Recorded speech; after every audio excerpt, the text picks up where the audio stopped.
It is rumored that the stepdaughter of the Shen family will stop at nothing to marry into the Lin family. Just after being cast aside by Lin Yifan, she has set her sights on Lin Yansheng.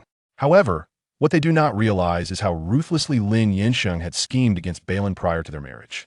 Pregnant and determined to become Mrs. Lin, Bei Lin merely wishes for a safe delivery of her child. Even when, on the very second day of their marriage, scandalous rumors of Lin Yansheng's past love affair circulate throughout the city, she remains unfazed, even taking the time to send him a text suggesting he remember to close the curtains next time. That very night, she finds herself cornered by him as he pleads, "Wife, I was wrong." After their wedding, Lin Yansheng discovers just how difficult it is to appease his wife. In Beicheng, as the clock approaches midnight, the Chaoga Club remains ablaze with lights, and the VIP room is steeped in a haze of indulgence. Bei Lin sinks into a couch so plush it nearly swallows her whole, contemplating leaving several times.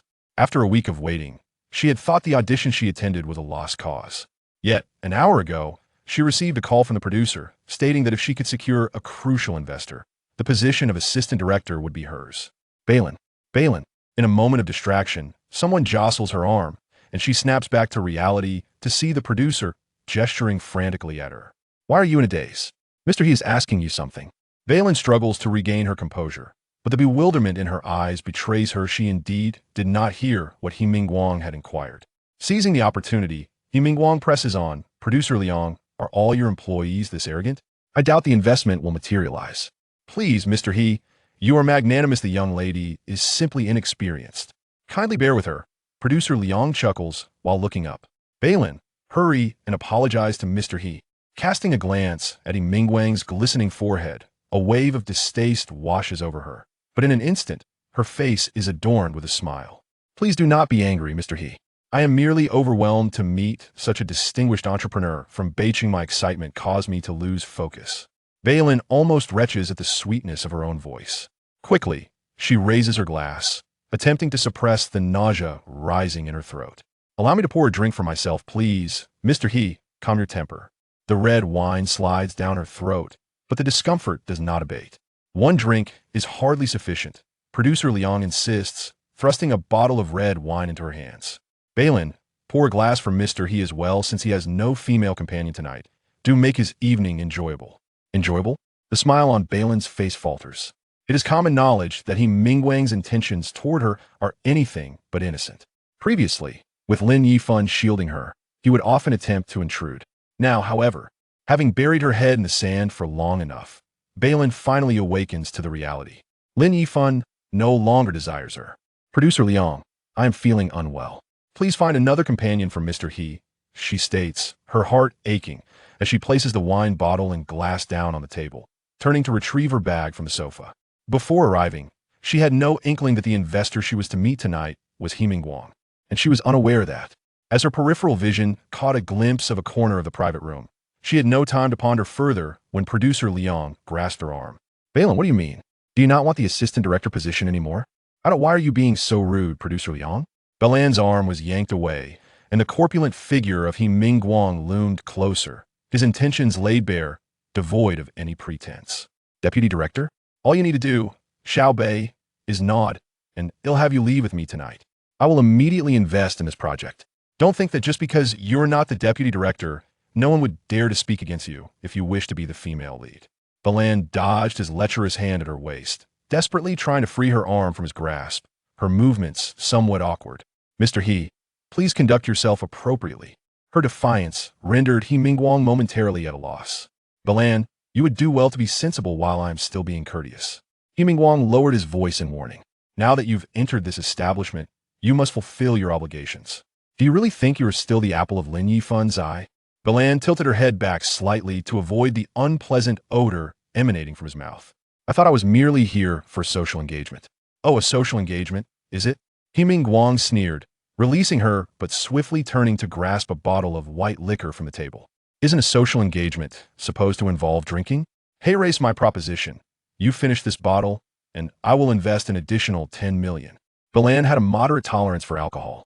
Yet, given the current circumstances, it seemed nearly impossible to extricate herself without making some concessions. Fortunately, she was not the type to collapse after a single drink. A bottle down would at least afford her half an hour of clarity. Bei Lin raised her hand to take the bottle from the table. If I finish this bottle, can I leave? You're welcome to stay and continue drinking if you wish, He Mingguang replied, a glint of sinister calculation flickering in his eyes. Bei Lin recognized the lack of credibility in his words. I hope Mr. He keeps his promise. The private room was crowded, and she had become the focal point of attention, a gamble on a potential outcome. She hoped that person. Her gaze intentionally drifted to a dimly lit corner of the room, where a man's figure was nearly shrouded in shadow, indifferent to the proceedings. Are you going to drink, or just dawdle, waiting for Lin Yifan to rescue you? He Mingguang's impatience was palpable. Lin Yifan, Lin Yifan, those of the Lin surname are all scoundrels. Receiving no response, Bei Lin withdrew her gaze and brought the bottle to her lips. The sharp aroma of the liquor pierced her nostrils, the fiery liquid brushing against her lips, and in the midst of the silence, a cold voice resonated. 1 bottle for 10 million. Mr. He is quite generous, isn't he? The voice was soft, yet carried an undeniable authority. Some are born to exude such an air, destined to look down upon the masses. The interruption displeased He Mingguang initially, but upon realizing who had spoken, he was quick to plaster on a smile. Fourth Master, please pardon my antics, I merely sought a bit of amusement. I certainly wouldn't dare to flaunt such trivial sums in your presence. Click. The man referred to as Fourth Master flicked his lighter, the azure flame igniting the cigarette that dangled from his lips. The next moment, the flame vanished, and wisps of white smoke spiraled into the air, leaving behind a faint orange glow. Lin Yansheng's voice rang out again. I see you possess quite the audacity. He Mingguang found it challenging to extract much information from the bland tone that resonated in his ears, so he took a couple of steps forward, maintaining a forced smile. Fourth Master, I am merely pursuing a woman I've admired for quite some time. If you disapprove, I shall promptly take my leave with her. The orange glow gradually enveloped the smoke, yet Lin Yansheng did not spare He Mingguang even a fleeting glance. More precisely, he completely disregarded He Mingguang and directed his gaze towards Bei Lin. Do you wish to leave with him? Bei Lin, her lips still tinged with the sharpness of white wine, instinctively shook her head, her thoughts barely formed. I do not wish to. Did you hear that? Lin Yansheng withdrew his gaze, tossing a rhetorical question back at He Mingguang. Though He Mingguang was somewhat lecherous, he was not foolish. Gradually, he began to comprehend that Lin Yansheng was intent on thwarting his desires. Nevertheless, he was resolute in not conceding defeat tonight. He was determined to claim the woman he had long coveted. Fourth Master, this seems rather unfair on your part, He Mingguang remarked, his smile vanishing. You may not be fully aware of the domestic circumstances since your return. Typically, even my elder brother grants me a modicum of respect. If memory serves me right, the Lin family is still under his purview. Chapter 3. The unsavory The Lin family of North City, deeply entrenched and undeniably prominent as the foremost among the 4 great families, held a position of significant influence. The patriarch, Old Master Lin, lost his first wife early on, leaving behind 2 sons, one deceased and the other alive. For a considerable period, Old Master Lin had but 1 son at his side, Lin Yansheng's half-brother, Lin Maoji. Do you think you can intimidate me? Lin Yansheng retorted with an air of indifference, his voice tinged with a subtle tension. He maintained his emotionally detached demeanor, responding to He Mingguang, who seemed to believe he had struck a nerve, a smug expression spreading across his face as he raised his hand to pat Lin Yansheng on the shoulder. That hand was mere millimeters away from brushing against the deep gray coat. In an instant, chaos erupted within the room. He Mingguang's rotund form was propelled backward, crashing heavily onto a marble coffee table laden with glass bottles. The sound of shattering glass echoed, mingling with the pungent aroma of spilled liquor. No one anticipated that Lin Yansheng would deliver such a forceful kick, and everything transpired too swiftly for comprehension. By the time anyone regained their senses, Lin Yansheng had already risen from the sofa, the shadow that had enveloped him dissipating to reveal his exquisitely sculpted features. He Mingguang writhed in agony, struggling to rise, only to find an orange glow expanding before his eyes. A horrific wail pierced the air, filling the room with a scent reminiscent of scorched protein. The details of Lin Yansheng's actions remained a blur, yet it was undeniable that the cigarette he held had been extinguished upon He Mingguang's eyelid.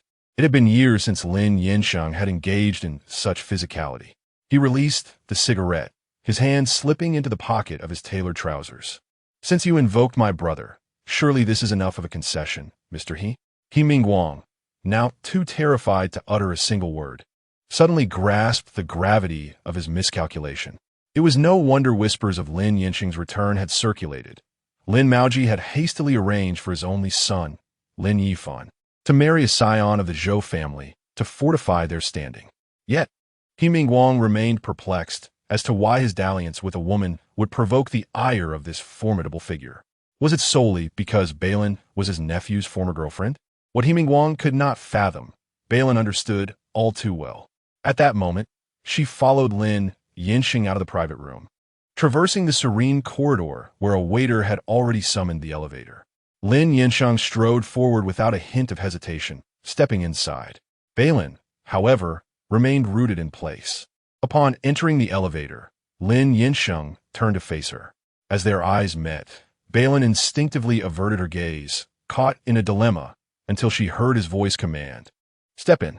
After a brief hesitation, she complied. The doors closed, and the descent began. "Mr. Lin," to Bei Lin, the room that had recently been a hellish trap, entangled with He Mingguang, was no paradise, nor was the elevator she now shared with this man. Both situations were far from virtuous. As she spoke, her voice trembled slightly, prompting Bei Lin to discreetly pinch her palm. "Thank you for helping me tonight." "No need," Lin Yansheng replied tersely, his voice distant and sparse. Bei Lin's lips curled into a somewhat forced smile, and just as she believed their conversation would reach an impasse, his voice echoed in her ears once more. "What is the price of a bottle of wine at 10 million for a single night?" Ding! The elevator arrived at the first floor, and as the doors slid open in response to the chime, Bei Lin looked up in astonishment. However, the moment her gaze met his, her face turned ashen. Chapter 4. The scoundrel, his expression was inscrutable, and his eyes were dark and brooding. Bei Lin's nails dug into her palm, her hands warm and clammy. As her mind waged a war between reason and emotion, fragments of memories flickered through her thoughts. A chaotic room, an enormous double bed, and two individuals entangled in a tumultuous embrace. That night was perhaps the most disordered of her 23 years. For the first time, she had succumbed to inebriation, and upon awakening the next morning, she found herself staring into the flawless face of the man before her, a visage that, even under scrutiny, revealed no imperfections. She had been cast aside by Lin Yifan, only to find herself in the arms of his uncle. How? Coming to her senses, Bei Lin feigned composure and retorted, "Mr. Lin, do you wish to bed me once more?" "Not particularly interested." Lin Yansheng raised his hand to pat his pocket, finding no cigarettes. They seemed to have been left in the private room. "However, I am not one to partake of free offerings, and I presume you did not intend for me to do so either." Bei Lin, not one to be easily fooled, discerned the underlying implication in his words. Did he believe she had purposely appeared before him tonight? The very thought struck her as absurd. Yet, not long ago in the private room, she had indeed cast a pleading glance in his direction.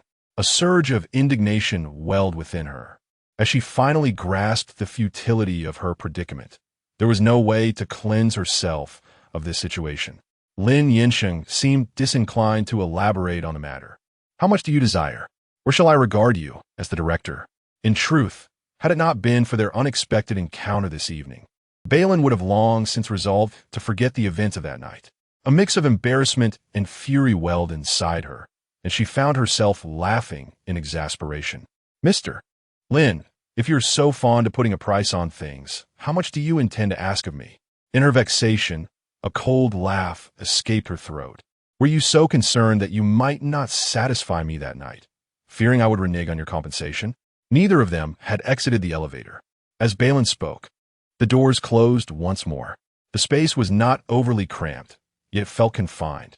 In their standoff, Bei Lin glared at him with fiery intensity, only to notice the glimmer of a dangerous light in his eyes. Their gazes locked, and her mirth evaporated. What had she just called him? A cow? More like a monstrous calamity. Then, Lin Yansheng took a half-step closer, pressing forward. "How much are you willing to offer me?" Bang! His words were punctuated by a dull thud. The sound of Bei Lin instinctively retreating and colliding with the wall her anger extinguished in a moment of panic. Bei Lin genuinely contemplated the question. The amount she could offer was contingent upon what she possessed. However, she was currently in the red. Perhaps he wished to inherit her debts? Mr. Lin, I truly did not anticipate encountering you tonight, Bei Lin stated, her back stiff with tension, acknowledging that he had indeed come to her aid this evening. She offered a sincere explanation. Lin Yansheng nodded in understanding, seemingly absorbing her words. Bei Lin let out a slight sigh of relief, only to hear a derisive snicker. Or shall I rephrase the question? Were you planning to ask He Mingguang how much to spend the night with him? Name your price, and I shall double it. After all, that was your first time with me. Smack. Perhaps overwhelmed by embarrassment, she instinctively obeyed her bodily impulses. By the time Bei Lin regained her composure, the sharp sound seemed to linger stubbornly on her eardrums. Her palm throbbed with pain, leaving a numbing sensation in its wake. In her gaze lay the visage of a man who had just received a slap, his face turned slightly aside. A flush of heat surged within her, as a tumult of emotions swelled in her chest, ready to erupt. Lin Yansheng, your family truly harbors nothing but scoundrels, a lineage of unworthy knaves. Chapter 5. Pregnant as soon as she opened her mouth, tears streamed down Bei Lin's cheeks. It was her own hand that had acted, yet she found herself in utter disarray. Just then, the elevator doors began to glide open, and without a moment's hesitation, Bei Lin sharply kicked Lin Yansheng on the calf with the pointed toe of her high heel, fleeing amidst the bewildered gazes of onlookers. Half an hour later, a taxi halted outside the hospital, and Bei Lin alighted, limping. The hospital was far from tranquil. The sirens of ambulances blared incessantly. At the entrance to her grandmother's ward, she encountered Li He, who had just emerged from surgery. What happened to your foot? Li He inquired, stepping forward to support her. I kicked someone and got hurt, Bei Lin replied, somewhat at a loss, pondering whether Lin Yansheng's leg was crafted from steel and concrete. The moment she had kicked him, her big toe had throbbed painfully. Li shot her a sidelong glance. Quite the skill you have. Look out of my office. I'll take a look, Bei Lin said, her thoughts lingering on the person in the ward. My grandmother. Her condition is relatively stable. You could check on her later, Li He reassured her. Li He's office was located upstairs. Once she removed her shoes, Bei Lin discovered blood pooled beneath her big toenail. Fortunately, her bones were unscathed. Li He applied some medication and handed her a pair of her own slippers, advising her to refrain from wearing high heels for the time being. Bei Lin nodded in agreement. Li scrutinized the high heels with newfound seriousness. There is something I intended to discuss with you tomorrow during the day. Is it about my grandmother? Bei Lin feared the worst regarding her grandmother's condition. No. Li shook her head, retrieving a report from her desk drawer. The results from your examination 2 days ago have come in. Bei Lin had been experiencing gastrointestinal discomfort recently, during her visit to see her grandmother. She had been seen vomiting in the restroom by Li He, who subsequently insisted she undergo an examination. Do you have to be so grave? I'm not dying of some terminal illness, am I? Bei Lin jested, accepting the examination report. She lowered her gaze to inspect it. In truth, multiple tests had been conducted that day, although Bei Lin had not paid much attention to the specifics, having been dragged from one examination room to another by Li He. The initial pages displayed various data that appeared normal, except for a note indicating some nutritional deficiency. However, as she flipped to the final page, she froze. 1 second, 2 seconds, nearly 2 minutes passed before she managed to regain her composure, hastily tossing the sheets aside as if they were a scalding potato. Your hospital must have made a mistake. That day, I took birth control pills. This was far more terrifying than a terminal diagnosis. What did it mean to be 4 weeks pregnant? How could this be? In an instant, all the blood rushed to her head, yet her face turned paler than paper. She stammered, desperately searching Li He's face for any sign of jest. Bei Lin, in fact, birth control pills cannot guarantee a 100% success rate, Li He explained, though she omitted the fact that she had received the test results that very evening. The reason she had refrained from disclosing them at the time was that she had asked a colleague to verify the results twice more. In other words, this result was undeniably accurate. She is pregnant, and the child is actually the offspring of her ex-boyfriend's uncle. A vision of Lin Yansheng's aloof and distinguished face flashed through Bei Lin's mind, along with a recent incident that transpired in the elevator.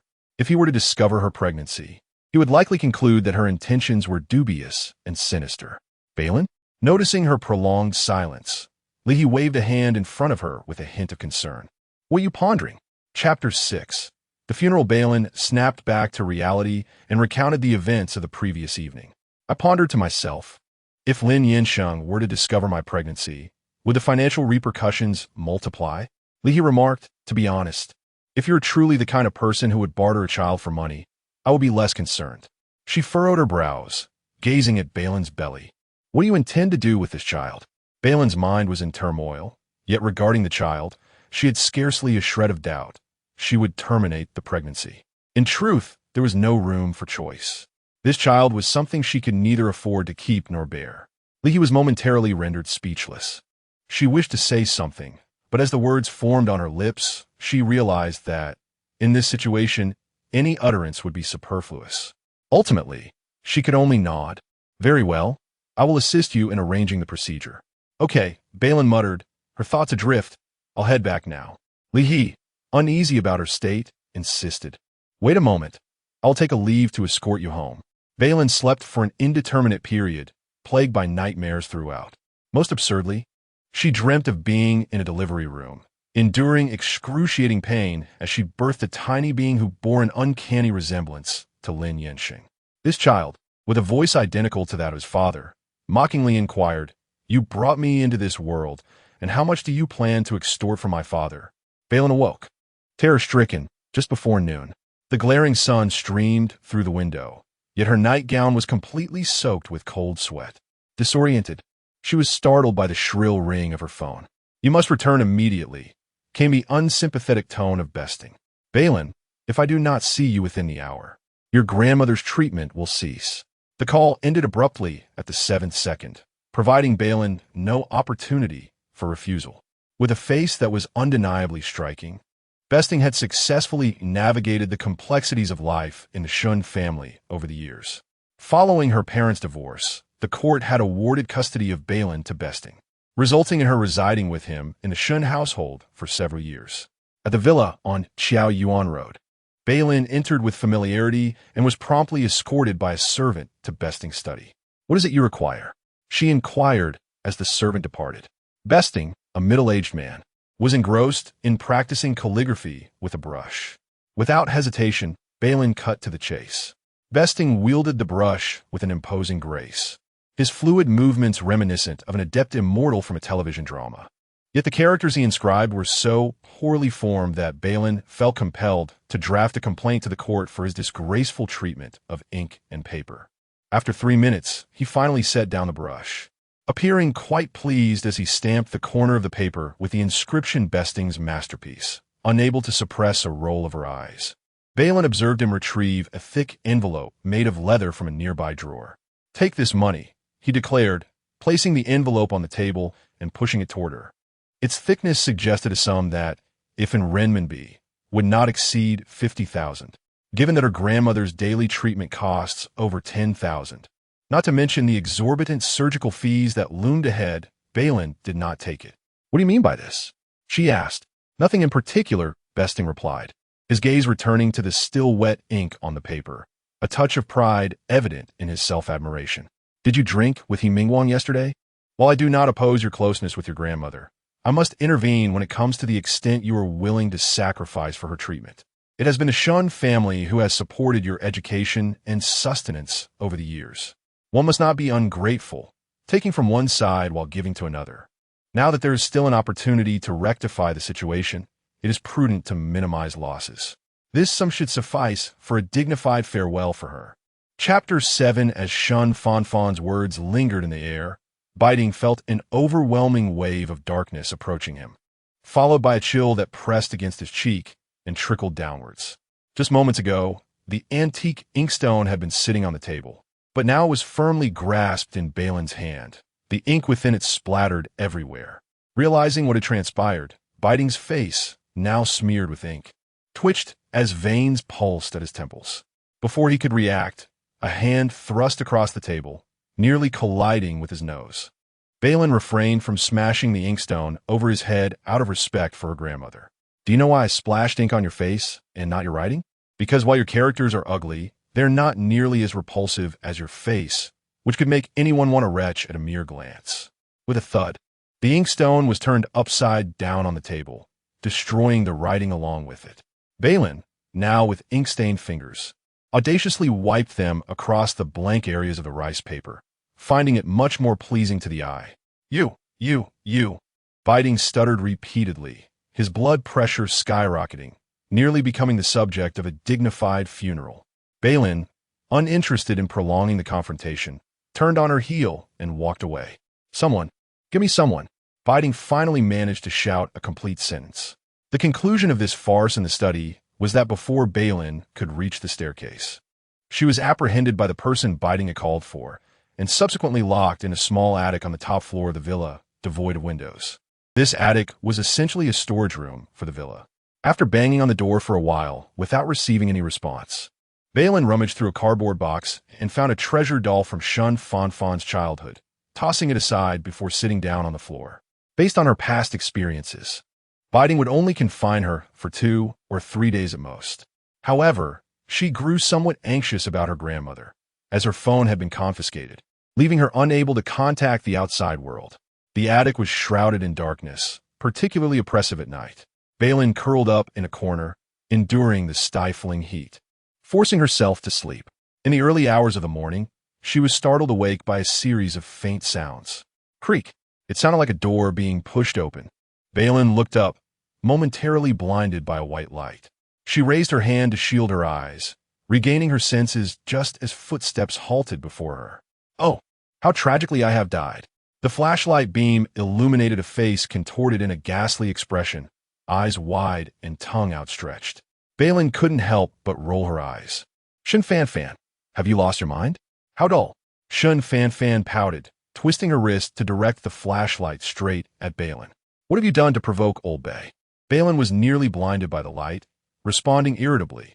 If you're so bored, why not find a factory job for the night? Are you insane? Did you eat explosives in the middle of the night? What did I do to you? Shen Fanfan fired off 3 rapid-fire questions, her irritation mounting. Bei Lin, uninterested in her antics, buried her head and attempted to sleep again. Shen Fanfan. 10 minutes passed. Shen Fanfan's eyes grew weary from glaring, but she failed to elicit a response. Frustrated, she declared, sleep all you want, but I heard old Bei on the phone with the hospital, instructing them to stop your grandmother's medication once the funds run out. With that, Shen Fanfan feigned to leave. When Bei Lin mentioned the hospital, her entire being tensed with apprehension. She had to concede that after a period of absence, her half-sister had indeed made some progress.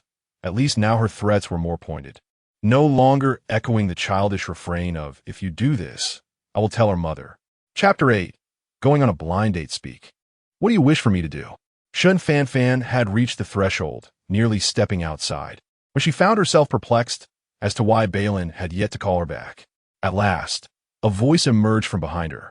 It's simple. Tomorrow, I will take you out, but you must assist me with a favor. Shen Fanfan promptly turned around, darting towards Bei Lin like a small cannonball. Bei Lin, skeptical, inquired, What is it? Well, it's nothing much, just Shen Fanfan faltered. Oh, could I possibly ask you to commit murder or arson? Just tell me if you agree. Bei Lin sensed that it was not a trivial matter. You first tell me what it is. It's my mother. She's unbearable. Now that I've just turned 18, she insists that there's a child from a family friend who is quite decent and urges me to make a friend. Don't think I am oblivious. She's trying to set me up for a blind date. And so, Bei Lin asked, I don't want to go. Then simply do not go.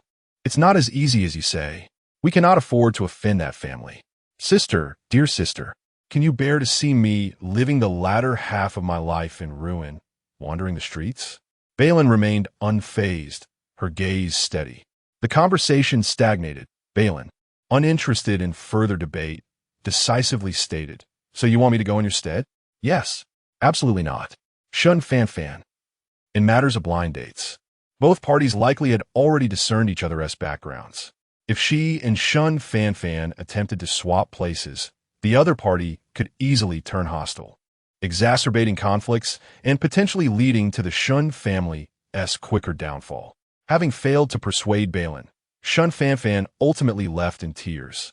After such a minor episode in the middle of the night, Bei Lin thought the matter had passed, but to her surprise, early the next morning, Shen Fanfan's mother, Shen Hemei, stormed in with a grim expression, towering over her. "Come out." Bei Lin rose. "Where's Fanfan? Where has she gone?" "Downstairs." Shen Hemei slammed a piece of paper onto the table, unleashing a tirade. "Bei Lin, how could you have such a brilliant idea? To take Fanfan on a blind date? What is that supposed to mean? Do you think you are worthy?" Shen Fanfan's handwriting, reminiscent of a dog-esque scrawl, was barely legible. Bei Lin quickly scanned a few lines and frowned. "She did come to me in the middle of the night, but I did not agree. And now, Shen Fanfan has run away from home." "Did not agree?" Shen Hemei sneered. "By what right do you refuse? Do you think the person I chose is unworthy of you?" "Bei Lin, you are delusional. Do you have any other matters? If not, I shall take my leave." Beside her, Bai Sitang had remained silent on the sofa, and Bei Lin reached out. "Return my phone. I will give it to you later. Your grandmother's illness can still be treated." Bai Sitang's expression darkened, clearly suppressing his anger. "Now that Fanfan is missing, you must go in her place. Bei Lin, Zhang Ma, take her to change her clothes and apply some makeup." Shen Hemei gritted her teeth. Upon hearing this, the servant stepped forward. Bei Lin had no intention of cooperating. Words of defiance lingered on the tip of her tongue. Meanwhile, Beston resorted to both threats and temptations. "Either I will immediately call the hospital to halt your grandmother's medication, or you shall partake in an arranged marriage. I shall deposit an additional 200,000 into your grandmother's medical account." The funds in her medical account could barely sustain her for 2 more days, and Bei Lin found herself utterly penniless. Otherwise, she would not have ventured to such a place the night before. 200,000. Enough to sway Bei Lin into submission. "You must first transfer the funds." A performance worth 200,000. Her worth was indeed considerable. Chapter 9, I implore you, a professional makeup artist arrived.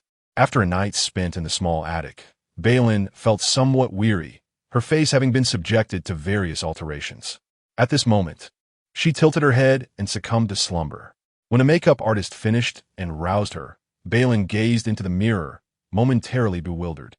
A hint of mockery creeping into her eyes. Shen Hemei truly exerted considerable effort. Regrettably, despite being half-siblings, Shen Fanfan and Bei Lin bore a striking resemblance. At that moment, under the skilled hands of the makeup artist, Bei Lin even felt for a fleeting second that the face reflected in the mirror belonged to Shen Fanfan. Shen Hemei looked quite pleased. "Bei Lin, remember, today you are going on behalf of Fanfan. You must embody Shen Fanfan entirely. Should your true identity be revealed, you know the repercussions from your grandmother, don't you?" Before getting into the car, Shen Hemei reiterated her warnings. Bei Lin, constricting her voice to mimic Shen Fanfan's tone, replied, "I understand," and promptly closed the car window. The appointment was set for noon, and Bei Lin arrived at the Western restaurant at 11:30. After providing her name, the waiter escorted her to the pre-reserved private room. Bei Lin ordered a glass of watermelon juice, a favorite of Shen Fanfan, and listlessly sipped through the straw. At 11:59, the door to the room opened, and someone entered. Bei Lin glanced up and nearly choked. Goodness, why is Shen Fanfan's blind datum? The watermelon juice went down the wrong pipe, and she coughed, almost at her wit's end. In that brief moment, Lin Yansheng had already seated himself across from her, his expression impassive, seemingly oblivious to her coughing fit. Had she known that her date would be him, not even 200,000 would persuade her to partake in this charade. Yet, she found herself thrust into this predicament, hoping against hope that Lin Yansheng wouldn't discern her true identity. Shen Fanfan, Lin Yansheng's voice, devoid of emotion, resonated within the private room. He pronounced Shen Fanfan's name clearly, yet Bei Lin inexplicably felt as though her facade had already been penetrated. Indeed, before she could utter a word, he unceremoniously exposed her. "Your Shen family has gone to great lengths, merely for me to meet a counterfeit?" "Bei Lin," she feigned ignorance. "Mr. Lin, I do not comprehend what you're saying." "I'll have someone fetch a bottle of makeup remover," Lin Yansheng declared, already retrieving his phone. "Bei Lin, what need is there for makeup remover? His gaze is far more piercing than any makeup remover." She inwardly grumbled, but recalling Shen Hemei's warnings and the still warm 200,000 in her grandmother's hospital account, She suppressed her rising irritation. Very well, Mr. Lin, I am indeed not Shen Fan.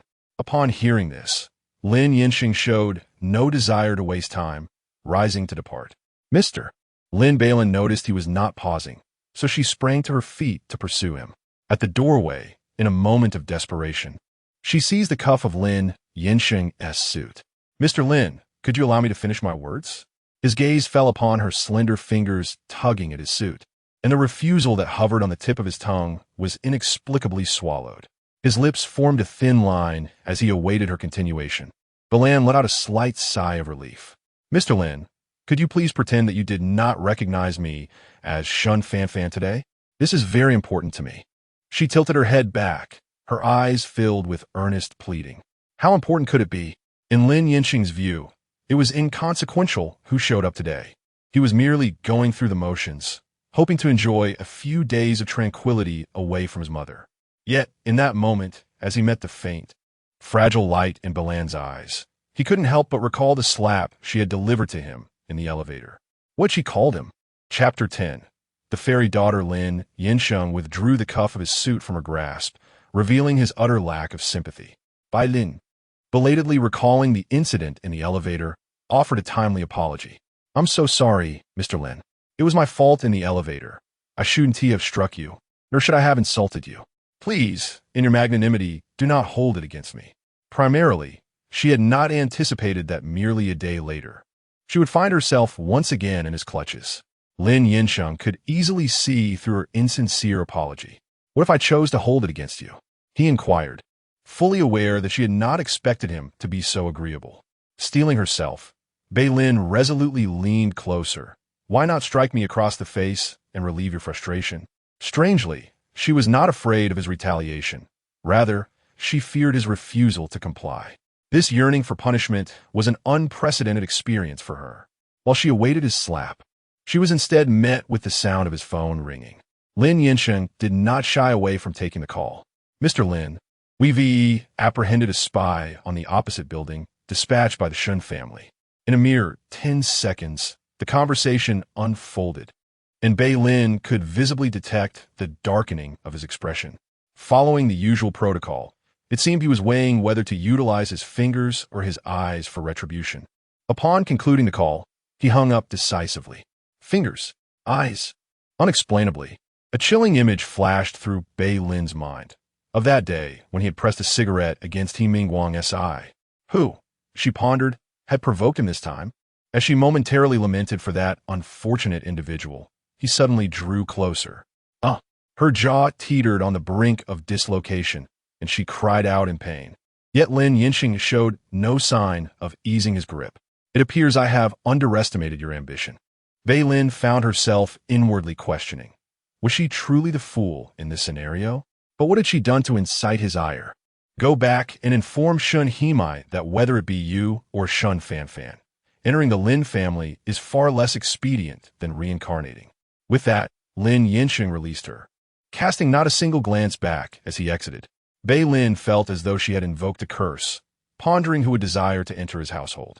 She rubbed her jaw, contemplating whether to chase after him for a verbal duel, but suddenly felt a sharp pain in her abdomen, causing her to bend over, pale-faced.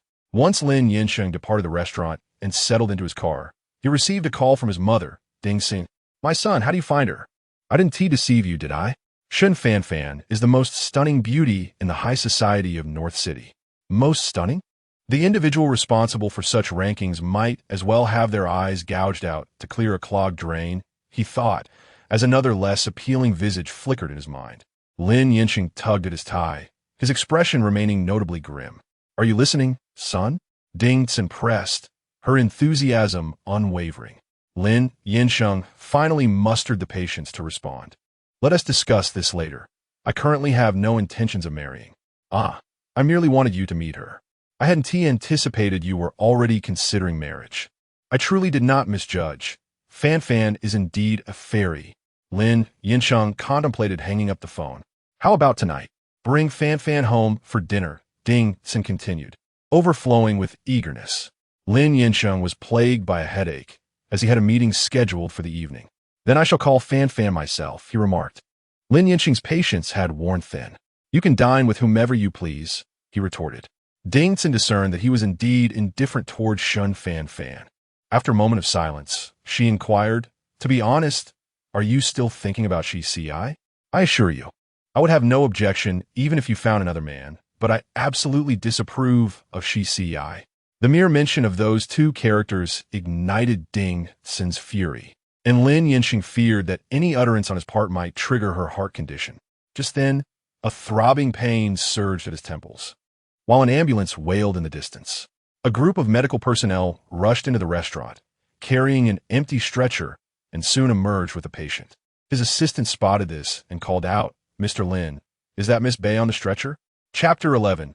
Unfathomable Bei Lin could hardly comprehend when she had become so feeble. After a night of restless thoughts, a slight emotional fluctuation rendered her incapacitated.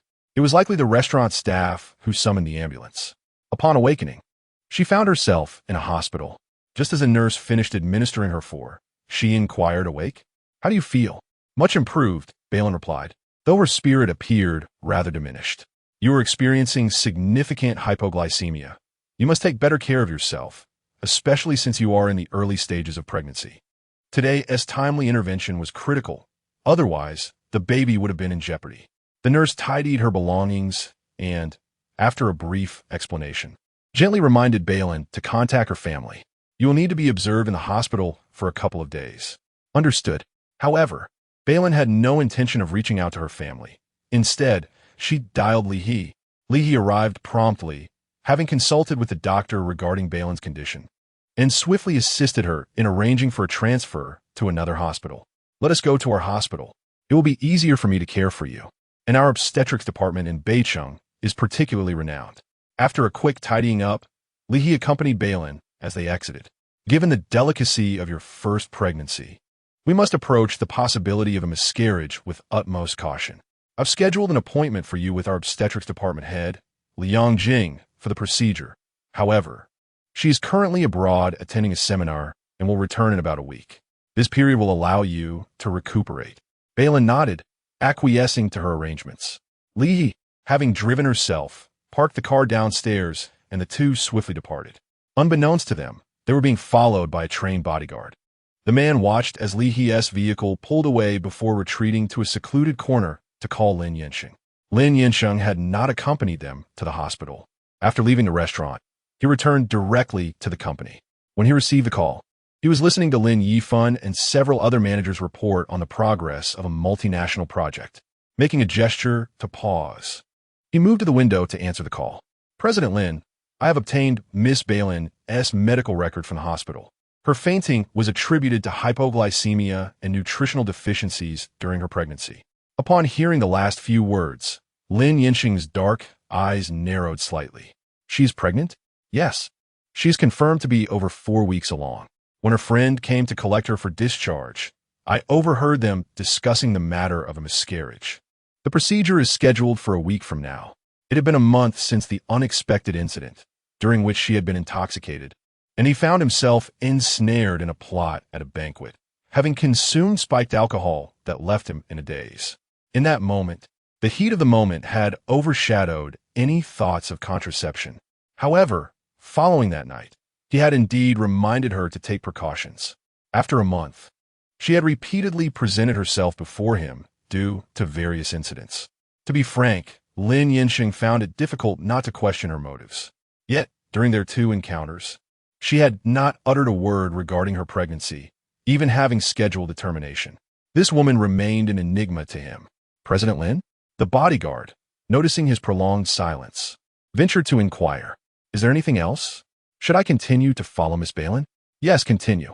After a pause, Lin Yansheng instructed, "Additionally, I require all her information. Have Xiang's son investigate." Upon concluding the call and returning to the conference table, Lin Yansheng listened to the report, pointed out several areas of dissatisfaction, and then adjourned the meeting before rising to leave. Lin Yifan followed closely behind. "Uncle, did I just hear you mention someone is pregnant?" Lin Yansheng, without halting his stride, reached the elevator before glancing sideways at him. "What is it? Is your wife unable to conceive and seeking advice?" Before Lin Yifan could respond, Lin Yansheng directed his assistant, Chun Jing, assist him in finding 2 urologists. If there is an issue, it is best to address it early. He should not suffer alone while placing the blame on his wife. Lin Yifan, Chun Jing. Understood. Chapter 12. Payment. First, upon her transfer to the hospital, the first thing Bei Lin did was visit her grandmother. The ward was enveloped in silence, despite it being afternoon. The elderly woman lay in a deep slumber, her frail, pallid face devoid of vitality. Bei Lin could hardly recall the last time she had conversed with her grandmother. "Grandma," she spoke. Tears began to flow silently. Grasping the coolness of her grandmother's hand, a torrent of grievances surged within her. Yet she chose to conceal them deep in her heart. "Rest assured, I will soon gather the funds for the surgery, Grandma. You promised that you would witness my wedding and see and I marry and have children. Let us persevere together.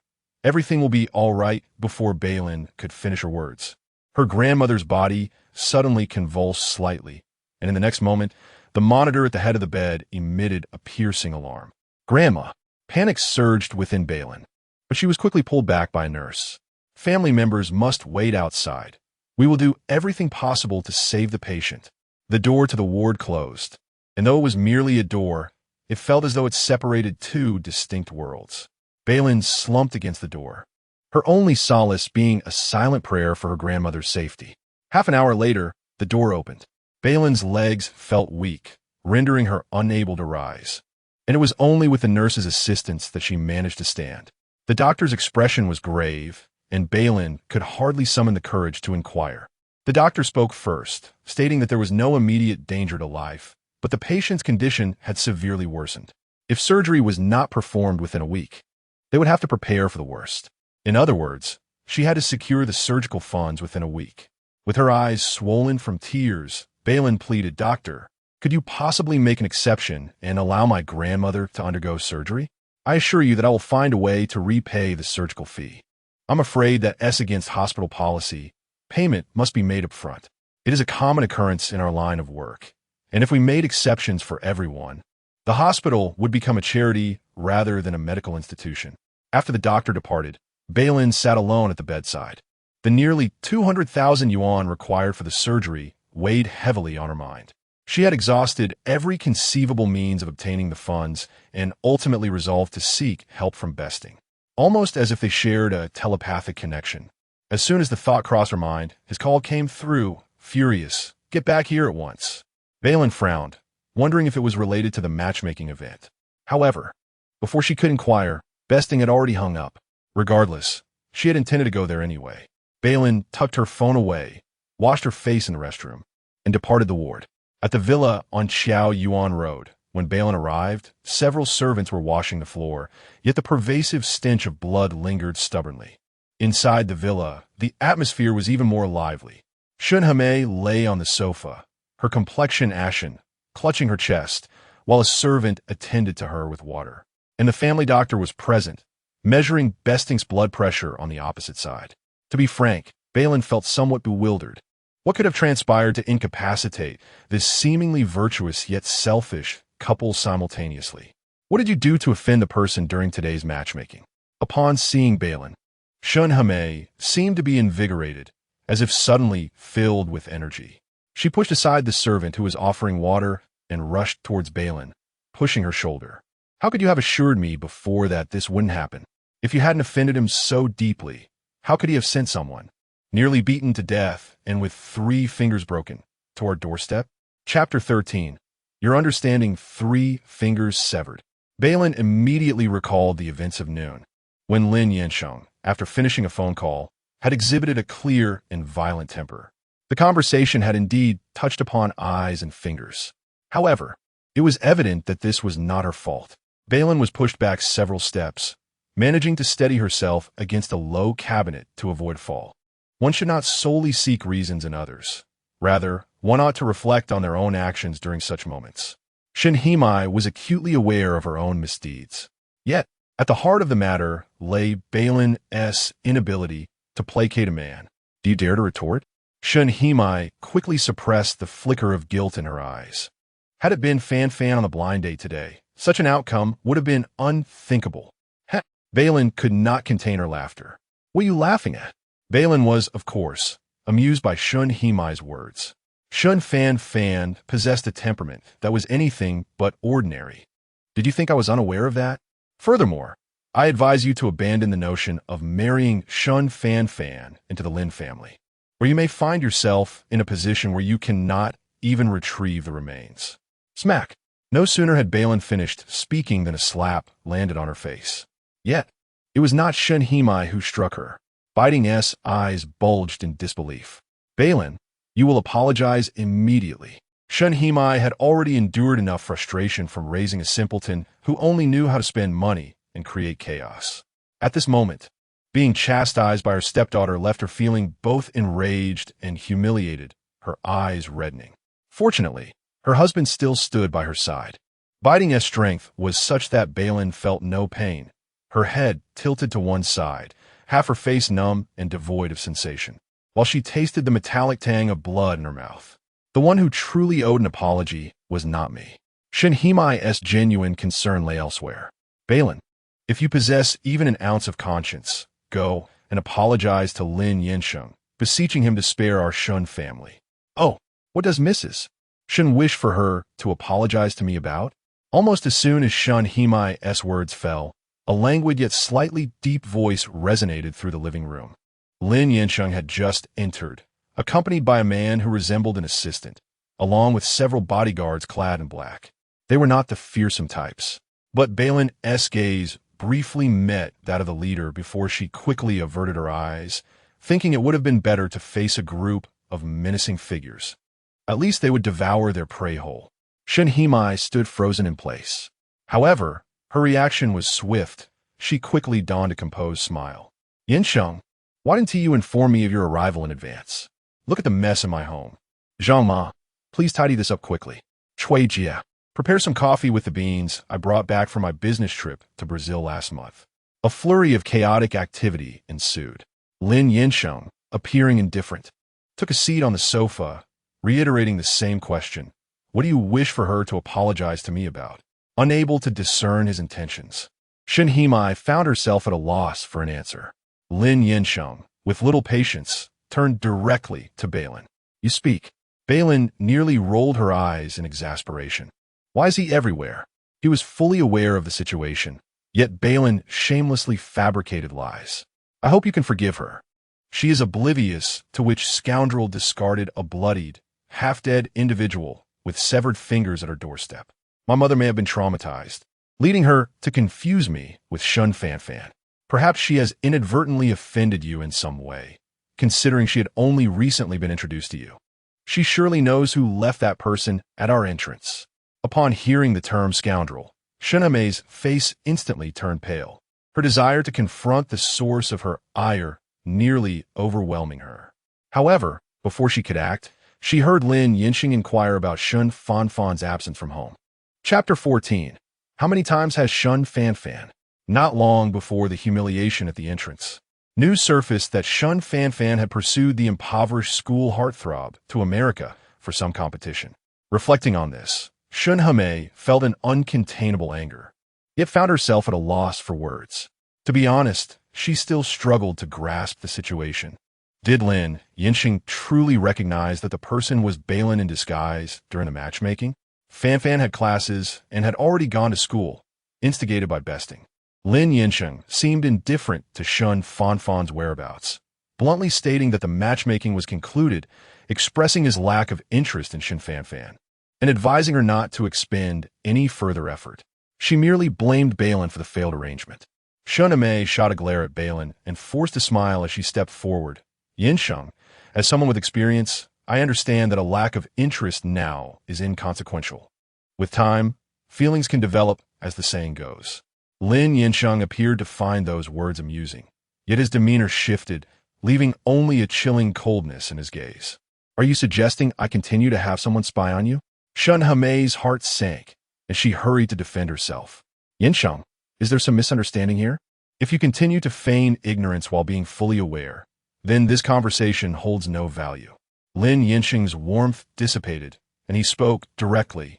Zhao Kuei's finger was severed at my command, and he was left at your doorstep by my indication. Shun Hemei's complexion drained of color. Yansheng, I understand your intentions. Lin Yansheng interrupted her attempt at justification, his tone not harsh but devoid of any leniency. You saved my mother's life, and I am grateful. Ms. Shun, there shouldn't be any imminent danger to your life that would require my family to repay you. That being said, I have a compromise to offer. He gestured to Qinjing. Give her the documents. Qinjing approached and laid a folder on the coffee table. Ms. Shun, this is the transfer agreement for the commercial land on Jinglin Road in the Southern District. If you sign here, the property will belong to the Shun Group. Shun Hemei recognized the land, worth a 9-digit sum and still appreciating in value. Truthfully, she felt a flicker of temptation. However, compared to the advantages of marrying her daughter into the Lin family, this piece of land seemed insignificant. Her intentions to have someone spy were motivated by the desire to let the public know about the potential union between the Lin and Shun families, which would be enough to keep the Shun family riding high on the ensuing benefits for a considerable time. Unwilling to concede, she queried, Yansheng, what are you doing? My mother and I are very close friends. If I accept this land from you, how will I face her in the future? Do as you wish. Lin Yansheng did not insist, leaving the documents on the table. If you don't want it, tear it up. After speaking, he rose with evident impatience. As if preparing to leave, Bei Lin, lost in thought, suddenly felt a shadow loom over her. She looked up, unexpectedly meeting the inscrutable depths of the man's gaze, momentarily stunned. Before hearing him ask, "Did you just call me a scoundrel?" Bei Lin, how many times has it been? His tone was so subdued that it was difficult to discern his emotions. Before Bei Lin could respond to the question, Lin Yansheng had already shifted his gaze, indicating a personal matter that required resolution. I will take him away. You two have no objections, right? Consequently, Shun Hemei and Beston simultaneously shook their heads in agreement. Bei Lin felt slighted. Was it that she, the party involved, was deemed unworthy of voicing her opinion? Chapter 15. Not leaving yet today. Bei Lin primarily came concerning her grandmother's surgery expenses. As this matter remains unresolved, she is reluctant to depart with Lin Yansheng. However, it is evident that under the current circumstances, it is impossible to retrieve any funds from Besting. After a moment of contemplation, Bei Lin turned and walked away from him. Outside the villa, Lin Yansheng opened the rear car door and entered. Mr. Lin, if you have something to discuss, you may do so here, Bei Lin stated, standing her ground. She had no desire to turn back and invite suspicion of ulterior motives in approaching him. If I were to go in now and tell your stepmother that we spent the night together, do you think she would explode? Bei Lin replied. He is indeed ruthless. The car swiftly departed from the villa on Xiaoyuan Road. Bei Lin and Lin Yansheng sat side by side in the spacious back seat, maintaining a distance from one another. The atmosphere felt somewhat peculiar. Where to? Lin Yansheng suddenly inquired after a considerable stretch of silence. Bei Lin, taken aback, nonetheless provided the name of the hospital. Consequently, Qinjing made a U-turn at the intersection and headed toward her indicated destination. Thereafter, silence enveloped the car, so quiet that one could meditate. Bei Lin contemplated speaking several times, but each time the words lingered on the tip of her tongue, she swallowed them back. Based on her previous interactions with him, she felt that conversing would only shorten her lifespan. After several mental conflicts, the car finally halted at the hospital entrance. Miss Bei Lin, we have arrived at your destination, Qinjing reminded her. Out of the corner of her eye, she noticed the man beside her remained motionless, seemingly resting his eyes. With him silent, Bei Lin felt it inappropriate to linger further, so she thanked Qinjing and exited the vehicle. Soon, the sleek black Bentley vanished from her sight. Did he not say he wanted to resolve some personal grievances? Was he merely summoning her for an inconvenient ride? Bei Lin could not fathom the reasoning, and her thoughts were swiftly interrupted by the ringing of her phone. On the line, Li Hi's voice was filled with joy. Bei Lin, where are you? Hurry to the hospital. There's a solution for your grandmother's surgery expenses. Really? Bei Lin responded, somewhat incredulous. I'm downstairs. I'll head up right away. After hanging up, Bei Lin made her way directly to the inpatient building. Bei Lin, upon reaching the entrance of the hospital, she heard someone call her name. Turning around, she was immediately hit by a strong scent of perfume. The sound of high heels clattering against the marble floor approached her, and her gaze fell upon a meticulously made-up face, clearly bearing the marks of cosmetic enhancement. "Of course, it's you," Zhou Nanxin remarked, her furrowed brow tight enough to crush a fly. "What are you doing here? Is this hospital owned by your family?" Bei Lin retorted, her expression devoid of emotion. Unwilling to engage further, she lifted her foot to walk away. "Stop right there," Zhou Nanxin pursued her. At that moment, Bei Lin was solely focused on clarifying the matter he had mentioned on the phone. Distracted and momentarily unguarded, she was caught off guard when Zhou Nanxin seized her arm. When the slap landed, she even forgot to evade it. Smack! Within the span of an hour, the imprint of a hand on Bei Lin's left cheek was no longer solitary. "I am unaware of how you came to know about Yifan's accident and hospitalization, but Bei Lin, I must warn you that Yifan and I are already wed. Do not dare to approach him shamelessly again. Next time, the consequences will be far more severe than a mere slap." Bei Lin, is she perhaps sleepwalking, having disturbed someone's ancestral grave? Bei Lin struggles to steady her breath. If she has sinned, why hasn't heaven taken her directly? What enmity could warrant sending such dull-witted fools to torment her? "Why don't you leave?" Zhou Nanxin stands haughtily, unable to endure any longer. Bei Lin resolves to stand her ground. "What are you looking at?" In the next moment, Zhou Nanxin's piercing voice shatters the ceiling, while not far away. From the shadows, a man exclaims, "What the hell?" hurriedly retrieving his phone from his pocket. "Mr. Lin, Miss Bei has just yanked her nephew's wife into the stairwell." Chapter 16. The unpleasant appearance. Bei Lin harbored no intentions of letting things slide. After all, those who walk barefoot fear not the shod. The woman possessed long hair, meticulously styled into voluminous waves, which usually exuded elegance, but in a brawl, it merely became a hindrance. The motion sensor lights in the stairwell flickered to life upon the entrance of a person. Aware of her physical condition, Bei Lin seized Zhou Nanxin by her hair and forced her to the ground, while her other hand swiped left on her phone, activating the camera function. The lens aimed directly at Zhou Nanxin. Slap! Slap! She delivered 2 resounding slaps, returning the favor with interest. Zhou Nanxin was momentarily dazed, and from her elevated position, Bei Lin toyed with her phone, issuing a warning. "Next time you see me, it would be wise to steer clear, should you dare to provoke me again. I shan't hesitate to share the video of your recent humiliation with my friends for their amusement." As she tucked her phone into her pocket, Bei Lin, unwilling to linger, turned to leave. Just as her hand grasped the doorknob, she seemed to recall something and turned back, adding, "By the way, your nose is crooked. Before you go to complain to Lin Yifan, remember to buy a mask." With her words lingering in the air, the stairwell door swung open and shut. Bei Lin was already outside. She did not rush away, mentally counting the seconds. 1 second, 2 seconds. On the 3rd second, a piercing scream erupted from the stairwell, filled with sheer terror. Bei Lin mused that Zhou Nanxin must have been horrified by the disfigured reflection of her own nose. Meanwhile, upstairs, Li Yi awaited her in her grandmother's hospital room. "What on earth happened to your face?" Li Yi first noticed the swelling, and upon closer inspection, the telltale imprints of a slap. "Who hit you?" "I gave it back," Bei Lin replied, not wanting to dwell on the troubling incident, shifting the conversation. "Is what you told me on the phone true?" Li Yi momentarily withdrew her curiosity from Bei Lin's face.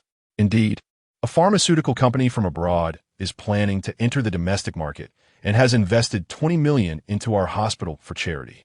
Your grandmother's condition perfectly aligns with the criteria for this charitable project.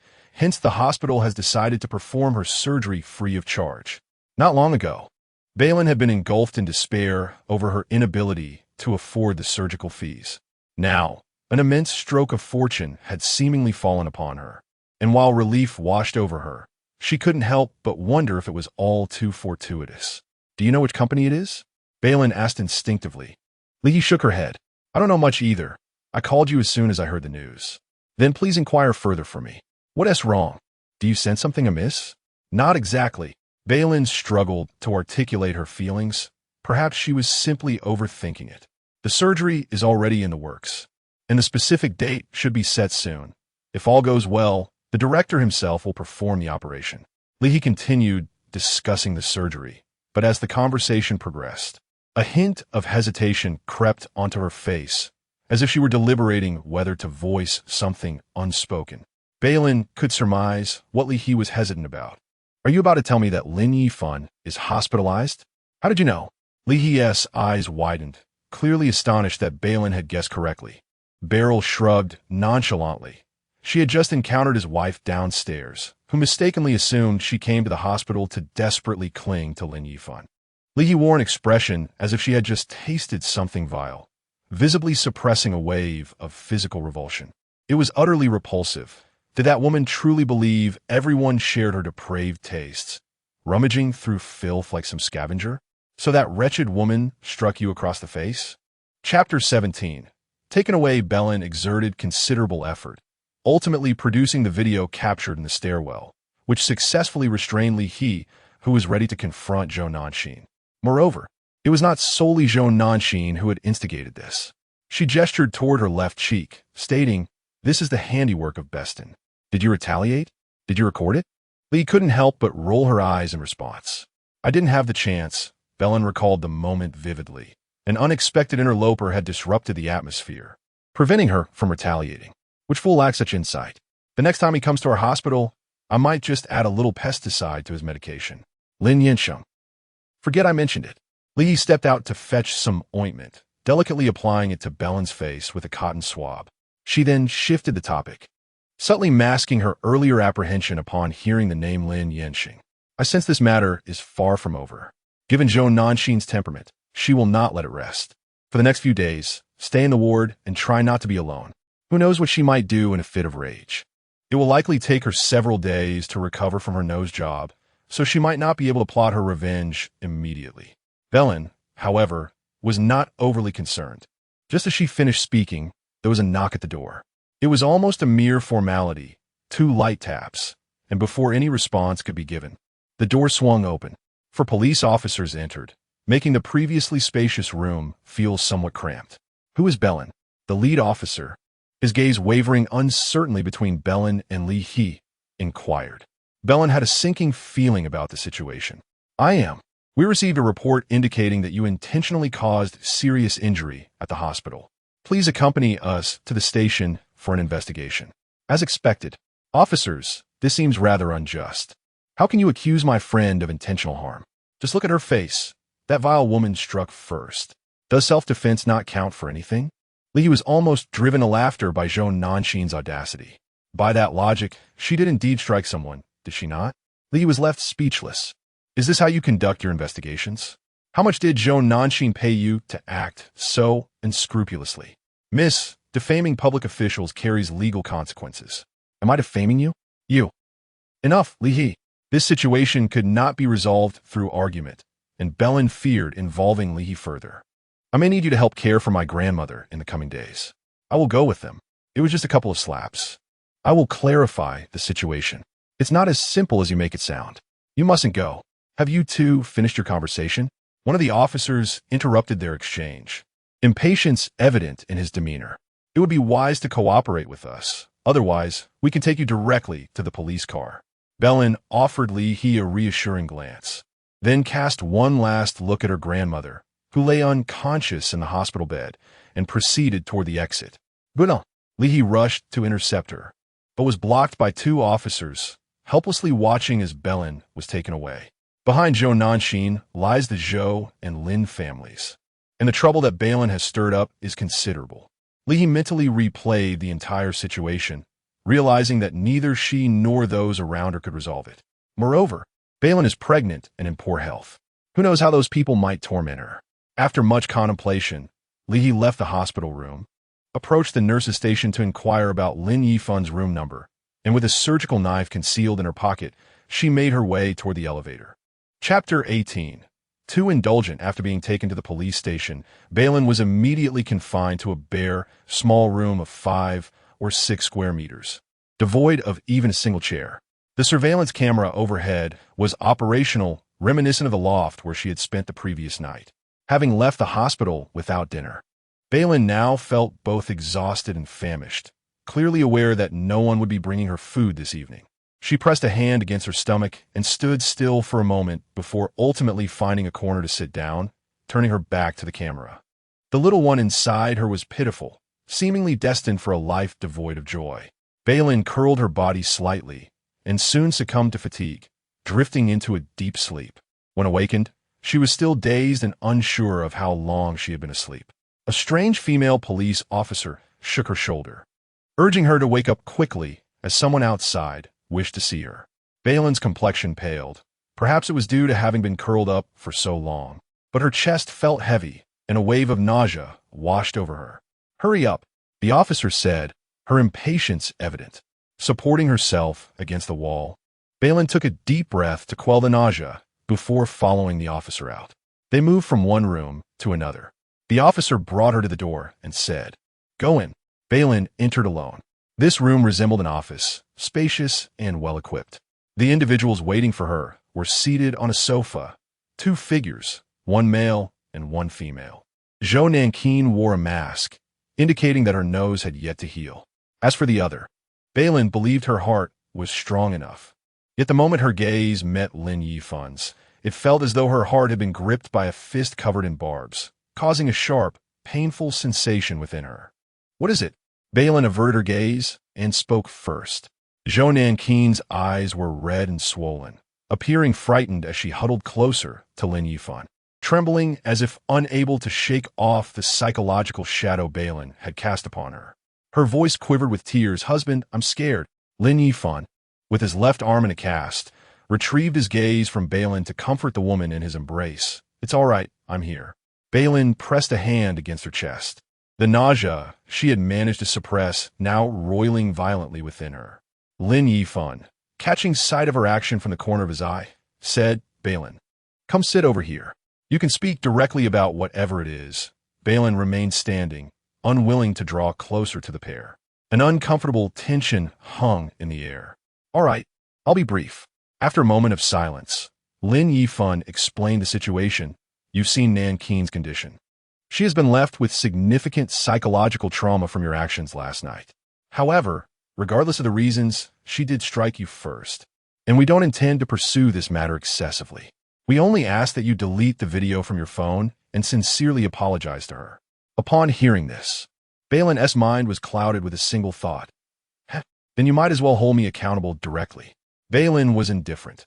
In truth, if this situation escalated, even Biding and Shunhame would have to intervene for the sake of their reputation. Lin Yifan frowned, feeling that she was being rather ungrateful. Even if she intended to express her displeasure, shouldn't she first grasp the gravity of the situation? Such arrogance is indeed a result of his excessive indulgence in the past. "Bei Lin, considering that you visited me in the hospital last night, I am reluctantly allowing Nanqing a chance for redemption. Do you think that merely being confined for a few days will suffice? I tell you, if you do not offer an apology today, you shall face a minimum of 3 years of imprisonment as punishment." Chapter 19. Submission. Considering her visit to the hospital for him, Bei Lin scoffed, pulling at her lips with disdain. How had she never noticed his egotism before? What awaited her was none of young Master Lin's concern. He would be better off accompanying his wife to the hospital to fix her nose. She truly held contempt for his meager offerings. Furthermore, "Do not feel obliged to suffer for my sake. We share no connection now. Do not think that even if you were to lie in a funeral home, I would endure the nausea to bid you farewell." Merely standing here, conversing with him, was already a source of self-disgust. "Bei Lin, watch your tongue." Upon hearing the last remark, Zhou Nanqing leapt from the sofa, poised to confront Bei Lin once more. "Very well," Bei Lin replied coolly, "provided you both steer clear of me in the future." Just like last night, Zhou Nanqing brought this upon herself. "You."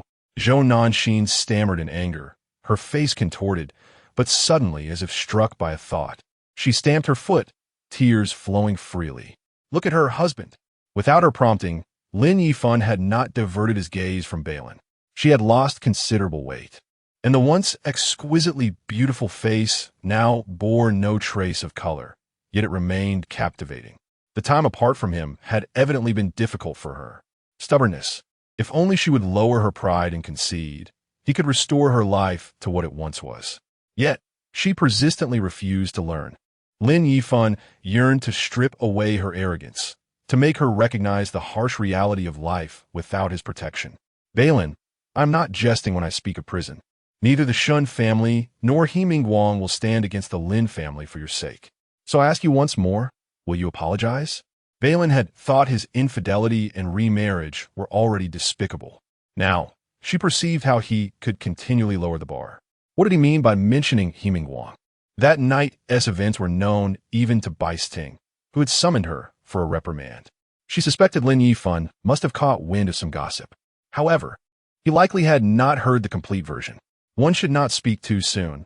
There might be someone willing to act rashly for a beautiful woman, after all. In this era, with so many cosmetic transformations and new faces, finding someone as naturally beautiful as herself was indeed a rarity. Bei Lin felt no remorse for her actions. An apology was out of the question. If there was nothing further, she would take her leave. The atmosphere in the room was suffocating. As she turned to exit, Lin Yifan's irritation flared. So obstinate. If you do not care for yourself, what about those around you? For instance, that Li He who nearly knelt to plead with me. Bei Lin hesitated. You dare. By all means, test me. The Li family has long abandoned you. Bei Lin, with a single word from me, there will no longer be a place for Li He in North City. At this juncture, Lin Yifan's shamelessness was glaringly evident. Whether it was an apology or a reckless disregard, I grant you 3 minutes to ponder your decision. Every person has a vulnerability. Indeed, Bei Lin harbored no fear of the unscrupulous couple confronting her. However, she was genuinely concerned about implicating Li He. When it came to others, she could not afford to let herself go. In other words, Lin Yifan had left her with no room for choice. Bei Lin felt a pang of discomfort in her eyes, and she took a deep breath. Barely a minute passed before she nodded. All right, Just then, there was a knock at the door. Chapter 20. A slap in the face under normal circumstances. One would expect that anyone with a modicum of discernment would refrain from knocking at the door in such a situation. However, not only did the visitor knock, but the knock was also of a rather symbolic nature. As soon as the sound echoed, without awaiting any response, the individual boldly opened the door. A throng of people surged in, transforming the originally spacious office into a rather cramped space.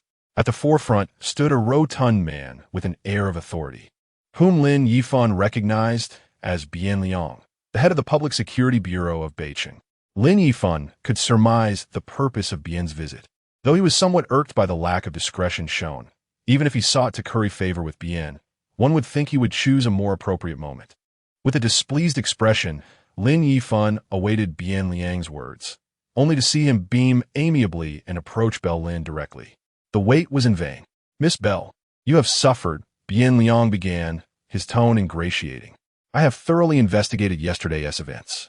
It was my subordinates who acted indiscriminately. On their behalf, I extend my sincerest apologies. Please be magnanimous and do not hold it against them. Bei Lin, still in shock, struggled to respond. Meanwhile, Lin Yifan's face darkened further. Director Bien, are you certain you have truly grasped the situation? His voice was laced with barely concealed menace. Ignoring Lin Yifan, Bei Lin continued, Miss Bell, if you have any other requests, do not hesitate to voice them. After all, you endured a night of distress, and we ought to provide appropriate compensation. No need. Bell finally regained her composure. As long as the matter is clarified, it suffices. Shall I arrange for someone to escort you home? Bien inquired. Yes, that would be appreciated. She replied. Bei Lin had already arranged for a vehicle waiting outside and personally escorted Bell to the car. Once inside, she hesitated before closing the door. Director Bien, could you tell me who assisted me? Miss Bell, you were entirely innocent. There was no need for assistance, Bien replied, his jowls quivering as he maintained his official demeanor. Finding no further answers, Bell closed the door. She watched as the car departed until it vanished from view. Only then did Bien rub his stiff, smiling face and straighten his posture. Fortunately, this Miss Bell is quite amenable otherwise. Director Bien, what is going on? His subordinates were evidently still in the dark. What is happening? I would like to know as well. If any of you wish to resign, do so promptly and spare me the trouble. Bien was relieved that Miss Bell was unharmed. Had anything unfortunate occurred under their watch, her powerful backer could obliterate their standing. Her backer? This Miss Bell had simultaneously offended both the Lin and Zhou families. In this vast Beijing, could anyone truly challenge these two houses? As his subordinates exchanged uncertain glances, a voice interjected. Since we're on the subject, I am quite curious who possesses the capability to compel Director Bien to openly defy both the Lin and Zhou families. Lin Yifan's expression darkened. He had just threatened Belle, asserting that no one dared oppose her or the Lin family. Yet mere moments later, Director Bien personally facilitated her release. It is indeed a slap in the face. Who would have thought that Lin Dasha would be so oblivious? Bien Liang turned to glance at him, only to be met with a visage of ashen pallor, disturbingly sinister. Under ordinary circumstances, Bien Liang would have been thoroughly unnerved, but at this moment, he perceived a hint of pity in Lin Yifan's eyes. If I may speak candidly, rather than tormenting a woman with such intentions, it would be far more prudent for you to return to the company and earnestly learn from your father and uncle. Perhaps then you might draw closer to the epicenter of power within the Lin family. Chapter 21. You are floating as the only grandson of the Lin family. Lin Yifan had always been cherished and never experienced such a downfall. The power center of the Lin family. How dare he mock Lin Yifan for lacking authority within his own family? Lin Yifan was on the verge of grinding his molars to dust. Bien Liang, do you truly fear for your life? To which Lin Yifan retorted, if I were not afraid of death, why would I still be alive? However, there is no need for you to rage in embarrassment over a woman. With a shift in tone, Bien Liang boldly reported to Miss Zhou. I hope you do not mind. How could Zhou Nanxin possibly not mind? She was utterly concerned, yet she could not allow it to show. Director Bien, there is no need to sow discord between my husband and me. Today's incident is simply because Bei Lin has attached herself to a formidable figure. However, you should also consider your own position. It was not easy for you to ascend from humble beginnings. If you align with the wrong camp, you will find that you have no beauty to sell. Thank you for the reminder. However, just because one is lacking in innate talent does not mean they cannot catch up later. You are, after all, renowned for being the #1 artificial beauty in Beijing. Perhaps you could introduce me to a couple of reliable plastic surgeons tomorrow? You. Zhou Nanxin's face twisted in anger as her sensitive spot was struck. She felt defeated and sought help. But as soon as her hands grazed Lin Yifan's arm, he flung her away. Enough. Are you not already embarrassed enough today?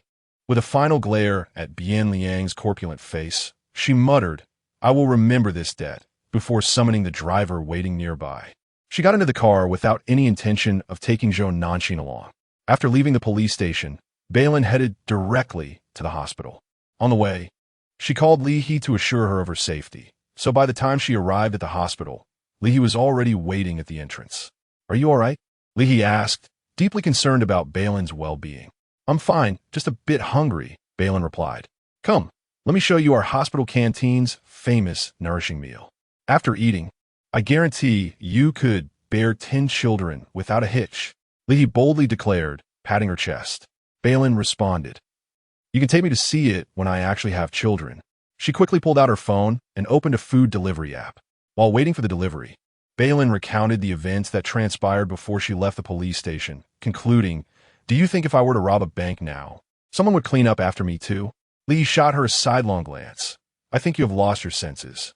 Bei Lin replied, Do you think the person who paid for your grandmother's surgery and the one who helped you out today could be the same individual? Returning to the point, Li made a bold assumption, then paused, frowning in distress. Regarding the donations, I inquired with my colleagues, and the situation is quite strange. They claim it is to penetrate the domestic market, yet TS Pharmaceuticals is a globally renowned industry leader. They have no need for such an obscure method to enter the domestic market. Li did not need to elaborate on TS Corporation. Bei Lin understood well what those words signified. That was an immense wealth, almost impossible to quantify, indeed sufficient to challenge the Lin family. Yet, Bei Lin could hardly recall any involvement with this consortium. Deep down, she harbored a preposterous suspicion, which now seemed to confirm her misjudgment. As evening fell, her grandmother momentarily awakened. Though her mind was not entirely clear, she grasped Bei Lin's hand, her eyes clouded with confusion. She seemed to want to say something, her lips quivering, but all Bei Lin could discern was her labored breathing. Soon after, the elder drifted back into slumber. The following morning, a nurse approached Bei Lin with news. Your grandmother's surgery has been scheduled for Friday at 9:30 a.m. Please take a close look at this booklet. It contains important pre-operative instructions. Thank you, Bei Lin replied, accepting the small booklet handed to her. With the surgery approaching, time seemed to fly. 3 days felt like the blink of an eye, and before she knew it, Friday had arrived. During these days, Bei Lin had nearly memorized the contents of a nurse's booklet. Despite this, when a moment came to escort her grandmother into the operating room, she was overwhelmed with anxiety. Rest assured, Director, he will personally perform the surgery. You will surely have your grandmother back, healthy and thriving, Li encouraged her. This was not mere empty consolation. As a doctor herself, Li had heard of Director He's exceptional skills even during her academic days. In terms of cardiac surgery, Director He could undoubtedly rank among the top 5 worldwide. Though Bei Lin had heard Li speak these words before, she could not quell her nervousness. Her heart raced as if it might leap into her throat. After a brief conversation, Li received a call from her department. I'm sorry, but a patient I oversee has encountered complications and requires an immediate second surgery. The patient is the priority. You must go, Bei Lin urged. Are you sure you can manage alone? Li asked, a hint of concern in her voice. Bei Lin suppressed her underlying anxiety, assuring her, I will be fine. Another call interrupted them, leaving Li no choice but to hurry away. I will come find you as soon as I finish, she promised. All right, Bei Lin replied. Once Li departed, the corridor fell eerily silent. Bei Lin settled into a chair closest to the operating room, glancing intermittently between the door and the time on her phone, unable to focus on anything else. They entered the operating room at 9:30, and according to the lead surgeon's estimate, the procedure would likely last over 5 hours. She had lost count of how many times she checked the time. At 10:58, just as she withdrew her gaze from her phone, the corridor erupted into commotion. The sound of a gurney's wheels racing down the hallway echoed throughout. Instinctively, Bei Lin looked up and froze upon recognizing the face of Lin Maoji, swiftly being wheeled into the operating room adjacent to her grandmother's. Lin Yifan and several others accompanying him were halted outside. Have you contacted Director He? Lin Yifan inquired of a nearby individual who was busy on the phone. Not yet, but I've reached the assistant. He is on his way here. I'll go down and meet him, the person replied, hastily heading toward the elevator. Lin Maoji's condition deteriorated abruptly, leaving no time for any preparations. Lin Yifan, feeling a surge of irritation, ran his fingers through his hair, only to realize after a moment that Bei Lin was seated on a nearby bench. What are you doing here? He inquired directly, his tone laced with confusion. Why shouldn't she be here? One might think he was accusing her of intruding into his home. Yet, Bei Lin was in no mood to engage with him at that moment. She slightly turned her head, gazing towards the operating room, remaining silent. Her demeanor was hardly pleasant, and given Lin Yifan's already fraught emotions, he raised his voice several decibels. Are you deaf? Bei Lin, I'm speaking to you. Chapter 22. Changing doctors. As Bei Lin anxiously awaited her grandmother's surgery, she found herself in a state of unbearable torment, compounded by Lin Yifan's relentless presence, which ignited a smoldering frustration within her. You may as well consider me deaf, she remarked, lifting her gaze to meet his, her expression void of emotion. Could you please keep your distance? Lin Yifan met her gaze, noting her lack of desire to look away. It struck him that the warmth and affection that once resided in her eyes had vanished entirely. This realization engulfed him in an unprecedented wave of panic. Struggling to regain his composure, he attempted to salvage the situation. I didn't mean it that way. Young Master Lin, the assistant to the director, has arrived. The individual who had just exited returned, accompanied by the assistant and a doctor clad in a white coat. Lin Yifan had yet to finish his sentence when he altered his course of conversation. Bei Lin, once this is over, we need to talk. Without waiting for her response, he turned and strode towards the approaching group. Young Master Lin, the assistant, initiated, subsequently introducing, this is Director G from our hospital's cardiac surgery department, who will be performing the bypass surgery on your father. Why isn't Director He handling it? Lin Yifan interjected before the assistant could finish, clearly dissatisfied with the arrangement. Director, he has been overseeing my father's condition. No one understands his case better than he does. This surgery must be performed by him. However, Director, he is currently engaged in another surgery. Rest assured, Director G is an authority in this field and is fully capable of performing the operation. Then let him go and fetch director Lin Yifan insisted, as if it were a matter of course. The assistant appeared taken aback. The surgery has already commenced. There is no possibility of changing doctors mid-procedure. Director he would not agree to it. A hint of menace crept into Lin Yifan's tone. What if I insist on a change? Consider the implications. Should anything happen to my father today, who among you would bear that responsibility? The assistant's expression shifted to one of discomfort. Under ordinary circumstances, he would dismiss such unreasonable demands, but this particular individual was not one to provoke. In truth, the entire hospital felt the weight of his influence. After much deliberation, the assistant finally looked towards Bei Lin. Perhaps you could discuss this with the family of the patient? If you agree, arrangements could potentially be made with Director He. I do not agree, Bei Lin replied resolutely, having grasped the situation and before Lin Yifan could voice his thoughts. She had already answered the assistant's inquiry. The corridor was narrow, and their voices carried, making it impossible for Bei Lin to ignore the conversation, especially since it involved her grandmother, who was undergoing surgery in there. Lin Yifan stepped back in front of her. Bei Lin did not even spare him a glance. It is none of your concern. Time and again, Lin Yifan felt his temper flare at her demeanor. Could she not engage in a civil conversation? It had only been a month since their breakup, yet she seemed like an entirely different person, devoid of any trace of her former self. The assistant to the director was taken aback by their acquaintance and stepped forward. Inside, the patient was Miss Bei's grandmother, Lin Yifan, whom he had met before. After inquiring about her condition, he glanced at the silent figure in the white coat, pondering whether Director Ji could handle the surgery. While he was capable, the complexity of Bei Lin's grandmother's condition meant that his success rate would undoubtedly fall short of that of Director He. Lin Yifan only caught the first half of the statement, and then proposed a condition he believed Bei Lin could not refuse: to allow Director Ji to replace Director He for the surgery, with all expenses covered by him. Having been in a relationship for 5 years, he was acutely aware of her financial situation. Indeed, Bei Lin could not afford the exorbitant surgical fees, yet even in her most desperate times, she had never considered seeking his assistance. Did Lin Xiao not understand the hospital's policy of payment prior to surgery? A trace of sarcasm flickered in Bei Lin's eyes as she thought. In a race against time to save a life, how could he prevent the doctor from entering the operating room? Was he truly wishing for her father's demise?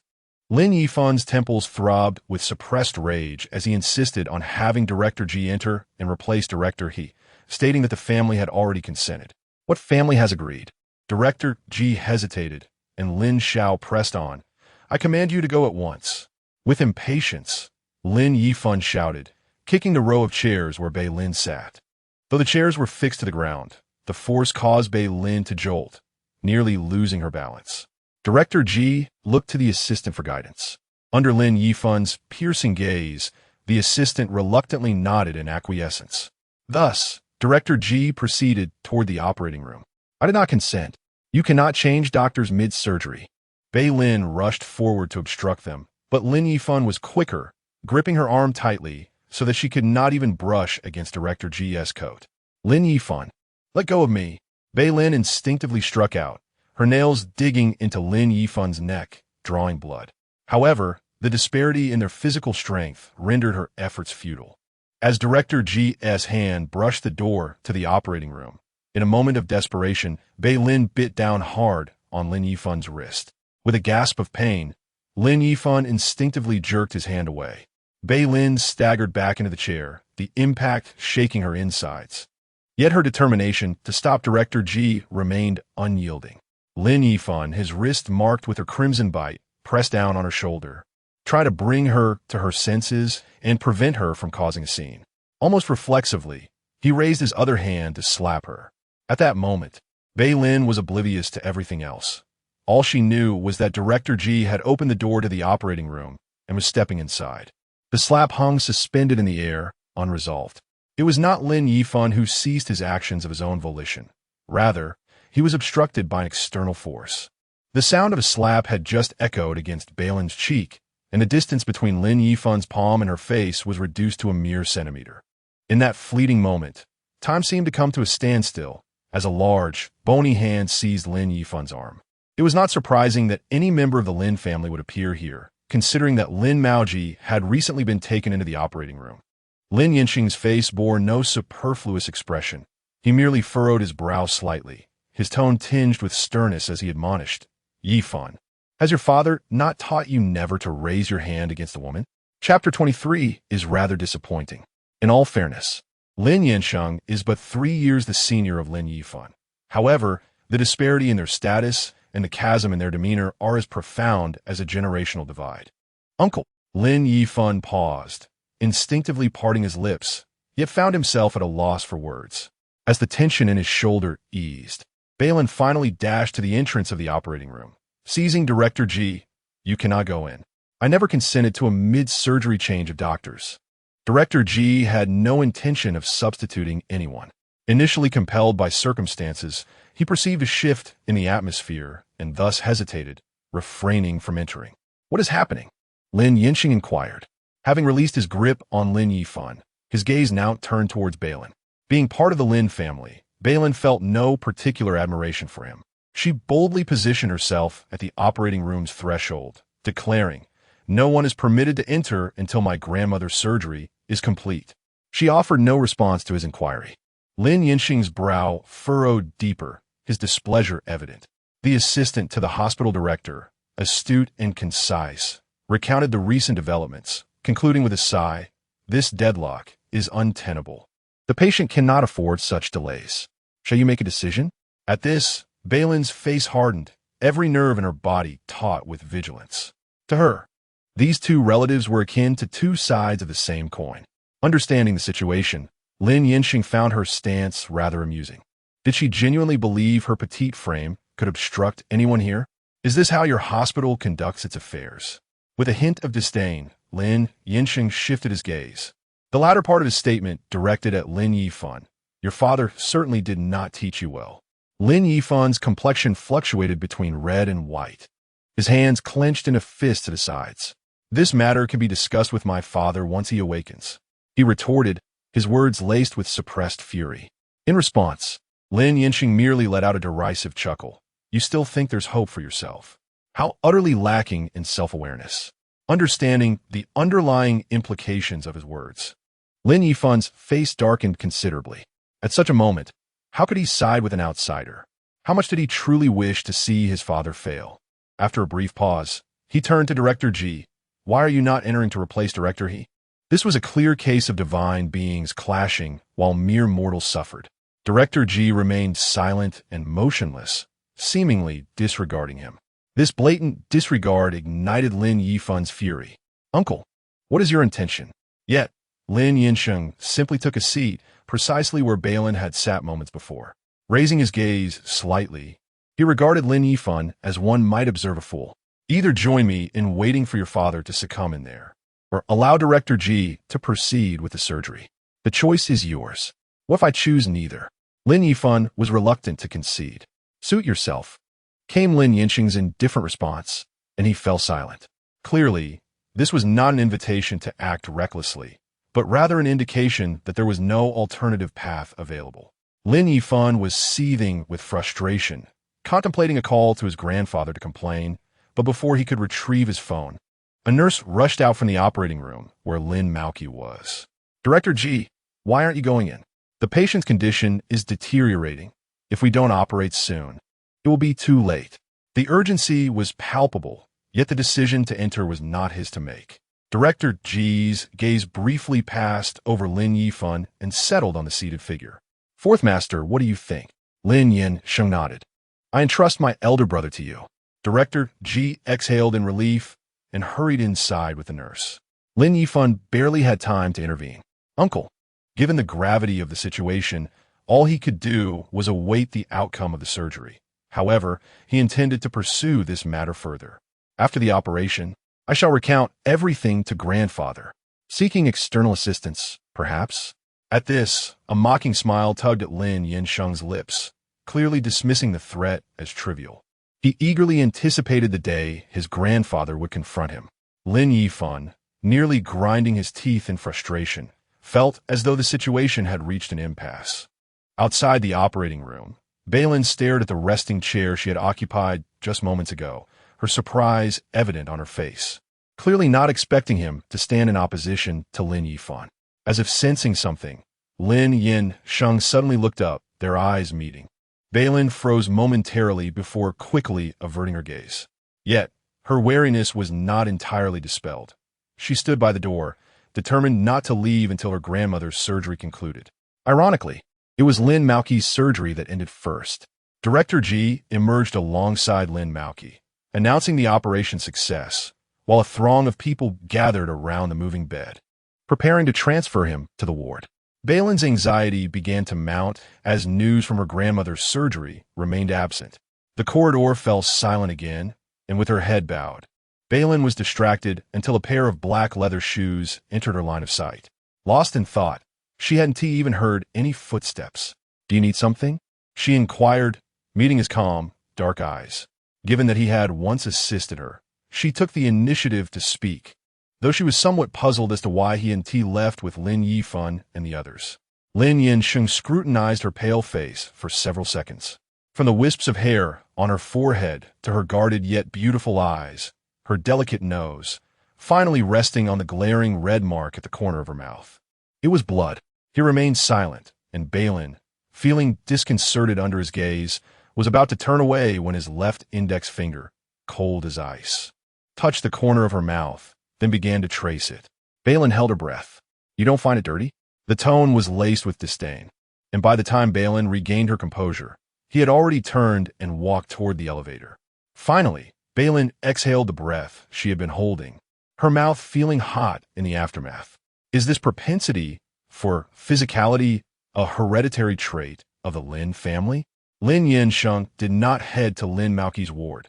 Instead, he descended directly to the first floor where a car awaited him outside. He entered the vehicle without delay. Chun Jing, who had just accompanied him to the ward, started the engine, glancing at the rearview mirror. Just now, young Master Fan called the old man. No sooner had he spoken than Lin Yansheng's phone began to ring. Noticing the furrow in his brow, Chun Jing could almost predict who was calling. The phone rang for a while, but Lin Yansheng showed no intention of answering. As the ringing of the phone finally ceased, Chun Jing could not help but express his frustration during the drive. The temperament of Fan Xiao was indeed remarkable. Despite the surgical procedure going smoothly, he felt compelled to file a complaint. Had it not been for your generous invitation to bring Director He back for the operation of Miss Bei's grandmother, he would still be attending a seminar abroad, not returning until next month. If that were the case, would Fan Xiao have to take legal action against the airline that transported Director He? In other words, had Lin Yansheng not arranged for Director He's early return, Lin Yifan would have had no opportunity to cause a scene today, let alone report to Lin Siyuan. Just as Chun Jing finished speaking, Lin Yansheng's phone rang again. This time, it was the bodyguard secretly following Bei Lin. He answered the call, and the news was dire. "It's bad, Mr. Lin. Miss Bei is in trouble." Chapter 24. Overcome with fear when Li He sought out Bei Lin. Her grandmother's surgery had yet to conclude. Noticing that Li He was still clad in surgical garb, her demeanor appeared lost and drained. Bei Lin felt a surge of concern. Was the surgery not progressing well? Alas, there was no saving her. Li He closed her eyes momentarily, leaning her head against Bei Lin's shoulder. At merely 19 years of age, she was facing terminal brain cancer. Bei Lin opened her mouth, yearning to offer words of comfort, yet found herself rendered speechless. Perhaps this encapsulated the helplessness that accompanies the medical profession. A scalpel in hand, even with utmost effort, outcomes can sometimes defy expectations.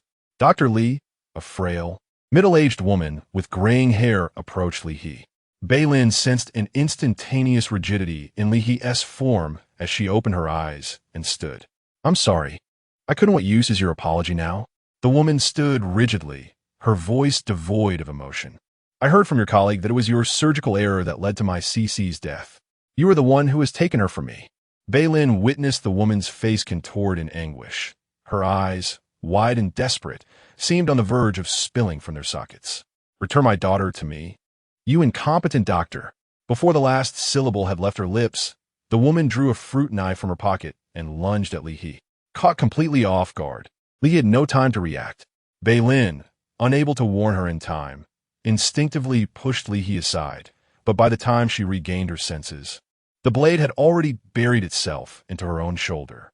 It hurts. Lin Bao. Li He collapsed to the ground, her wrist twisting as she braced herself, but she could hardly focus on her own pain. The woman was suddenly subdued by a tall man who had rushed in from somewhere, while Li He sprang to examine Bei Lin's wound. Don't move. You can't pull the knife out yourself. Bei Lin, engulfed in pain, felt darkness encroaching, not just in her shoulder, but in her abdomen as well. Yet, before she could articulate her distress, she noticed the tall man pulling out his phone. This is bad, President Lin. Miss Bei has been injured. President Lin, a cold, noble visage flashed through Bei Lin's mind as the darkness enveloped her completely. In the hospital, Bei Lin was swiftly ushered into the operating room. When Lin Yansheng arrived, the doctor had just received the examination results and was discussing them with Li He. Your friend has been complaining of abdominal pain, and the tests indicate signs of a mild miscarriage, but it remains within a controllable range. Li He, absorbed in perusing the papers and images handed to her by a colleague, failed to notice the additional presence in the corridor. Dr. Zhao, let us not concern ourselves with the child for now. My friend does not wish to keep it. Our primary focus must be to remove the knife. Given the current situation, will there be any lasting repercussions? That is her greatest fear. Based on the current results, barring any unforeseen complications during the surgery, there should be no lasting effects. Dr. Zhao replied solemnly, confirming once more, your friend truly does not wish to keep this child? Li He sensed something amiss. Is there a problem? Yes, Dr. Zhao nodded, flipping to the last page of the documents in Li He's hands. As you can see from this result, your friend's uterine wall is quite thin. If a miscarriage occurs, it is very likely she will never conceive again. Li He stood frozen thus. I suggested preserving the fetus, but this means that during the surgical procedure, anesthesia cannot be administered. After a brief pause, Dr. Zhao inquired, is your friend currently unconscious? Have her family members not arrived? It is best for her husband or direct relatives to make this decision. After all, it pertains to whether a woman can become a mother in the future. She does not have a husband. Then we shall proceed with preserving the fetus. Two voices nearly echoed simultaneously.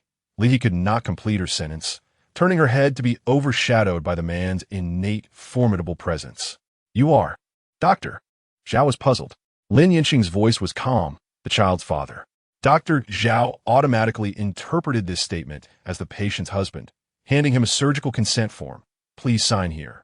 Lin Yansheng cast a brief glance at the document's contents before taking up the pen. Li He, belatedly realizing, knew that the upper echelons of North City were rife with tales about Lin Yansheng. Yet he had spent most of his life abroad, and few had encountered his true self. She deduced his identity from his statement. Wait. However, it was too late to intervene. The name Lin Yansheng had already been inscribed on the consent form. Dr. Zhao took the consent and promptly entered the operating room. Everything unfolded, too swiftly, so fast that Li He's mind had yet to comprehend the situation. It was only several minutes into the surgery that she finally managed to articulate the greatest question in her heart. You actually knew Lin Bao was pregnant? Bei Lin had always believed she had concealed it well. Upon hearing this, Lin Yansheng's gaze lightly brushed past her face, refraining from answering such an obvious question. Consequently, Li He's subsequent inquiries were swallowed within her throat. She felt that when Bei Lin awakened and learned of this matter, she would likely faint once more. As it turned out, her intuition was correct. Not long after the surgery commenced, Bei Lin awoke in pain. The child is fine. She vaguely heard one of the doctors say, You're awake? A nearby nurse, noticing her open eyes, comforted her gently. Do not worry. The baby is safe. Bei Lin instinctively raised her hand to touch her belly, but forgot the injury on her shoulder, causing her to inadvertently tug at the wound, resulting in another wave of excruciating pain. Cold sweat trickled down her forehead. The nurse wiped her sweat, while Dr. Zhao prepared to proceed with the surgery. Should I give you a piece of gauze to bite down on? It will hurt without anesthesia. Why not administer it? Bei Lin it. Her voice weak and aggrieved, nearly on the verge of tears. What kind of procedure is this? Are they afraid she won't pay? Thus, Dr.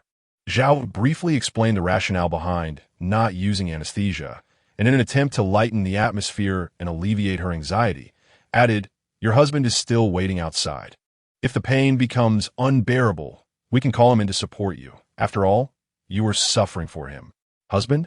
The mere mention of those two words left Bei Lin in a daze. "Doctor, I am not married. Where would a husband come from?" "Ah." Dr. Zhao was taken aback. "That's impossible. The consent form was signed by your husband." Bei Lin felt an unsettling sensation, as if she had overlooked something of great significance. "Doctor, could you kindly inform me whose name is inscribed on the surgical consent form?" she inquired. Suddenly, a vivid recollection surfaced in her mind, the image of a tall man speaking on the phone, and if her ears did not deceive her, he had referred to himself as Mr. Lin. The surgical consent form lay within the operating room. Dr. Zhao gestured for a nurse to present it to her. The pen glided across the paper with an elegant flourish, and Bei Lin's gaze fell upon the glaring name Lin Yansheng. Yet, what resonated in her mind were three entirely different words. What a disaster!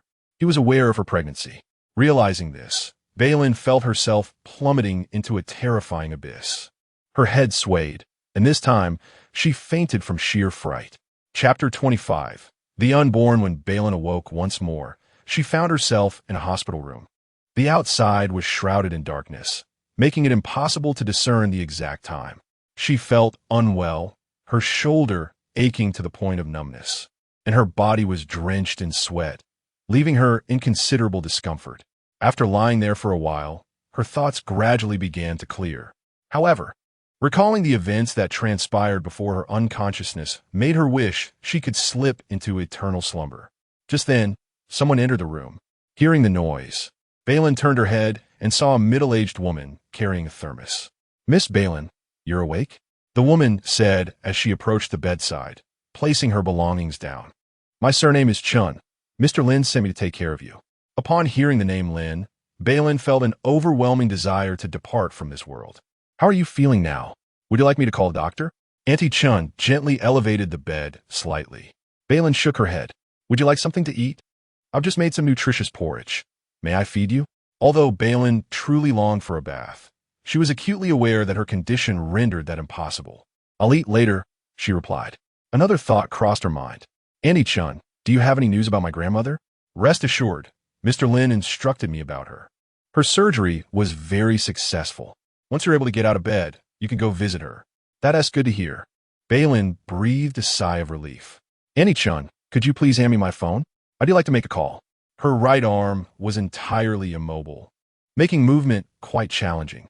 Auntie Chun retrieved the phone from the bedside drawer and placed it beside Bei Lin's left hand. As the screen lit up, she noted it was 7:30 in the evening. After unlocking it, she searched her contact for Lin Yifan's number and dialed. However, there was no answer. After several attempts, the result remained the same. "This is unusual."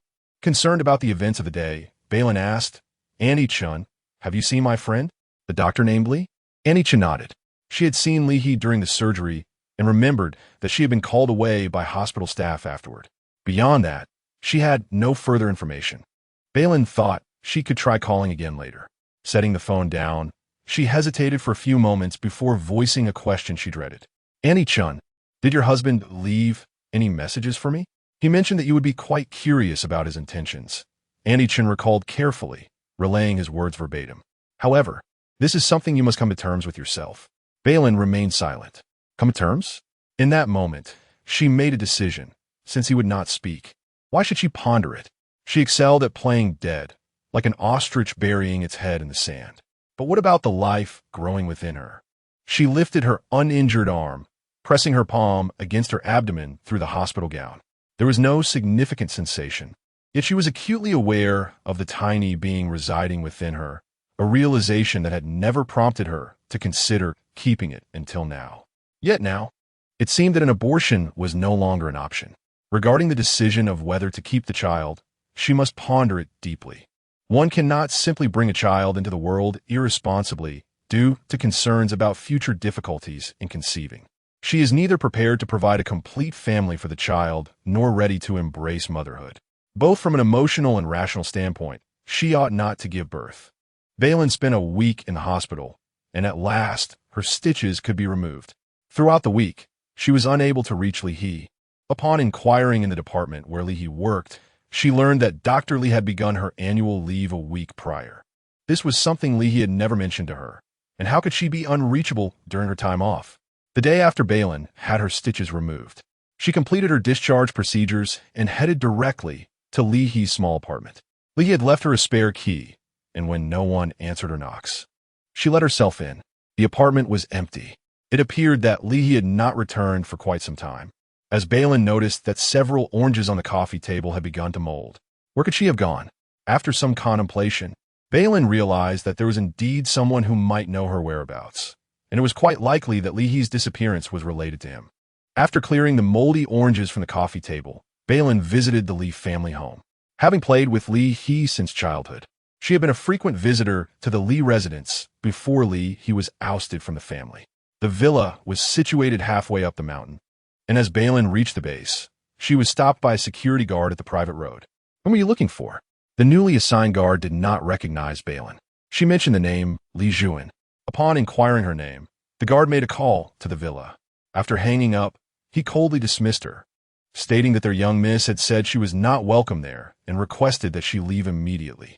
The young miss he referred to was certainly not Li He, but the true heiress of the Li family, Li Ting. The mere thought of that name conjured an unpleasant visage in Bei Lin's mind. She had always been protective of Li He, especially considering how Li He had been cast out of the Li family, an indelible memory. "I am looking for Li Juan. So Li Ting is now in charge of the Li family, is she?" Bei Lin seemed well acquainted with the situation, causing the guard to hesitate. But he could not allow her entry, fearing that if she caused a disturbance, Li Ting would blame him for neglecting his duties. The guard ultimately spoke truthfully. "It would be futile to seek our young master here. He only returns at the beginning of each month for a meal. Do you have his contact information?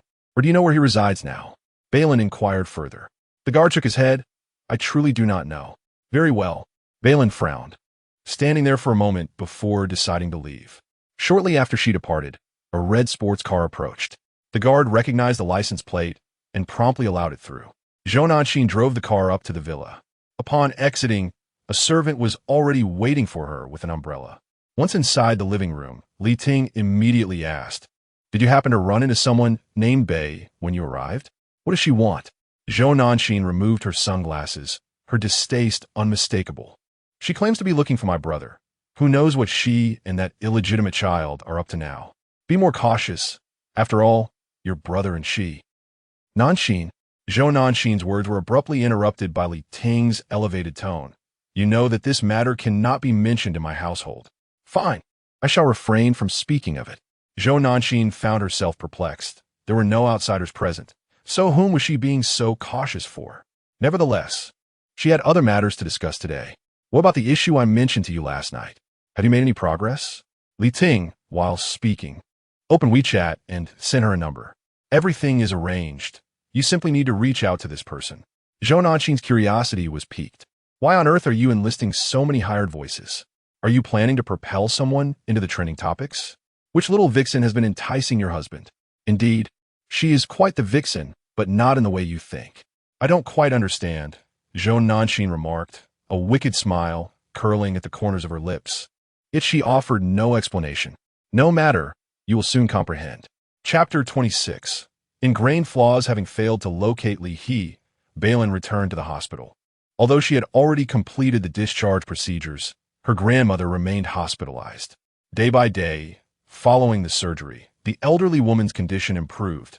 Her moments of lucidity increased, and her spirits lifted considerably, to the point where she no longer mistook those around her. After dinner, Bei Lin fetched water to assist her grandmother with a sponge bath. "Lin Bao, please help me with my discharge tomorrow morning," the elderly woman suddenly proclaimed. At this, Bei Lin hesitated momentarily in her task. "But the doctor mentioned this morning that you should stay for at least another fortnight." "Grandma, this is not a minor surgery. After enduring so much suffering, wouldn't hastening your discharge undermine all that progress?" Bei Lin continued her ministrations, not pausing for long. Once she had finished with the feet and adorned them with socks, Bei Lin took a seat beside the bed. Leaning against the headboard, her grandmother asked, "Lin Bao, tell me honestly, where did my surgery funds come from?" Have you heard something from someone? The matter of the surgical fees is precisely as I mentioned before. A charitable donation was made to the hospital by a foreign company. And you happen to meet the criteria, Bei Lin replied candidly, without concealment. However, the elderly woman remained skeptical. But your father said you went to a banquet just to cover my surgical fees. Despite the harshness of that statement, the old woman could not voice her feelings. Bei Lin observed the moisture welling in her grandmother's eyes and furrowed her brow. Has he been here? The grandmother fell silent. Grandma, I did attend a banquet, believing it to be a typical business engagement. However, upon realizing the investor's ulterior motives, I left. Somehow, this incident reached Bei Lin's ears, and given his nature, he undoubtedly twisted it into something unsavory. Bei Lin was astonished that a man could be so gossipy, especially about events that had transpired long ago. If you doubt my word, feel free to ask any doctor or nurse in the hospital. The source of your surgical fees is common knowledge. Really? The elderly woman remained somewhat doubtful. You haven't colluded with anyone, have you? I swear, if the origins of your surgical fees are dubious, then let Bei Lin suffer from nothing but cold water for the rest of his days.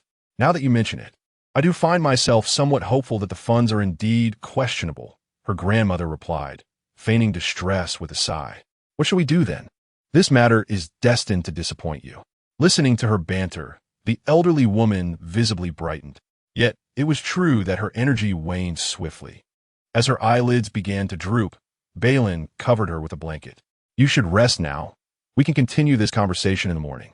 Ah, you are incorrigible, the grandmother retorted, a serious expression replacing her earlier mirth.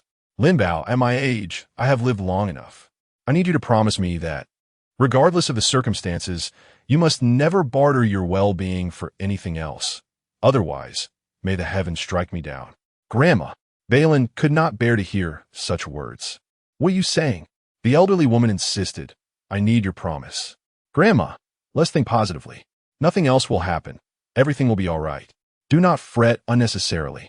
It is inconceivable that Bei Lin could make such a guarantee, especially when the stakes involve her grandmother. The elderly woman could not withstand the pressure and soon succumbed to slumber. At that moment, Bei Lin never imagined that one day the phrase never again would apply to her, just as she uttered those words. A conspiracy surged forth like a relentless tide. Lin Yansheng and a few friends had concluded their gathering, and it was nearing dawn. After indulging in a bit too much drink, he found himself nursing a headache while Chen Jing went to retrieve the car from the underground parking. Standing in a corner at the foot of the building, he took in the night air. Chaoga was a place where day and night were nearly inverted. The deeper the night, the more vibrant the atmosphere became. Although Lin Yansheng occupied an inconspicuous corner, his mere presence rendered even the dullest of spots impossible to overlook. In the parking garage, Chen Jing encountered a minor complication. The car was delayed. By the time he arrived, Lin Yansheng's corner was bustling with people, the air thick with an array of fragrances that lingered. His expression darkened as he dealt with the various attempts at flirtation. Mr. Lin, Chen Jing called out as he exited the car, deftly intercepting a long-haired woman who was about to approach Lin Yansheng. I apologize for my tardiness. Lin Yansheng cast him a cool glance before getting into the car.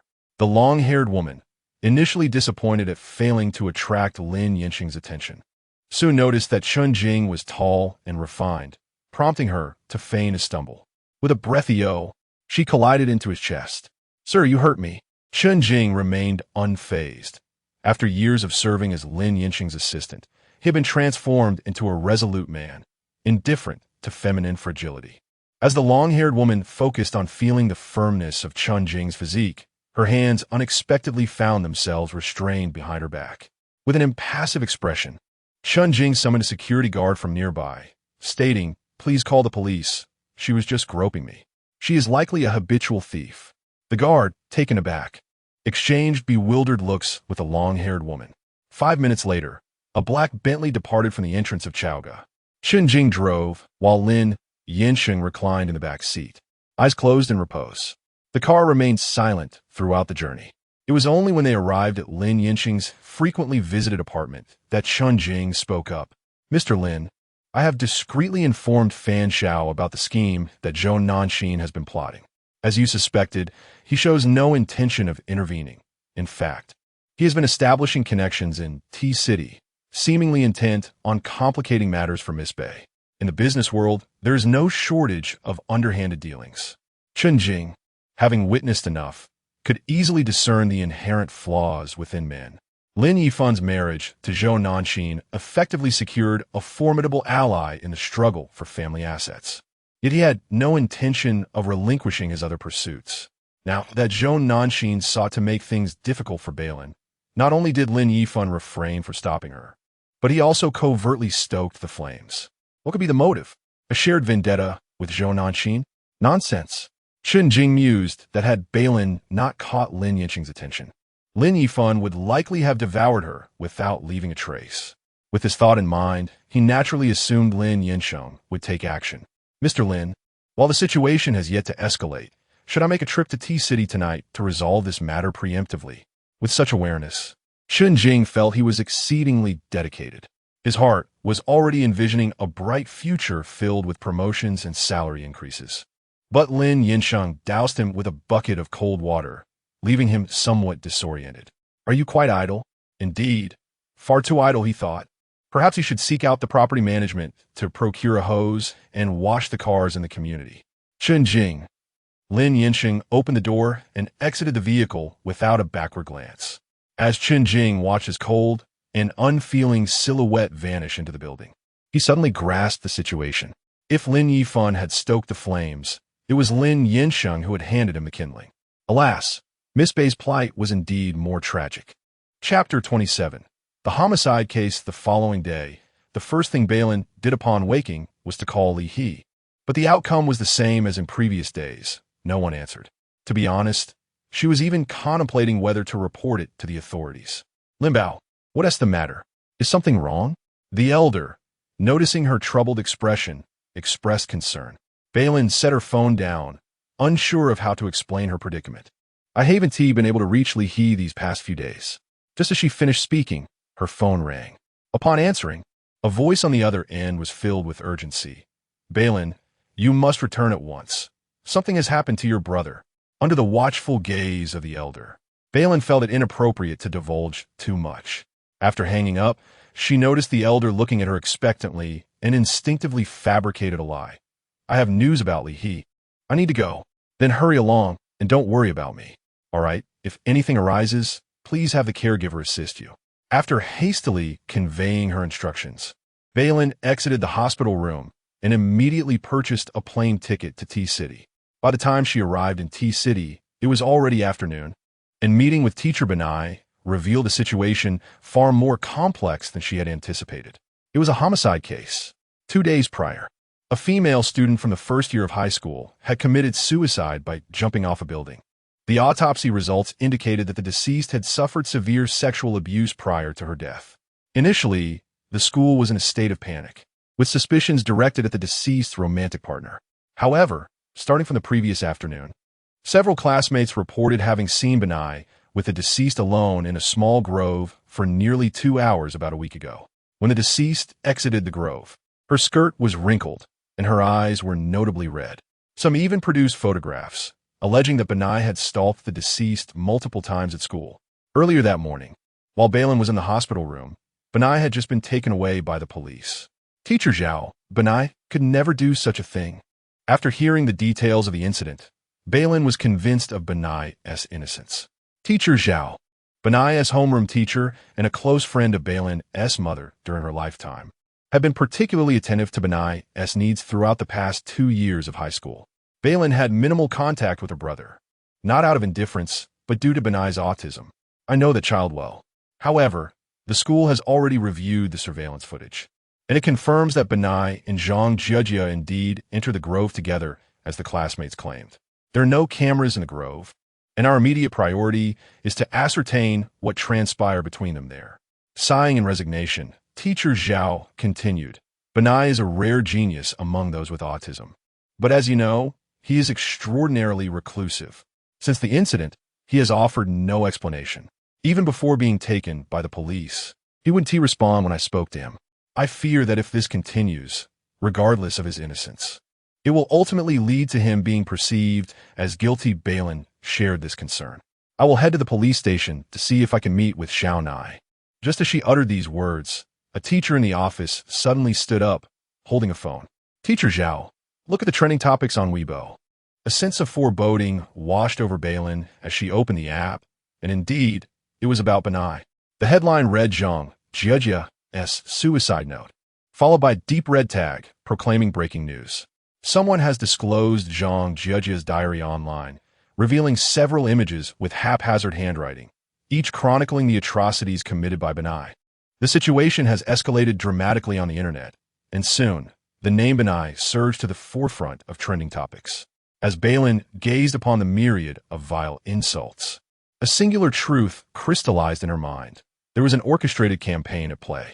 Both parties involved, Benai and Zhang Jiajia, are not public figures. To speak frankly, there are countless individuals who suffer far worse fates than Zhang Jiajia each year, yet this level of attention is unprecedented, rivaling that of A-list celebrities. On her way to the police station, Bei Lin pondered a crucial question. Benai is merely a high school student. What could the masterminds behind this entire affair possibly gain? Perhaps the true perpetrators behind Zhang Jiajia's demise are powerful forces seeking a scapegoat, or Bei Lin considered another possibility, and as she scrolled through Weibo, discovering her name trending, she began to understand the unfolding events. This series of explosive actions was relentless. Her phone began to ring incessantly, and the vile comments beneath her Weibo account could easily compile into a veritable textbook of insults. To be honest, Bei Lin found it impossible to remain unfazed. After disabling comments on Weibo, she relished a moment of quiet, but it was short-lived as her phone buzzed with a call from Besting. I told you to sever ties with that side, but you didn't listen. Now look what has happened, Bei Lin. Conscience aside, has the Shen family ever treated you poorly over the years? But just look at your recent actions. You have brought ruin upon the Shen family because of that wretch's so-called good deeds. They've even sent wreaths to your home. Besting's blood pressure surged, and his ire was directed squarely at Bei Lin, his words dripping with venom. What connection does that wretch have to the Shen family? If it were up to me, the moment we discovered he was ill, we should have just given him rat poison and ended it all. Then why didn't you offer yourself a dose of rat poison when you were reveling in your pleasures? If you had died in my mother's womb before Benai was born, wouldn't we be free of all these troubles? Bei Lin could muster no respect for him now, as he displayed not a shred of paternal instinct. Fine. Besting was livid at her retort. Mark my words today, Bei Lin. Do not expect the Shen family to assist you in this matter. In a fit of rage, he hung up the phone. Bei Lin, expressionless, set her phone down. Though her heart ached, she had long grown accustomed to Besting's inherent coldness. To say she was disappointed would be an understatement. She was thoroughly disillusioned. As she collected her thoughts, the taxi arrived at its destination. Bei Lin paid the fare and alighted. But 2 minutes later, the police informed her that the suspect had already been transferred to a detention center and was not in their custody. Moreover, during the investigation, the suspect was undergoing interrogation and was prohibited from any external contact. In other words, she would not be able to see him. Officer, considering my brother's unique circumstances, could you possibly make an exception? He suffers from severe autism, and the personnel at the detention center may find it challenging to communicate with him, Bei Lin implored. Autism? How is it that you've already concocted a way to help the suspect evade criminal responsibility? The officer remained unconvinced. No, my brother, he really... Enough. I cannot and do not wish to concern myself with your brother's issues. If you truly wish to see him, you may go to the detention center and create a disturbance yourself. The police officer, visibly impatient, turned to attend to other matters. Upon exiting the police station, Belle found herself sitting on the roadside, lost in thought. The night had fully descended, and the chill of late autumn seeped through her sweater and coat. Cars passed by, and after a while, one halted in front of her. The driver lowered the window, and through his sunglasses, the man regarded her, saying, "Get in, let's talk." In the dim light of the vehicle, it was difficult to discern details, yet from the sound of his voice, Belle immediately recognized who was inside. She gazed at the person in the car for an extended moment, lost in contemplation. Lin Yifan did not rush her, seemingly confident that she would eventually enter the vehicle. 2 minutes later, Belle settled into the passenger seat. Lin Yifan instinctively leaned over to fasten her seatbelt, but she reflexively raised her hand to stop him, saying, "I can do it myself." Lin Yifan silently observed as she secured her seatbelt, his gaze darkening behind his sunglasses, yet he remained silent, merely restarting the engine and guiding the car into the night. T-City was a small third-tier town where Belle had been born. Even after moving to North City with Besting, she always returned here during the summer and winter breaks without fail.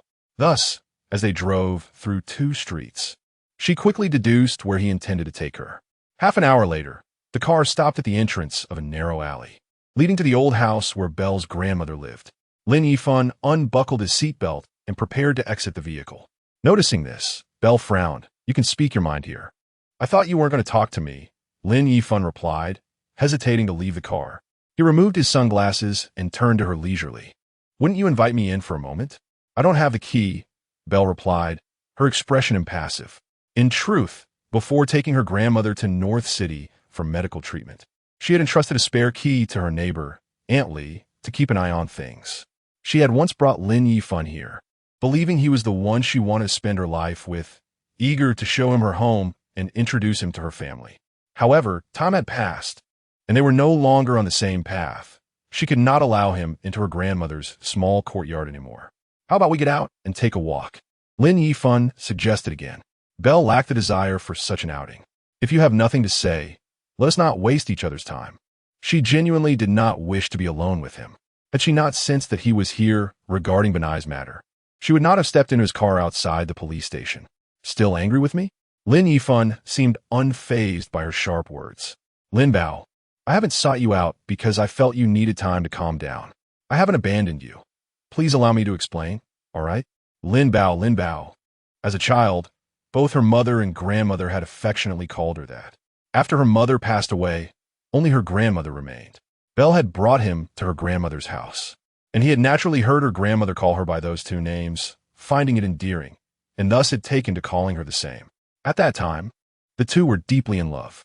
The 2 words that had been familiar to Bei Lin since childhood would make her blush and her heart race whenever he uttered them, leading to much teasing from Li He. Subsequently, influenced by him, Li He also began to call her Lin Bao, as her thoughts drifted back from distant memories. Bei Lin felt a persistent ache in her heart. Yet, he was now a married man. Did it still hold any significance for him to speak of such things with her? "I have no interest in your explanations." Bei Lin did not wish to entangle herself further with him, nor would she deign to look back at someone who had betrayed her. "Lin Yifan, I have but one question for you. Was it you who orchestrated this debacle with Benai?" She could not believe that his presence in T-City was merely coincidental. "It wasn't me." Lin Yifan frowned. "Lin Bao, how could you think such a thing of me?" "Not him." Bei Lin harbored doubts in her heart. If that were the case, then there was nothing left to discuss. With that, she unbuckled her seatbelt, preparing to exit the car. Lin Yifan grasped her arm. "Lin Bao, if you are willing, I can assist you in resolving this matter." "So you did come for this reason?" Bei Lin smirked sarcastically. "Go ahead, what are your terms?" She was acutely aware that Lin Yifan would not be her savior in this predicament. Lin Yifan certainly had conditions, but her businesslike tone left him at a loss for words. After a long pause, he produced a folder and handed it to her. "This is the purchase agreement for the newly developed villa area in T-City. I've already made the payment. Tomorrow, I will take you to complete the necessary procedures, and the house will be yours." Instead of stating conditions, he offered her a villa outright. Bei Lin gazed at the folder, but somehow her gaze fell upon the hand that held it. The left hand. A wedding ring adorned the ring finger. Bei Lin withdrew her gaze and tilted her head back, pressing against the car seat. She had begun to comprehend his implications, yet feigned ignorance. And then what? "The house will commence renovations in the next few days. The designer should reach out to you later. You can discuss any preferences you have with him regarding the decor. By the time the renovations are finished, your grandmother will surely have been discharged from the hospital, and you can move in together. Since you dislike the Shen family, you may remain here from now on." He had mapped out her future, and undoubtedly, his future included him as well. "Lin Bao, I will come to see you whenever I can. We'll be just like we were before, one Tiwi, before." Bei Lin was at a loss for how he could still have the audacity to mention those words. "In the past, we were open and honest. Yet now you desire me to hide away where your wife cannot see, awaiting your occasional visits as your extramarital affair. How is that the same? Lin Bao, you know that I do not love Zhou Nanxin. Marrying her was merely a business decision. I assure you, at most 3 years from now, I will divorce her and then marry you. Bei Lin's expression grew somewhat numb. You calculate this so well. Does Zhou Nanxin know? She doesn't need to know. In Lin Yifan's view, he completely dominated this marriage. The day the Zhou family could no longer provide him assistance, he would unhesitatingly cast Zhou Nanxin aside. There is no need to know. Bei Lin instinctively repeated these words, an overwhelming sense of sorrow welling up within her. When you married her, was it not also in such a manner? She does not need to know. In truth, she remained oblivious. It was only at the wedding of Lin Yifan and Zhou Nanxin that Bei Lin truly comprehended the extent of her own absurdity. Even more ludicrous was the fact that while he was orchestrating a grand wedding with another woman, he was simultaneously coaxing her to pursue her studies abroad. Had it not been for Li He's discovery of the peculiarities, Bei Lin would likely be playing the role of the mistress in a foreign land. Just as he had planned, purchasing a villa to conceal her in T-City. This is what he meant by things being the same as before. Lin Yifan, do you truly believe yourself to be a treasure, that any woman would simply desire to cling to you? Bei Lin could not suppress a laugh. Ultimately, Lin Yifan had lost his patience. Why must you cling to Zhou Nanxin?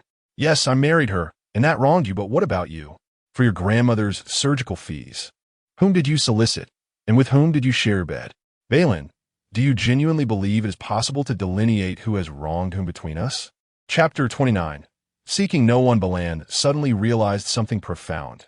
Despite their years of romance, she and Lin Yifan had never been equals in his eyes. To him, she resembled merely an object, one that could not interfere with the acquisition of new possessions by its owner. Even if he were to marry another, she was expected to remain chaste. Otherwise, it would be a betrayal of him. Suppressing the bitterness rising in her throat, Bei Lin replied with a mocking tone, should I then express my gratitude for your magnanimity in overlooking my past with others? This matter, lacking concrete evidence, had originally been mere speculation for Lin Yifan. However, hearing her acknowledge, it transformed the situation entirely. Despite having been together for so long, she had never allowed him to touch her. I can overlook the past, but from now on, you must sever all ties with him. Lin Yifan did not even inquire about the identity of that man. Fearing his rage might spiral out of control, Bei Lin scoffed, perhaps it would be best if you refrained from such lofty declarations of love. I am not worthy of it. Bei Lin Yifan's voice rose in displeasure. What was her attitude? His fleeting anger consumed his rationality, but he quickly quelled his fury. You may sulk, but what about your brother? Can he endure this? In Lin Yifan's mind, Bei Lin was indispensable. To him, whether she flirted with other men or spoke in such a sarcastic manner, it was merely a bargaining tactic. Ultimately, she would have to relent. Yet, Lin Yifan was reluctant to initiate this cycle of indulgence. Lin Yifan, did you have any involvement in my brother's situation? Bei Lin retorted, fixing her gaze unwaveringly upon him. Having shared many years together, she was acutely aware of his subconscious habits. In that fleeting moment of his furrowed brow, she already knew the answer. His role in the entire affair remained uncertain, but he was undoubtedly entangled within it. At its core, it was indeed your brother's initial transgression that had led to his predicament, was it not? Lin Yifan recognized that denial was no longer an option. Thus he shifted the narrative. Besides, what grounds did she have for dissatisfaction when he had resorted to such despicable measures, ones he himself scorned, for her sake? Whether Bei Lin had erred remained to be seen. Bei Lin was disinclined to argue further. If you believe that I must engage in some sort of transaction to rescue Beina, why must that person be you? Upon hearing this, Lin Yifan recalled the incident at the Beiqing police station. He had confidently declared that no one dared to oppose the Lin family in Beiqing, only to be swiftly proven wrong. Even now, he had yet to uncover the identity of the individual who had secretly assisted her. Who else do you wish to find? A flicker of hostility danced in Lin Yifan's eyes. You resent me for marrying Zhou Nanxin and not being able to provide you with a title. But what about that man? Do not tell me that those older men like He Mingguang you have been associating with can truly marry you. After all these years, you should have come to realize a harsh truth. With your looks, you are destined to remain a mere stepdaughter. Many may desire to bed you, but only the most desperate and lowly would dare to marry you. Bei Lin had indeed heard such words before. When Lin Yifan and Bei Lin first began their relationship, there were bets placed in Beicheng regarding whether he would marry her. After their eventual breakup, she had heard far worse remarks. Yet, it turned out that he harbored similar thoughts. Seeing her gaze lowered, Lin Yifan assumed she had taken his words to heart, and his tone softened slightly. Lin Bao, could you please wait for me for 3 years? Is that all you have to say? Bei Lin's voice bore no trace of emotion. Lin Yifan, somewhat perplexed by her thoughts, furrowed his brow, waiting for her to continue. Bei Lin exhaled softly. At that moment, she truly felt she had moved on. Her best years had been wasted, akin to being fed to dogs. But even dogs were far more loyal than he was. Lin Yifan, I am at a loss as to what has led you to believe there is still a possibility between us. Since you have sought me out, let me be unequivocal. We have broken up, and it was neither pleasant nor dignified. The mere thought of having been with you disgusts me. Furthermore, whatever means you possess, feel free to employ. I would never seek assistance from you regarding Beina. Throughout their exchange, Bei Lin did not touch the folder containing the housing agreement, showing no sign of being swayed by his proposal. She would never ask him for help. At that moment, Lin Yifan's expression was beyond mere displeasure. Bei Lin, do you truly believe you can find someone better than me? That is not your concern. With that, Bei Lin opened the car door decisively. Don't refuse a toast, and instead drink a penalty shot. Lin Yifan was confident that he was the only one capable of resolving the issues surrounding Beina. After the incident in Beicheng, he had entrusted this matter to reliable individuals. Therefore, he did not stop her from exiting the car. She had no idea how well he treated her. Bei Lin stepped out, firmly planting her feet on the ground and shutting the car door behind her. Through the partially closed window, Lin Yifan's voice reached her. In 3 days, I will be waiting for you in T-City. Once those 3 days are over, I assure you that Beina will be thoroughly dealt with.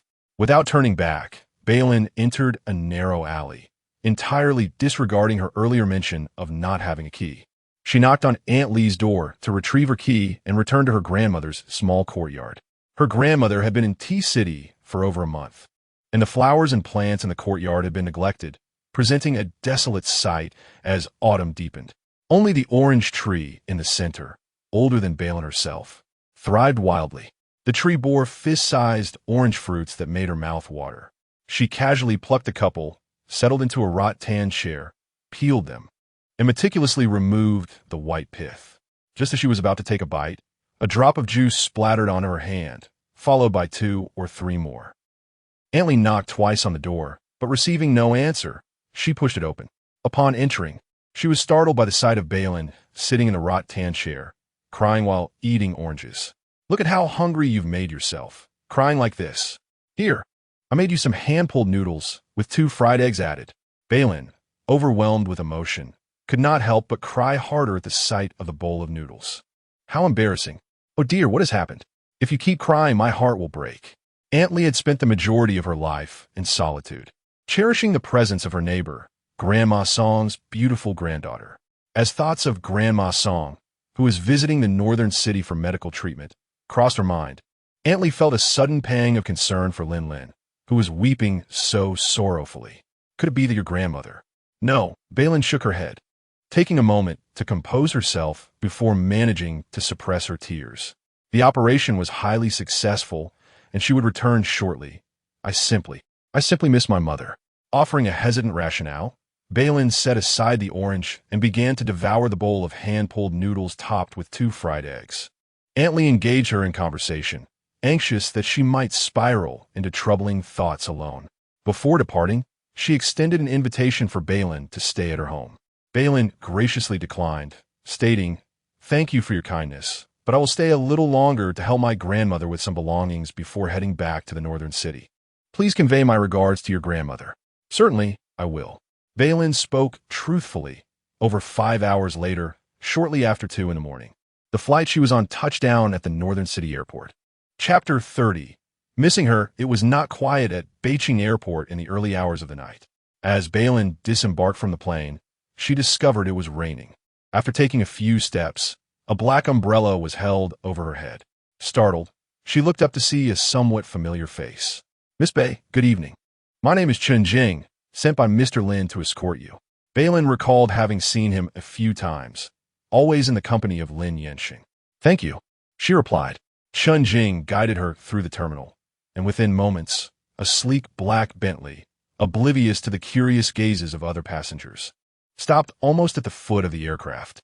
Chen Jing opened the rear door for her, and she slid into the back seat.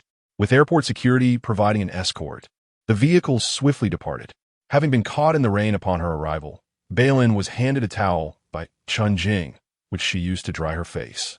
She then gazed vacantly out the window, watching the streetlights recede into the distance. While still in T-City, she had made a call to Lin Yansheng. The number had been given to her by Aunt Chen, who had cared for her during her recovery. Initially, Bei Lin had thought she would never need it and hesitated to save it, but Aunt Chen's insistence led to its inclusion in her contacts. Later, she had forgotten to delete it, and now she felt fortunate for that oversight. When she dialed the number, she was in the waiting lounge, anticipating her flight. It was already past 11, and she assumed no one would answer, but to her surprise, after the third ring, the line connected. For reasons unknown, a sense of panic washed over Bei Lin, and as she stumbled through her introduction, she found herself over-explaining, nearly divulging her elementary school accolades. Do you want me to give you the contact for the HR manager at Lin's? Lin Yansheng's voice inquired after a moment of silence. Bei Lin felt a wave of embarrassment wash over her, wishing she could disappear. No, that one tea be necessary. The conversation faltered, leaving her at a loss for words. After a brief silence, Lin Yansheng requested, "Send me your flight information," and then abruptly ended the call. Bei Lin found herself on the verge of asking, "How did you know I was at the airport?" But the opportunity slipped away. She speculated that he must have heard the airport announcement over the line. The whole exchange felt inexplicably odd, leaving her with a multitude of unanswered questions and an unsettling sense that something was amiss. It was only just before boarding the flight that she sent him the flight details. However, she never anticipated that he would send someone to meet her. "Miss Bei, where are you headed?" Chen Jing's polite inquiry broke her reverie as they exited the airport. Bei Lin hesitated, her mind racing. Is Mr. Lin not meeting me? She had mentally prepared herself to see Lin Yansheng upon getting into the car, but it appeared she had miscalculated. "Assistant Shen, I have something of great importance to discuss with Mr. Lin. Could you please inform me of his whereabouts?" She could seek him out herself. "You misunderstand," Chen Jing clarified. "Mr. Lin is not avoiding you. He is currently on a business trip and will return in 3 days. 3 days? The same time frame Lin Yifan had given her. Bei Lin was eager to resolve matters quickly. "Could you tell me where Mr. Lin is on his trip? If I go there, will he have time to meet with me during these 3 days? Apologies, but without Mr. Lin's permission, I am not authorized to disclose his itinerary." Chen Jing's tone was already that of official business. Bei Lin had no choice but to provide her apartment address. After such a commotion, by the time Bei Lin arrived at her apartment, it was nearly 4 o'clock. Her mind was a whirl of thoughts, yet upon touching her bed, she felt an overwhelming fatigue and soon fell into a deep slumber. When she awoke, the turmoil had not subsided. In fact, it had escalated. Bei Lin was now concerned that this matter might affect her grandmother at the hospital, especially since the Shen family had already received wreaths. After waking, she headed straight to the hospital, and upon seeing her grandmother in good spirits, she let out a sigh of relief. "Lin Bao, have you found Xiaohe?" her grandmother inquired, expressing concern for a search. Before coming, Bei Lin had attempted to call Li He, but there was still no answer. She did not wish to burden her grandmother with worry, so she reassured her, saying she had found her. Li He was dispatched by the hospital on a business trip to another location, promising to visit as soon as she returned. "That's good to hear," her grandmother replied, seemingly unaware of the situation regarding Bei Lin. Bei Lin, too, dare not bring it up in front of her. Once her grandmother was napping, Bei Lin visited the nurse's station to inquire if anyone had come to her grandmother's ward after she had left the day before. "Miss Bei Lin, are you concerned about your brother?" the nurse asked directly, having seen the news online. There had indeed been a disturbance. However, the individual had been intercepted before reaching her grandmother's room. "Was that your bodyguard?" Bei Lin was taken aback. "I didn't hire a bodyguard." "That's odd. The person instructed us not to disclose anything about your brother to your grandmother," the nurse explained. "But when I arrived, I didn't notice any bodyguard around." Yes, they tend to remain invisible unless something occurs, as if equipped with radar, the nurse noted. Bei Lin pondered this peculiar situation, but decided that as long as her grandmother was unharmed, it mattered little who had sent them. She returned to the ward, deep in thought. 3 days can pass slowly yet swiftly, and soon it was the following evening. Bei Lin's phone number seemed to have been leaked, as she was inundated with harassing messages and calls from the afternoon onwards, finally silencing her phone to attain some peace. Dreading the prospect of cooking alone, she merely boiled some frozen dumplings from the fridge. Just as she was about to take her first bite, a loud banging echoed from her apartment door. Had the harassment escalated to a visit? As she stuffed a mushroom and vegetable dumpling into her mouth, she had no intention of acknowledging it. "It's me. Open the door." "Bei Lin, I know you're home." Shen Fanfan's boisterous voice accompanied the knocking. Bei Lin sighed. Once the door swung open, Shen Fanfan barged in as if it were her own home. "Why is your phone off? Do you know how difficult it is to find you?" she exclaimed, drawn to the aroma of dumplings and heading straight for the dining table. By the time Bei Lin caught up, half of the dumplings had already vanished from the table. "Did your mother not feed you?" Bei Lin looked on, dismayed, as Shen Fanfan continued to devour the dumplings without leaving any for her. After finishing the last dumpling, Shen Fanfan contentedly let out a satisfied belch. "Is this all you eat at home? Your quality of life is rather poor." Bei Lin replied. "At the very least, you should treat yourself to a cup of bubble tea." She suppressed the urge to flip the empty plate onto Shen Fanfan's face. "What exactly are you here for?" Upon hearing this, a glimmer of concealed delight danced in Shen Fanfan's eyes. Before speaking, she cleared her throat deliberately. "Considering that you helped me resolve a significant dilemma regarding the blind date, I shall introduce you to a few friends. Hurry, change into a dress, and put on some makeup."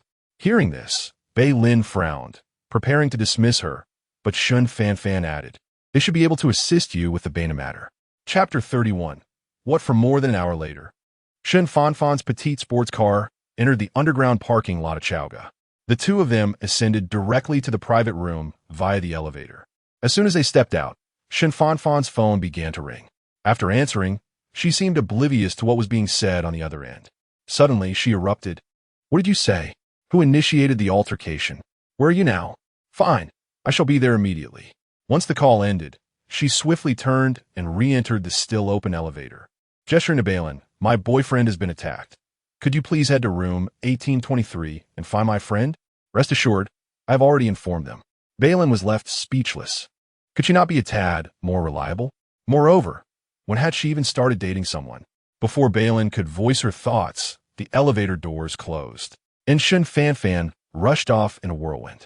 Left standing in place for a moment, Bei Lin had no choice but to proceed to the private room alone. Perhaps she had arrived too early? Upon entering, she found the room completely empty. She chose a spot to sit and awaited the arrival of others. However, half an hour passed, then an hour, and finally, an hour and a half, yet she remained the sole occupant of the room. During this time, she attempted to call Shen Fanfan several times, but each call went unanswered. She had anticipated Shen Fanfan's unreliability, yet she never imagined it would reach such heights.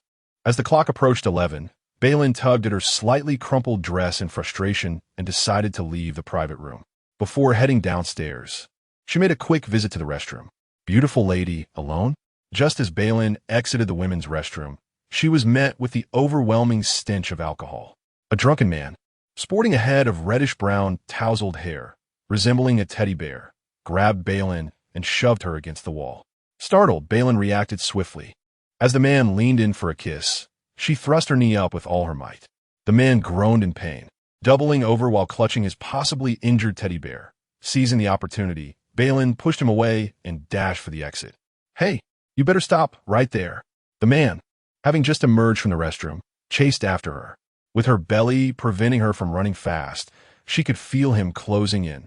Just as she was about to be caught, a door to a nearby private room swung open, and someone stepped out. Instinctively, she cried for help. "Sir, please, someone." Her frantic plea was abruptly cut short as she recognized the person's face, leaving her momentarily speechless. She hadn't expected to encounter him here, especially since Shen Fanfan had coaxed her into coming. And while Shen Fanfan's friend remained elusive, she unexpectedly found this individual, who had purportedly been away on a business trip and would only return tomorrow. Perhaps his trip had ended early? Shenge, you can't do this. You won a round yesterday, and you've won again today. What time is it? And you want to leave already? As Bei Lin sought to provide an excuse for him, she overheard voices from within the private room. Bei Lin watched as Lin Yansheng ignored the calls from inside the room, his gaze narrowing slightly as he looked down at her. Suddenly, a flash of intensity flickered in his eyes. Before Bei Lin could comprehend, he delivered a swift kick. The drunken man, who had been pursuing Bei Lin, attempted to make a move, but was met with a forceful kick that sent him flying, crashing against the door of the opposite private room. With a pained howl, the inebriated man succumbed to unconsciousness. The individuals in the private room, as well as those behind Lin Yansheng, were drawn by the commotion and ventured out to investigate. The occupants of the opposite room cursed as they opened the door, but upon seeing the startled expressions on the faces of those in this room, they retreated as if they had encountered a ghost, quietly closing the door behind them. Brother Sheng, do you know her? The young gentleman, holding a deck of playing cards and awkwardly chewing on a lollipop, remarked, the sound of the candy crunching in his mouth punctuating his words. He felt that this stunning beauty appeared somewhat familiar. Suddenly recalling something, he swallowed the remnants of sugar, exclaiming, "Ah, I remember now, Lin Yifan's ex-girlfriend." He intended to comment further on why Brother Sheng had taken action, but before he could utter a word, Lin Yansheng cast him a frosty glance, causing him to nearly swallow the plastic stick still dangling from his lips. "Can you drive?" After a peculiar pause of silence, Lin Yansheng spoke up. Bei Lin, realizing that he was directing this question at her, responded affirmatively. Nodding, Lin Yansheng handed her the car keys, instructing her to lead the way.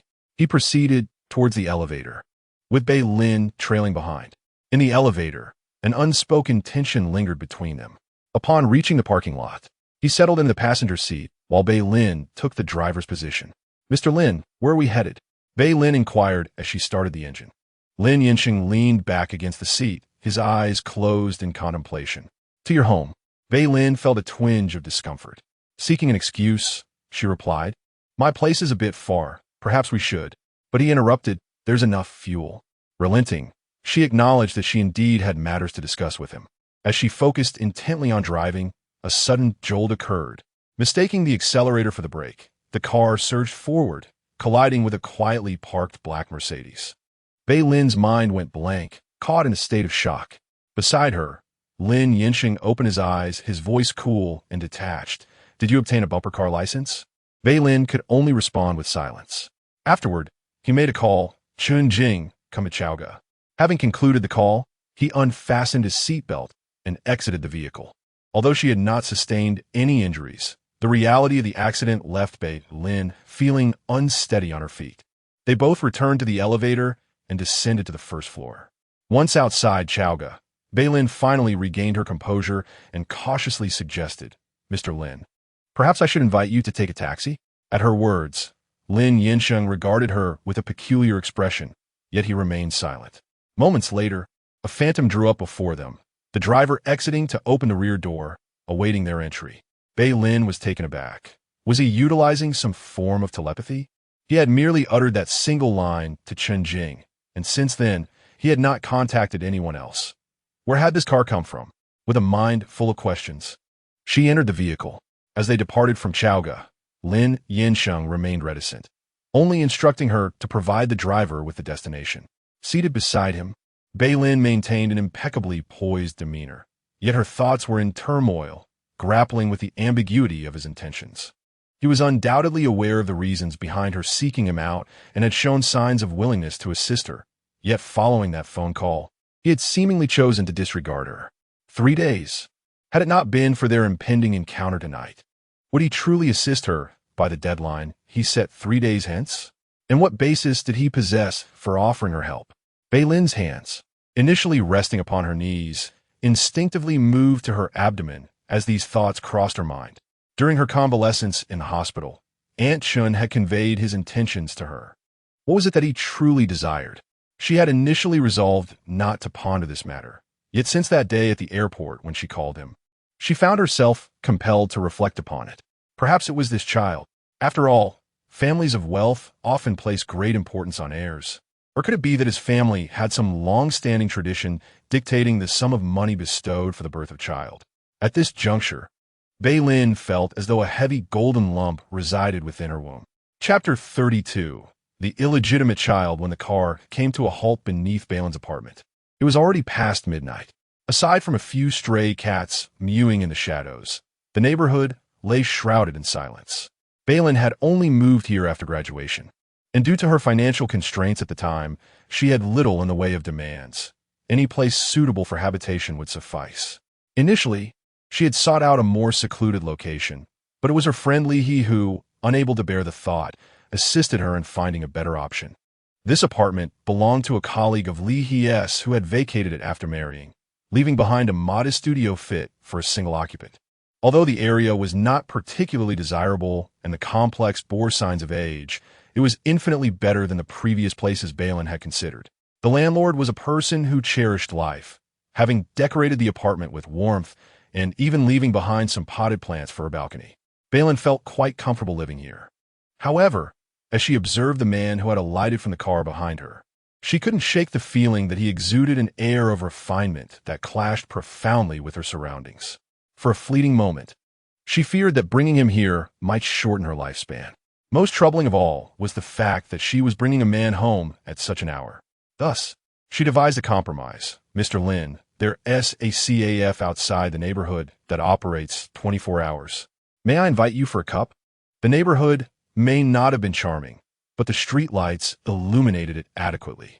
The driver had retreated to the vehicle, and as Bei Lin attempted to lead him to the CF, Lin Yansheng leaned against the car, the warm orange light casting a glow upon his exquisitely made-up features. He felt an urge to smoke, yet as he reached into his suit pocket, he retrieved only a lollipop that someone had unwittingly placed there. Is your intention in calling me merely to invite me for coffee? He inquired, his tone ambiguous. Bei Lin sensed the discontent in his voice and felt a twinge of anxiety. No, I have a very important matter I would like your assistance with. Why should I help you? Lin Yansheng countered, pausing momentarily before adding. Is it because you're treating me to coffee? Bei Lin had mentally prepared herself for this conversation when she made the call. Stopping him downstairs, she thought, was hardly pretentious. After a pause of several seconds, she stepped aside to clear the way, saying, My home is quite humble. I'm just concerned about soiling your shoes. Such words seemed even more disingenuous in the night. The man made a sound in his throat, almost a click, but before Bei Lin could discern his reaction, he had already passed by her. In this old building, there was no elevator, and Bei Lin resided on the 4th floor. As Lin Yansheng walked ahead of her, he exuded an air of authority, as though he were guiding her rather than the other way around. Approaching the 4th floor, Bei Lin called out from behind, Mr. Lin, my apartment is on this level. The old building lacked a proper stairwell. The stairs opened directly into the corridor. Upon hearing her, Lin Yansheng halted his steps, conveniently stopping right in front of Bei Lin's door. She had already retrieved her keys and stepped forward to unlock it. To complement her dress, Bei Lin had donned a pair of slightly heeled shoes, which were rather uncomfortable. The first thing she did upon entering was to change into her slippers. After a couple of steps inside, she realized Lin Yansheng was still standing at the threshold. Glancing at the spare pair of women's slippers she had set aside for Li He, she said, Mr. Lin, please feel free to enter. I don't have any slippers for men. Only then did he step inside. During this period, events unfolded one after another. Bei Lin either did not return home, or, upon her return, fell into a deep slumber, leaving no time to attend to household chores, resulting in a bit of chaos within the house. When Shen Fan visited, Bei Lin initially felt no discomfort, but upon entering and noticing the unwashed dishes on the table, left there in haste, and the small blanket half draped on the floor from the sofa, she felt an overwhelming urge to find a corner to hide in. In stark contrast, Lin Yansheng appeared completely at ease, as if he had entered his own home. He picked up the blanket from the sofa, folded it neatly, and placed it aside before seating himself comfortably. This is all there is. Please make do, Bei Lin remarked as she handed him a bottle of mineral water and discreetly removed the vase of wilting sunflowers from the coffee table. Lin Yansheng glanced at the bottle of Nongfu Spring, showing no inclination to touch it. A silence enveloped them, with neither speaking. Bei Lin stood nearby, resembling a maidservant from an ancient noble household, still perplexed by the purpose of his visit at such a late hour. As the night deepened, certain sounds became unavoidable. For instance, Bei Lin's stomach grumbled. It was no surprise, considering she had only consumed a dumpling for dinner. Bei Lin silently prayed he hadn't heard it. Yet, another louder rumble followed, and she felt too embarrassed to look up. "What brings you to Chaoga?" He suddenly initiated a conversation, successfully diverting her attention. Bei Lin felt that the truth about her reason for visiting Chaoga would likely not please him. That day at T-City Airport, she had called him first. But before he could summon her, she was already searching for other opportunities, albeit ultimately being stood up. "My brother is in serious trouble, so..." Bei Lin doubted her ability to deceive him with a lie and opted for honesty instead, as she had indeed brought him back for this very matter. "Did you seek me out for this as well?" Lin Yansheng inquired again. Bei Lin nodded sincerely. "What did your next employer say?" He pressed on with another question. Bei Lin had no knowledge of whether her next employer was male, female, human, or otherwise. How could she possibly respond? Shen Fanfan was nothing short of utterly unreliable. "Mr. Lin, could you possibly assist me with this matter?" Bei Lin, without hesitation, refrained from further evasion. "How so? Do I strike you as someone with an inherently benevolent disposition? One who enjoys charitable acts?" Lin Yansheng's tone was nonchalant, his refusal unmistakable. Bei Lin anticipated this. After all, they were not related, and he had no obligation to assist her. However, they did possess some leverage for negotiation. From the moment she called him, Bei Lin had prepared herself mentally. "Mr. Lin, please have Aunt Shen convey to me that I should consider carefully what you desire, and I believe I have come to that realization." Lin Yansheng displayed an expression that seemed to beckon her to elaborate further. Bei Lin continued, "I am uncertain when you became aware of my pregnancy, but I presumed it would not be pleasant news for you. Thus, I had no intention of informing you. Initially, I had scheduled an appointment for an abortion, yet the incident where I was stabbed was unforeseen, and I did not anticipate that my body would be ill-suited for such a procedure. Your insistence that the doctor preserve the pregnancy was equally unexpected. Therefore, I pondered, do you desire this child? After much contemplation, this was the only conclusion I could reach. Although my body is not conducive to carrying this pregnancy to term, I do not believe that Lin Yansheng possesses the benevolence to care for the well-being of a woman with whom he shared merely a fleeting encounter. So, are you attempting to exchange this child for a brother?" Lin Yansheng's words were pointed. It was clear that he was dissatisfied with this implication. "Do you truly think I would want an illegitimate child?" Chapter 33, The Aunt, the Illegitimate Child. Bei Lin found herself hesitant to contemplate the future of this child. All she understood was that this child could alleviate her present predicament. Yet, at that moment, the three words struck her unexpectedly, tightening around her heart like a vice. And she became acutely aware of the inherent unfairness of her decision towards the child. However, a flicker of relief washed over her. From his words, it seemed he did not desire a child. As she regained her composure, Bei Lin noticed her palm resting against her abdomen. "Mr. Lin, this is all I can conceive. If you have other thoughts, it will be best to express them directly. My brother's situation is truly urgent." The clock had already struck past midnight. The 3-day deadline had elapsed. Bei Lin feared that Lin Yifan might take action. Her gaze was earnest, and Lin Yansheng could see her desperation. His eyes drifted downward, resting on her belly. "Ah, quite unfortunate. Did I ever say I did not want this child?" Lin Yansheng withdrew his gaze from her belly, and for a few seconds, he found himself worrying about the child's intelligence. What if it inherited its mother's traits? Bei Lin felt as though she were on a roller coaster, her emotions soaring and plummeting dramatically. "So, does this mean you're troubling Lin Yifan for this matter?" Bei Lin held her breath, awaiting his final verdict, only to find him abruptly changing the subject. "As for who is orchestrating this behind the scenes, I lack substantial evidence." "You should be involved," Bei Lin replied candidly. "Is he still pestering you?" He inquired further. Bei Lin frowned. "Mr. Lin, does this pertain to the topic we are currently discussing?" Bringing up Lin Yifan felt quite uncomfortable at that moment. Lin Yansheng stated, I have a solution that can permanently rid you of the nuisance that is Lin Yifan. Bei Lin, intrigued, asked, what is it? Become his aunt. Had he lost his mind?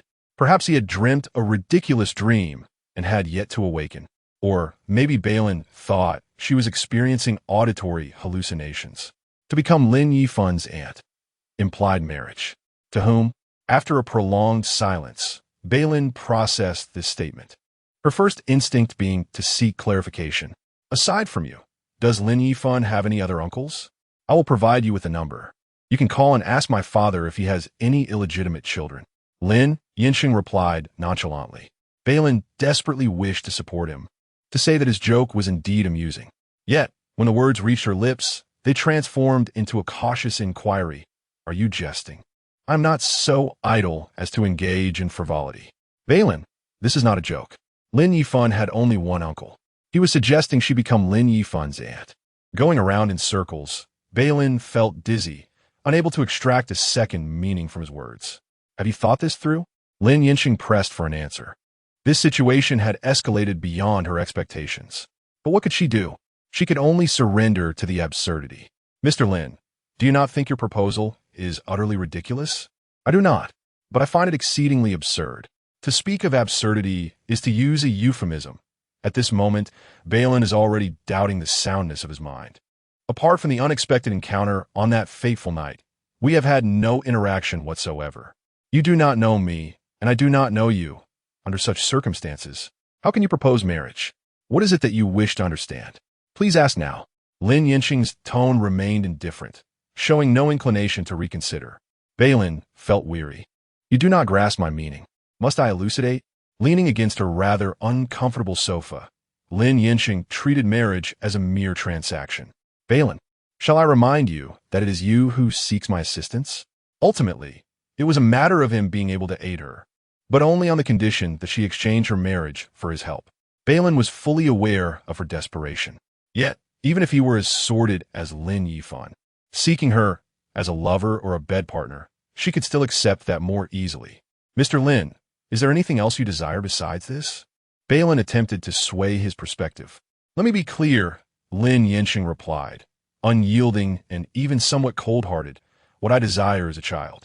Marrying you is merely a means to prevent this child from being born illegitimate. Thus, marriage was but a secondary consideration. Bei Lin found it impossible to approach marriage with the same nonchalance. She could not trivialize it as he did. A layer of cold sweat formed on her palm against her abdomen, and throughout their conversation, her spine remained unnaturally rigid. She had never stood so straight even during military training in school. And if this child were to not exist? If I were to not bear this child, would you still require marriage for the sake of the child? Then what leverage would you possess to negotiate with me? Lin Yansheng scoffed. Of course, you could also return to T-City to find Lin Yifan. He knew Lin Yifan was in T-City. Bei Lin suddenly sensed a premonition that he might know far more than that. As his lover or as my wife, Lin Yansheng presented her with this dilemma, effectively cutting off her escape. Bei Lin, I can unequivocally state that you have no third option. So unless I terminate the pregnancy to pursue Lin Yifan, I must marry you? The color drained from Bei Lin's face gradually. Indeed, Lin Yansheng affirmed with a nod. A buzzing filled Bei Lin's mind, leaving only a void. Yet she remained undeterred. Mr. Lin, since your sole reason for marriage is the child, once I give birth, can we not divorce? Once married, the child would not be illegitimate. If marriage is a mere formality to him, then divorce should not be overly complex. At most, it would require another trip to the Civil Affairs Bureau. So you have already made a choice. Lin Yansheng did not respond to her inquiry, but rose from the sofa. His tall frame, nearly 6 feet tall, cast a shadow over her as he stood. Whether it was due to his words or his sudden movement, Bei Lin was momentarily taken aback as she looked up, just in time for his palm to rest on her left shoulder. Lin Yansheng, in good spirits, patted her shoulder. I believe your choice is quite wise.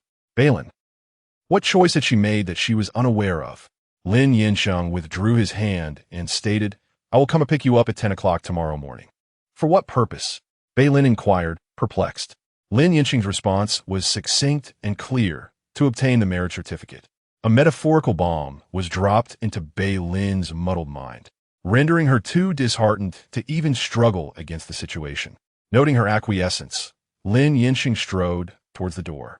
Upon opening it, he found Chun Jing standing quietly outside, holding a takeout box exuding the enticing aroma of food, seemingly oblivious to how long he had been waiting at the entrance.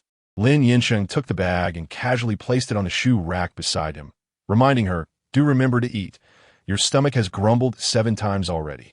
Bei Lin could only respond with a silent gratitude for his meticulous counting. However, she wondered how she had completely overlooked the fact that he had arranged for someone to bring food. Chapter 34. The dominant flower. Once Lin Yansheng departed, it was destined that Bei Lin would spend the night in restless wakefulness. The window of her balcony remained ajar, allowing the serene night to envelop her. Shortly after she closed the door, she could distinctly hear the sound of a vehicle starting and departing from downstairs, followed by an unsettling silence. It was as if an invisible switch had been flipped within her, causing her taut nerves to wither away, leaving her deflated. Sitting cross-legged on the floor, her shoulders slumped. She felt a sense of bewilderment and helplessness, her thoughts a chaotic whirlwind, rendered incapable of coherent contemplation. Motionless, she felt like a statue.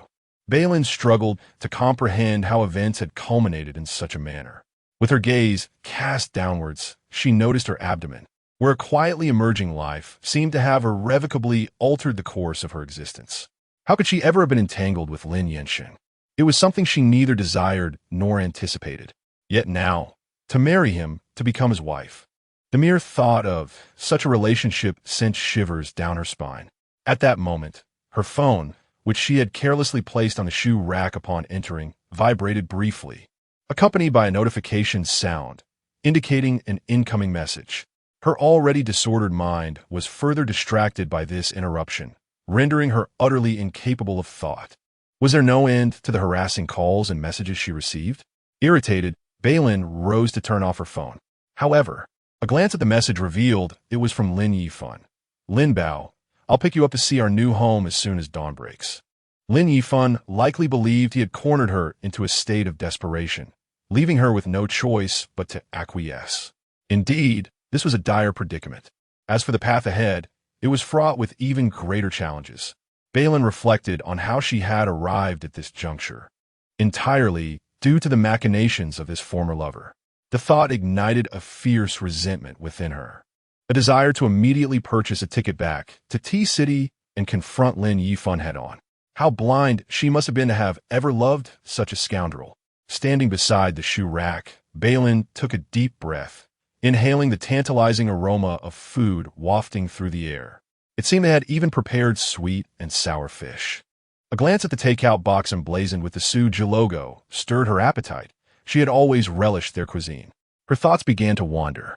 With a swift movement, Bei Lin typed a response to Lin Yifan, "Get lost," before powering down her phone. After enjoying her meal, she glanced at the time. It was just 7 minutes to 2:30. Her appointment with Lin Yansheng was set for 10 o'clock. She had plenty of time. 7 hours was ample for a restful slumber, or so she thought. Yet, after bathing and lying down, Bei Lin soon realized how naive her expectations had been. Sleep eluded her. With the curtains drawn back, she lay wide awake, witnessing the transformation of the night sky from darkness to dawn's bright embrace. At 5:30, she finally rose. After a quick freshening up, Bei Lin prepared breakfast to share with her grandmother at the hospital. "Lin Bao, what brings you here so early?" her grandmother inquired, having awakened only moments prior. Bei Lin had arrived much earlier than usual, prompting the elder to glance at the clock in confusion, fearing she had overslept. However, it was not yet 7. Unable to return to sleep, Bei Lin had decided to come over. "Let me assist you to the restroom," she offered, placing the thermos on the bedside table. In recent days, the elderly lady has been able to rise from her bed and take a few steps. In the bathroom, as she finished brushing her teeth and washing her face, Bei Lin took a comb and began to style her hair. There was a stool in the bathroom where the grandmother sat while Bei Lin stood beside her. The old woman's short hair, cropped to ear length, was easy to manage. Bei Lin's movements were gentle, but she found herself lost in thought, staring at the snow-white hair in her hands. "Lin Bao, do you harbor some worries?" The elderly lady gazed at her granddaughter, who resembled a flower. Though today the bloom seemed a bit wilted, her eyes shadowed with fatigue, clearly lacking in sleep. If you weren't troubled, why would you have trouble sleeping? Bei Lin shook her head, insisting, "No, Grandma, please don't worry, I'm quite well." Really? The grandmother seemed skeptical. Just as Bei Lin was about to say something more, the elderly lady inquired, "Lin Bao, did you have a quarrel with Yifan?" The old woman was unaware that Bei Lin and Lin Yifan had broken up. Bei Lin hadn't deliberately concealed it. Rather, there had simply been no opportunity to mention it. The sudden question suggested that the grandmother had picked up on some subtle clues, for instance, during this lengthy hospital stay. It was unusual for Bei Lin's boyfriend not to visit even once. "Grandma, we have already parted ways," Bei Lin confessed candidly. The elderly lady was taken aback, turning to face her. "Lin Bao, tell me the truth. Was it because of the surgery expenses that you two know? Grandma, this matter has nothing to do with you." Bei Lin feared that her grandmother might overthink the situation. Over a month ago, he married someone else. To be precise, Bei Lin and Lin Yifan had separated before her grandmother's visit to Beichang for treatment. It is quite normal for young couples to break up over trivial matters. And initially, the grandmother assumed that Bei Lin and Lin Yifan were experiencing something similar, unaware of the deeper implications. Married someone else? The elderly lady recalled the moment when Bei Lin had introduced Lin Yifan to her. She could see that the two young hearts were genuinely in love, which made her comfortable in trusting her granddaughter to him. She also remembered that during Bei Lin's visit to T-City over 3 months ago, she frequently mentioned Lin Yifan's name, indicating that their relationship was still strong. How could it have changed so drastically? "When did you two part ways?" the grandmother pressed. "On the day of his wedding." Bei Lin refrained from elaborating further, primarily to avoid causing her grandmother distress. "It's all in the past now. I have moved on. Grandma, let us go have breakfast together, shall we?" "All right. It's all behind us." The elderly lady was chiefly concerned about her granddaughter's emotional well-being. However, seeing the calmness in Bei Lin's eyes as she discussed the matter, the grandmother understood that she was not lying. She had indeed moved on.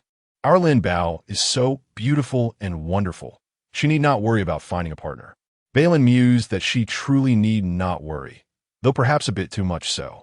She wished her romantic prospects were not so abundant. Just as she had bid farewell to one troublesome suitor, another one, a dominant flower, seemed to appear. With a silent sigh, Bei Lin assisted her grandmother in going out for breakfast. "Lin Bao, please promise me that you will share your concerns with me in the future. I dislike it when you only bring me good news and keep your troubles to yourself. Do you understand?" The elderly lady had kept this concern bottled up for so long, her heart aching for her granddaughter. Bei Lin nodded. "All right. Are you being sincere with me?" "Of course, Grandma." A weary sigh escaped the lips of the elderly gentleman, lamenting his advancing years, which rendered him incapable of being a formidable support for his granddaughter. It was not until 9:30 that Bei Lin devised an excuse to depart from the hospital. The journey home took over 20 minutes, and, as she entered the community, only 5 minutes remained until 10. 3 minutes later, she beheld the phantom parked beneath her building, the same one she had seen the previous night.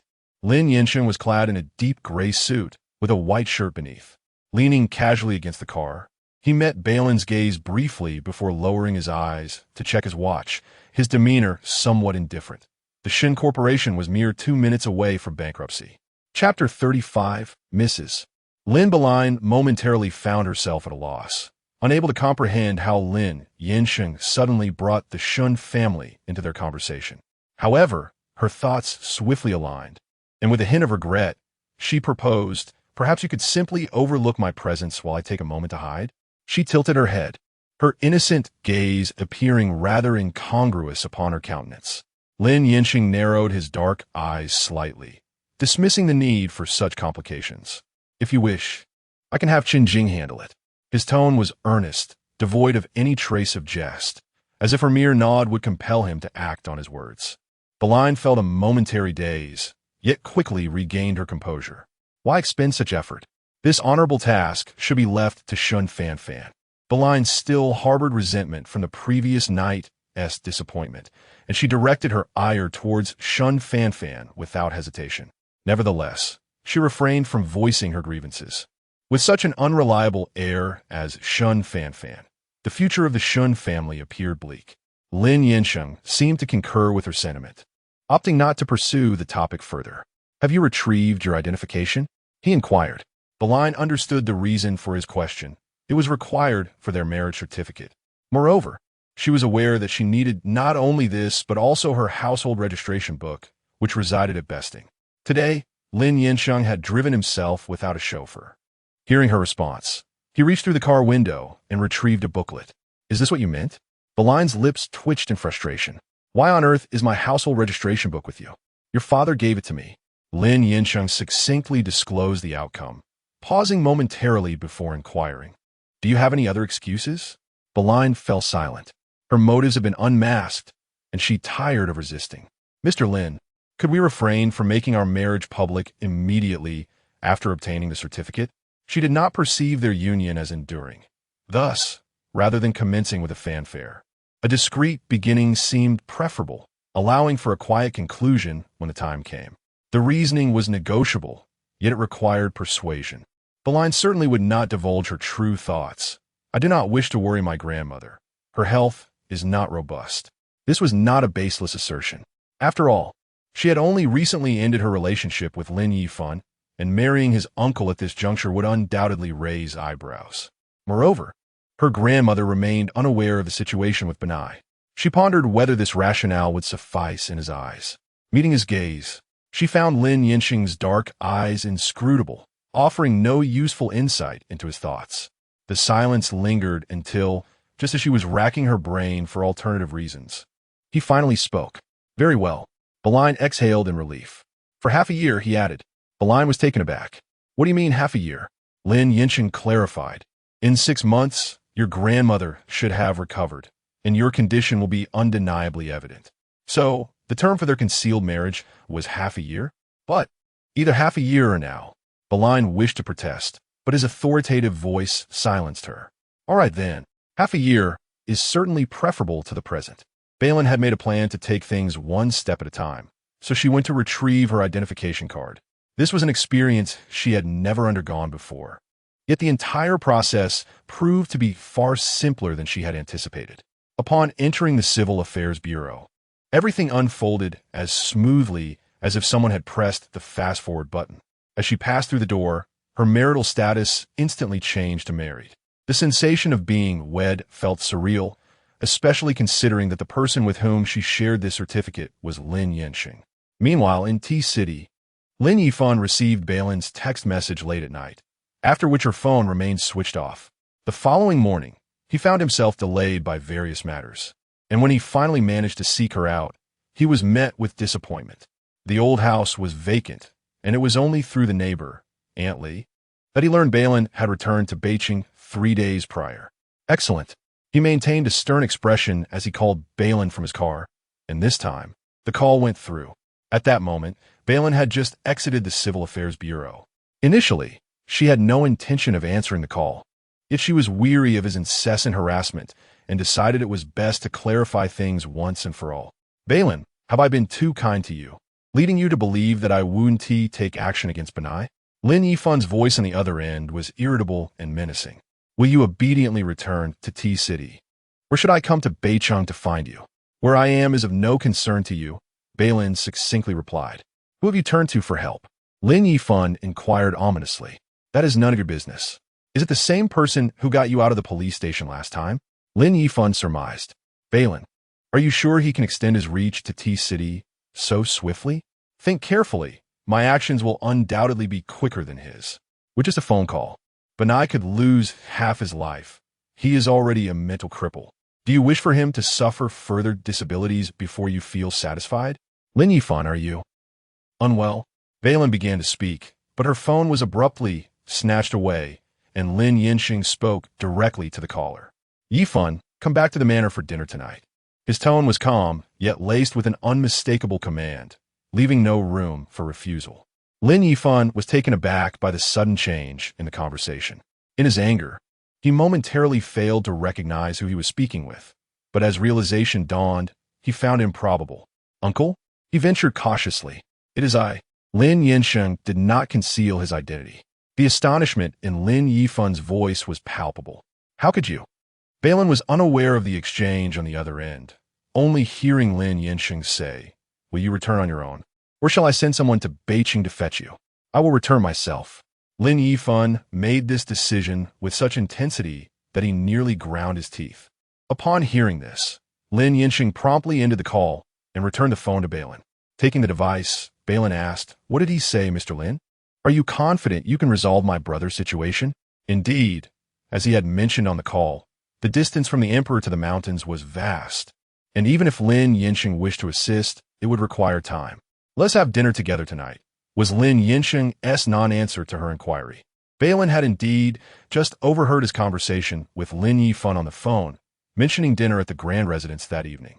Did this imply that she was also invited to the Lin family estate? Could she decline the invitation? The mere thought of it sent shivers down her spine. Lin Yansheng cast a sidelong glance at her, stating that if she wished to avoid addressing her brother's matters, she was free to do so. Bei Lin replied, albeit hesitantly, that they had mutually agreed to keep their marriage under wraps for the time being. She found herself regretting not having established some form of agreement before obtaining their marriage certificate. Lin Yansheng, still grasping the freshly minted certificate in his hand, rubbed his thumb over it as he reminded her, "Madam Lin, a concealed marriage does not exempt you from fulfilling your spousal duties." Chapter 36. The impact of my wife's name, Mrs. Lin, was already quite significant.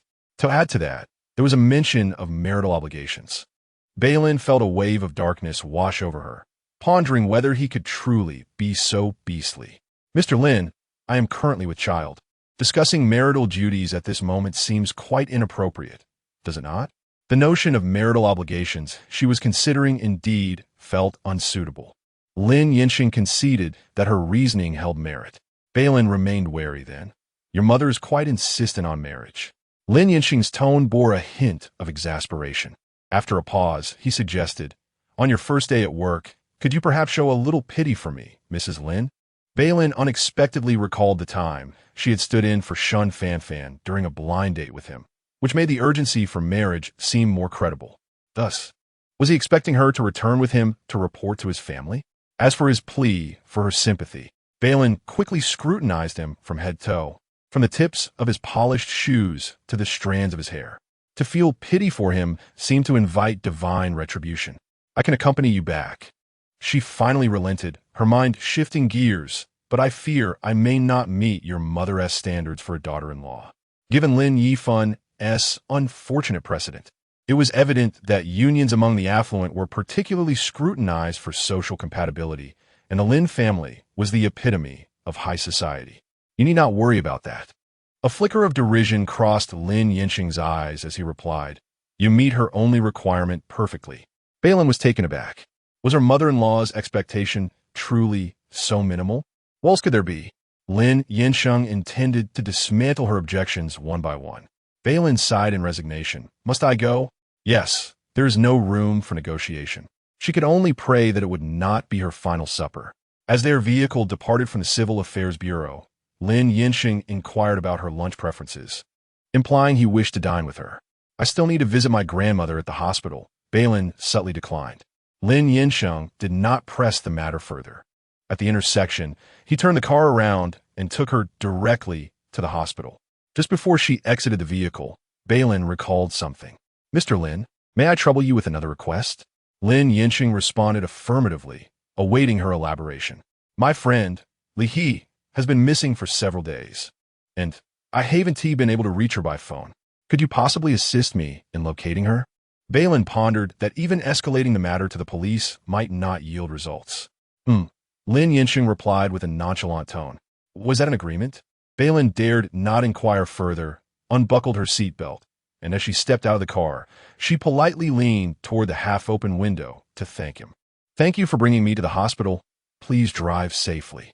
Lin Yansheng pressed the accelerator, responding with a cloud of exhaust fumes. Bei Lin wondered why she sensed a hint of displeasure from him. Lin Yansheng returned directly to the company. As his vehicle entered the underground parking lot, Chen Jing was already aware of his arrival, having timed it to wait outside the exclusive elevator. "Mr. Lin, everything you instructed has been taken care of. As Lin Yansheng stepped out of the elevator, Chun Jing reported, "The representatives from the Zhou Corporation are in the conference room waiting for you. Shall you meet with them?"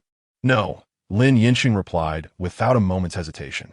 Chun Jing anticipated this outcome and followed Lin Yansheng to the office to report a few other matters, including several documents that required his signature. Once the work-related issues were resolved, Chun Jing glanced at the time and inquired, "Have you had lunch? If not, would you like me to arrange a meal for you?" Lin Yinsheng nodded in response. Though no superfluous words were exchanged, Chun Jing understood the implication and turned to leave. At the desk, Lin Yansheng illuminated his phone screen and unlocked it, locating a name in his contacts before making the call. By the time the connection was established, he had risen from the desk and approached the floor-to-ceiling window. The weather was rather dismal, with dark clouds stretching as far as the eye could see. "Is there something you need?" The voice on the other end spoke first. Lin Yansheng directly inquired, "Is Li He with you? Something urgent?" The same few words were delivered lazily, tinged with evident drowsiness. The lack of denial implied acquiescence. Lin Yansheng's knuckles gently tapped against the glass before he replied, "Indeed, my wife wishes to see her." Suddenly, the atmosphere shifted from quiet to eerily silent. Even the sound of breathing vanished. After a prolonged pause, an amused scoff emerged. "I may not be awake yet, but you seem to be daydreaming." The sarcasm was palpable. Lin Yansheng retorted, "Would you like me to send you a copy of the marriage certificate?" After a considerable delay, Li Zhuan responded with skepticism, "Are you truly married? Is the other party male or female? Did I not hear you were infatuated with me? TSK, how is it that I went abroad, only to be abandoned by you?" Lin Yansheng let out a cold laugh before ending the call. Shortly after concluding his conversation with Li Zhuan, another call came through.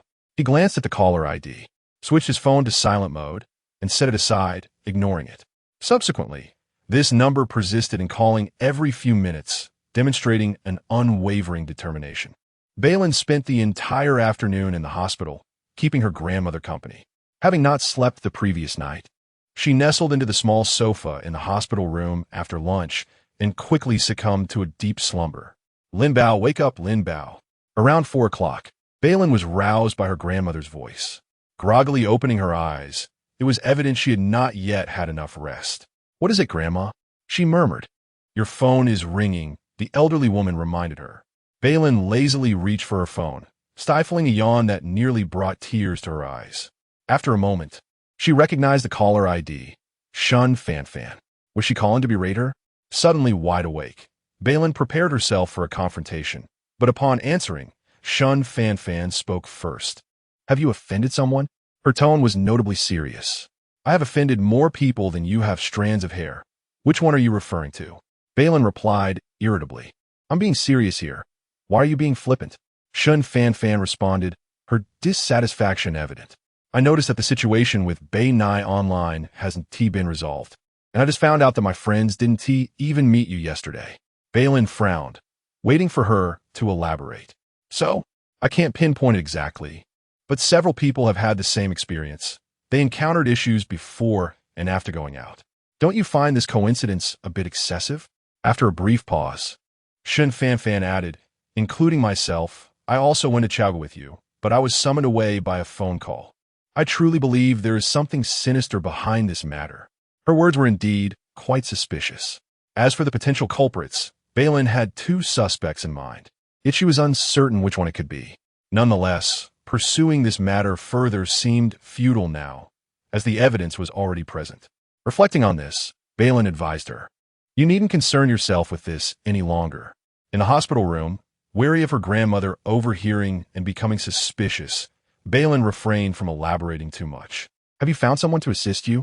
Shen Fanfan, knowing Bei Lin's situation, could not simply disregard it. "Yes." "Who?" Shen Fanfan mentally reviewed her options and eventually settled on one, exclaiming loudly enough to nearly shatter Bei Lin's eardrums. "You aren't going to seek out Lin Yifan, are you?" Chapter 37. His acquaintance. It is no wonder that Shen Fanfan immediately thought of Lin Yifan.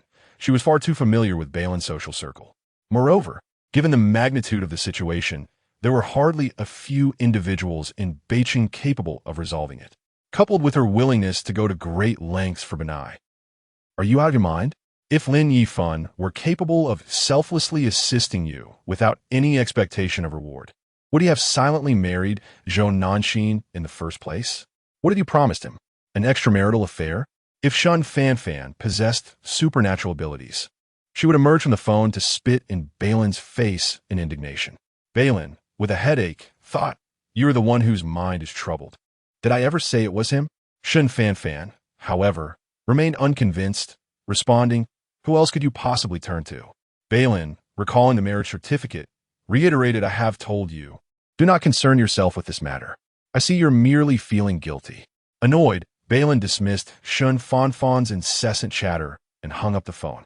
Not long after, Shen Fanfan called again. Bei Lin, choosing to silence her phone, set it aside and did not answer. "Lin Bao, is something wrong?" The elder's concern was palpable upon noticing the situation.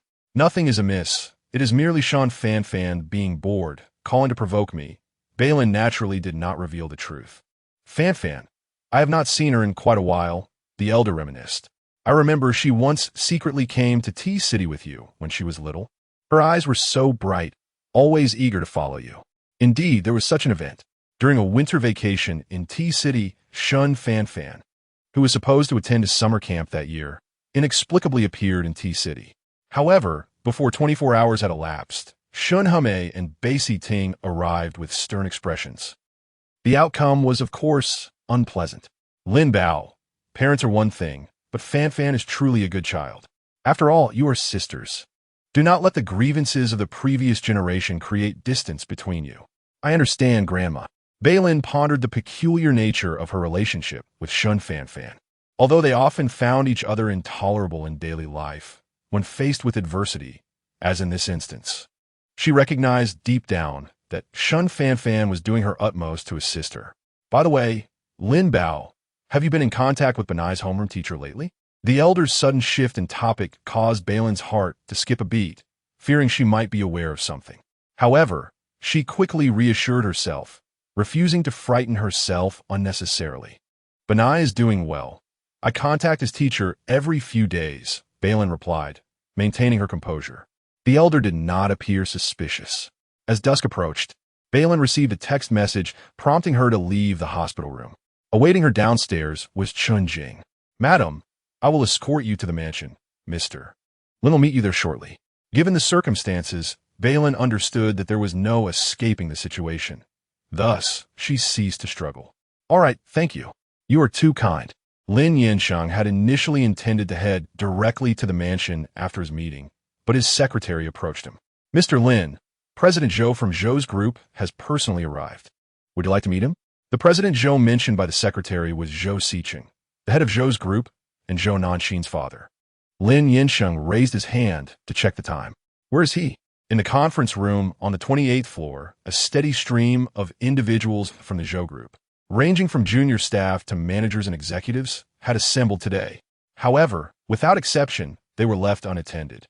To be candid, Zhou Siqing did not anticipate that he would have the opportunity to meet Lin Yansheng. Nevertheless, he was obliged to attend, should this matter escalate to the elder Lin. He could certainly embellish the accusations against Lin Yansheng.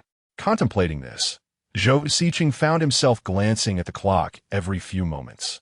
Since his presence was merely a formality, he planned to depart once half an hour had elapsed. Just as he was about to execute this plan, with merely 2 minutes remaining, Lin Yansheng entered the room. "Is there something you need, Mr. Zhou?" Lin Yansheng inquired as he settled into the chair his secretary had pulled out for him. Zhou Siqing sensed that this approach was somewhat unconventional, yet upon reflection, he realized that his influence was substantial enough to warrant Lin Yansheng's caution. "Indeed, there are some matters at hand," Zhou Siqing replied, his brow furrowed and his tone less than cordial. "Regarding the Wunquan Village project, following this morning's press conference, your company issued a statement claiming no contract had been signed. What does this signify?" This situation had escalated considerably, affecting the stock price of the Zhou Group. "If memory serves me correctly, no contract has indeed been signed," Lin Yansheng replied, his tone devoid of emotion as he stated the facts. "The negotiations for this project have been ongoing, with your brother personally overseeing them. The contract was supposed to be a mere formality. How has it come to be stalled on your end?" Zhou Siqing stifled his rising anger. Lin Yansheng's demeanor remained unchanged. If that is the case, perhaps you should discuss this matter with my brother. Zhou Siqing contemplated this, but the elder Lin had issued a strict directive that he must appear unperturbed while recuperating. During this period, Lin Maoji was forbidden from engaging in any company affairs. Thus, even if he were to approach Lin Maoji, the contract would ultimately still require Lin Yansheng's approval before it could be signed. The Zhou group had invested significantly in the Wenquan village project. If it were to fall through, it could potentially undermine the very foundation of the Zhou family. Yansheng, considering that Nanjing is now married to Yifan, we are at least related by marriage. Given this connection, might you offer me a definitive answer regarding the signing of this contract? The Wenquan village project was chiefly funded by the Zhou group, which should have granted them considerable leverage. However, given their lack of prior engagement in resort ventures, the Lin group's contribution was not only financial, but also included key personnel, making collaboration essential for both parties. Related by marriage? Lin Yansheng's gaze darkened as he disdainfully echoed the phrase.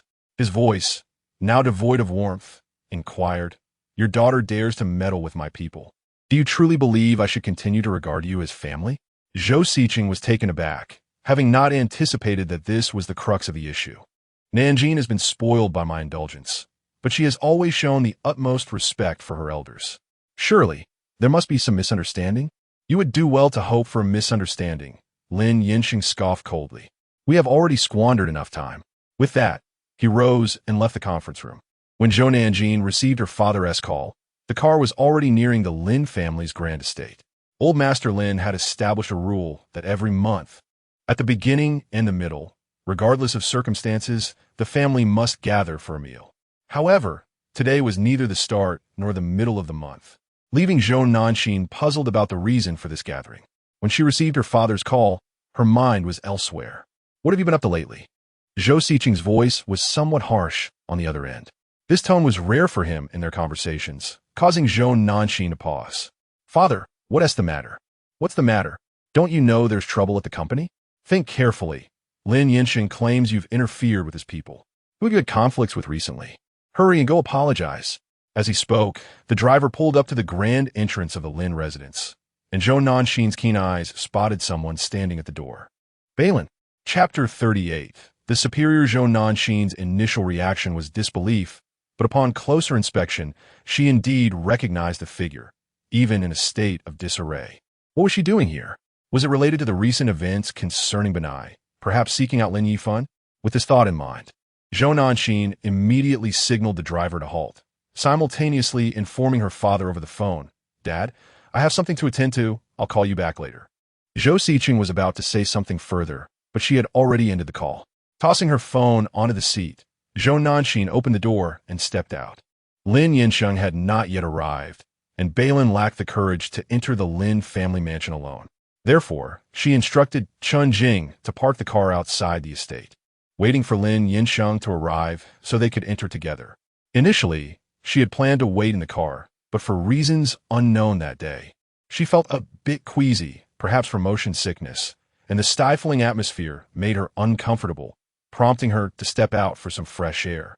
However, after merely 5 or 6 minutes, instead of Lin Yansheng, she encountered Zhou Nanjing, an unwelcome surprise. "What brings you here?" Zhou Nanjing managed to restrain her voice at the mansion's entrance, yet could not conceal the underlying scorn in her gaze. "Do you realize this is a private road? Who allowed you access? Is your patience with this job wearing thin?" Bei Lin, feeling nauseated and on the verge of vomiting, had just started to feel better from the breeze. But the scent of Zhou Nanjing's perfume triggered her discomfort anew. "Indeed. How did the security below permit me entry?" Bei Lin replied, suppressing her nausea with a cold smile. "Are you trying to leverage Yifan's name?" Zhou Nanjing noted the luxury vehicle behind Bei Lin, a Rolls-Royce Phantom, which was certainly beyond Bei Lin's means. Lin Yifan had been away for several days, with his itinerary kept confidential. This had vexed Zhou Nanjing considerably. Seeing Bei Lin here instinctively reminded her of Lin Yifan, who had been out of contact for 3 days. "Have you been with Yifan during these days?" "He did reach out to me, eager to assist with the Benai situation. Oh, and even purchased a villa in T-City, claiming it was a gift for me.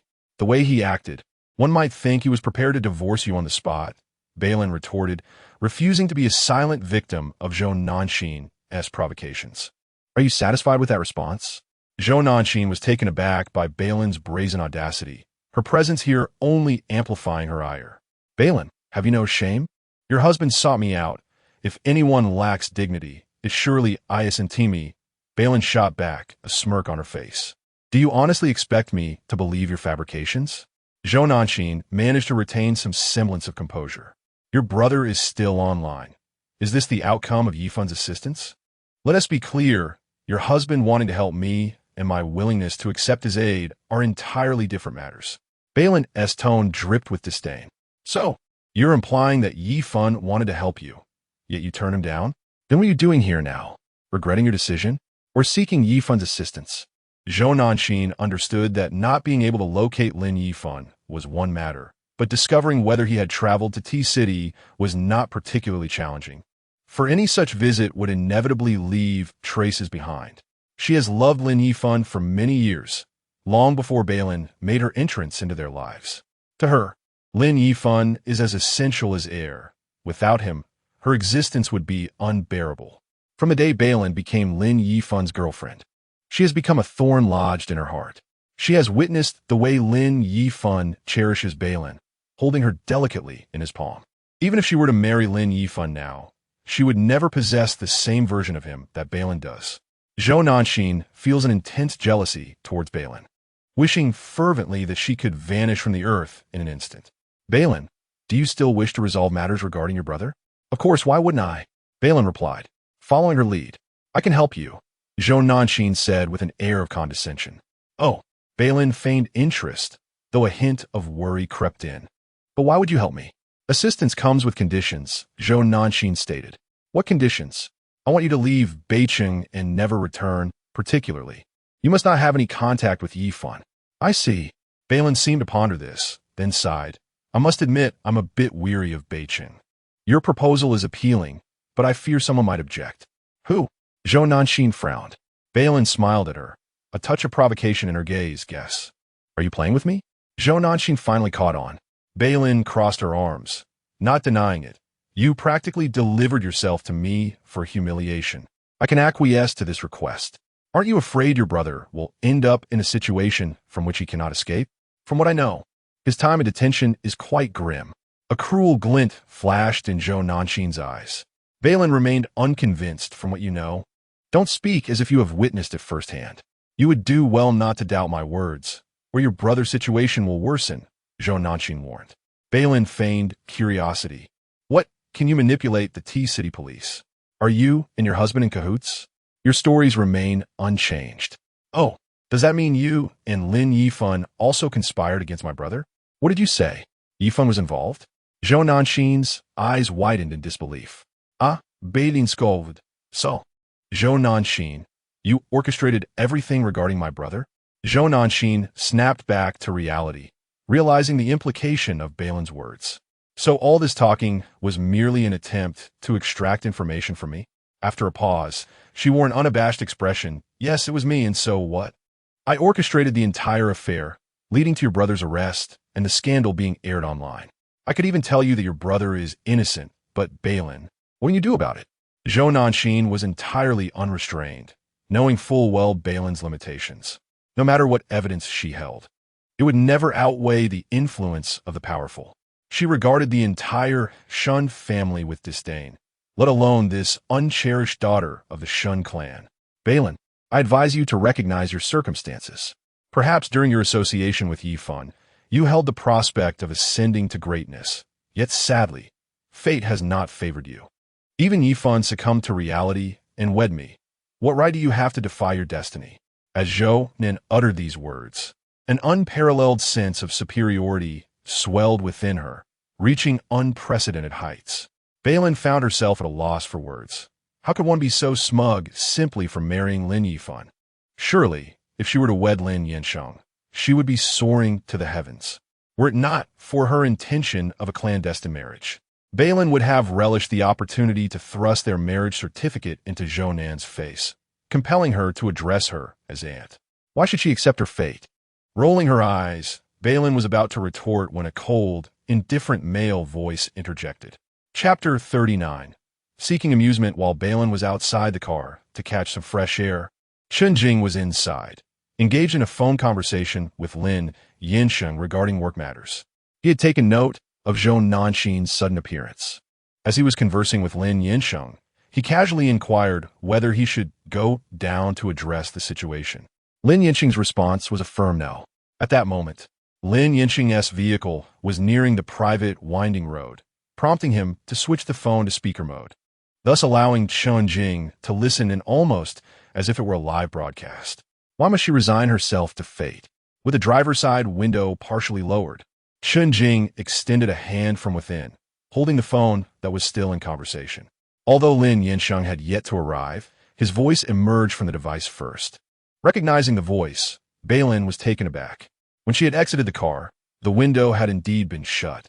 Perhaps she had been so engrossed in her confrontation with Zhou Nanxin that she hadn't noticed when it had been lowered. Zhou Nanxin, however, had not encountered Lin Yansheng frequently. During her marriage to Lin Yifan, Lin Yansheng had not attended, and the only two occasions she could recall seeing him were at the dining table in the grand residence. The man was taciturn, exuding an icy demeanor, as if his very being implored others to keep their distance. Zhou Nanxin had exchanged mere pleasantries with him on those two occasions, greeting him as uncle in the presence of Lin Yifan. His only reply had been a curtain without so much as a glance in her direction. Therefore, she did not immediately recognize his voice on the phone. Do your parents not teach you proper manners? Are you unaware that eavesdropping is quite impolite? With Lin Yansheng having already spoken, Shen decided to step out of the vehicle. Just as Zhou Nanxin finished a remark, a scoff came from the other end, and the call was abruptly terminated. What on earth? Zhou Nanxin scoffed coldly. Bei Lin, you deserve nothing more than to associate with such scoundrels. Just wait and see if he will come to your aid when trouble arises. Unable to discern Lin Yansheng's tone, she naturally did not recognize Shen either. Shen tucked the phone into his pocket, casting a frosty glance at Zhou Nanxin, while internally humming chill, a comment directed at Bei Lin, who was assured that the CEO would soon arrive. The CEO? Quite the showman, Zhou Nanxin rolled her eyes dramatically. Oh, what a grand CEO dares to flaunt himself at the Lin family's doorstep. I must say, Bei Lin, you have been involved with Yifan. How did your standards drop so drastically? Lin Yansheng was not of a lower caliber than Lin Yifan, Bei Lin mused, realizing that love often blinds one's judgment. Shen thought to himself, what an idiot. Bei Lin, have I mentioned that your face gives off the impression of someone waiting to be spoiled? Look, it seems I was spot on. Zhou Nanxin reveled in her schadenfreude, feeling elated by Bei Lin's predicament. But being spoiled is one thing. You shouldn't bring such a person to the Lin family. Shall I fetch you a megaphone to announce it to the entire courtyard? No need for that. You already resemble a loudspeaker, Bei Lin retorted, her expression devoid of emotion. Zhou Nanxin, unfazed, quipped, Oh dear, you're not here seeking revenge, are you? Do not speak, she said, for I am quite frightened at present. Do you know what I fear? Bei Lin has already lost the inclination to converse. Zhou Nanxin answered her own question. I fear that the man you have brought is too feeble, that he may be thwarted by the security before he even sets foot inside, leaving me devoid of amusement. Almost as soon as Zhou Nanxin finished her thought, a sleek black Bentley came into Bei Lin's view. As the vehicle came to a halt, Bei Lin turned to Zhou Nanxin, remarking that perhaps her worries were unfounded. As the security had not interfered, your entertainment has arrived. Zhou Nanxin's gaze fell upon the car, first assessing its emblem.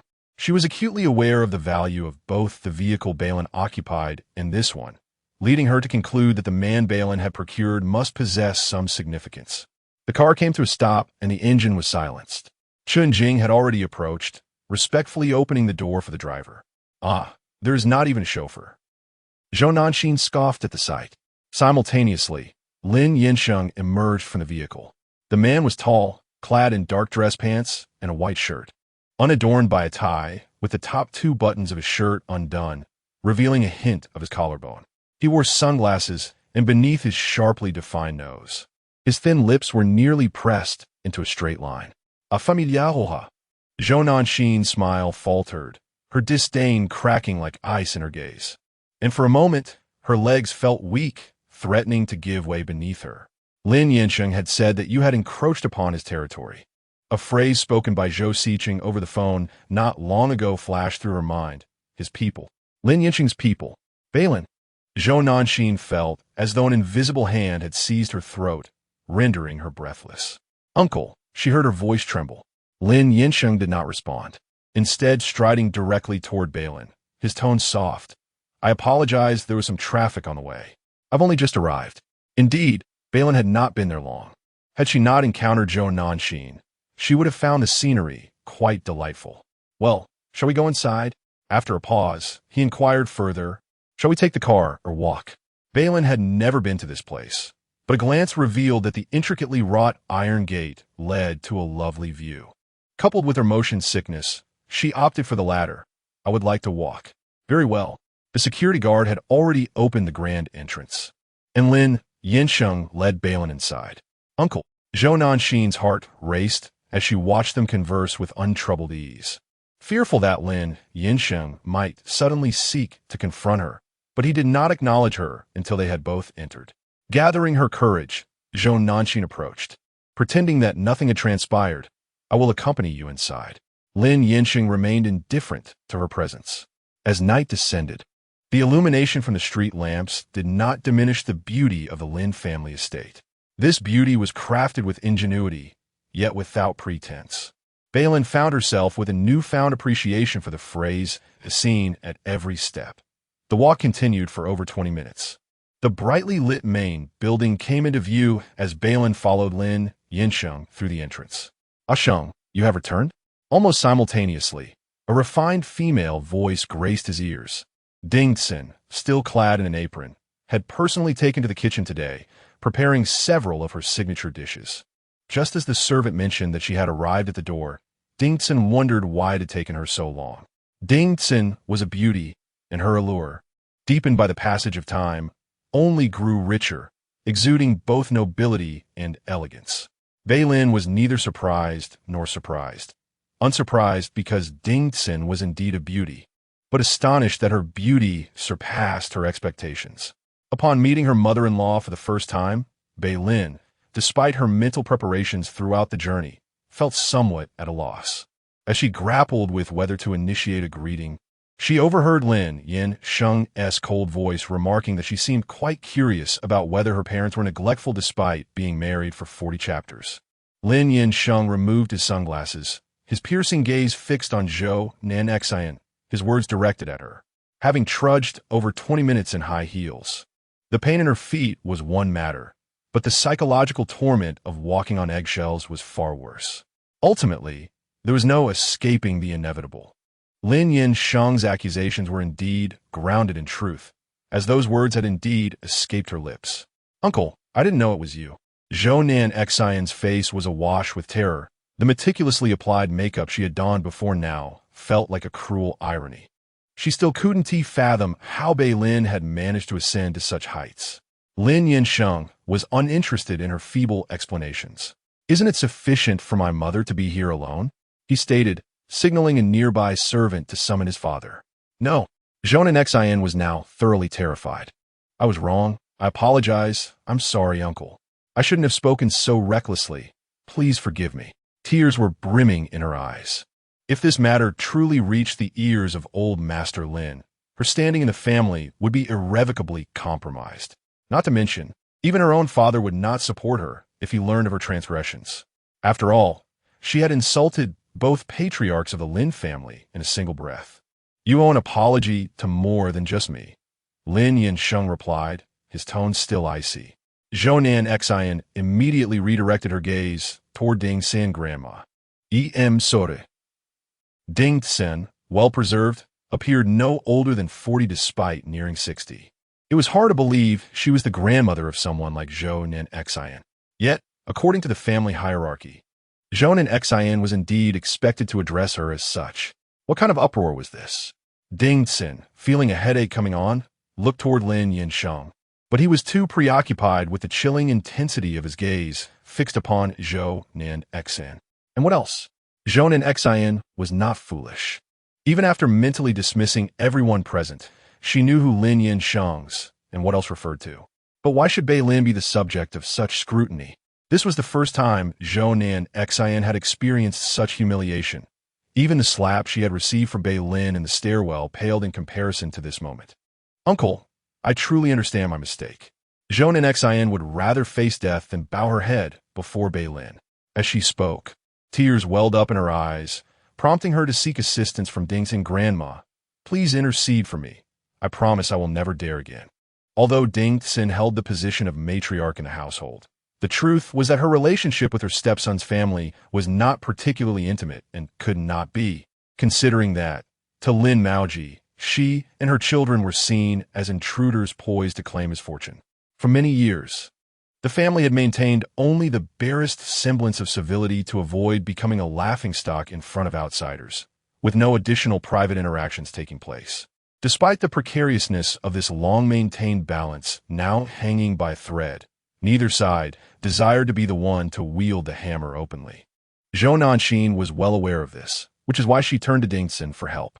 If Dingxin were to side with her son against her, the situation would drastically shift. She could easily transform from a victim into a scapegoat, bearing reproach from Lin Maoji and Lin Yifan. Grandma! Zhou Nanxin trembled and shrank behind Dingxin. Dingxin shot a sharp glance towards Lin Yansheng, exasperated. What trouble have you brought upon us now? Why is she crying? Her tone was filled with concern as she addressed Zhao Ma. Quickly, fetch some tissues. After instructing, she affectionately grasped Zhou Nanxin's hand. You must explain to Grandma what has happened. I am utterly in the dark. What has Sheng asked you to apologize for? Zhou Nanxin was taken aback. She had not anticipated that Dingxin would inquire about this. Could she possibly reiterate the words about not nurturing one's own? It was evident that this old woman was being deliberately obtuse. Zhou Nanxin cursed inwardly, yet feigned ignorance, sobbing, Grandma, I truly realize my mistake. Please help me plead with my uncle. My dear child, it's not that Grandma is unwilling to assist you, but you must first clarify what has transpired for me to effectively advocate on your behalf. Dingxin took the tissues from the servant and gently dabbed Zhou Nanxin's face, clucking her tongue in dismay. Look, your makeup is ruined. Let Grandma help you. Oh dear, I seem to have accidentally pulled off your false eyelashes. Zhou Nanxin quickly raised her hand to cover her face. Yet the waterproof makeup had been applied so heavily that even with her hand shielding her features, dark streaks continued to flow from between her fingers. Hurry, hurry! Dingxin urged Zhao Ma, take Nanxin to touch up her makeup. She added anxiously, otherwise, when the old man arrives, it will be a disaster. Zhou Nanxin, who had always cherished her flawlessly beautiful face, found herself unconcerned about anything else, urgently wanting to restore her appearance. Bei Lin, too, had not anticipated this turn of events. Witnessing Dingxin deliberately pull off Zhou Nanxin's false eyelashes, she silently applauded her. As Zhou Nanxin was led away by the servant, Dingxin furrowed her brow and turned to Lin Yansheng. What is the matter? Why are you addressing her at all? Her tone was dismissive, as if she believed that someone like Zhou Nanxin was unworthy of Lin Yansheng's direct attention. However, with just a single inquiry, Dingxin exhibited little interest in the specific reasons. It was her son, however, who piqued her curiosity. Upon locking eyes with Dingxin, Bei Lin instinctively greeted, "Hello, Annie." "Hello," Dingxin replied, neither enthusiastic nor dismissive, primarily perplexed as to why her son had unexpectedly brought someone home. Her first thought was that her recent insistence on arranging blind dates for him had annoyed him, leading him to bring someone home as a mere pretense. If that were the case, it would be unacceptable. Come with me. Without further ado, Dingxin seized Lin Yansheng and led him to a small room for a conversation. Bei Lin stood there, somewhat bewildered, contemplating that her mother-in-law seemed to disapprove of her. Standing there in such an indifferent manner was indeed a bit awkward, but fortunately before long, a servant approached and said, "Madam has asked me to take you to the living room for some tea." "All right, thank you. You are too kind." Meanwhile, Dingxin took Lin Yansheng into the yoga room on the first floor, a space seldom frequented by anyone other than herself and the cleaning lady. This was Lin Yansheng's first visit. "Now, will you confess everything, or shall I?" Dingxin crossed her arms, her beautiful eyes glaring at her son in anger. "I merely asked you to go on a blind date. Was it necessary for you to casually bring someone home to placate me? What do you see me placating you? Lin Yansheng replied with a calm demeanor, retrieving the newly issued marriage certificate from his pocket and presenting it to her. We are married. Chapter 41. Discontent, what does it mean to be astonishing? Lin Yansheng's utterance of "we are married" serves as a perfect illustration. What does it mean to be left in the dark? Dingson experienced this feeling in its entirety upon seeing the marriage certificate. For nearly half a minute, the yoga studio seemed to have been muted. Lin Yansheng, holding the marriage certificate, noticed her reluctance to take it and was about to put it away. If you have nothing else, I shall take my leave. Stop right there. Dingson snatched the palm-sized red booklet from him.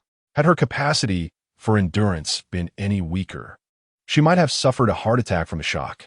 No wonder you suddenly had Chun Jing fetch the household registration yesterday. This matter had initially slipped her mind, but Lin Yansheng's revelation hit her like a thunderbolt. The lightweight red booklet felt surreal in her hands. As she gazed at the words marriage certificate, she felt a strange familiarity, as if she recognized them, yet did not fully grasp their significance. After a moment, she shakily opened it. Upon seeing the photograph within, her son's expression was indifferent. It looked less like a wedding certificate photo and more like a corporate meeting with his subordinates. Next to him stood the young woman he had ushered in. The girl was quite attractive, yet there was an unsettling sense of familiarity, as if she had encountered her before. However, she could not recall where until her eyes landed on the name Bei Lin, and it all suddenly clicked. She resembled Shen Fan. Some matters, once a hint reveals itself, allow for the swift reconstruction of many overlooked details. Dingson recognized this name because of Lin Yifan. Although her relationship with her stepson was rather tenuous, it did not prevent her from being aware of certain widely known facts within high society. Among these was Bei Lin, Lin Yifan's girlfriend of several years, the stepdaughter of the Shen family, and half-sister to Shen Fan. Dingson felt her blood pressure rise. When did you two become an item? Dingson pressed her hand to her temple, exclaiming, I simply do not understand. With so many women in North City, why must you marry someone who has been involved with your nephew? If this gets out, will I hide my old face? Clearly, Dingson was far from pleased with this prospective daughter-in-law. Setting aside family background, the mere fact that Bei Lin had previously dated Lin Yifan was sufficient for her to eliminate her from the list of potential daughters-in-law. Are you dissatisfied? Lin Yansheng feigned ignorance. Dingson was on the verge of releasing her pent-up frustration upon him. Yes, I am dissatisfied. Did you not say that as long as she is not CI, you would have no objections, even if I found a man? When did I ever say that?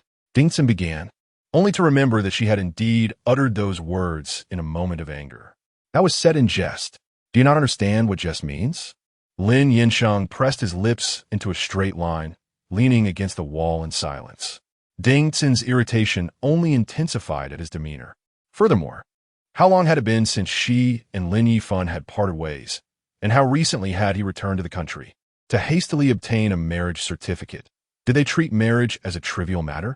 Throughout his life, he had never required her to worry about anything. She could not fathom why his standards for a partner were always so peculiar. Previously, there was CI, and now there is Bei Lin. What type do you prefer? Lin Yansheng's eyes betrayed little emotion. Is it Shen Fan that you favor? Is Shen Fan not superior to her? Dingson believed that any reasonable person would choose Shen Fan if these two sisters were placed side by side. Yet, Lin Yansheng remained unfazed, seemingly oblivious to this. Dingson's mind was in disarray. She had been quite pleased about his return for dinner. But who would have foreseen that he would drop a bombshell upon entry? Very well, provide me with a convincing reason. Dingson felt that this stalemate was untenable. If not, the two of you should proceed with the divorce immediately. She resolved internally that no matter what Lin Yansheng said, she would remain unconvinced. However, Lin Yansheng posed a question to her. Aren't you eager to hold your grandchild? Dingson was momentarily taken aback. Then she scoffed, stating that there were plenty of women who could allow her to hold a grandchild. Whoever he marries will undoubtedly have children. She is pregnant. Once again, it was as if a thunderclap had struck. Dingson thought that his sudden mention of child was to inform her that after marriage, Bei Lin could begin preparations for a grandchild. But instead, she discovered that her grandchild was already conceived by someone else. Are you jesting with me? Dingson found this assertion rather unbelievable. Yet, upon closer inspection, Lin Yansheng's expression bore no hint of jest. I will have Qin Jing deliver the test results to you. Despite her unwillingness to accept this reality, Dingson had no choice but to do so. So, you are marrying due to this unexpected pregnancy? How far along is she? Over a month. You just returned to the country, and you two have already become involved? Yes. For a few seconds, Dingson felt that throughout her life, the sum of events that could be described as shocking paled in comparison to this conversation with Lin Yansheng. She had indeed hoped for his marriage, but could he not have taken a more gradual approach? If you truly cannot accept this.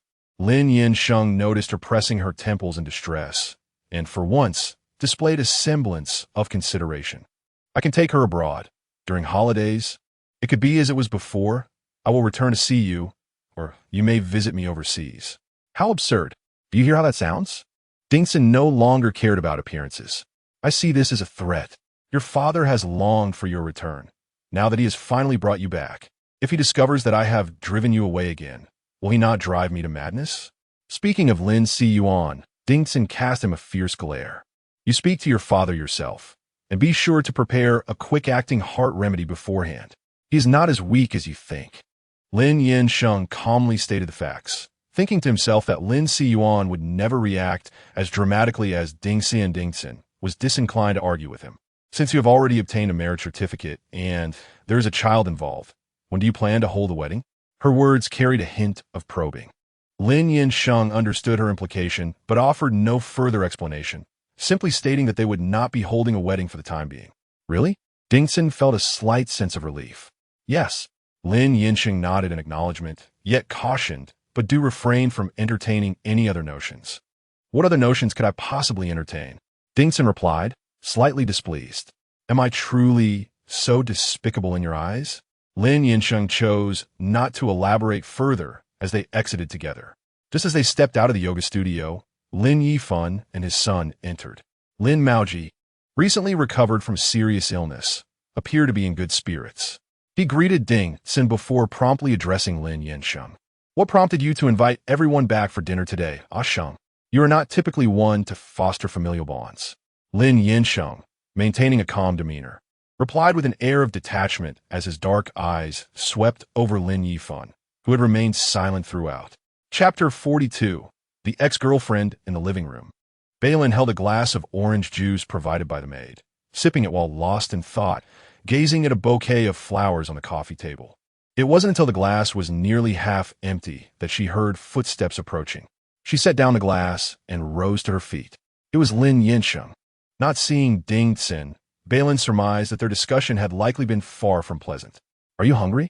Lin Yansheng's expression revealed little of his emotions. Not particularly. Although she sensed a lack of enthusiasm from his family, Bei Lin felt a twinge of apprehension. Have you mentioned the marriage certificate? Yes. Lin Yansheng nodded. Is your mother very angry? If Bei Lin were in her position, she too would be upset. Her son had secured a marriage certificate without so much as a word, marrying someone who was far from satisfactory in many respects. I will handle it. Lin Yansheng offered no further explanation, suggesting it was time to eat. He remained reticent, and Bei Lin chose not to inquire further, following him directly to the dining room. Their relationship was hardly more intimate than that of strangers. As for this marriage, Bei Lin had pondered it all day and had come to terms with it. One must navigate the waters as they come, and there was no need for concern. She resolved to fulfill her role as a roommate, cohabiting for the time being. Regarding other matters beyond her control, she would not burden herself with undue stress. Upon reaching the dining room, they encountered Dingson descending the stairs with Lin Yifan.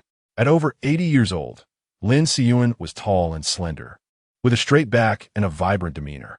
At first glance, Bei Lin thought it plausible to suggest he was of the same age as Lin Maoji. Father. Lin Yansheng greeted him. Lin Yifan acknowledged him and glanced at Bei Lin before stating, after dinner, you two should stay. This implied a desire for conversation, and the inclusion of Bei Lin in this invitation was not lost on her. She had heard numerous accounts of Lin Yifan's character and knew he was not as easygoing as he appeared. However, with Lin Yansheng present, she felt she could simply observe. She even entertained a fanciful notion that if Lin Siyuan or Dingxin could persuade Lin Yansheng to divorce her, she would, in future festive seasons, offer up sincere reverence to the two of them in her heart. All right, she heard Lin Yansheng respond nonchalantly. At the dining table, upon Lin Siyuan's entrance, Lin Maoji and the others rose to greet him. Father, grandfather. The first voice belonged to Lin Maoji, followed by Lin Yifan and Zhou Nanxin. Please, everyone sit down. There is no need for such formality among family. Lin Siyuan waved his hand dismissively. Yet, despite his words, Lin Maoji and the others waited for Lin Siyuan to take his seat at the head of the table before they settled down. The long dining table, set for 12, saw Dingxin seated to Lin Siyuan's right, with Lin Yansheng beside her. Bei Lin sat next to Lin Yansheng, facing Zhou Nanxin. Let us begin. With most of the dishes served, Lin Siyuan was the first to pick up his chopsticks. Dingxin served him a bowl of soup, saying, "Try this." I simmered it this morning. Her voice was soft, yet it did not disrupt the prevailing atmosphere of silence at the table. Bei Lin's gaze was cast downward as she delicately nibbled on her meal, striving to diminish her presence as much as possible. To be frank, she had previously thought that the dining atmosphere at the Shen household was already quite intolerable, yet she had not anticipated something even more daunting. "Uncle, why is she here?" From the moment Lin Yifan spotted Bei Lin entering the dining room, his attention had scarcely wavered from her. Following that phone call earlier in the morning, he had contemplated various scenarios, but never imagined he would encounter Bei Lin directly in the grand residence. After enduring his agitation, he ultimately succumbed to his impatience. His voice, starkly out of place amidst the silence that enveloped the table, resonated with an undercurrent of irritation as he questioned her presence. "Yifan," Lin Maoji frowned in displeasure. Bei Lin found herself caught in an awkward predicament, her mouth full of food, unable to chew or swallow, as the focus of attention shifted to her despite Lin Yifan being the one speaking. Beside her, Lin Yansheng abruptly set down his chopsticks. As if his appetite had been utterly extinguished, his frosty gaze fixed intently across the table. "What? Since when must I inform you when I bring someone home?" At that moment, Zhou Nanxin tugged at his sleeve, shaking her head. "Yifan." However, Lin Yifan remained unperturbed. "Of course, you need not report to me. But as a member of the Lin family, I believe I am entitled to know who dines at the same table as I." From the moment Bei Lin appeared in the dining room, he sensed something amiss. This unease unraveled into a series of recollections. At the police station, Bei Lin had disregarded his objections and courteously escorted Bei Lin away, mocking him for not having touched the core of the Lin family's power. In the hospital, outside the operating room, when he sought to change doctors for Lin Maoji, Lin Yansheng had intervened on Bei Lin's behalf, preventing the switch. In T-City, Bei Lin had acted with reckless abandon, seemingly indifferent to his threats, as if she cared little for Beina's fate. Moreover, just this morning, during a phone call with Bei Lin, the voice on the other end had abruptly shifted to Lin Yansheng. One incident after another, it was clear that the two had a history. Having pieced this together, Lin Yifan's countenance darkened, and his demeanor grew hostile. "Uncle, you have only recently returned to the country, and some matters may still be unclear to you. The person seated beside you is my ex-girlfriend, with whom I shared a long relationship." While Lin Yifan's past with Bei Lin was not a secret, the acknowledgement of it in front of the table's occupants was another matter entirely. His provocation was unmistakable. If Bei Lin were to be in a genuine romantic relationship with Lin Yansheng, she would undoubtedly feel humiliated, unable to face the Lin family. However, having recently experienced Lin Yifan's boundless audacity, she had largely grown unfazed, even contemplating a retort. Yet, being at the Lin family's dining table, she refrained from speaking. "Yifan, are you saying this in hopes of me complimenting your taste?" Lin Yansheng's words, though seemingly affirming, were laced with sarcasm in both tone and expression. Zhou Nanxin, too, found herself embroiled in the exchange. Had anyone else uttered such remarks, she would have been ready to erupt, yet she dared not offend Lin Yansheng. "Do you truly believe my judgment is lacking?" Lin Yifan did not know when to stop. In what aspect could she possibly compare herself to Nanxin? It was one thing to bring her back, but taking her out would surely lead to a frenzy of gossip within mere minutes. How honorable could it be for an uncle to be involved with his nephew's ex-girlfriend. Originally, Zhou Nanxin felt utterly suffocated, but upon hearing the first half of Lin Yifan's words, her spirits lifted somewhat, and she felt a tinge of gratitude. However, the latter part of Lin Yifan's statement made her suspect that the girl might be losing her mind. Lin Yifan, silence yourself. Lin Maoji slammed his palm on the table, his emotions unstable, a tightening pain gnawing at his heart. This rebellious child, for the sake of a woman, did he really have to disgrace himself before the old man? Chapter 43. My protective nature. Lin Maoji had just undergone surgery, and his body had yet to fully recuperate. Although he was not on the verge of a medical crisis, he felt compelled to handle matters concerning this rebellious child. Thus, he raised a hand to clutch his chest, appearing as if he were about to collapse and require yet another visit to the operating room. Dad! Lin Yifan and Zhou Nanxin's voices mingled in alarm. The restaurant was instantly thrown into chaos. Some rushed to administer medication, others hurried to fetch water, and Dingxin had even instructed the servants to swiftly call for emergency services. Lin Maoji's health crisis, though exaggerated, began to settle after taking the medication. A servant quietly approached Dingxin, asking, "Madam, shall we still call for an ambulance?" Dingxin refrained from answering directly, instead inquiring across the table, "How are you feeling, Lin Maoji? Do you need to go to the hospital, or should I summon the family doctor?" Lin Maoji shook his head, saying, "I'm feeling much better." After a moment's pause, he looked apologetically at Lin Siyuan. "Dad, let us call it a day for this meal. My body cannot endure much more." Lin Siyuan expressed concern with a few words. "All right, then if elder brother truly feels unwell, you may go upstairs to rest." Lin Yansheng interrupted, his tone indicating a refusal to allow Lin Maoji to leave. "What do you mean by that, Ashang?" Lin Maoji frowned. "Nothing much. Simply that I still have some matters to discuss with Yifan. If you can manage, you may join us," Lin Yansheng replied, his tone calm yet firm, indicating no intention to release Lin Maoji. "What is so urgent that it must be addressed now?" Lin Maoji was displeased with Lin Yansheng's lack of restraint in front of their father.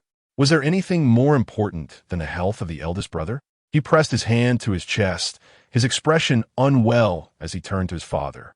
"Dad, I truly do not feel well. I'll take Yifan and Nanxin home now."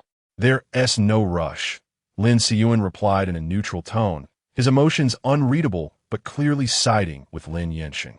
"If you Haven-T raise your son properly, let Sheng impart some wisdom. It is better than him embarrassing himself in the future." Lin Yifan had indeed caused trouble, and Lin Maoji felt at fault. Yet the elder's words were rather harsh. With a sarcastic snort, Lin Maoji said, "Yifan, you two sit down. I would also like to hear what your uncle has brought back from abroad after all these years that we have yet to see." Confirming that Lin Maoji was indeed stable, Lin Yifan and Zhou Nanxin sat back down, though the latter felt a tinge of unease. Bei Lin had remained seated throughout, and after this small interruption, she sensed that Lin Yansheng was likely to address the matter concerning Benai.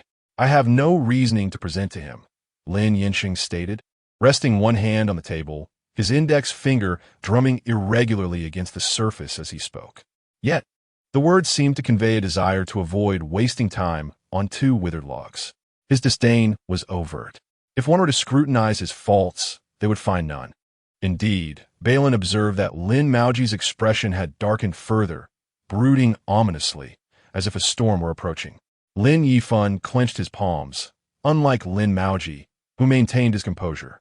If there is something to say, speak plainly. There is no need for such veiled remarks. Lin Yansheng's fingers, which had been rhythmically tapping on the table, came to a halt. His dark eyes were shrouded in silence, and when he gazed at others, it sent a chill down their spines. Under such intense scrutiny, Lin Yifan could only feign calmness as he awaited his words. "It was not a particularly complicated matter. I merely needed to proceed with the necessary formalities to resolve it." It was only then that Lin Yansheng spoke. Lin Yifan retorted sharply, "Then you should resolve it directly." "That would not be appropriate," Lin Yansheng replied, his black eyes narrowing slightly. As he spoke, he took Bei Lin's hand and placed it on the table. "I am protective of my own. There will surely be repercussions afterward. Yifan, can you withstand that?" Bei Lin's hand, which had been neatly resting on her lap, was suddenly grasped by a dry, cool hand. She had no time to react before their hands were thrust into the view of the onlookers. To be honest, her heart raced for a fleeting moment. However, the scene required her to maintain her composure, so she did not withdraw her hand. With a screeching sound, Lin Yifan abruptly stood up, the chair he had occupied scraping against the floor with an alarming noise. Zhou Nanxin observed keenly as Lin Yifan's fists clenched tightly at his sides, revealing the prominent veins on his arms. Was he so possessive of Bei Lin that he could not tolerate even the sight of her holding hands with another man? Lin Yifan, do you truly disregard my presence? Zhou Nanxin felt a surge of heat in her eyes, realizing that even if he were to witness her in bed with another man, he would not react with such fervor. What are you making a fuss about? Lin Yifan shot her a venomous glare, his eyes brimming with disdain. Zhou Nanxin understood immediately. He had never regarded her as a wife. Uncle, I acknowledge that the incident with Bei Lin was orchestrated by me, for I was unaware that Bei Lin was associated with you. Zhou Nanxin gazed across the table with a calm demeanor. I apologize for the adverse consequences this matter has wrought. I will endeavor to rectify it and ensure that Bei Lin is exonerated. If you have any conditions, please feel free to state them. I will do my utmost to comply, and I kindly ask that you do not make things difficult for the Zhou family on account of this. She recalled the call from Zhou Siqing outside the mansion, and now it dawned upon her that Lin Yansheng must have already taken action against the Zhou family, since Lin Yifan had disregarded her. Why should she jeopardize her family's future by standing against him? You have some awareness of the situation, Lin Yansheng remarked, his tone inscrutable. Zhou Nanxin was uncertain whether this signified leniency towards the Zhou family. Just as she was about to inquire, he turned his attention back to Lin Yifan. What do you say? Do you agree with her, or shall I handle this? Zhou Nanxin's sudden change of stance took Lin Yifan by surprise. This useless individual, who professed love day in and day out, ultimately only knew self-preservation in critical moments. I admit I have engaged in some clandestine actions to coerce her into submission. She is merely a woman. Ultimately, even if she sits here, she remains an outsider. Don't tell me you would consider marrying someone of her standing. As he spoke, Lin Yifan cast a malevolent glance at Bei Lin.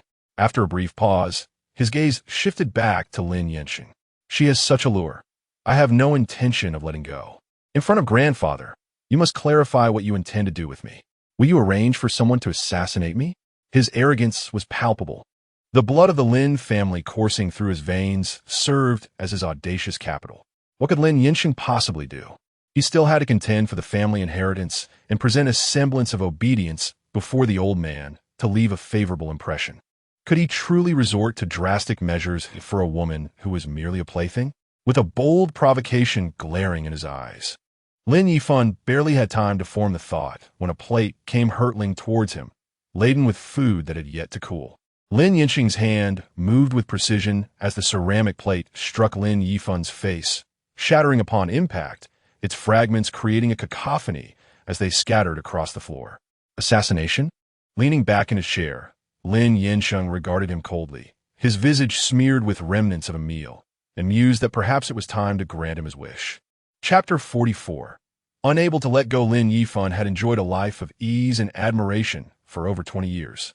With even the elders of the Lin family seldom reproaching him, he never anticipated that Lin Yansheng would audaciously hurl a plate at his face in front of so many witnesses. Did he truly disregard his grandfather's sentiments? Or had he merely assumed that his grandfather would favor him unconditionally? Not only was Lin Yifan taken aback, but the others present, apart from Lin Yansheng and Lin Siyuan, were equally bewildered. Lin Siyuan's expression remained unchanged. He quietly observed the unfolding drama, his murky gaze mirroring the profound silence of Lin Yansheng, leaving no hints as to his thoughts. Shang, what are you doing? Dingson was the first to regain her composure. Yet her seemingly accusatory remark lacked any intent to intervene. What was there to obstruct? Had Lin Yifan uttered anything sensible moments prior? In fact, Dingson's words appeared to activate a switch, prompting everyone at the table to finally come to their senses. Bei Lin, still holding Lin Yansheng's hand, felt a cold sweat form in her palm. This was not the first time she had witnessed him resort to violence. The last instance involved kicking He Mingguang across the room, But this was far more shocking, given the setting of the Lin family mansion. It was precisely because they were in the Lin residence that Bei Lin refrained from retaliating against Lin Yifan.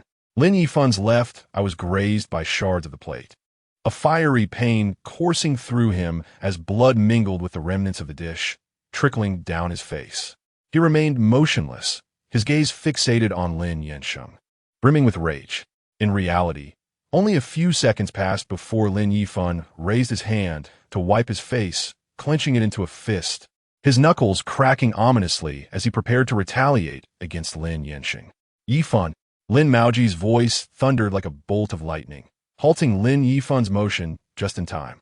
You spoke out of turn and deserve to be struck. Apologize to your uncle. Dad. Lin Yifan turned to him, incredulity etched on his face. Lin Maoji's breathing grew heavy as he refused to meet his gaze. If you still acknowledge me as your father, then apologize. Lin Maoji's resolve was unwavering. Lin Yifan gradually regained his composure, understanding the reason behind his father's demand for an apology. He had indeed spoken harshly, his words cutting deeply. But why had he uttered those things? The image of Lin Yansheng holding Bei Lin's hand flickered through Lin Yifan's mind. He had always been cognizant of what he desired. Thus, when Lin Maoji insisted he break up with Bei Lin to marry Zhou Nanxin, he offered no resistance. It was merely a marriage. Outside of that, he believed he could still provide Bei Lin with what she wanted. He had always regarded Bei Lin as his possession, convinced that no matter how far he strayed, she would remain patiently waiting for him. Yet today, he truly felt the pang of losing her. In that moment, Lin Yifan realized that what he truly yearned for was her. Lin Maoji's words, suggesting that if he still regarded him as his father, served as a reminder. If he wished to keep the Lin family name, he must apologize. However, Lin Yifan was unwilling to concede. Lin Bao, I will relinquish everything. Lin Yifan turned to Bei Lin, desperation etched in his expression. I can divorce her immediately, and I will help you with the Bana matter. I will give you whatever you desire. Just please do not leave me. Lin Yifan, have you lost your mind? Upon hearing those few words uttered by him, the most shocking revelation struck Zhou Nanxin. Although she had recently come to understand that Lin Yifan did not regard her with any significance, his brazen mention of divorce, while attempting to curry favor with another woman, was indeed beyond her expectations. Lin Yifan appeared utterly oblivious to Zhou Nanxin's words, focused entirely on Bei Lin, his gaze unwavering as if fearing to miss the moment she might consent. Bei Lin found him truly deranged, mad enough to believe that the entire world revolved around him, that all harm and betrayal would dissolve if only he chose to turn back. She had never recognized this pathological obsession in Lin Yifan before. Cursing rose to her throat, and she longed to insult his entire family. But then she recalled they were all gathered at the table.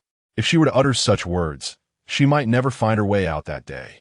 Ultimately, she simply averted her gaze and looked towards Lin Yansheng, recognizing that this was merely his one-sided fantasy, irrelevant to her. It was imperative to articulate her thoughts clearly, ensuring no one perceived her as capricious or indecisive. Yes, I understand, Lin Yansheng replied, pausing momentarily before continuing. In that case, we shall conclude here for today. There was no need for the meal to continue. Lin Yansheng rose, taking Bei Lin's hand. Father, I will bring Bei Lin back to see you again in a few days. Prior to the meal, outside the restaurant, Lin Yifan had asked them to finish their meal before departing. Yet, the timing was not right. After exchanging a glance with Lin Yifan, Lin Yansheng promptly led Bei Lin outside. Dingson contemplated pursuing them to say something, but after some thought, she refrained. Certain words should not be spoken in Bei Lin's presence. Not only her, but Lin Yifan too considered following them, yet Lin Maoji seized his arm first. Father, Yifan has been somewhat unhinged today. I will ensure he receives a proper reprimand when we return. Listening to his eldest son, Lin Yifan lifted his gaze to Lin Yifan. This was the eldest grandson of the Lin family, the only heir in the current generation. He was not much younger than Yansheng, who had spent most of his time abroad. In fact, Lin Yifan had spent significantly more time in his company. Yifan, today seated here with family. You have shown no respect to anyone. Are you prepared to sever ties with us? Lin Yifan had remained largely silent throughout the evening, initially reluctant to speak more. His children were not young, their moral compass long since established, not easily swayed by a few words. Yet, Lin Yifan was indeed a profound disappointment. Your father claims you have lost your composure. I see it as more than that. You are incapable of letting go or moving on. Ultimately, the discord between uncle and nephew stemmed from Bei Lin. Lin Yifan had seen Bei Lin's photograph and, upon learning that his grandson had a romantic partner, discreetly commissioned an investigation. He found her quite suitable. They appeared to complement each other well. Regardless of the motives behind her marriage to Nanshin, you ought to accord her the respect due to a wife. Yet you have failed to do so, disregarding the dignity that a man should uphold. Lin Yifan himself had been a victim of a business marriage, one arranged by his parents, leading to mutual disdain due to differing interests. It was only later, upon meeting Ding Tsin, that he truly understood the value of marriage. Thus, he had never placed much emphasis on the family background of his children's partners. Integrity and character were paramount. I recall that prior to your father's efforts in arranging a marriage for you, I had a private conversation with you. I assured you that should you be unwilling to enter into such a union, I would stand by your side. Yet, how did you respond to me at that time? With that, Lin Yifan ceased to elaborate further. Lin Yifan, of course, remembered his reply distinctly. At that moment, he had spoken with unwavering conviction, never once perceiving Lin Yifan's intentions as benevolent. He merely believed that Lin Yifan's support for his union with Bei Lin was a means to pave the way for Lin Yansheng. Lost in thought, Lin Yifan continued to seek justification for his stance, asking, "Grandfather, if my uncle were to marry Bei Lin, would you also lend your support?" Chapter 45. A twisted narrative, what if? Ding Tsin scoffed at Lin Yifan's hypothesis, the derision almost choking him. The two were already entwined in a marriage certificate. What more could there be to ponder? "Grandfather, you wouldn't agree to this, would you?" Lin Yifan stubbornly held onto his belief. He thought if Lin Yifan were to object, it would validate his assumptions. He yearned for Lin Yifan's dissent. As long as he disagreed, Bei Lin would remain barred from entering the family. He could afford to wait. Lin Yansheng would eventually abandon her for another. What did that mean? How could Lin Yifan not comprehend this? Lin Yifan was utterly disappointed. "Yifan, you have indeed gone astray." As the car departed from the private road, Bei Lin's heart, which had been racing all night, finally settled. Was this dinner merely a close call? The two had little to converse about. Once in the vehicle, their silence was palpable. Bei Lin, seated in the passenger seat, stared out at the retreating night, attempting to organize her thoughts. "Mr. Lin, will you still be resolving my brother's issue?" After dining to discuss this matter, it remained unresolved. Not far from the Lin family estate, the roads were relatively clear. Lin Yansheng drove at a steady pace. Upon hearing her words, he cast a dispassionate glance in her direction. "Bei Lin, I am not your superior." Bei Lin was taken aback. "What do you mean?" The leap in context was too great for her to grasp his sudden remark. "Mr. Lin," Lin Yansheng chuckled in irritation. "Why not simply call me Director Lin? It would be more fitting for a subordinate." Bei Lin's mind shifted gears, comprehending his implication. While conversing with him, she unconsciously adopted a formal address, continuing the premarital habit into their postnuptial life. She had matters to seek from him. Moreover, his commanding presence left her feeling as though they belonged to different worlds. "Shall I call you by your name, then?" Bei Lin sought his approval, knowing she could not bring herself to utter husband. He responded affirmatively. "Lin Yansheng." Bei Lin hesitantly tried, stumbling slightly, yet managing to articulate it. He remained unchanged in his demeanor.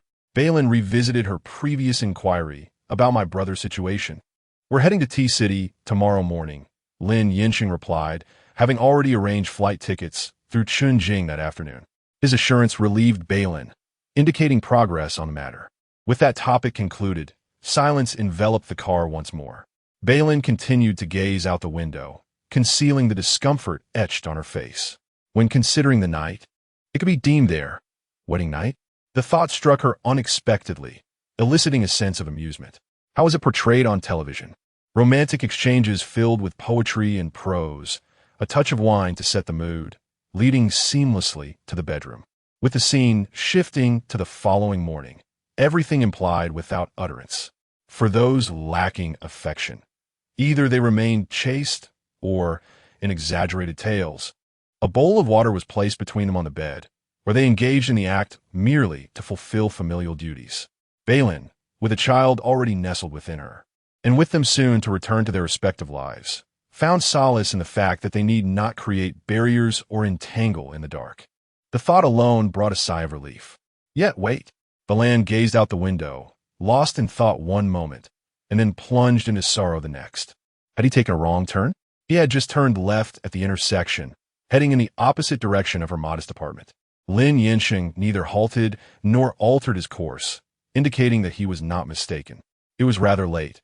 After returning from T-City, she could retrieve her belongings. Retrieve belongings? Bei Lin hoped it did not imply what she feared. At the red light, Lin Yansheng pressed the brake and turned his head to her, stating, "I have no intention of living apart from my newlywed wife." Bei Lin was taken aback. Had he ever sought the opinion of his bride regarding such intentions? "You seem somewhat reluctant," Lin Yansheng inquired, feigning ignorance. Bei Lin thought to herself that he should remove the word seem. Yet, as she pondered, she found it challenging to justify living separately. After all, they were now husband and wife. Simply stating her reluctance would sound overly sentimental. Not at all. Anyone with a mansion would be a fool not to want it, Bei Lin replied with a cheerful facade while internally cursing her predicament. She could hardly believe that Lin Yansheng, the pampered scion of the Lin family, would enjoy sharing a room and a bed with someone he hardly knew.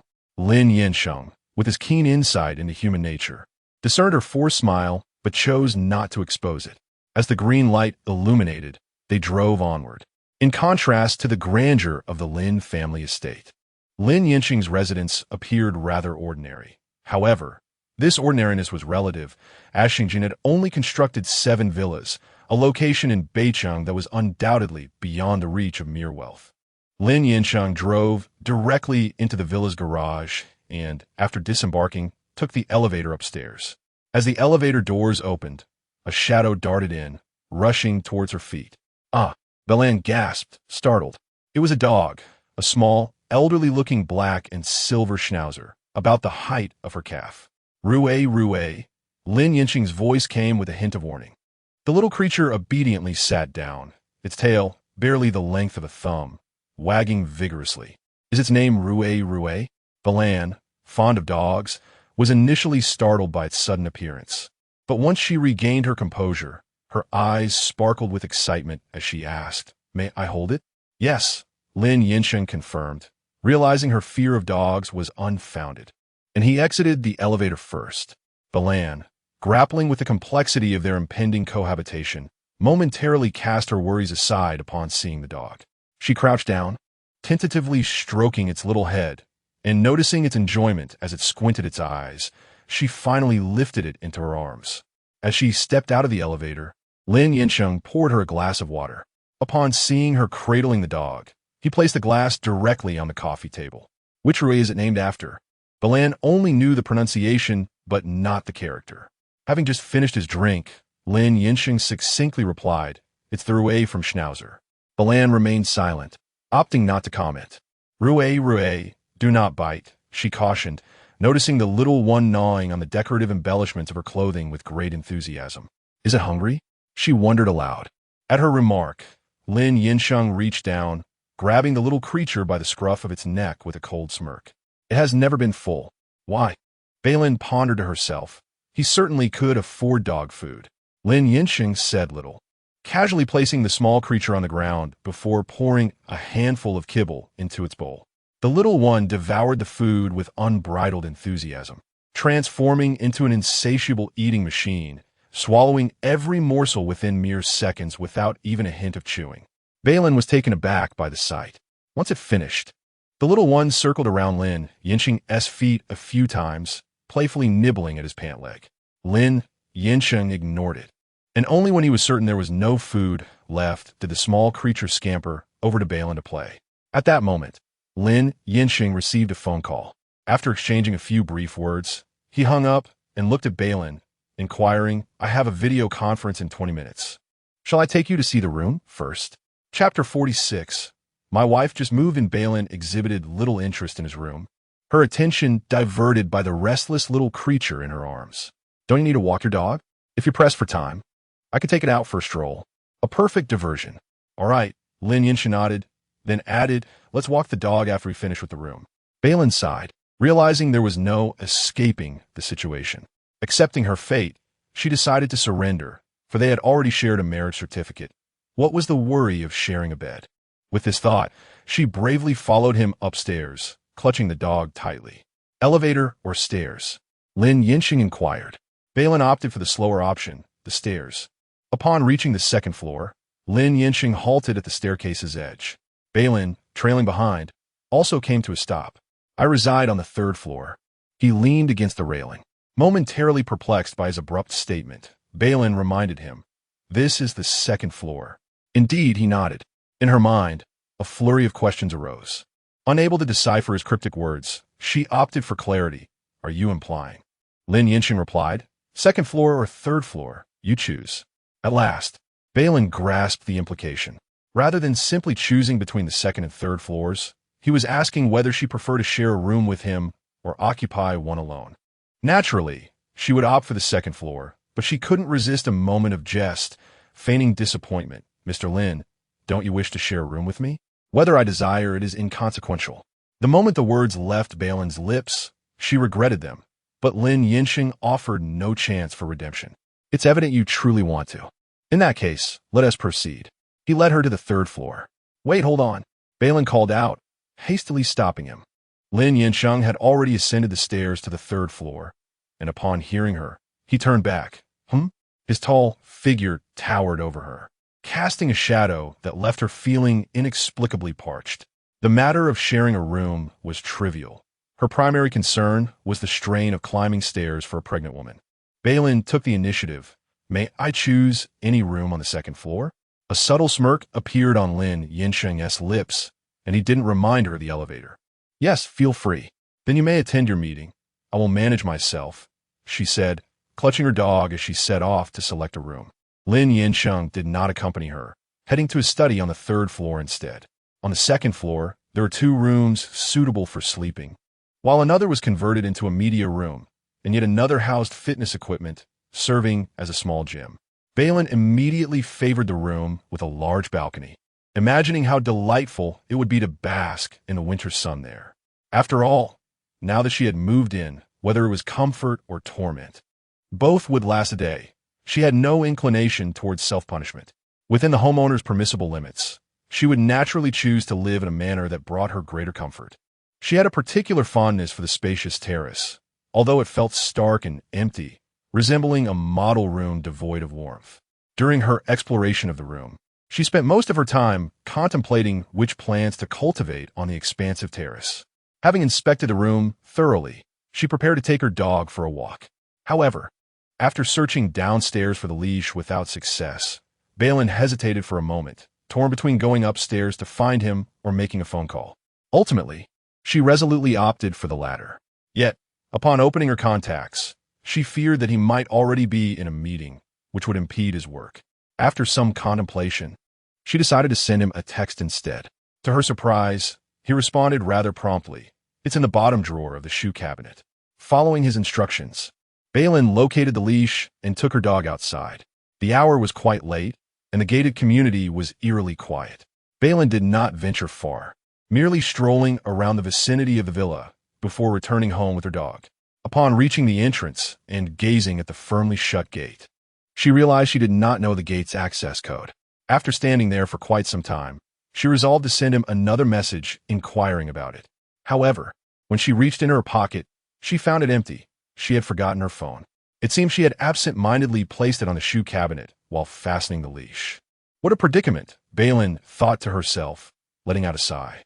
She crouched down to pat her dog, Rue Rue, and mused. "Do you know the code?"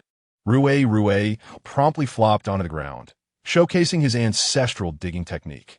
Bei Lin thought to herself that if the floor were not marble, he might actually manage to dig a hole for her to crawl through.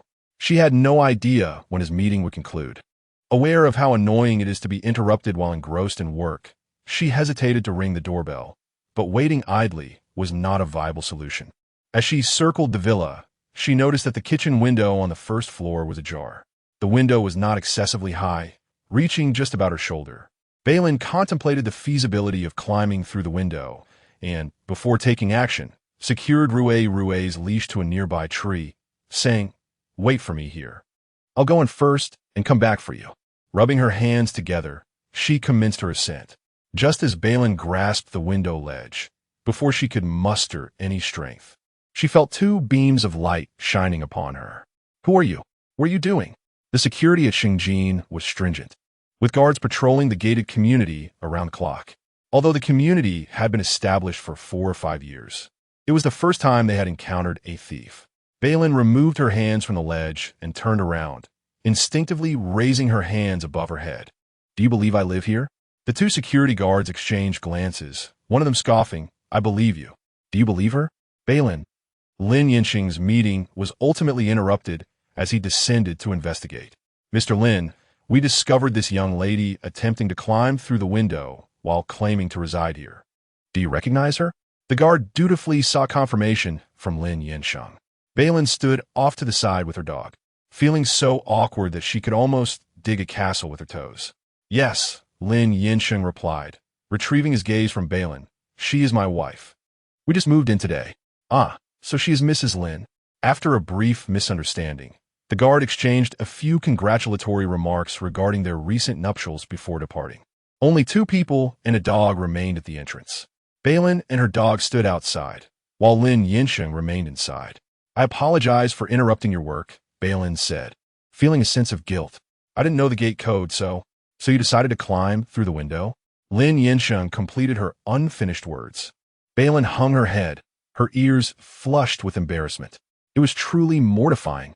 Since the issuance of the marriage certificate, it had not yet been 24 hours. "Mrs. Lin, have I done anything that made you perceive me as excessively demanding? Are you so intimidated that you dare not even ring the doorbell? Treating me like a formidable beast?" Lin Yansheng's tone was consistently this way, devoid of emotion, his voice faint. At first listen, it could easily be mistaken for sternness. Given the circumstances, it felt as though he were reprimanding her. Bei Lin lowered her head even further, denying it. "If that were the case, why would you prefer to climb through the window rather than ring the doorbell?" Lin Yansheng continued to inquire. Chapter 47. The world is the world. The air fell into a tranquil silence for a few seconds before Bei Lin responded. "Because you were in a meeting, I feared it might disrupt your work." Lin Yansheng appeared dissatisfied, questioning whether her concern was truly about his work or merely a desire to avoid inconveniencing him. Bei Lin was taken aback, instinctively glancing up. Her eyes reflected surprise, not at his perceptiveness, but rather at the overt nature of his inquiry. Was there truly a distinction? Bei Lin feigned ignorance. "Is there a difference?" Lin Yansheng pressed his lips together, leaning against the door, remaining silent. The two stood at the threshold, embodying a palpable tension. Ultimately, it was Lin Yansheng's patience that wore thin first. "The password has been sent to your phone," he stated, stepping aside to allow her entry before turning to ascend the stairs. Standing outside, Bei Lin felt an unprecedented clarity as the night breeze swept through her thoughts. She quietly listened to the fading sound of his footsteps before finally leading her dog inside. The shoe cabinet was conveniently situated by the door, and indeed, her phone rested atop it. Picking it up, Bei Lin noticed an unread message on the screen, a 6-digit door lock code likely sent shortly after her departure. She committed it to memory. Was it truly about not wanting to disturb his work, or merely avoiding troubling him? This phrase echoed in her mind throughout her first night in the new apartment, leading to a severe bout of insomnia. Rui's dog bed had been relocated to her room, and the little creature was fast asleep, prompting Bei Lin to envy the dog's sound slumber. In the latter half of the night, she finally drifted off, but was soon roused by Rui's antics. Checking the time, she noted it was still before 6, rendering further sleep impossible. With thoughts of her impending trip to T-City, she decided to rise. After familiarizing herself with the kitchen, Bei Lin began preparing breakfast for 2. The fridge, though not abundantly stocked, contained enough ingredients for a meal. Uncertain of Lin Yansheng's preferences, whether he favored a Chinese or Western breakfast, she resolved to prepare both. Lin Yansheng's video conference involved several executives from abroad, their time zones reversed, and by the meeting's conclusion, the screen displayed 6 minutes past 6 in the morning. His flight to T-City was scheduled for 9 o'clock. He swiftly showered and made his way downstairs. In the kitchen, Bei Lin plated fried eggs and sausages. As she turned, she spotted Lin Yansheng standing at the doorway. Placing the dish on the table, she said, "I wasn't sure if you preferred Chinese or Western breakfast, so I made a bit of both. Would you like to try some?" Lin Yansheng took a seat at the table. "What time did you wake up?" he inquired. 6, Bei Lin replied. Lin Yansheng glanced at the food on the table, discerning that she was not entirely truthful. However, he chose not to confront her. "You needn't have risen early to prepare this. Then I shall only make breakfast for myself next time." Bei Lin interpreted his words as a hint that he did not appreciate her efforts. Lin Yansheng slightly furrowed his brow, explaining, "There's a housekeeper, but she happens to be on leave for these few days." "Oh, I understand," Bei Lin replied, taking a seat and serving herself a bowl of congee. Lin Yansheng, having no particular habit of eating breakfast, merely sipped half a glass of water before turning his attention elsewhere. Bei Lin may not be particularly prolific in her endeavors, yet the provisions she prepared are certainly sufficient for two. After finishing her bowl of porridge, she set down her utensils.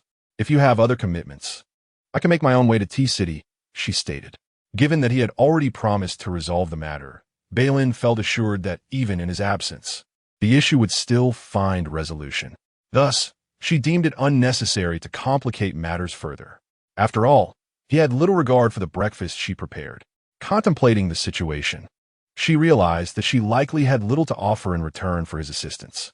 Lin Yansheng, still holding the remnants of his half-empty glass of water, silently tapped his finger against the glass wall at her words before placing it back on the table. He then rose and left the dining room without uttering a single word. Watching his figure fade from view left Bei Lin feeling somewhat perplexed. After consuming a bit more food, she cleared the table. Shortly thereafter, a knock echoed from the door. When she opened it, Chun Jing greeted her and informed her, "President Lin sent me to escort you to Tea City." "Oh, very well," Bei Lin replied, taking her phone and stepping outside with him. Bei Nai had been unjustly accused, and with no one else meddling in the affair, the case had entered a phase of reconsideration, soon yielding new developments. On the evening following Bei Lin's arrival in Tea City, Bei Nai was released, restored to his former state. Concurrently, the police published the results of their investigation online. The so-called Diary of Zhang Jijia was revealed to be a malicious fabrication by those with ulterior motives. It was none other than Zhang Jijia's closest friend, Song Ting, who disseminated the diary online. 6 months prior, Song Ting had engaged in an online relationship with a boy outside of school, who masqueraded as a promising young man. In reality, he had dropped out of middle school and was leading a life of delinquency, having been abandoned even by his parents.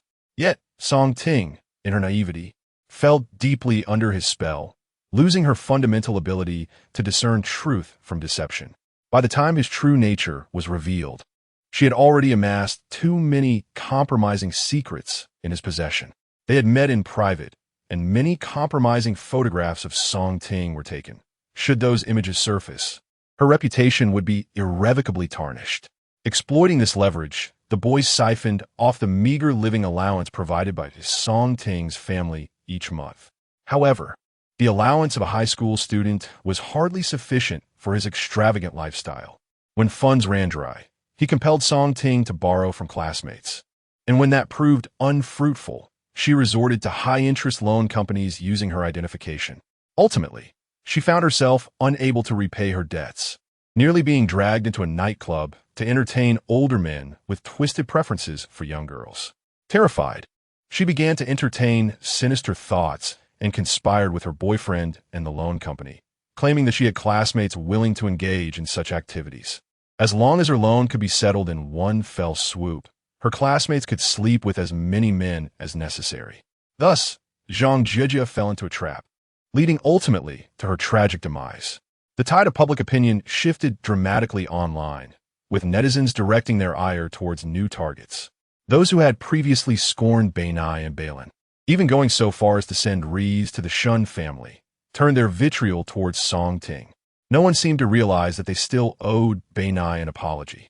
Outside the gates of the detention center, as they awaited Bei Nai's release, Bei Lin closed her phone page and approached to escort him to the car. At the time when Bei Nai was experiencing growth spurts, Bei Lin had previously encountered him while accompanying their grandmother to the northern city for medical treatment. In less than 2 months, he had noticeably gained height, surely surpassing 1 meter 80. Xiaonai, Bei Lin approached him and opened her arms to embrace him. Benai had inherited the striking features of the besting family, yet his countenance remained perpetually cold and detached, akin to the snow that lingers in a sunless valley during the depths of winter, separate from the world around him.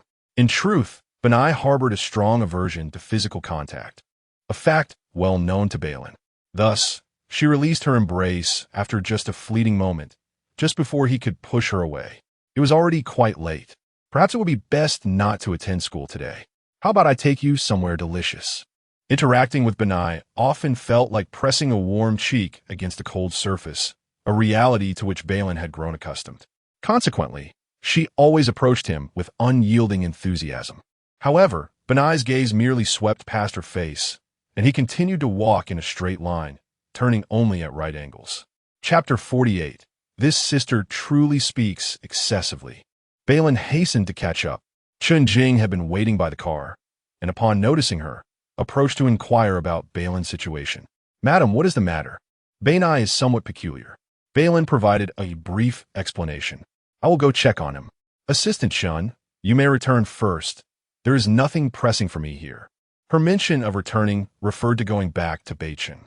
Bei Lin wished to linger for a couple more days, yet she did not want to impose on Chen Jing's time, especially since there was indeed little to attend to. "Madam, please do not put me in a difficult position." Chen Jing had received instructions from Lin Yansheng to accompany Bei Lin back to Beichen. Without further ado, Bei Lin pursued Benai. Not far from the detention center lay the bus stop. As Bei Lin approached, she found Benai quietly waiting for his bus. She stood beside him and asked, "You intend to return to school, correct?" Benai's gaze was vacant, and he remained silent. Benai was capable of understanding and adhering to rules, coupled with his exceptional intellect and the strong recommendation from teacher Zhao. The school was willing to admit him. However, his world was constrained by regulations, his life monotonous and rigid, governed by a personal schedule that dictated his every action and location, seldom deviated from. Thus, Bei Lin surmised that he was indeed heading to school, as he should have been there at this hour. "Then I shall accompany you to school." Bei Lin continued the conversation. "Is the food in your school cafeteria delicious? Will it still be open when we arrive?" Benai stepped aside slightly, remarking to himself, "This sister truly talks too much." Bei Lin mirrored his movement. As he shifted again, she followed suit. Eventually, Benai conceded. "Xiaonai, my grandmother has gone to Beicheng for medical treatment and underwent surgery, which went smoothly. Would you like to join me in visiting her?" Bei Lin's chatter persisted. Upon hearing the mention of his grandmother, Benai finally reacted, though his response was merely a fleeting glance in Bei Lin's direction. Bei Lin playfully teased him. "What do you think I mean? How can I know your desires if you do not voice them?" Benai frowned, thinking to himself that not only was this sister talkative, but also rather foolish. "Go," he uttered, his voice slightly hoarse, likely due to his infrequent speech. Bei Lin felt satisfied. "Today is Wednesday. I will remain in T-City for the next couple of days. And on Friday, I will pick you up after school to go to Beichen. How does that sound?" He reverted to his original demeanor, as if he had not heard her at all. "Madam," Chen Jing drove the car over. "I just inquired, and there is a road construction nearby, causing the buses to detour. Where are you headed? I can take you there." "Detour?" Bei Lin realized, which explained the prolonged wait without a bus arriving. "Xiaonai, then we—" Bei Lin intended to discuss with Benai about getting into the car, but upon turning her head, she discovered that he had also tilted his head, staring at her. Her words faltered mid-sentence. "What is it, Xiaonai?" Benai pressed his lips together, a rare hint of ambiguous emotion clouding his brow.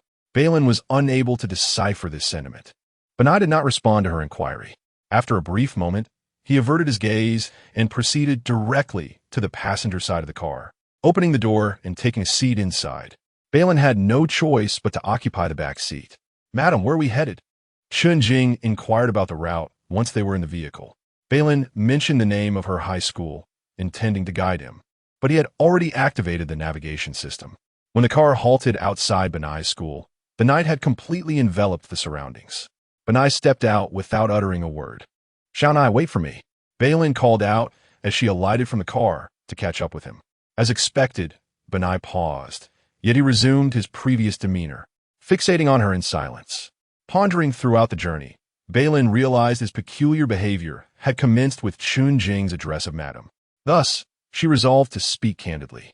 Xiao Nai, I am married. Upon hearing this, Benai's gaze shifted back to the car.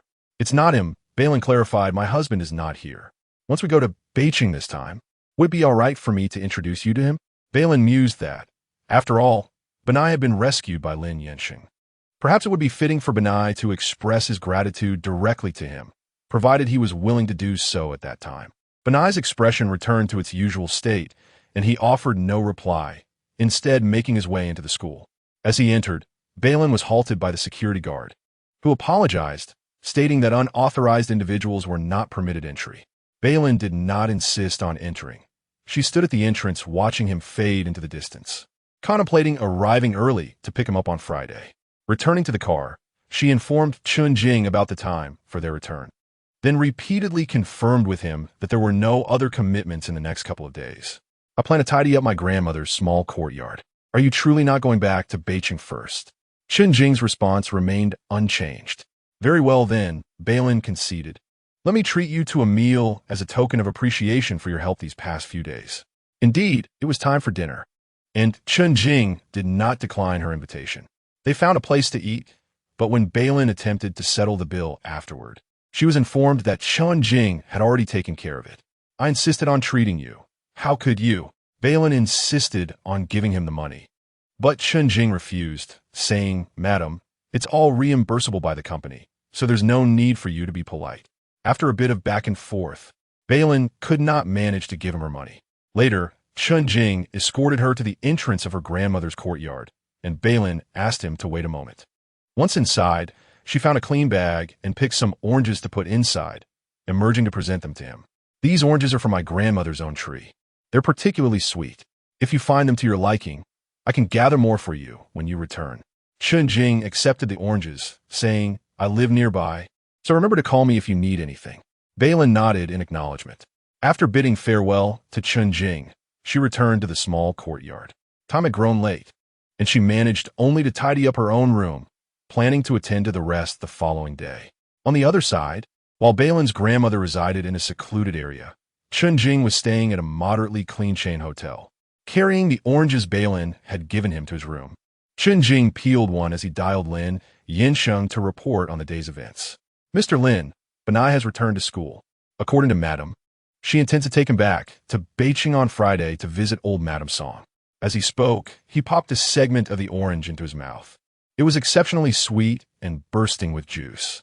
The delectable taste prompted Chun Jing to immediately recommend it to Lin Yansheng. Mr. Lin, don't you have a fondness for oranges? The oranges cultivated by Madam's grandmother are exceptionally delicious. Shall I bring some for you when I return? No need, Lin Yansheng replied, feigning disinterest, yet swiftly pivoted to deliver a retaliatory remark. Send me the project proposal for the Haiqing initiative by 7 tomorrow morning. Delay by a minute, and you'll be left to plant orange trees in T-City. With that, he abruptly ended the call. Chun Jing stared in disbelief at the now dark screen of his phone, suddenly finding the orange in his hand far less appealing. What had he done to deserve this? Why was he suddenly required to submit the project proposal, originally due 3 days later by tomorrow morning? It was not merely the prospect of enjoying an orange that was now unattainable. He barely had time to breathe. Chun Jing found himself questioning the very essence of his existence. Chapter 49. Smiling on the outside, suffering on the inside before departing from her grandmother's quaint courtyard, Bei Lin harvested every orange she could reach from the tree, sharing some with the elderly Mrs. Li next door. The remaining fruits were divided into 2 portions. One set was intended for her teacher, Mr. Zhao, whom she would meet later while picking up Bei Mei, and the other was packed into her suitcase to bring back to Beijing. With a flight scheduled for just after 7, Chun Jing held the boarding pass and escorted Bei Lin and her brother to the waiting area. Mr. Lin had relayed a few instructions, stating that he needed to make a brief trip to Haicheng and that a driver would be in touch upon their arrival in Beijing.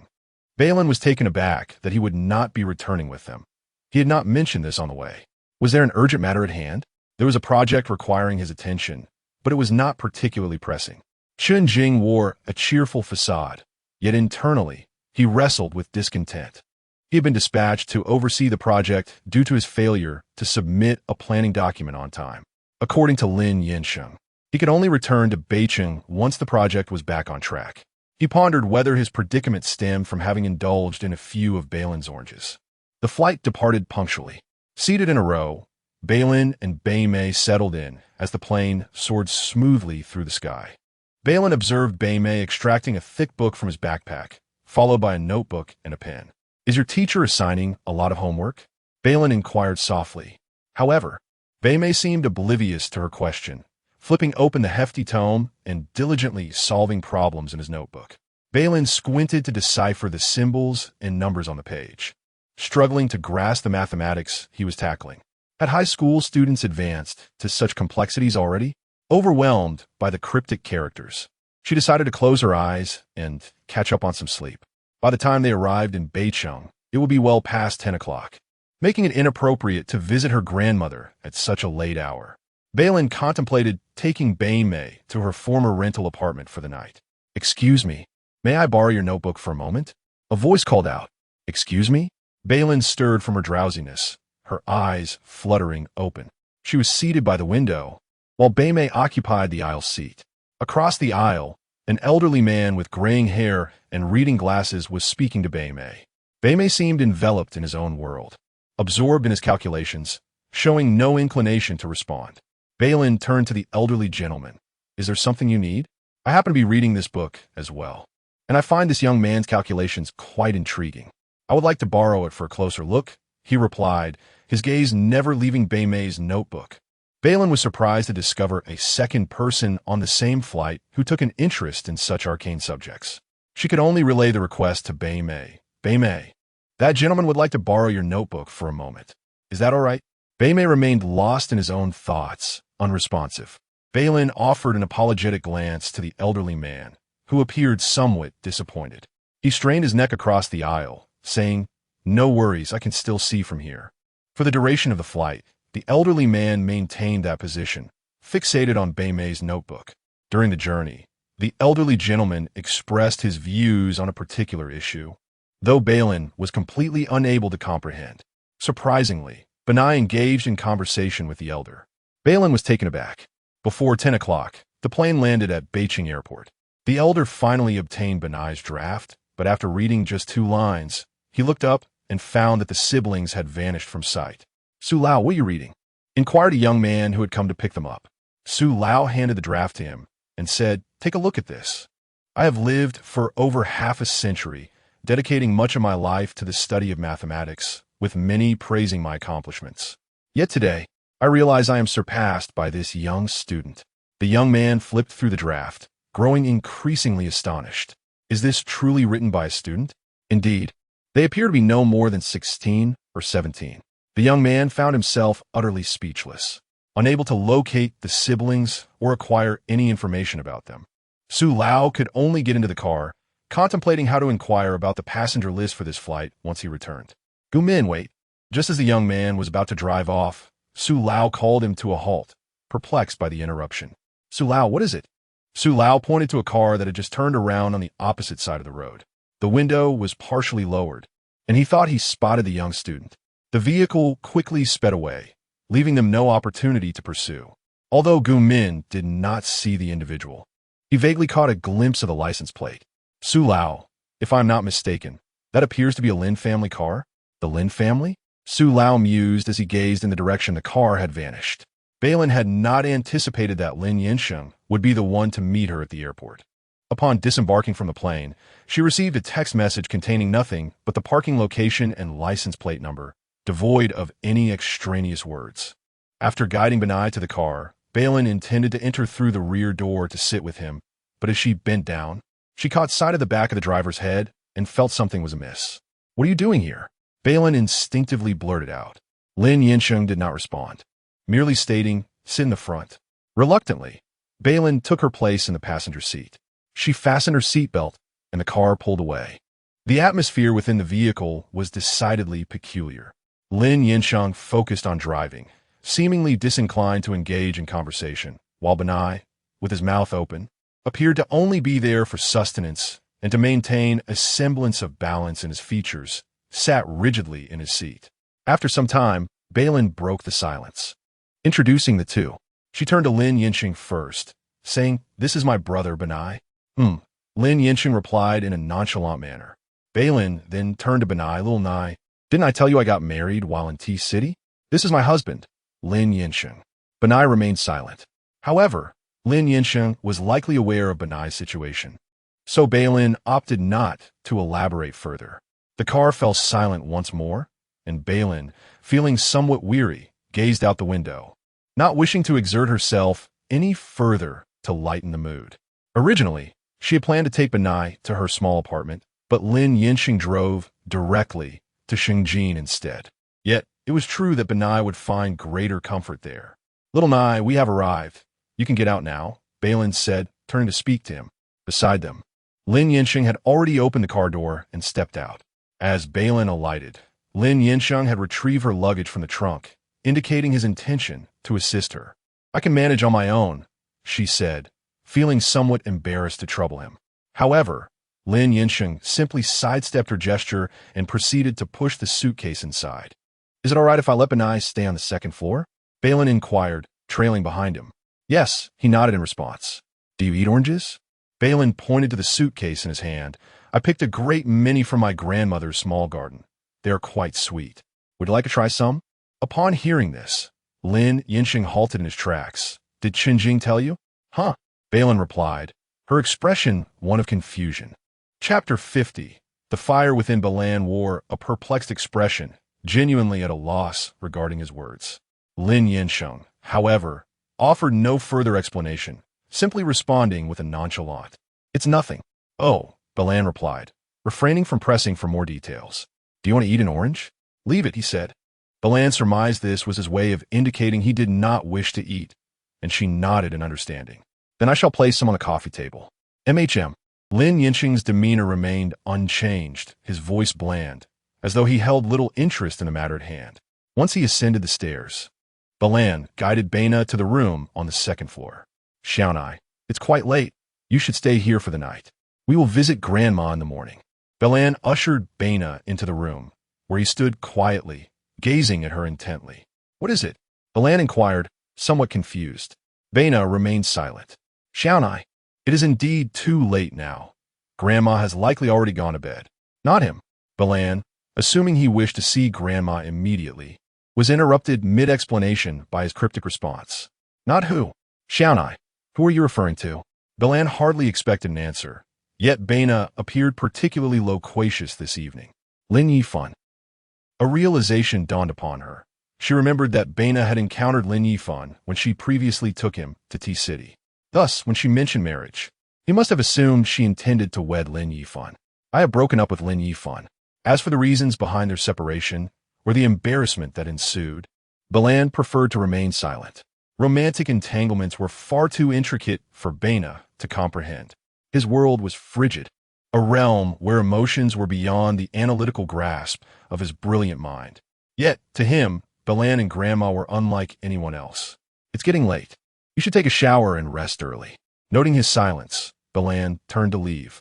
Upon returning to her room, she was unexpectedly joined by Rue, who suddenly appeared at her feet. Bei Lin scooped him up and brought him back into the room. After spending some time playing with her canine companion, she decided to take a shower. That night, Bei Lin experienced a rather peculiar dream, finding herself trudging through an endless desert. In the latter half of the night, she abruptly awoke, the searing heat of the desert seemingly lingering in reality, leaving her parched. The water cup by her bedside was empty. Thus, she had no choice but to venture downstairs in search of water. As she passed through the living room, for some inexplicable reason, she instinctively glanced at the coffee table. It was barren. The oranges she had placed there before going upstairs had vanished without a trace. Not dwelling on the matter, she drank some water and returned to her room to resume her slumber.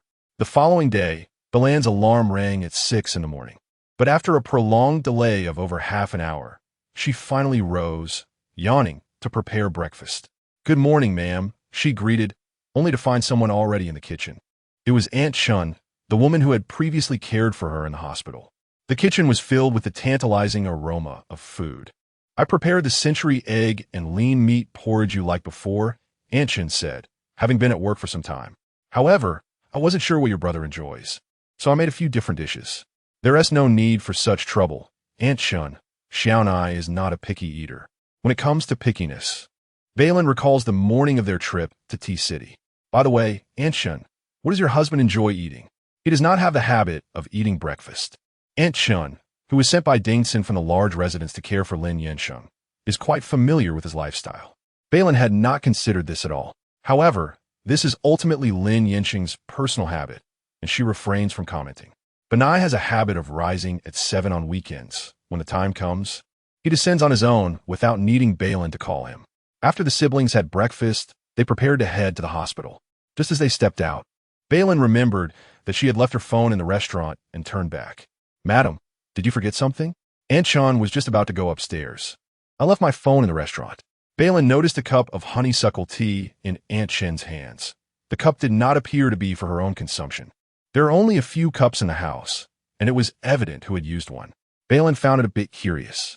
"Does your husband have the habit of drinking flower tea early in the morning?" "Not all," Aunt Shen sighed. "He absolutely detests taking medicine, but somehow he woke up this morning with severe heat symptoms, his lips even blistered, which is why I thought to prepare some honeysuckle tea for him to cool down." Bei Lin couldn't help but smirk, immediately associating it with the mysterious disappearance of the oranges from the coffee table during the night. She suspected she understood how Lin Yansheng had gotten overheated.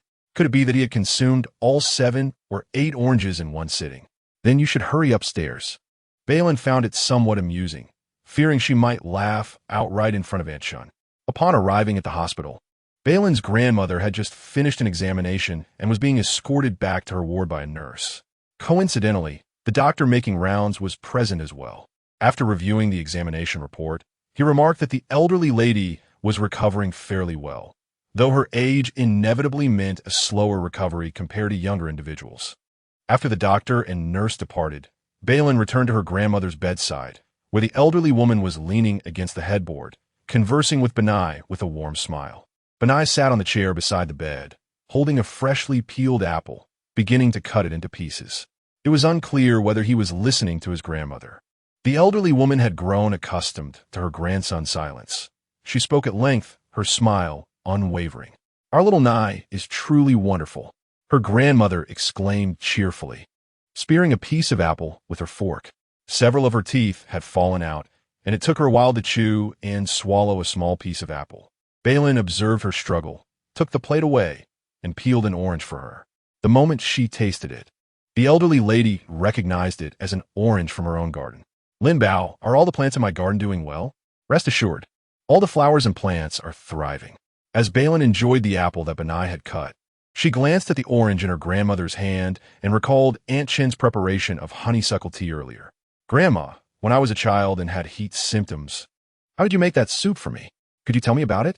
It might have been some folk remedy, but it was effective." "What do you want that for? Who is feeling overheated?" "You, and Benai don't seem to be." Bei Lin cleverly diverted the conversation. "It's for Li He."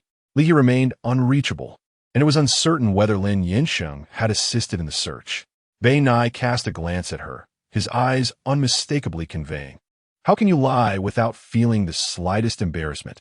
Bei Lin felt a twinge of guilt, realizing at that moment the wisdom in her brother's silence, for otherwise, he would undoubtedly have exposed her deceit. The elderly person, unsuspecting of any ulterior motives, elaborated on the ingredients and the preparation method for the remedy, explaining the duration of the cooking process in detail, which Bei Lin meticulously noted down. In the evening, after escorting Bei Nai out of the hospital, the siblings visited a supermarket. Bei Lin, following the instructions from her grandmother's remedy on her phone, procured the necessary items. Upon returning home, she entered the kitchen, burdened with a bag brimming with purchases. Chapter 51.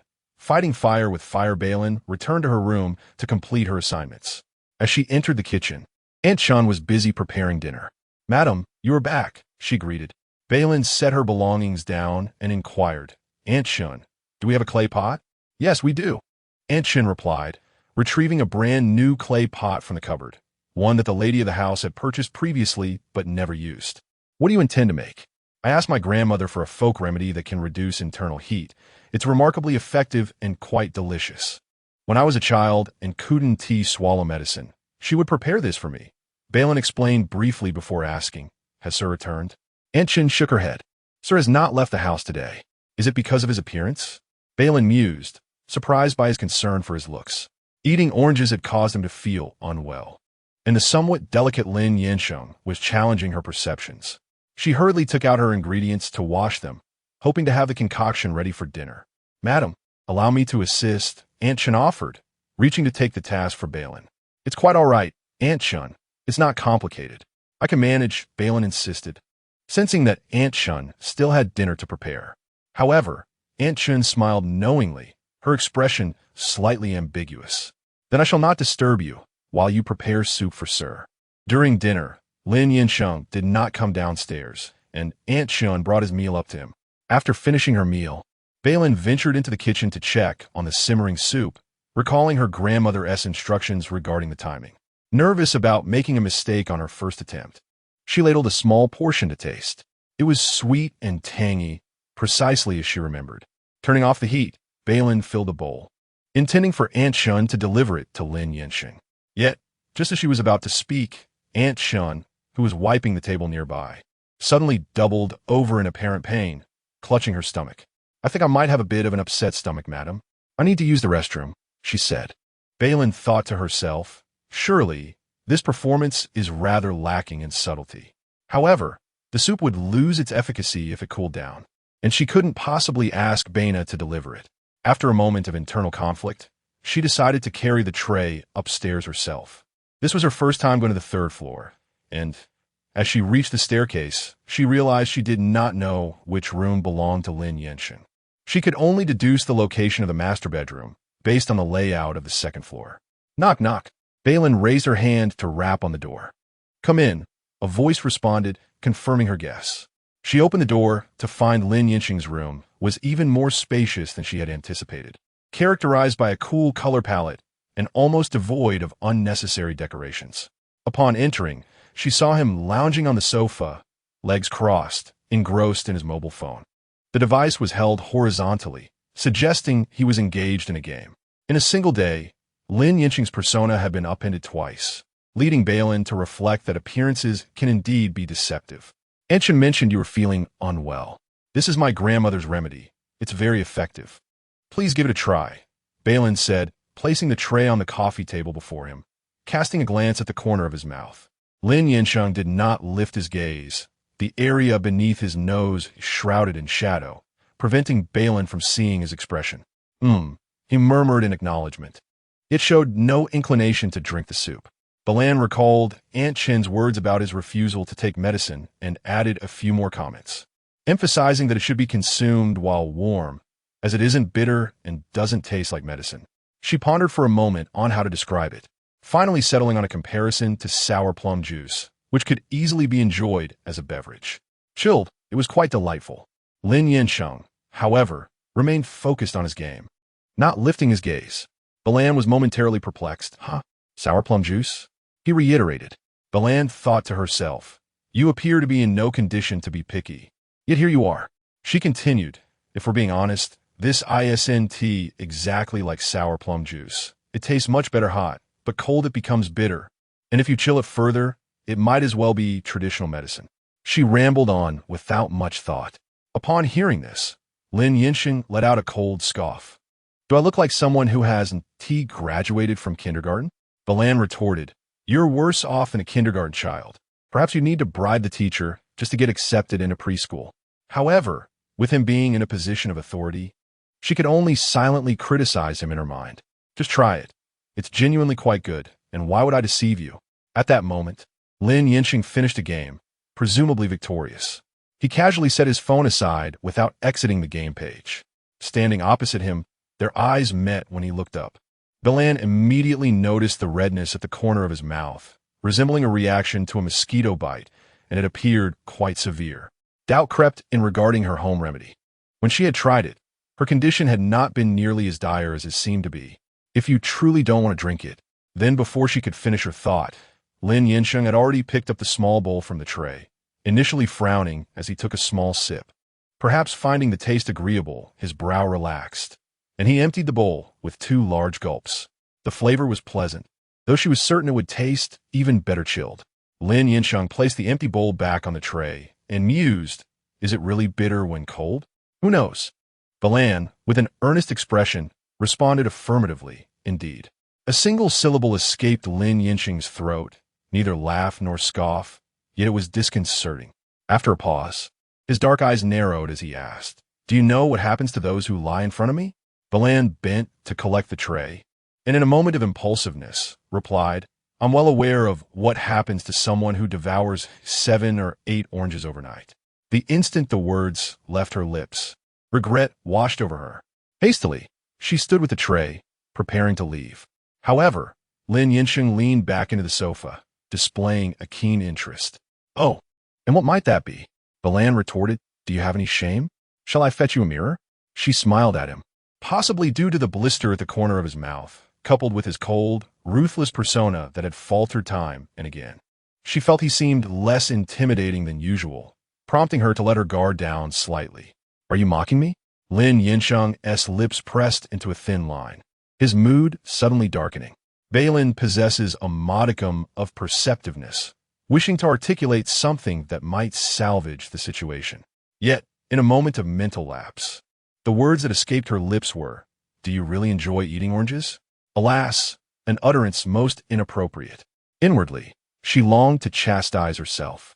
What I meant to convey is that I, too, have a fondness for oranges. They are indeed quite delectable. Yet, with each attempt at clarification, the situation grew increasingly convoluted. Surrendering to her predicament, Bei Lin recalled there was still some soup downstairs.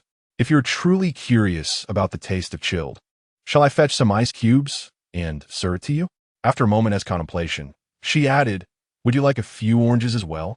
After all, having had the soup, it would surely counteract any potential heat. Observe how considerate she was in her thoughts. Bei Lin nearly found herself moved to tears by her own compassion. Chapter 52. Indeed, Bei Lin was merely fabricating the truth. After all, it is often said that details determine success or failure.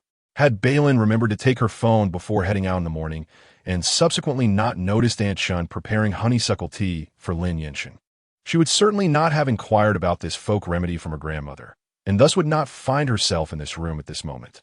Cooking soup for him was undoubtedly the gravest mistake Bei Lin made today.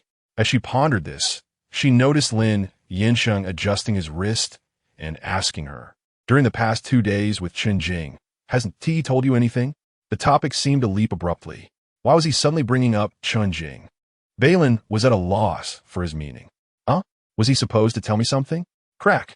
His fist tightened suddenly, and Bei Lin heard the unsettling sound of cracking knuckles near her ear, but his voice was even more chilling. For instance, I sometimes find it hard to control my fists. Bei Lin, is he even human? She grasped the tray tightly, swallowing hard. It's rather inappropriate to threaten a pregnant woman, don't you think? The instances of him resorting to violence were not lost on her. She had witnessed him strike others twice, once with Ming Wang and once with Lin Yifan, each time with brutal ferocity. Had he not mentioned it, she might have remained oblivious, but his words made her question if he truly harbored some psychological issues and whether she was destined to become a victim of domestic violence. Well, considering your condition, I shall grant you an opportunity. Lin Yansheng's fist lingered ominously in Bei Lin's line of sight. 3 seconds, and it will vanish from my view. Very well, immediately. Without hesitation, Bei Lin turned and walked away. At the door, she raised her hand to open it, only to be called back. Wait a moment. Bei Lin's hand trembled slightly. What is it? Have Aunt Shen bring me a bowl of ice-cold soup, he instructed. Bei Lin. 10 minutes later, Lin Yansheng was indeed enjoying his desired chilled soup, which he barely sipped, devoid of any bitterness, far superior to sour plum soup. Thus, Bei Lin was indeed fabricating the truth. After returning to her room and taking a shower, Bei Lin prepared to sleep, but just as she lay down, her phone rang. Professor Yang, is there something urgent for you to call me at this late hour? Bei Lin sat up to answer the call. Professor Yang had been her mentor during university, always providing her with care. The financial support for her tuition and living expenses throughout her studies was largely thanks to him, referring her to a film crew as a director's assistant. Consequently, she had acquired invaluable experiences not accessible in her academic environment. "Little Bei, have you joined any productions recently?" Professor Yang inquired from the other end. Bei Lin, overwhelmed with various matters, had yet to contemplate work. "Not yet." "I see. Little Bei, are you familiar with Song Huili?" "I am." The name flashed through Bei Lin's mind, an emerging director known for her artistic films. Song Huili was also Professor Yang's student, initially studying acting before transitioning to directing after a few unremarkable roles. By now, Bei Lin should rightly refer to her as senior sister. Today, she visited the school to see me and brought up an imminent project that was about to commence. She mentioned that 2 days prior, one of the assistant directors in the team had suffered a car accident, resulting in a broken leg, which might prevent him from joining the project on time. She inquired if I had any suitable candidates to recommend. At this point, Professor Yang's intentions were unmistakably clear. "Xiao Bei, I'm calling you to ascertain your interest. Should you be inclined, I would recommend you for the role." Naturally, Bei Lin was eager to accept, setting aside the pressing matter of her financial needs. She had never envisioned herself as a full-time housewife in her life plan. "Thank you for your consideration, Professor Yang," Bei Lin replied, agreeing to take on the task, while also thinking about finding a moment to visit Professor Yang at the school. After hanging up, Bei Lin found herself wide awake and decided to search for a film by Song Huili that had premiered earlier this year. The film had performed remarkably well at the box office, emerging as a dark horse among art films. It depicted a story of childhood sweethearts who, despite transitioning from school uniforms to wedding gowns, struggled to navigate their marriage, a rather cliché narrative. However, Bei Lin could not deny the film's exquisite quality and Song Huili's adeptness in directing and casting. After watching, Bei Lin meticulously penned her reflections on the film, and by the time she finished, it was already past midnight. This time, when she lay down, she fell into a deep sleep. Perhaps it was Lin Yansheng's earlier intimidation that lingered vividly in her mind, for she dreamt of a relentless brawl. Upon waking the next morning, she felt achy all over, as though she had slept less than she actually had. Bei Lin groggily rose, yawning incessantly as she descended the stairs. On the staircase, she encountered Aunt Shen, followed closely by a middle-aged man in a white coat. Bei Lin paused and asked, "Aunt Shen, is someone unwell? It seems my husband may have eaten something bad. He's been ill all night," Aunt Shen replied without breaking her stride. "He refuses to see a doctor, so I called the estate. This is Dr. Su, the family doctor sent by Madam." Bei Lin's mind raced, reflecting on the soup she had prepared for him the previous night. "Aunt Shen, I will accompany you upstairs." On the 3rd floor, Aunt Shen knocked on the door, but no one responded. After several attempts, she opened the door herself. The room was engulfed in darkness, presumably due to the blackout curtains. Familiar with the surroundings, Aunt Shen swiftly located the switch and turned on the lights. "Dr. Su, this way, please." As the light illuminated the room, Bei Lin followed closely behind. Upon entering, they were greeted by an extraordinarily disheveled bed, where Lin Yansheng appeared to be sprawled on the mattress, with an unyielding crown of his head protruding from the covers. "Sir, Dr. Su has arrived. You should let him examine you," Aunt Shen called out cautiously while bending over to reach him. The stubborn crown of his head remained unresponsive. Bei Lin's heart sank. Could he have fainted? Upon hearing her words, Aunt Shen turned pale. "Doctor, please check on him immediately." Dr. Su nodded, opened his medical bag, donned his gloves, and prepared to pull back the covers. As Dr. Su's fingers grazed the blanket, the person beneath it stirred violently, tossing the covers to the floor. The large bed creaked ominously, its sound a mournful lament, as if it were voicing a grievance. The individual upon the bed lay supine, propped against the headboard like a limp marionette. Lin Yansheng's piercing gaze, rife with menace, swept over Aunt Shen and Dr. Su before landing squarely on Bei Lin. Had he lost consciousness? Bei Lin, unfortunate enough to meet his gaze, shuddered involuntarily, her mind racing back to the previous night in this very room when he had spoken of his inability to restrain his fists. She nearly turned to flee. However, a fleeting thought crossed her mind. Even if he were a brute capable of domestic violence, surely he would not unleash such wrath in front of so many witnesses. Would he? Chapter 53. Poisoning one must not falter, especially in front of so many witnesses. Bei Lin cleared her throat, diverting her gaze from him. Since you haven't fainted, Dr. Su, please attend to him. As she spoke, she gathered the blanket and placed it at the foot of the bed. Although he had just shifted with a force that nearly toppled the bed, it was evident to any observer that his complexion was quite poor, and he clearly bore the marks of illness. Mr. Lin, where do you feel unwell? Dr. Su inquired, hesitant to lower his stethoscope due to the imposing presence of the man before him. Lin Yansheng's dark eyes remained fixed on Bei Lin, who, despite her evasive glances, refused to meet his gaze. After receiving no response, Dr. Su continued, shall I take your temperature first to see if you have a fever? No need for that. Lin Yansheng finally spoke, his voice hoarse. After a brief pause, he added 2 words, poisoned.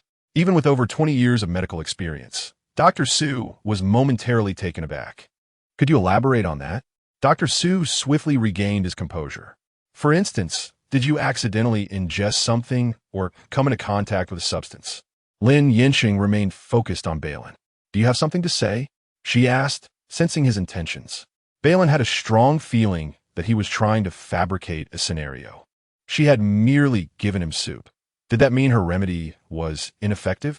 When he had turned, she had distinctly observed the condition of his mouth, which had significantly improved overnight. Only a slight redness remained, hardly noticeable unless one looked closely. Doctor, do you know how Mr. Lin was poisoned? Dr. Su turned to Bei Lin, who felt unjustly accused but could only respond honestly. He had a severe heat rash yesterday, so I asked my grandmother for a folk remedy and made him some soup. I'm unaware of anything else he consumed. A folk remedy? Dr. Su pondered, suspecting that this might be where the issue lay. Could you share the details of this remedy with me? Bei Lin recounted the ingredients and preparation method. The components of the soup were not known to be incompatible, and Dr. Su furrowed his brow, concluding that the soup should not have posed a problem. Bei Lin sighed in relief. Oh, and Bei Lin suddenly recalled. He first drank a bowl of hot soup, and later a bowl of chilled soup. At the mention of chilled, Dr. Su's lips twitched, but his professional demeanor quickly returned. Mr. Lin, could you describe your specific symptoms? Poisoned, he reiterated stubbornly with just the 2 words. Dr. Su, at a loss, exchanged glances with Bei Lin. Then, Mr. Lin, what are the specific symptoms of your poisoning? He rephrased his question. Even Aunt Shen could not bear to watch any longer. He has vomited several times. Does your stomach hurt? Dr. Su had never encountered such a difficult patient. Yes, Lin Yansheng replied. Dr. Su made a judgment. It was likely gastroenteritis. Given the recent drop in temperature, it would be wise to avoid cold foods. I will prescribe some medication for you. Afterward, consume something easy to digest before taking the medicine. That should help alleviate your condition. How much better is it? Lin Yansheng was clearly dissatisfied. Dr. Su explained that it was difficult to draw a conclusion at this moment, as medication absorption varies from person to person. I absorb poorly, Lin Yansheng insisted gravely, demanding an intravenous drip. His demeanor was reminiscent of a physician examining a patient. Dr. Su, somewhat bewildered by the situation, noted that typical gastroenteritis does not usually require such treatment. Yet, Lin Yansheng silently threatened with his gaze. Dr. Su finally relented, saying, since your absorption is poor, let's proceed with the drip. Witnessing this exchange, Bei Lin thought to herself, no wonder Aunt Shen remarked that he detests taking medicine. Bei Lin speculated that perhaps in a past life he had endured some dreadful pharmaceutical trials, for it was unfathomable to her why he would threaten a doctor for an intravenous drip. Lin Yansheng got his wish and soon lay down to sleep. Dr. Su provided a few more precautions before leaving.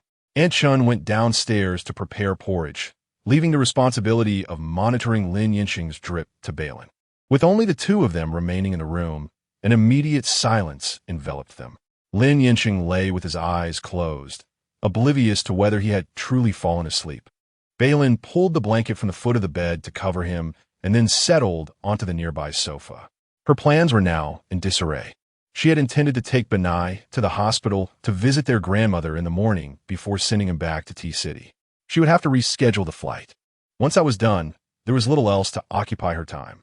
Glancing at the nearly full bottle of 4 fluid, Bei Lin estimated it would take over an hour to finish. With the sofa being particularly comfortable, she felt drowsy and set an alarm for an hour later, clutching a pillow as she drifted off to sleep. Her slumber was profoundly restful. Bei Lin awoke naturally, stretching on the sofa and feeling puzzled. She sensed that she had slept for quite a while, yet the alarm had not sounded. Upon checking her phone, she discovered it was already 3:30 in the afternoon. Bei Lin was alone in the room, and the bed, which had been a chaotic mess before she slept, was now neatly arranged, showing no signs of having been occupied. She tidied her hair and rose. Before heading downstairs, she stopped by Benai's room, but he was nowhere to be found, and neither were his backpack and luggage. "Aunt Shen, have you seen Benai?"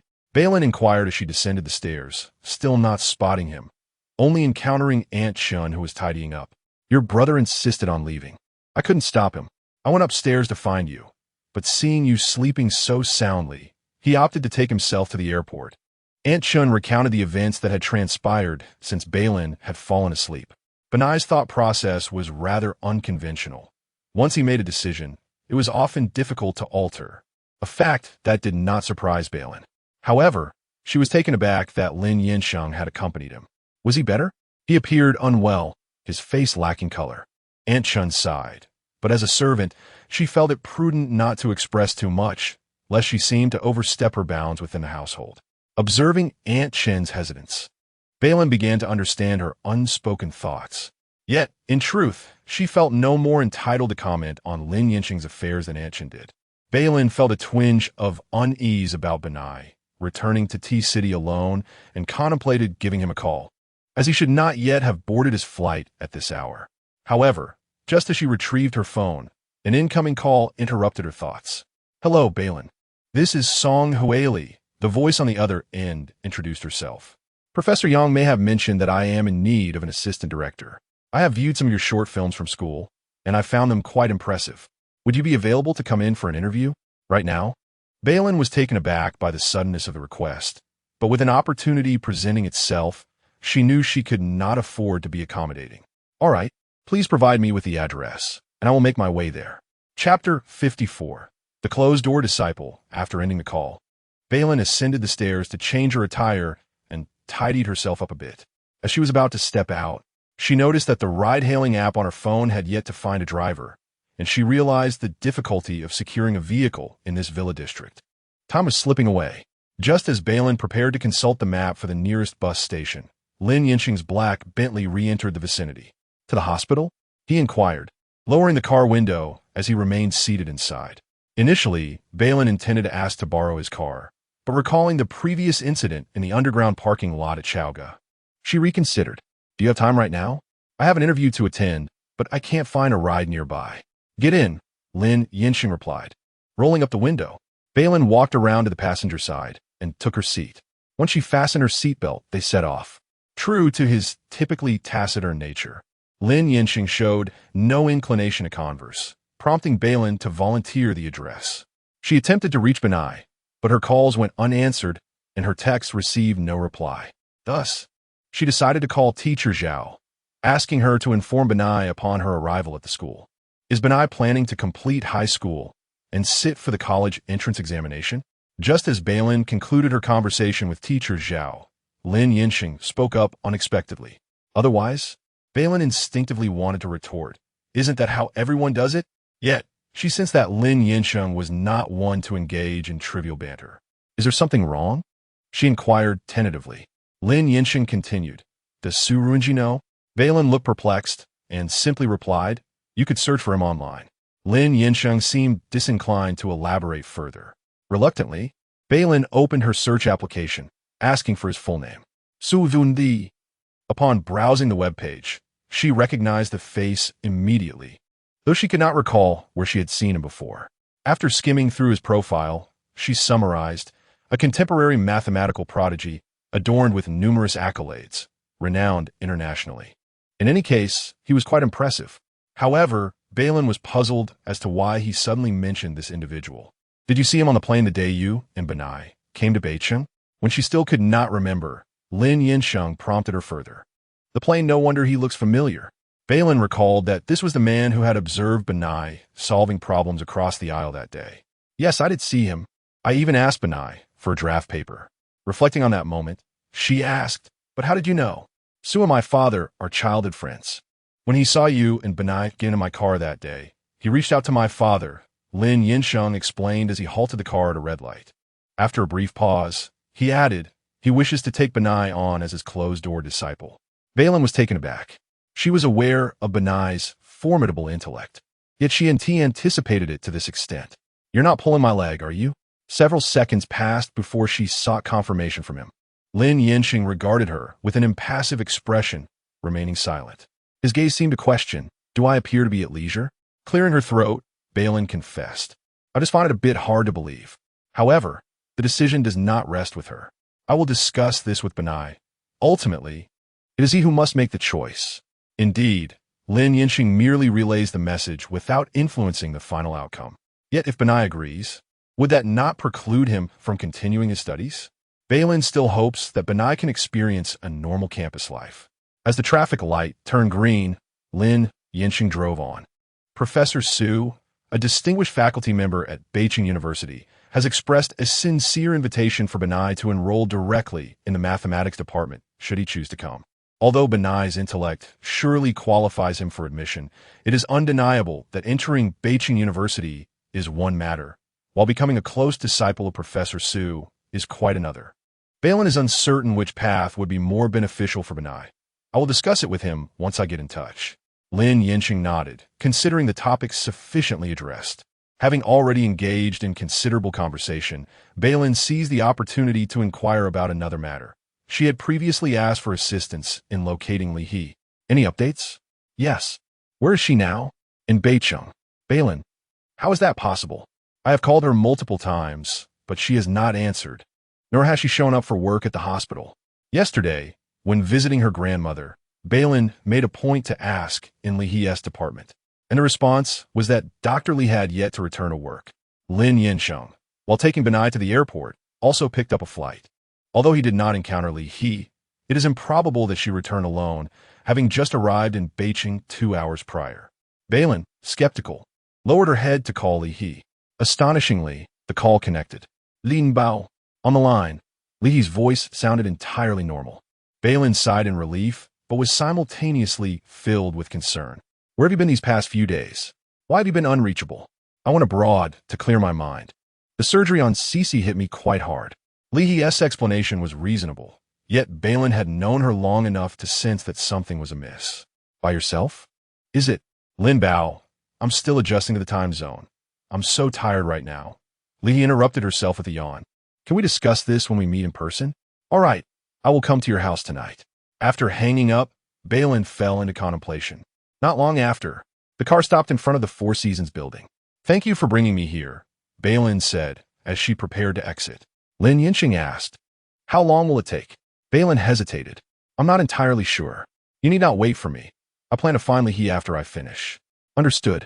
Bei Lin unfastened her seatbelt and opened the car door. Just as she was about to step out, she suddenly remembered that he was still a patient. Is your stomach still bothering you? What?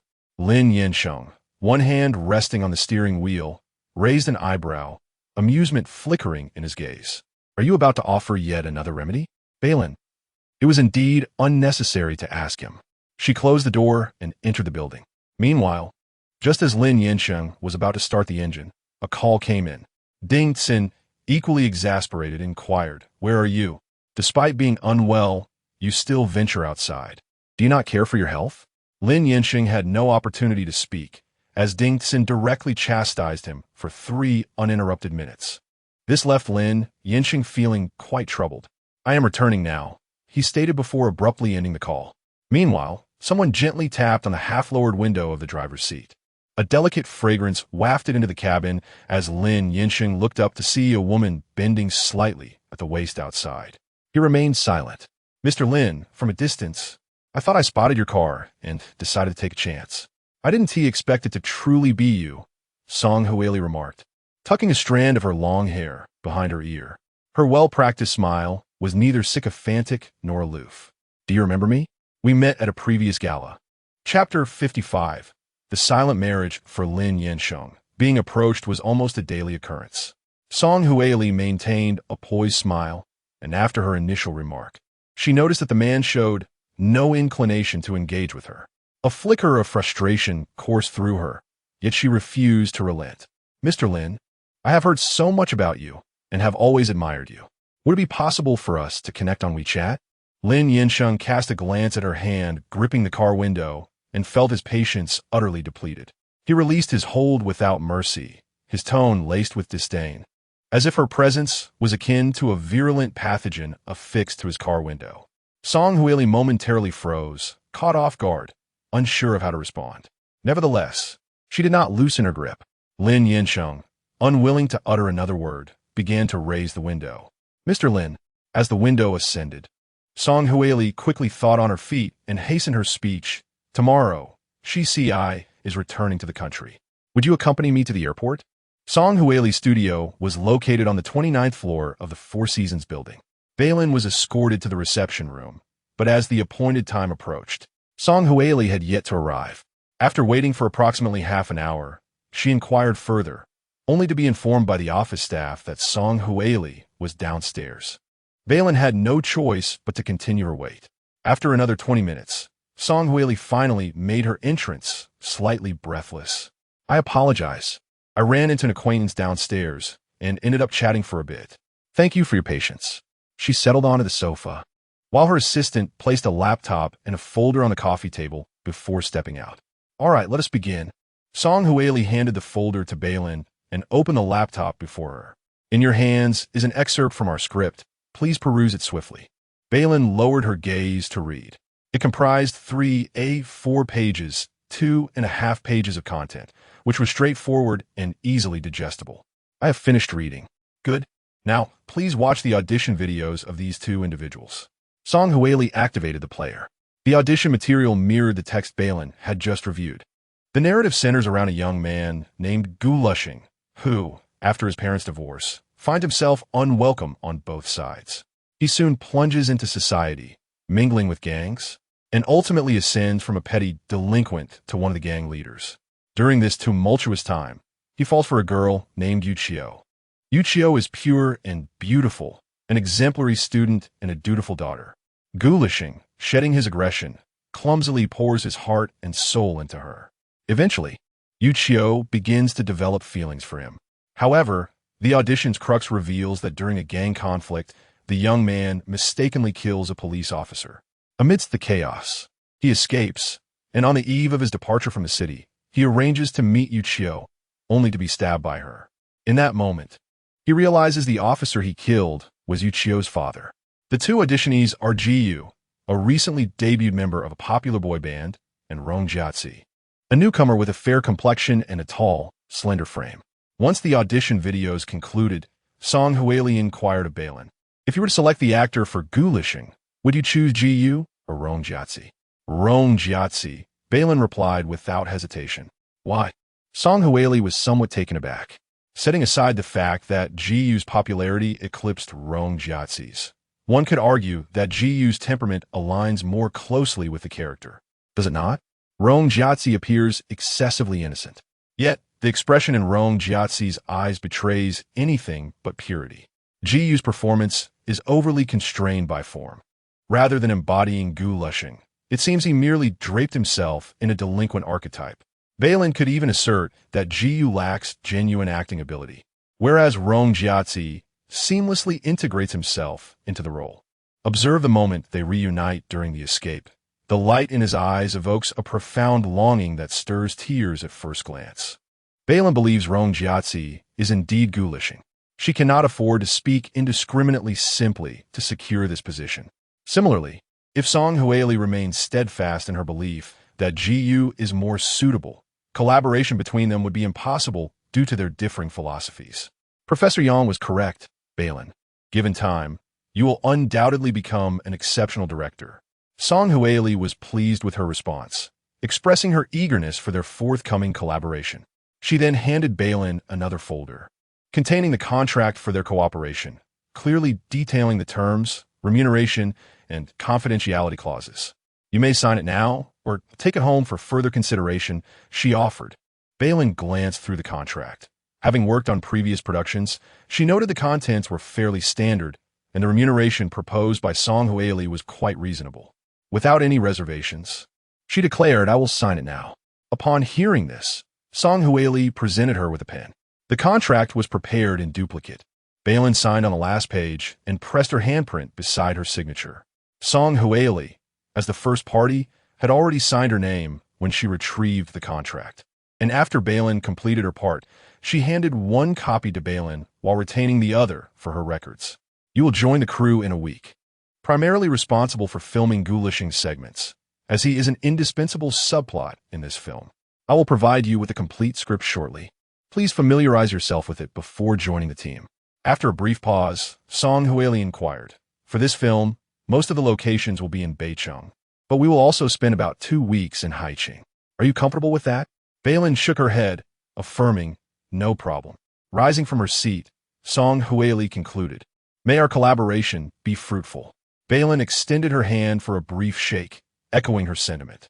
They exchanged contact information, and 10 minutes later, Bei Lin departed from the Four Seasons building, clutching the contract and script. As per their prior arrangement, she took a taxi directly to find Li He. Upon arrival, Bei Lin entered the code to unlock the door, and indeed, Li He was fast asleep. The blackout curtains were drawn, shrouding the room in darkness.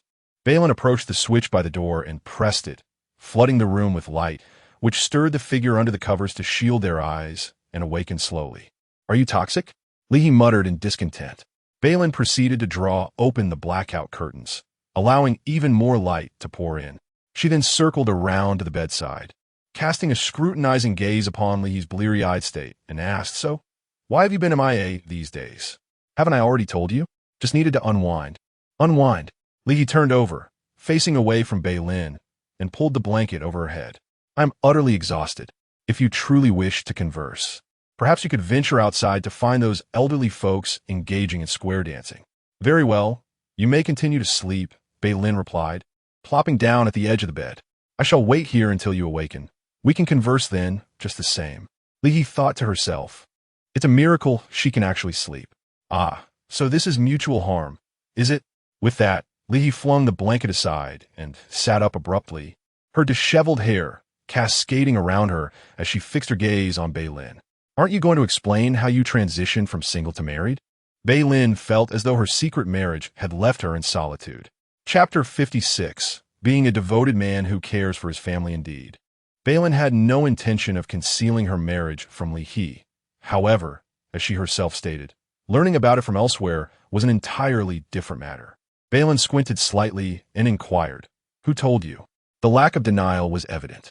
Li He, leisurely reclining against the headboard, brushed her loose hair aside and regarded Bei Lin with a hint of flirtation in her gaze. "So, are you truly Lin Yifan's aunt now? You city folks certainly know how to have fun. Could we refrain from mentioning that individual?" Bei Lin retorted, feeling as though she had swallowed a fly at the mere mention of his name. "Well, if we're not discussing him, we could talk about your significant other instead." Li's eyes sparkled with curiosity. "Pray tell, how did you manage to get Lin Yansheng, that diamond bachelor, to marry so early?" Bei Lin was momentarily at a loss for words, shooting her a sidelong glance.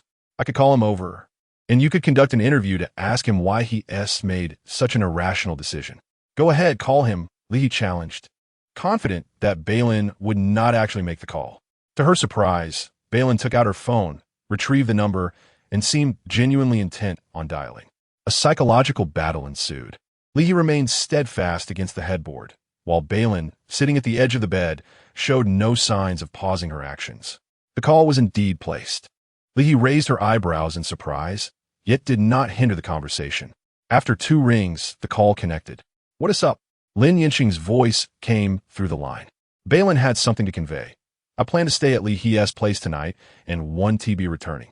Although their relationship was far from conventional, Bei Lin deemed it necessary to inform him of her whereabouts for the night. "That might not be feasible," Lin Yansheng replied, sounding as though he were driving. Bei Lin could faintly hear the sound of a car horn. "My mother is here. We're having dinner together tonight. Must we?" Bei Lin attempted to negotiate. Lin Yansheng directly inquired, "What time will it conclude? Should I come and pick you up now, or shall I send the driver later?" There was no room for discussion. "I could simply take a taxi back myself. Please give me the address." "Huh? Li's home address." Ultimately, Bei Lin relented and provided the address before ending the call. TSK Li He, having listened to the entire conversation, clicked her tongue in mock disapproval. It seems some individuals have forgotten the purpose of this call. Bei Lin was feeling rather unwell about the prospect of dining with Dingson that evening. I could always call him back. Would you dare to call Li Yifan in my presence? Bei Lin proposed, choosing to engage in mutual self-sabotage. Li He, predictably, shrank back, her fear evident. No, I absolutely wouldn't. Did Li Yifan inform you about my affairs with Lin Yansheng? Bei Lin suspected that Lin Yansheng and Li Yifan shared a good rapport. Li He nodded, which was tantamount to an admission that she had indeed been with Li Yifan these past few days, prior to Li He's sudden disappearance. Bei Lin had never considered that there might still be communication between them. What is your relationship now? Bei Lin questioned, her concern for her friend palpable. The relationship is rather ambiguous. Li He appeared nonchalant, yet his eyes were filled with self-deprecation. To describe it succinctly, it felt as though he had unexpectedly ensnared her on a plane, whisking her away to a foreign land where no one was familiar, and she had become his bedfellow for a time. In the realm of adulthood, a man and a woman cohabiting cannot merely share the covers for idle chatter. If one craved conversation, Li Yifan could seek out Lin Yansheng. Bei Lin fulvit hiabao. Pondering his implications, was he insinuating indulgence before marriage?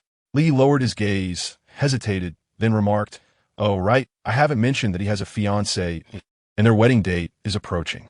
A smile graced Li He's face, though it was more sorrowful than a frown. Bei Lin was unaware of Li Yuan's engagement. She assumed the date referred to the wedding. While she thought this might be for the best, she harbored a lingering suspicion that even marriage would not deter Li Yuan from pursuing Li He. After her experience with Lin Yifan, Bei Lin lacked faith in the notion of men reforming for the better. "What are your plans?" Bei Lin inquired. Li He appeared lost in thought, shaking her head. "To be honest, I wish to avoid him, but I don't know how." Bei Lin felt a pang of sympathy. But this was Li Yuan. He was backed by the entire Li family, the only clan in Beicheng that could rival the Lin family. His influence would be far more formidable than Lin Yifan's. Bei Lin couldn't possibly suggest that she find a Lin Yansheng as well. Their only hope lay in Li Yuan transforming into a devoted, family-oriented man after marriage. Li He, visibly fatigued, fell asleep on the bed after their conversation. Bei Lin tucked her in and exited the room. Shortly thereafter, her phone rang. It was Lin Yansheng calling. "Come down." The moment the call connected, Lin Yansheng's indifferent voice reached her, leaving Bei Lin no opportunity to respond before he abruptly hung up. Was he downstairs? Or was it the driver? As she descended the stairs, she fervently wished for Lin Yansheng to have sent a driver to fetch her. Yet, it seemed her prayers went unheard. After more than 2 hours, she found herself once again in the passenger seat beside Lin Yansheng. A sigh escaped her lips as she silently turned to gaze out the window. The silence in the car was palpable. Halfway through the journey, she succumbed to sleep. In her dreams, she envisioned Li Yuan refusing to let go even after marriage, coercing and enticing Li He into submission. Bei Lin yearned to assist her, yet her own circumstances in the dream starkly contrasted with reality. Lin Yansheng had neither married her nor offered his aid. Lin Yifan had captured Bei Nai and her grandmother, forcing her to acquiesce, even threatening Bei Nai with a knife pressed against her neck to compel her compliance. The blade sliced through Bei Nai's throat, staining the entire dreamscape with vivid crimson. "Please, Lin Yifan." "No." Bei Lin awoke in a cold sweat, and as she discerned the boundary between dream and reality, she realized the car had halted outside the villa. How long had it been? Why hadn't Lin Yansheng called for her? She pressed her temples and straightened her posture, turning her head only to meet a pair of dark eyes, veiled like thin ice. She couldn't help but gasp, a chill coursing down her spine. Was she frightened by him? "Aren't we getting out?" Bei Lin stuttered. Lin Yansheng sat still. A chilling, almost mocking single syllable escaped his throat, reverberating unsettlingly within the confines of the carriage. "Mrs. Lin, do you still remember which Lin you married?" Bei Lin sensed his discontent, yet the precise cause eluded her for the moment. He had not been in such a mood when she boarded the vehicle. After a prolonged silence, she answered his question in a conventional manner. "Lin Yansheng." "Not Lin Yifan?" His voice was laced with frost. Why suddenly mention Lin Yifan? Bei Lin realized something was amiss. Furrowing her brows. Did I just say something foolish? Lin Yansheng, evidently lacking patience for her wordplay, spoke again, the ice in his gaze thickening as he issued a stern warning. Remember your place. I do not possess the tolerance for my wife's infidelity. Chapter 57 is quite astonishing. Lin Yansheng accused Bei Lin of infidelity within their marriage? She never anticipated this. She merely dozed off in the car and was plagued by a nightmare, only to be burdened with such a grave accusation. How could he perceive her in such a manner? For a fleeting moment, Bei Lin contemplated contesting his claims, unwilling to bear such a stigma. Yet, upon reflection, she deemed it futile to expend her energy. He had already classified her as that kind of person. Perhaps, should she attempt to clarify, he would only interpret it as her trying to obfuscate the truth. Ultimately, he was entitled to his thoughts, and she realized she was not particularly concerned with his opinion. Very well, Mr. Lin, I believe you're entirely correct. Bei Lin maintained her composure under his piercing gaze, forcing a flawless false smile. I shall take note of your words. Mr. Lin, if you remain uneasy, would you like me to fetch a piece of paper to write it down and affix it to the wall? Lin Yansheng pressed his lips together, clearly displeased with her response. Do you have any further instructions? Bei Lin, undeterred, asked boldly. Lin Yansheng remained silent. Bei Lin nodded to herself, concluding that there were no additional directives. With that, she disregarded his ominous expression that seemed ready to burst and exited the car. Once the door was shut, Bei Lin stood outside for a moment. Instead of departing immediately, she turned back, leaning towards the unclosed window. Mr. Lin, since you have so candidly shared your innermost thoughts with me, it would seem rather impolite if I did not reciprocate in some manner. How fortunate that our principles regarding our partners align. Her smile was strained, lacking sincerity. After a brief pause, her smile faded momentarily.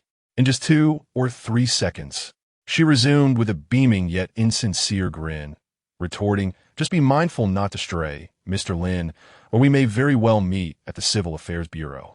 Without waiting for his reaction, Bei Lin straightened her posture and strode towards the villa, not glancing back. Inside the car, Lin Yansheng observed her momentary stumble. Yet her overall brisk retreat stirred a tempest within his eyes, and for a fleeting second, he felt an impulse to grasp her. Ultimately, Lin Yansheng found himself both amused and exasperated. Madam, you have returned. Upon seeing Bei Lin enter, Aunt Chen greeted her with a smile. After a short walk, Bei Lin felt as though she was being pursued by unseen phantoms, and only upon seeing a living presence did she exhale in relief. Life, indeed, felt reassuring. Madam, are you all right? Aunt Chen inquired, sensing something amiss. Bei Lin shook her head. It's nothing. I merely walked a bit hastily. Then please take care to walk slower next time. After all, you are still in the early stages of your pregnancy, so it's wise to be cautious. Aunt Chen approached her with concern, even asking, would you like me to call Dr. Su for checkup? No need, I feel perfectly fine. Just as Bei Lin changed her shoes, a sudden sound of footsteps echoed behind her. Alarm bells rang in her mind, and as she prepared to dash inside, a strong arm encircled her shoulder, restraining her. The disparity in strength between the genders rendered her struggles futile. Lin Yansheng's movements flowed gracefully, appearing entirely unintentional. Coupled with a 20-centimeter height difference, Bei Lin, nearly 1.70 meters, seemed strikingly petite in comparison, almost like a delicate bird relying on him. Even Aunt Shen, despite her age, couldn't help but blush at the sight. Bei Lin's futile struggles appeared to her as playful banter, a testament to the couple's affectionate rapport. Is my mother still here? Lin Yansheng asked as he changed into slippers. Yes, Aunt Chen replied, quickly dismissing her earlier thoughts. Madam is in the kitchen, preparing a variety of nourishing dishes, waiting for you and Madam to return for dinner. Lin Yansheng acknowledged, wrapping his arm around Bei Lin and leading her inside. Let go of me. Bei Lin squirmed as if a bug had crawled into her clothing. His arm felt like iron, and she thought, wasn't he capable of running away? Is he being childish? Bei Lin pondered, eventually deciding to remain still, convinced that he wouldn't keep holding her like this during dinner. Dingson wore a soft, apricot-colored silk dress today, exuding warmth and approachability. The dining table was impeccably arranged with 10 dishes, all medicinal delicacies. How have you been lately? Has the baby been fussy? She inquired, tilting her head toward Bei Lin as they began to eat. Bei Lin shook her head, stating the baby was well behaved. So much so that she often doubted the existence of a child within her. Have you been keeping up with your checkups? Which doctor are you seeing? Dingson served her a bowl of soup. Bei Lin, feeling anxious, expressed her gratitude while reaching for the bowl. She hadn't yet reached the scheduled time for a checkup, so she was unsure of which doctor to consult. During her prior hospitalization for a shoulder injury, she had undergone comprehensive examinations, and the doctor had advised her to schedule her first prenatal checkup around the 12th week of pregnancy. There was still some time until then. This matter cannot be taken lightly, and you shouldn't choose a doctor carelessly, Dingson cautioned. How about this? I will arrange the doctor for you. And when the time comes for the checkup, both Sheng and I will accompany you. Thank you, Bei Lin replied, initially intending to ask Li He for assistance in finding a doctor, but felt it was inappropriate to refuse Dingson's offer. We are family. No need to be polite. Since it's your first pregnancy and you lack experience, you must be cautious during the first 3 months. Don't hesitate to trouble Aunt Shen if needed. If our family isn't sufficient, I can bring in more help. Dingson sighed, adding, honestly, moving back to the main house would be the most prudent choice. Bei Lin felt that Dingson's final statement was the crux of the matter, with the preceding remarks merely setting the stage. The thought of relocating to the Lin family mansion made her uneasy, and she promptly deflected, saying, I will follow Sheng's lead. After all, the decision was not hers to make. It was improbable that simply expressing her desire to move would persuade Lin Yansheng to agree. If that were the case, he would never have moved out in the first place. Dingson anticipated this response and glanced at Lin Yansheng, feeling a headache coming on. Fine, I won't press you further. It would be strange if you were willing to return. Lin Yansheng leaned back in his chair, gazing down at his meal, seemingly uninterested in speaking. Dingson sometimes truly questioned if she had given birth to a mute. She glared at him, simmering in her frustration, and resolved to retaliate. Look at you, such a grown individual, yet you cannot even take care of yourself. Your stomach is unwell, and it requires gradual nurturing. Do not dismiss this just because you feel better after receiving treatment. Lin Yansheng let her words enter through one ear and exit through the other. He had heard them so often that his ears might develop calluses. Dingson was unperturbed by his lack of response. Tomorrow, you will accompany me to see old son, and let him check your pulse, then prescribe some medicine to properly nurture your ailing stomach. Indeed, Lin Yansheng paused mid-bite, the chunk of chicken he had been holding clattering back onto the plate. After a brief moment, he nonchalantly picked up that piece of meat again, claiming he had no time tomorrow. Dingson had anticipated this, so it would have to be the day after. Lin Yansheng still had matters to attend to, as he was traveling for work the day after. Truly remarkable, Lin Yansheng. Dingson scoffed softly. Did you truly believe I have spent all these years as your mother in vain? Chapter 58. What do you think I am going to do? Bei Lin, seated nearby, sipped her soup while observing the drama unfold. On her first day of meeting Lin Yansheng, she couldn't help but reflect on how tirelessly he worked, to the extent that he scarcely had time to consult a physician. However, having witnessed Dr. Su's previous encounter, Bei Lin felt a twinge of schadenfreude. Clearly, old son was unlike Western doctors such as Dr. Su. When the time came for a pulse examination, would Lin Yansheng dare to threaten him, clutching a bottle to administer traditional medicine? After all, every remedy carries a degree of toxicity. What Lin Yansheng intended to convey was that he was not afraid of medication. Dingson, you trust me a little too much. What medication could possibly be more toxic than your frail constitution? Lin Yansheng furrowed his brow. Then what are you afraid of? Dingson countered, knowing that old son was an undeniable authority in traditional Chinese medicine. If Lin Yansheng truly had no issues with his health, he would never prescribe him any medication. Lin Yansheng set down his chopsticks. His appetite entirely vanished. There was no need to squander any more time. Should you lack the time to consult old son, I can certainly arrange for him to come to you. We will simply wait by your side, as long as you can spare a moment. When Dingson was resolute about a task, no one could dissuade her. Lin Yansheng fixed his cold gaze upon her for several seconds, unwilling to waste further words. Do as you wish. Isn't it better to have this realization? Dingson smiled brightly, even tempted to reach out and ruffle his hair. However, to avoid provoking him, she restrained her eager hands and cheerfully instructed Bei Lin. You will take charge of ensuring he takes his medicine from now on. If he refuses to cooperate, just give me a call. Understood. Despite Lin Yansheng's threatening glare, Bei Lin nodded emphatically, honestly relishing the prospect of this task. She was exceedingly curious to witness how someone who refused to take Western medicine would react to traditional remedies. Consequently, Dingson decided to stay overnight. In doing so, she soon discovered that Bei Lin and Lin Yansheng did not reside on the same floor. You two aren't sharing a room? Dingson had already been aware of this. It was inconceivable that Aunt Shen would not have informed her about such a significant matter. One of the primary reasons for her visit today was precisely this. Over the past few days, Dingson had come to terms with the situation. Although Bei Lin did not meet her standards for a daughter-in-law in various aspects, was it not preferable for her son to have someone by his side rather than remain perpetually single? Yet, they had obtained a marriage certificate, and with a child on the way, why were they living as if they were merely roommates? Dingson had initially intended to observe further, but with Shixi's imminent return, the matter could no longer be postponed. Bei Lin, engrossed in her schadenfreude, suddenly found herself in a predicament. During their previous meal at the grand residence, she and Lin Yansheng had portrayed an affectionate couple. Bei Lin cast a pleading glance at Lin Yansheng, but he ascended the stairs without any intention of speaking, as though the matter were of no concern to him. Actually, we are living apart because I am pregnant, Bei Lin blurted out, forcing herself to concoct an excuse. I fear he might inadvertently kick my belly while sleeping. Dingson eyed Lin Yansheng with suspicion.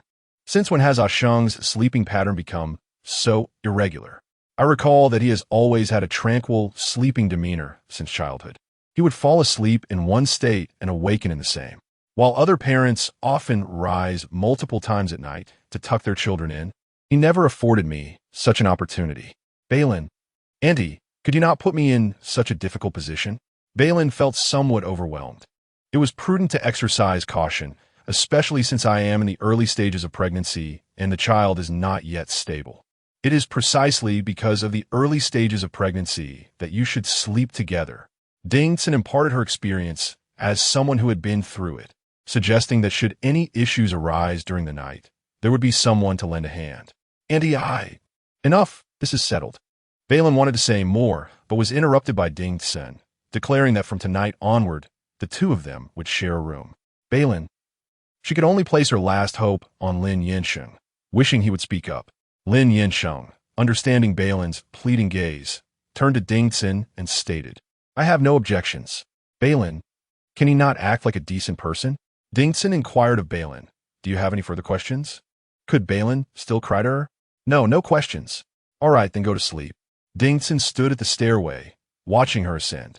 Bei Lin began to procrastinate, saying, I'll head back to my room to grab a few things. Go ahead, Dingson nodded, adding, let Ah Sheng accompany you. Just direct him to fetch whatever you need. Bei Lin, fine. Once in the room, Bei Lin shut the door, her tone decidedly ungracious. Lin Yansheng, what is your intention?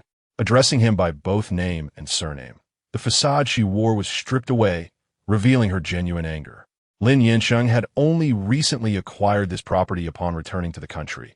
He had only visited the second floor once when he first moved in, making this his inaugural entrance to the room today.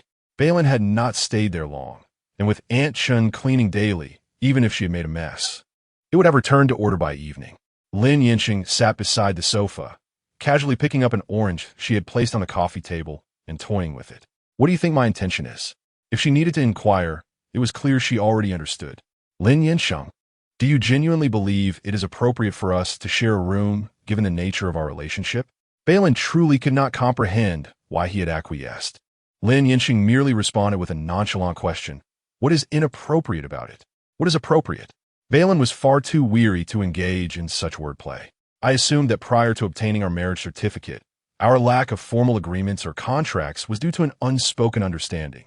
We are not like ordinary couples. He did not wish for his child to be considered an illegitimate offspring, while she had felt utterly cornered at that moment. Ultimately, it was a matter of mutual benefit. In fact, she had always believed that as long as she bore the child, their relationship would reach its conclusion.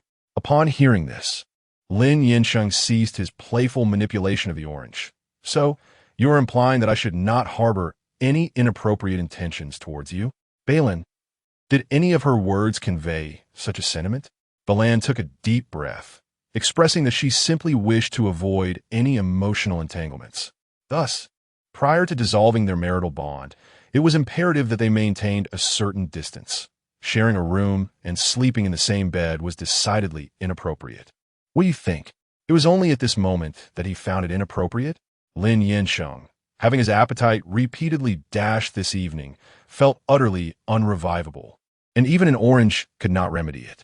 Setting the fruit aside, he glanced up at her, his eyes now laced with a hint of coldness and subtle mockery. Have we not shared a room or slept in the same bed? That is not the same. It is quite different. Lin Yansheng interrupted her unfinished thought. Merely appeasing my mother for some peace of mind. Do you think I intend to do anything else? Chapter 59. Strategies for Lin Yansheng in dealing with Dingts and Bei Lin was momentarily taken aback, her face flushing crimson. If that were the case, wouldn't her earlier words appear exceedingly self-indulgent? At a loss for how to respond, she hesitated. Do you think I intend to do something to you? Lin Yansheng reiterated his question, his voice devoid of any discernible emotion. Yet, his gaze, as deep and cold as a mountain lake, bore down upon her, rendering Bei Lin nearly breathless. In truth, she had not contemplated his intentions. She was merely struggling to accept the abrupt suggestion of sharing a room. However, once spoken, words are akin to water poured out. They cannot be retrieved. Any further explanation would merely resemble a defense. Thus, Bei Lin resolved against futile efforts. I apologize. My earlier remarks were indeed thoughtless. At her words, Lin Yansheng let out a long, derisive laugh, his eyes brimming with sarcasm. You possess the right to speak your mind, but an apology seems rather insincere. I genuinely apologize, Bei Lin replied, sensing the atmosphere in the room had soured considerably. Is sincerity truly so devalued in this day and age? Lin Yansheng remained impassive, rising from the sofa as he spoke. He strode past her and headed for the door. Instinctively, Bei Lin followed.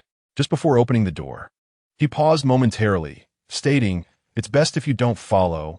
My appetite has vanished, and I wish to get some sleep tonight." Bei Lin stiffened at his words, and he had already shut the door behind him. Shortly thereafter, she heard the sound of a car starting downstairs. Peering out the window, she observed that it was Dingtson's car departing. It felt as though their parting was less than amicable. With a pained sigh, Bei Lin lamented how she had managed to complicate the situation so thoroughly. The next day, she rose early, intending to speak with him. However, upon arriving downstairs, she encountered Aunt Shen, who was just returning from outside. "Good morning, madam," Aunt Shen greeted her warmly. Faintly, the sound of a car driving away lingered in the air, prompting Bei Lin to realize, has he already left? Aunt Shen nodded. "The sir has had an urgent work matter arise that requires him to travel abroad. Were you not aware?" During dinner the previous night, Lin Yansheng had indeed mentioned a business trip, but he had stated it would be the following day, not today. Bei Lin had assumed it was merely an excuse to avoid a visit to the traditional Chinese medicine practitioner, never anticipating that he would depart so early in the morning. She wondered if the sudden change in plans was somehow related to the events of the previous evening. "Aunt Shen, did he mention when he would return?" Bei Lin inquired again. Aunt Shen shook her head. The sir did not specify. Dingtson had initially intended to stay overnight, only to leave in tears, while Lin Yansheng had departed this morning with an icy demeanor. Bei Lin remained oblivious to the underlying tensions, which only added to her unease. Aunt Shen, though perceptive, found herself puzzled. What could have transpired after a seemingly cheerful dinner?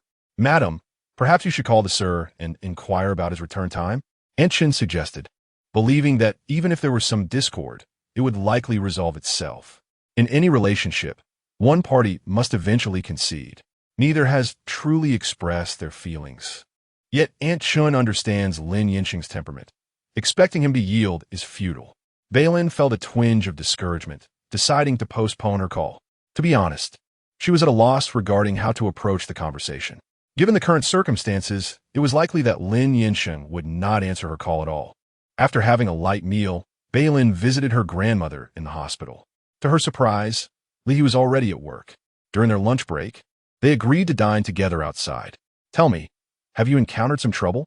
Li suddenly inquired as their dishes arrived. Bei Lin was taken aback. How did you know? Is cilantro tasty? Li countered without answering. Bei Lin was even more perplexed. Huh? Isn't that a bit of a leap? I asked you if cilantro is tasty. Li reiterated. Bei Lin frowned. You know I don't eat cilantro. So, I suppose I've only just realized how little I know you. Li propped her head up with one hand, clicking her tongue. It's peculiar, isn't it? Just the other day, you were repulsed by cilantro, and today you've astonishingly taken several bites. Bei Lin was left speechless, her mouth filled with an odd taste. A wave of nausea surged through her, prompting her to drop her chopsticks and rush to the restroom. Upon her return after vomiting, she found that Li had already requested the waiter to replace the dish containing cilantro. Bei Lin, her face pale, exclaimed, "Why didn't you warn me sooner? It seems your cilantro alert system malfunctioned. I can only imagine what you experienced last night." Li deliberately elongated her tone, relishing the joy extracted from Bei Lin's discomfort. Is this about Lin Yansheng? Bei Lin was reluctant to engage with her. Li, however, remained patient, waiting intently. 2 minutes later, Bei Lin tossed her chopsticks aside, slumped back in her chair, and succinctly recounted the events of the previous night and that morning.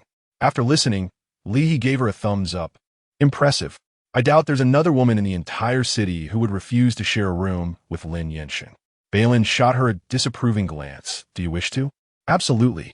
Li replied without hesitation, then added reassuringly, but fear not, a friend's husband is off limits. I can uphold that moral standard. Bei Lin began to gather her belongings. Ready to leave. This friendship is untenable. All right, enough jokes, Li said, turning serious. Tell me, what are your true thoughts? Did you agree to the marriage certificate with the intention of divorce? Otherwise, what was I meant to pursue? Bei Lin retorted. The situation was indeed one of desperation, and she never believed Lin Yansheng married her with a hope of a lasting union. Li probed. Did you never consider strategizing to win him over? Bei Lin felt overwhelmed by her friend's peculiar line of thinking. Did you take some strange medication before leaving home today? Your discourse is quite bizarre. Strategize to win over Lin Yansheng. How foolish that would be. I'm speaking seriously. Li pressed her lips together solemnly and asked, to be frank, do you not believe that maintaining this marriage is the most prudent choice? The issue is not about my beliefs. Bei Lin had never contemplated this question. You are simplifying matters far too much. He married me solely because I was pregnant. Thus he wed merely a woman with child, and my identity bears little significance. Are you particularly concerned about his motives for marrying you? Not really. My own intentions are hardly pure either. We are merely fulfilling our respective needs. Bei Lin was at a loss for words, pausing briefly before realizing it was akin to a transaction. The exchange of money or goods suffices. Why must you insist on associating it with an intimate relationship with a business partner? Chapter 60 bears a rather affectionate title. Upon hearing her metaphor, Li revealed a look of surprise and remarked, have you spent so much time with Lin Yifan that you've caught his affliction? Bei Lin, momentarily perplexed by her meaning, instantly sensed that any mention of Lin Yifan could not bode well. A scoundrel, Li added. Does he know how much you are aiding Lin Yansheng? Bei Lin began to retaliate. Li raised her hand in a gesture to pause the conversation. Can we not inflict harm upon one another? Bei Lin shot her a glance. Who initiated the harm? All right, my mistake. Li conceded decisively, yet she did not stray from the topic. Honestly, what fault do you see in Lin Yansheng? I find it rather puzzling that you can adore the scoundrel Lin Yifan so passionately, yet you seem intimidated by Lin Yansheng. What faults does Lin Yansheng have? Bei Lin genuinely pondered this query. After much contemplation, she realized she could hardly pinpoint any significant flaws, perhaps merely his childishness, his aversion to medication, and a bit of sharpness in his tongue. That line of reasoning doesn't hold. Bei Lin feared being swayed by her. There are far more admirable individuals than Lin Yifan in this world. Should I then be enamored with them all? Love, inherently, cannot be defined merely by good or bad. Choosing a partner is not akin to selecting an exemplary student based on merit. You cannot make such comparisons. Try to juxtapose those individuals with Lin Yansheng. Li teased, raising her eyebrows. Do you not find, in an instant, that Lin Yansheng is the epitome of an ideal husband? Bei Lin mused over how much Lin Yansheng had compensated Li He for her unwavering support. "I don't feel that way," she retorted, deliberately contradicting her. "If you feel that way, shall I assist you in scheduling an appointment with our hospital's neurology department?" Li He's tone grew increasingly irreverent. Bei Lin contemplated leaving once more. "In truth, I am not defending Lin Yansheng." Li He quickly adopted a more serious demeanor. "I am merely analyzing the current situation. Since you are already married and do not harbor disdain for him, why not attempt to nurture this marriage? Nurture this marriage." Bei Lin had not considered this perspective. The issue was, it was hardly as simple as she made it sound. "I still cannot comprehend why he chose to marry me. Frankly, I believe the decision to continue this marital relationship does not rest solely with me." She took a sip of cold water, attempting to quell the agitation brewing within her. Li He concluded, "Ultimately, you are simply afraid of developing feelings while he remains indifferent, are you not?" Li He was acutely aware of Bei Lin's tendency to bury her head in the sand. Ever since that fateful day when she unexpectedly found herself entangled with Lin Yansheng, Bei Lin had intentionally reminded herself to maintain distance from him. Even after the unforeseen turn of events that led to their marriage, she had retained this clarity. One thing Li He articulated was indeed astute. It is exceedingly easy for a man like Lin Yansheng to fall in love. Yet, not everyone can afford to love him. Lacking confidence in herself and in Lin Yansheng, Bei Lin had resolutely chosen to shut herself off from the outset. It is prudent to guard against potential heartache. Whether fear is warranted remains another matter entirely. Bei Lin was reluctant to delve deeper into the matter, opting instead to let things unfold naturally. She had once again retreated into her shell. Li He, perceiving her avoidance without directly addressing it, remarked that if one truly wished to let things be, they should engage with others comfortably, without being overly cautious. After all, he was her husband, not a predator. With a long sigh, Bei Lin acknowledged this. Yet she understood that if she knew how to interact harmoniously, matters would not have reached this impasse. After spending some time at the hospital with her grandmother, Bei Lin returned home early. Before dinner, she found herself in the small garden of the villa, tending to the flowers and plants while grappling with the dilemma of whether to call Lin Yansheng. Ultimately, she resolved to call, but not just yet, as he was likely occupied with work at this hour. It would be more appropriate to wait until after dinner. Lost in her thoughts, she approached dinner with a distracted demeanor. Noticing this, Aunt Shen couldn't help but inquire, "Madam, is there something amiss with the meal today?" "No. The food is delightful," Bei Lin replied, snapping back to attention as she served herself more. "I was merely lost in thought. Were you perhaps thinking of your husband?" Aunt Chen's words struck home. Coughing slightly, Bei Lin felt as if her secret had been revealed, leading to a fit of coughing that seemed relentless. Aunt Chen hurried to pat her back, and once she finally regained her composure, Bei Lin felt as if she had nearly coughed away half her life. Aunt Chen's voice echoed in her ears, "Madam, although your husband may seem cold, that is not the case. It's common for couples to bicker now and then, but one mustn't maintain a frosty demeanor." Although Bei Lin had no immediate intentions of reconciling with Lin Yansheng, she certainly did not wish for their relationship to remain in a state of Cold War, especially since she had been at fault for the events of the previous evening. "Aunt Shen, I would like to call him later. What do you think I should say?" Bei Lin felt that seeking Aunt Shen's counsel was far more reliable than turning to Li He. Upon hearing her intention to make the call, Aunt Shen sighed in relief. "This should be straightforward. Just be a little charming. There's even a movie that claims the charming woman has the best fate, right? If charm doesn't work, then surely that film wouldn't mislead us." Such a delightful conversation, and Aunt Shen had even managed to promote a film. Bei Lin realized that Aunt Shen wasn't significantly more dependable than Li He after all. After dinner, the first thing Bei Lin did upon returning to her room was to switch on her computer and search for the movie Aunt Shen had mentioned. After watching it, she found herself craving tomatoes, plums, and stir-fried rabbit meat. Glancing at the clock, which read 9:30, she decided to put aside her earlier worries and directly dial the number. After 2 rings, the call was answered. "Lin, I'm sorry. Ashung is in the bathroom. Can I have him return your call shortly?" As Bei Lin's words hung in the air, a sweet, gentle female voice emerged from the other end, causing her to pause momentarily. She instinctively glanced at her phone screen questioning whether she had dialed the wrong number.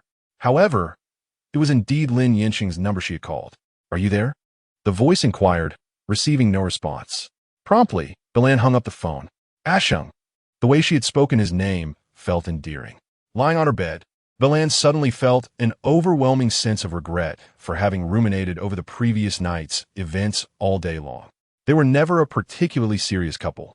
After having an argument with her, he turned around and sought solace in another woman's embrace. Quite well. Bei Lin could finally put aside her worries about the events of the previous night. With this in mind, she decided to take out the script that Song Huili had given her. After all, there was less than a week left before filming began. Bei Lin focused her attention, even taking another notebook to jot down notes. Yet her efficiency was evidently lacking. She found herself distracted repeatedly. It took her half an hour to read just 3 lines of the first paragraph. With a snap, 2 minutes later, Bei Lin irritably closed the notebook and tossed aside her pen. How could he have the audacity to warn her against infidelity after what happened in the car yesterday? Chapter 61. The Vase, a Thief Crying Stop Thief. Upon reaching this conclusion, Bei Lin decided to take a bath to gather her thoughts. After emerging from a shower, she noticed 2 missed calls on her phone, both from Lin Yansheng. Furrowing her brow at the screen, she hesitated to return the call when suddenly there was a knock at the door. "Madam, are you asleep?" came the voice of Shen from outside. Rising to open the door, Bei Lin was greeted with, "Madam, it's a call from a sir." As the door swung open, Shen handed her the phone, which was still connected. Bei Lin stared at the screen for a moment before ultimately answering. What if he was calling to announce he had found true love and wanted a divorce? Ignoring the possibility would be a significant loss. Bringing the phone to her ear, she inquired, "What is it? Did you not call me?" Came the calm response from the other end. Resisting the urge to roll her eyes, Bei Lin replied, "Oh, I must have dialed the wrong number." Silence enveloped the call as he ceased speaking, leaving only the sound of his gentle breaths. Bei Lin broke the silence first, stating, "If there is nothing else, I shall hang up." Without waiting for a reply, she pressed the end call button and returned the phone to Shen. Shen received the phone with a puzzled expression. "Madam, seem a bit off." "Nothing's wrong. I'm just a bit tired. You should rest early too." Bei Lin smiled softly, choosing to say no more. Shen, sensing something amiss, descended the stairs with the phone in hand, her expression one of doubt. It was evident that things had not been like this during dinner. In the following days, Bei Lin immersed herself in the script, even taking it along during her occasional visits to the hospital to see her grandmother. Lin Yansheng had not returned any calls. Perhaps he was away on a lengthy business trip. Bei Lin relished her solitude in the villa.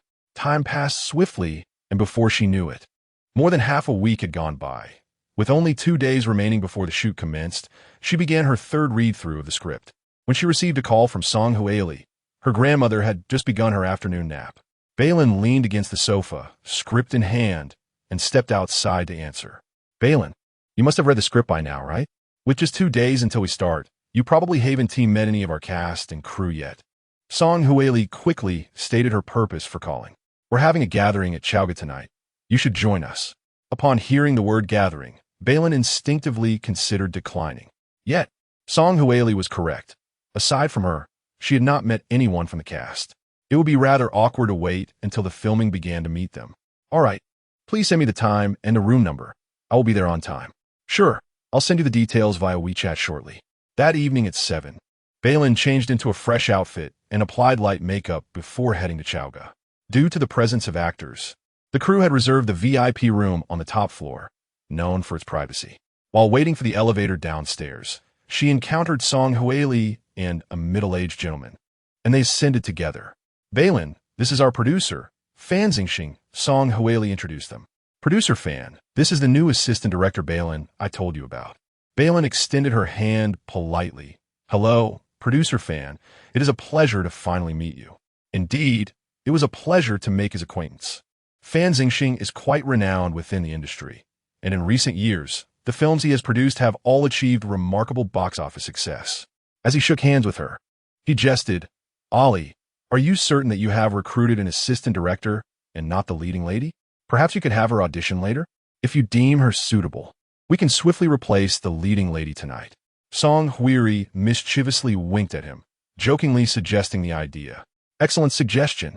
Fan Xingxing concurred enthusiastically, leaning against the elevator. Song Huiri declared, "All right, I shall call Mingjie and inform her not to come."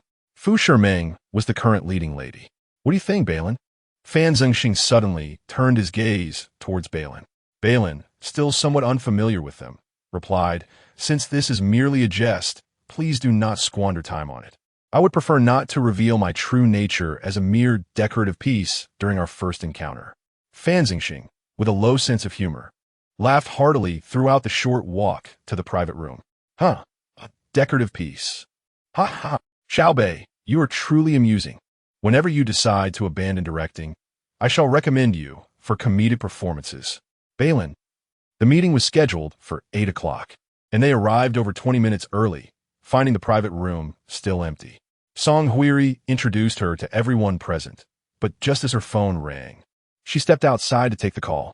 Bei Lin engaged in casual conversation for a while before finding a seat. Shortly after Song Huiri left, she returned, her expression serious, and whispered something to Fan Xingxing. He promptly rose with a grave demeanor, and together they exited the room. "Is something amiss?" Upon their departure, Bei Lin overheard murmurs of speculation, yet no conclusions were drawn. "Xiaobei, may I address you as such?" A person from the opposite sofa leaned over to engage her in conversation. It was Feng Mingjie, another assistant director from the crew. "Of course," Bei Lin replied with a polite smile, and they chatted for a while.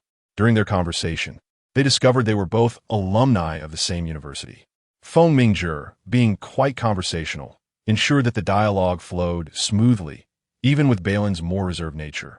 The small room soon became filled with chatter as others joined in on the intriguing topics he introduced, and within a mere 10 minutes, Bei Lin was privy to several juicy tidbits from the entertainment industry.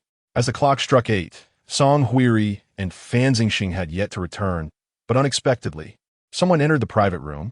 Jiyu. If her memory served her right, Song Huiri had initially suggested that Rong Jiatzi play the role of Gulishing. However, now that Rong Jiatzi was absent, Jiyu had arrived instead. Bei Lin subtly furrowed her brow, quickly connecting the dots. Rong Jiatzi had been replaced. Jiyu greeted a few acquaintances in the room before approaching Bei Lin, or rather, the girl sitting beside her. "Ligia, would you mind switching seats?" Ligia was the crew's stylist. Although Ligia did not comprehend Jiyu's reasoning for the switch, she complied and vacated her seat. Consequently, Jiyu settled beside Bei Lin. Jiyu's appearance perfectly embodies the character of Gulishing, with long legs, a slender yet powerful physique, and deep-set features highlighted by his charming almond-shaped eyes and high-nose bridge. His looks possess a hint of rebellious charm, making him a favorite among young women since his debut. However, as soon as he took a seat, Bei Lin felt an urge to rise. It was not for any trivial reason. She suspected that he had doused himself in at least 2 pounds of cologne, the overpowering scent making her stomach churn. Rising abruptly would be impolite, so she subtly shifted to the side. Yet, Jiyu leaned closer, inquiring, "Beautiful sister, are you also an actress from our group? Which role do you play? I wonder if I have the honor of sharing the stage with you." Bei Lin was taken aback, pondering the direction this encounter was taking. Was it typical for modern male idols to behave this way behind the scenes? Overwhelmed by the scent of his cologne and feeling nauseated, she endeavored to maintain her composure and replied, "I apologize, but I am not an actress." Chapter 62. Unfortunately, a fool arrived, not an actor? Jiyu exclaimed, his voice exaggerated and incredulous. "Come on, beautiful sister, with looks like yours, what other profession could possibly be more lucrative than acting?" Bei Lin mused. The perspectives of people can indeed vary significantly. She did not consider herself particularly noble. After all, one's profession and financial compensation are inherently linked, and the effort expended should correspond to the rewards received. However, fixating solely on monetary gain seemed rather flawed. Upon reviewing the audition footage, Bei Lin had not perceived any substantial issues with Jiyu, aside from his lackluster acting skills. Yet upon meeting him today, she finally understood the reason for his shortcomings. He infused his exaggerated persona into his roles, rendering his performances utterly unwatchable. Disregarding him entirely, Bei Lin turned to engage in conversation with Feng Mingjie, who had been quite talkative prior to Jiyu's entrance, but now appeared suddenly shy. His gaze frequently drifted towards Ji, and his demeanor suggested a hint of unease. It seemed he harbored some trepidation towards Ji. Bei Lin was not naive. For Ji to replace Rong Jiazi before the production commenced indicated that his background was not to be underestimated. She chose not to prolong Feng Mingzhi's discomfort and ended the conversation, glancing at her phone. Just then, Li He sent her a message. Bei Lin opened WeChat. But before she could even access the conversation, her phone was abruptly snatched away. Did you go out to have fun yesterday, beautiful sister? With so many people here, you're just engrossed in your phone? Is there truly no one in this entire room who piques your interest? Ji lounged on the sofa, toying with Bei Lin's phone. Frowning, Bei Lin rose, demanding, "Return my phone." It's difficult to maintain even basic courtesy at this point. In response, Ji smirked, flashing a self-satisfied grin that was, in truth, rather greasy. So much so that Bei Lin began to suspect he had understated his age by at least a decade. Noticing her outstretched hand, Ji not only showed no intention of returning the phone, but also unbuttoned 2 buttons of his shirt collar and proceeded to shove the phone down his shirt, raising an eyebrow at Bei Lin, as if to say, "Come and get it." "Are you out of your mind?"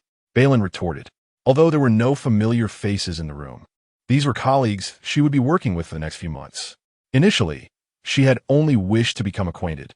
But who could have anticipated the arrival of such a fool?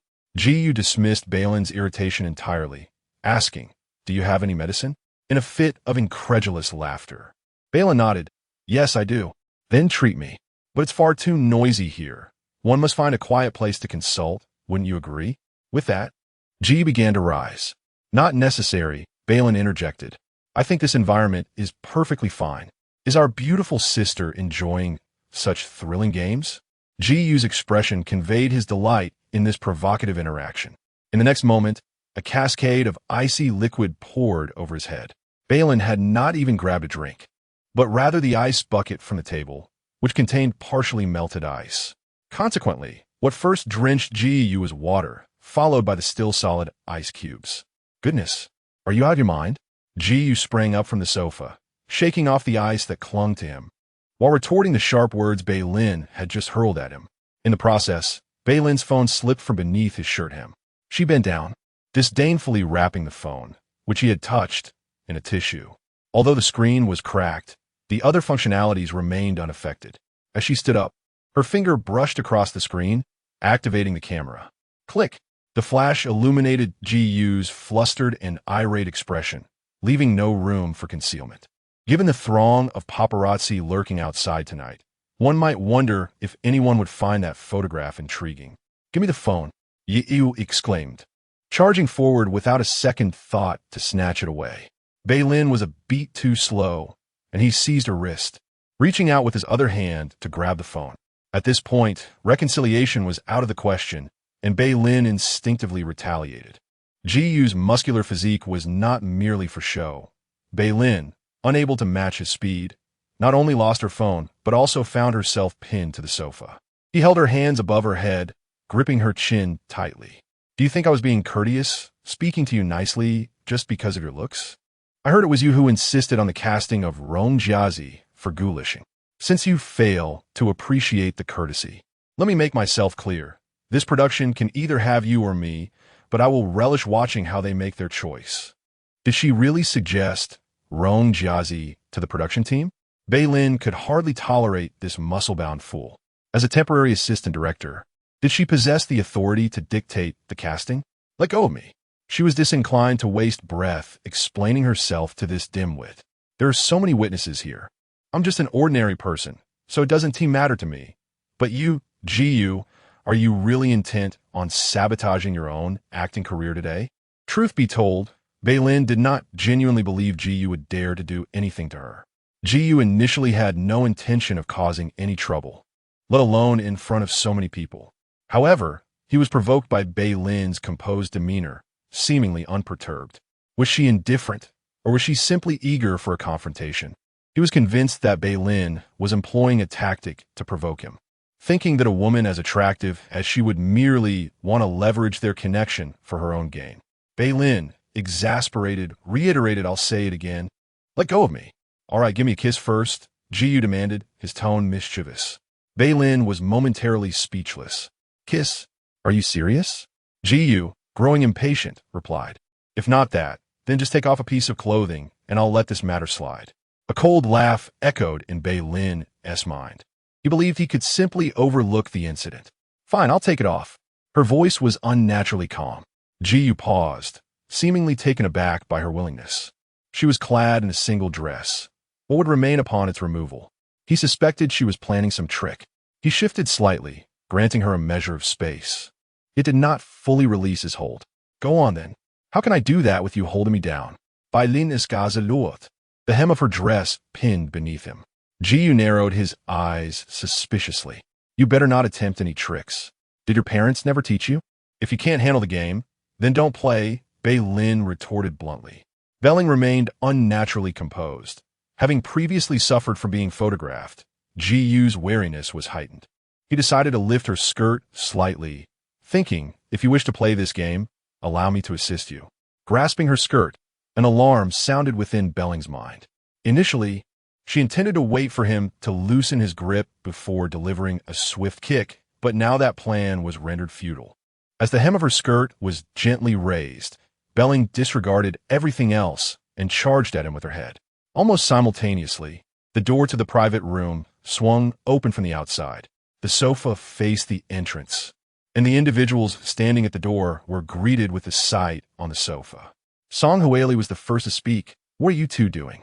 Just as her words fell, the sound of Belling's forehead colliding with Jiyu's echoed in the room.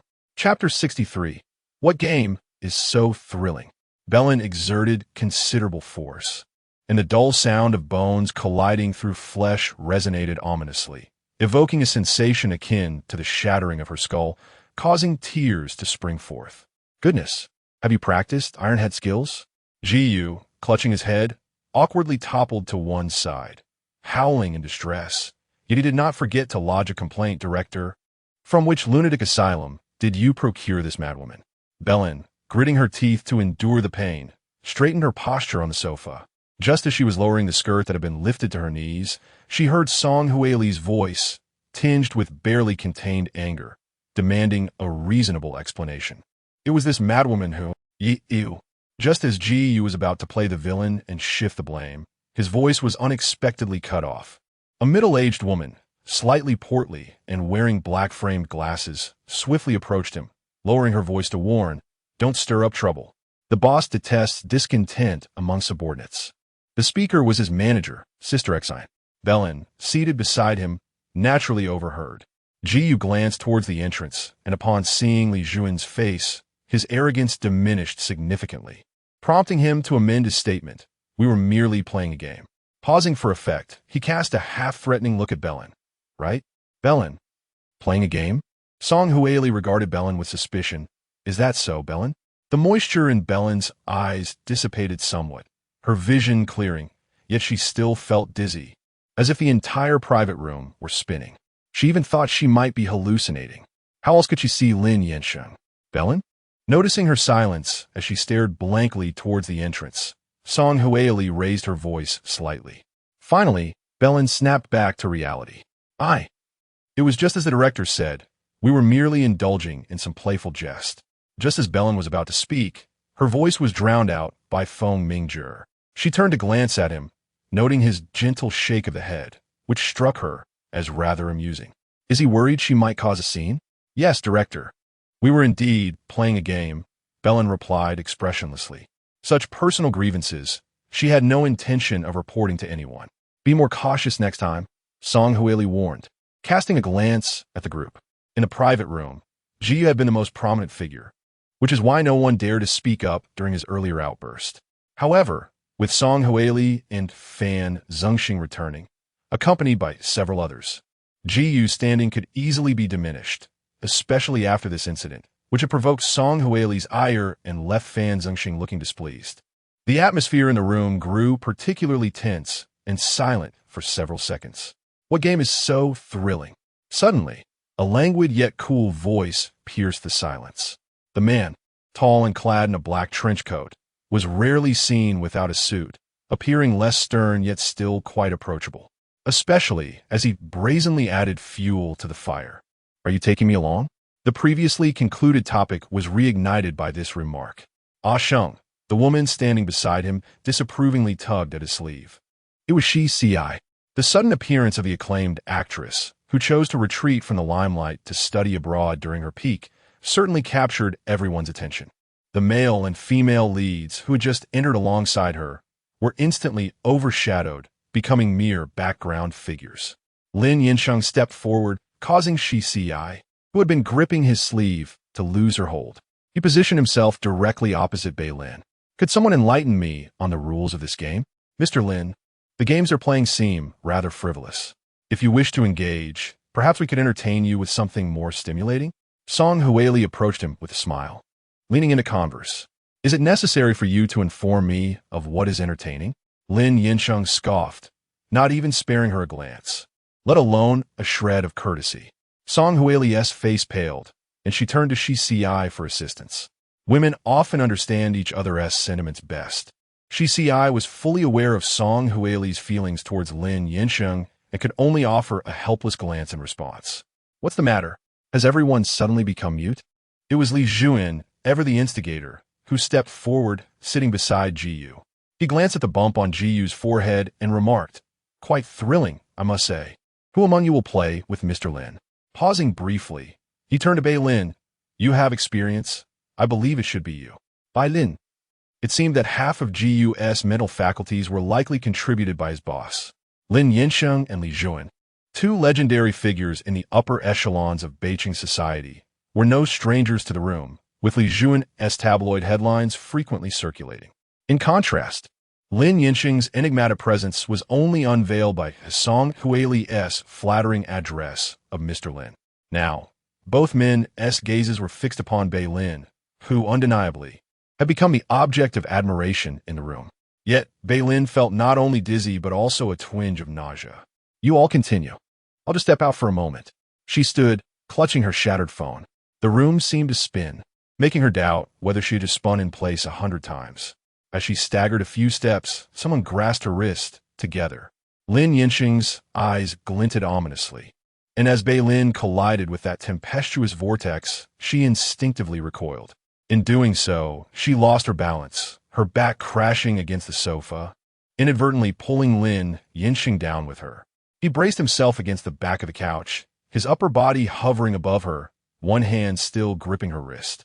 "Is this the game you were playing?" Bei Lin. An utterly mortifying spectacle. She didn't need to look to know the myriad of intrigued gazes fixated upon her in the room. "I apologize, Mr. Lin. I was feeling dizzy and lost my balance." Bei Lin frowned slightly. "Could you please get off me?" Lin Yansheng remained unmoved. "Didn't you seem to enjoy playing differently just now? Is it merely a game, or do you warrant special treatment?" She had just collided with Ji Yu's head. Did he desire to be bumped as well? Bei Lin was at a loss for words. Had it not been for the force of that collision, she might have been tempted to return the favor. "Mr. Lin, the game has concluded. I no longer wish to participate, so could you kindly rise?" Bei Lin spoke to him as calmly as possible, yet he remained utterly oblivious, which was quite disheartening. What exactly did he intend to achieve? In front of so many people, his lack of shame was appalling, and he should not drag her down with him. "What do you truly desire, Mr. Lin?" Bei Lin's breath grew heavy, and she felt his face beginning to blur before her eyes. The dim lighting in the private room made it difficult for Lin Yansheng to notice her distress until this moment. "What is wrong with you? Are you unwell?" Bei Lin, slightly dazed, failed to register his concern. With considerable effort, she raised her phone before her eyes, unlocked it, and tapped the screen a few times. After a couple of seconds, her voice resonated in the room. "Is this 120? Please send an ambulance to Chaoga. I feel as though my skull is splitting open." Upon finishing her words, darkness enveloped her, and she succumbed to unconsciousness. Chapter 64. Do you harbor a grudge against her, or was it me you disdain? The patient, due to her pregnancy, is unsuitable for a CT scan or MRI. However, based on your description, a preliminary diagnosis of a mild concussion can be made. Pausing briefly, Dr.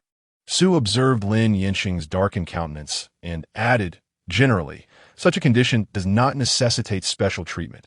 Resting for about a week should suffice for self-recovery." "Are you certain?" Lin Yansheng furrowed his brow, gazing at the unconscious figure on the bed, seemingly doubtful of the physician's expertise. She claimed her skull was fractured. Doctor, Su could not suppress a slight twitch at the corner of his mouth. Mr. Lin, the skull possesses remarkable resilience and strength. It does not shatter so easily. Then, why is she not awakened?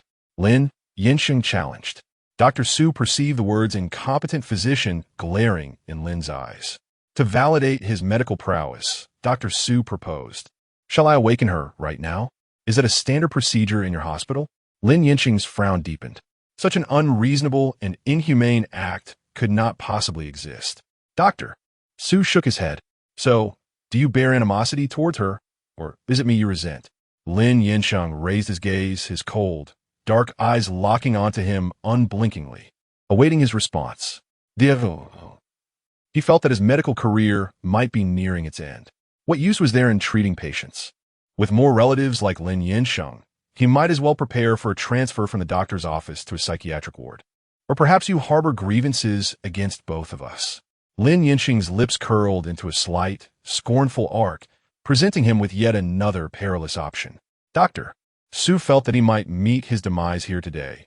But fortunately, at that critical moment, the person on the bed coughed lightly and gradually stirred awake. "Your wife has awakened." Dr. Su silently offered a prayer of gratitude. Finally, Lin Yansheng's gaze shifted away from him. Bei Lin was roused by a faint wave of nausea. Thus, upon opening her eyes, she barely registered who stood by the bedside before instinctively turning to the side and retching. It was merely dry heaving. Yet, the look in Lin Yansheng's eyes instantly turned frigid. Was it the sight of him that induced her nausea? Cough, cough. Bei Lin sensed someone beside the bed, and, fearing she might actually vomit on him, reached out to push the person away. Yet he remained unmoved. "Please step aside," Bei Lin said as she lifted her gaze.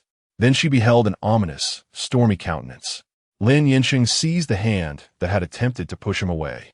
"What? Have I offended your eyes?" Bei Lin. It was Dr. Su, unable to bear the scene any longer, who interjected, "Mr. Lin, it seems your wife is feeling unwell." Only then did Lin Yansheng release her, though his expression remained grim. Dr. Su approached with a stethoscope. "Mrs. Lin, do you still feel dizzy?" "A bit." Bei Lin felt as though the room were swaying. "Indeed, you have a mild concussion, and the dizziness is a result of that." Concussion. Bei Lin hazily recalled something, instinctively raising her hand to touch her forehead. However, before her fingers could reach the swollen area, a large hand grasped hers. Lin Yansheng did not look at her. "Is medication unnecessary?" he inquired. "It is best to avoid it. Given that the concussion is mild, medication is not warranted, and besides, your wife is pregnant, making it inappropriate to administer any drugs, Doctor." Su replied, putting away his stethoscope. Lin Yansheng nodded. "You may leave now." Dr. Su had been awaiting those words, and upon hearing them, he restrained himself from sprinting out of the room. As the door closed, the ward fell into a sudden silence. Bei Lin struggled against his grip. "Let me go."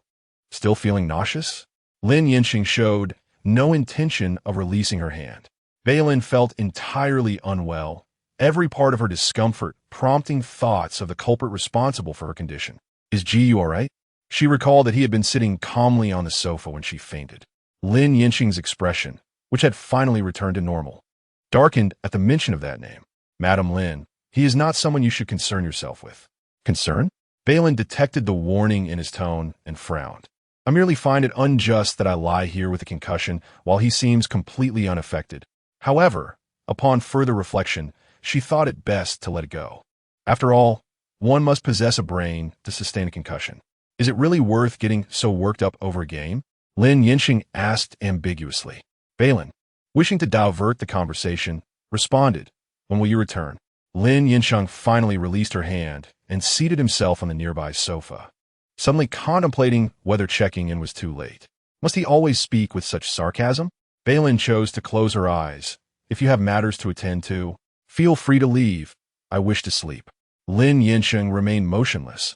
"I will watch you sleep." Bei Lin, lacking the energy to engage further, she fell silent. The ward, thus, settled into an unexpected stillness, rendering the outside noise all the more pronounced. The window was ajar, and the ward was not on a high floor. leading Bei Lin to suspect that perhaps a commotion was occurring below. Soon, the sound of a ringing phone filled the room. Then, Lin Yansheng's emotionless voice replaced it. "What is it? Mr. Lin, are you still at the hospital? This is Song Huili. Shi and I are downstairs in the hospital building, and I don't know how the reporters caught wind of our presence. As soon as we got out of the car, they surrounded Shi. I had no choice but to call you for assistance." Upon hearing this, Lin Yansheng hung up and immediately rose, turning to Bei Lin with the words, "I need to attend to something," before striding out of the ward. Bei Lin opened her eyes, only to see him vanish at the doorway, leaving it ajar. What could be so urgent? Unable to fathom the situation, she felt an inexplicable twinge of worry. Yet, she was in considerable discomfort.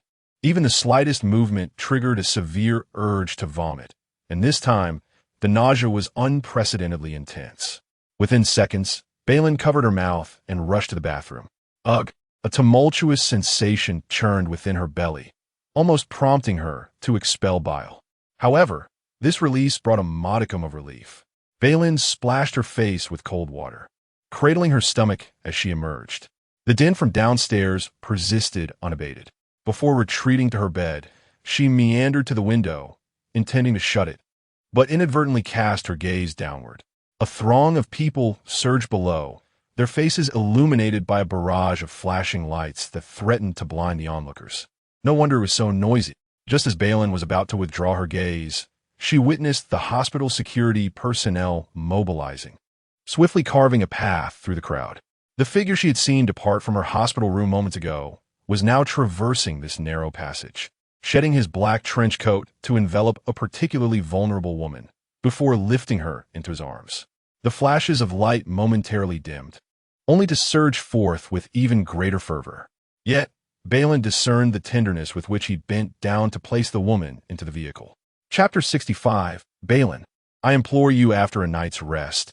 Bei Lin felt a significant alleviation of her discomfort from the previous day. The dizziness and nausea had nearly dissipated. Realizing the necessity of remaining in the hospital was no longer warranted, she decided to discharge herself. "Mrs. Lin, for your safety, I would recommend that you stay for an additional 2 days," Dr. Su advised, having understood her intentions. "Without Mr. Lin's consent, I cannot permit your discharge." "I understand." Bei Lin nodded, appearing cooperative. With that, Dr. Su felt reassured and returned to attend to other patient surgeries. Once he departed, Bei Lin took a moment to lie down again, then discreetly left the hospital while no one was watching. It was easy to catch a taxi at the hospital entrance. Once inside, Bei Lin instructed the driver to take her to her rented apartment. During the ride, she glanced at her phone. The trending topic about Shi's return to the country dominated the headlines. Yet apart from a few snapshots taken at the airport, no further information had emerged. In other words, despite the flurry of camera flashes outside the hospital yesterday, it had all been for naught, with no photographs released. After staring at her phone for too long, Bei Lin felt a wave of dizziness and turned it off, reflecting on the reality of a world manipulated by capital. Upon arriving at the entrance of her community, the first thing she did after stepping inside was to take a shower.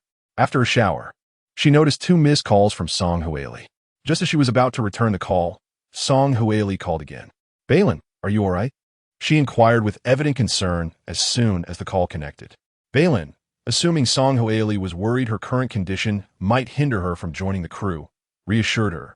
"I'm fine now. I will definitely be on set tomorrow." However, Song Huili sighed heavily, sounding quite distressed. "I've learned the details about yesterday's incident in the private room. It was instigated by Gu. You were wronged, but do not worry. I have discussed it with producer Fan, and we have decided to let Rong Jiatzi portray the role of Gu Lishing. Does that work for you? Does it work for me?" Bei Lin was puzzled. "Director, I do not possess the authority to decide the casting for the film.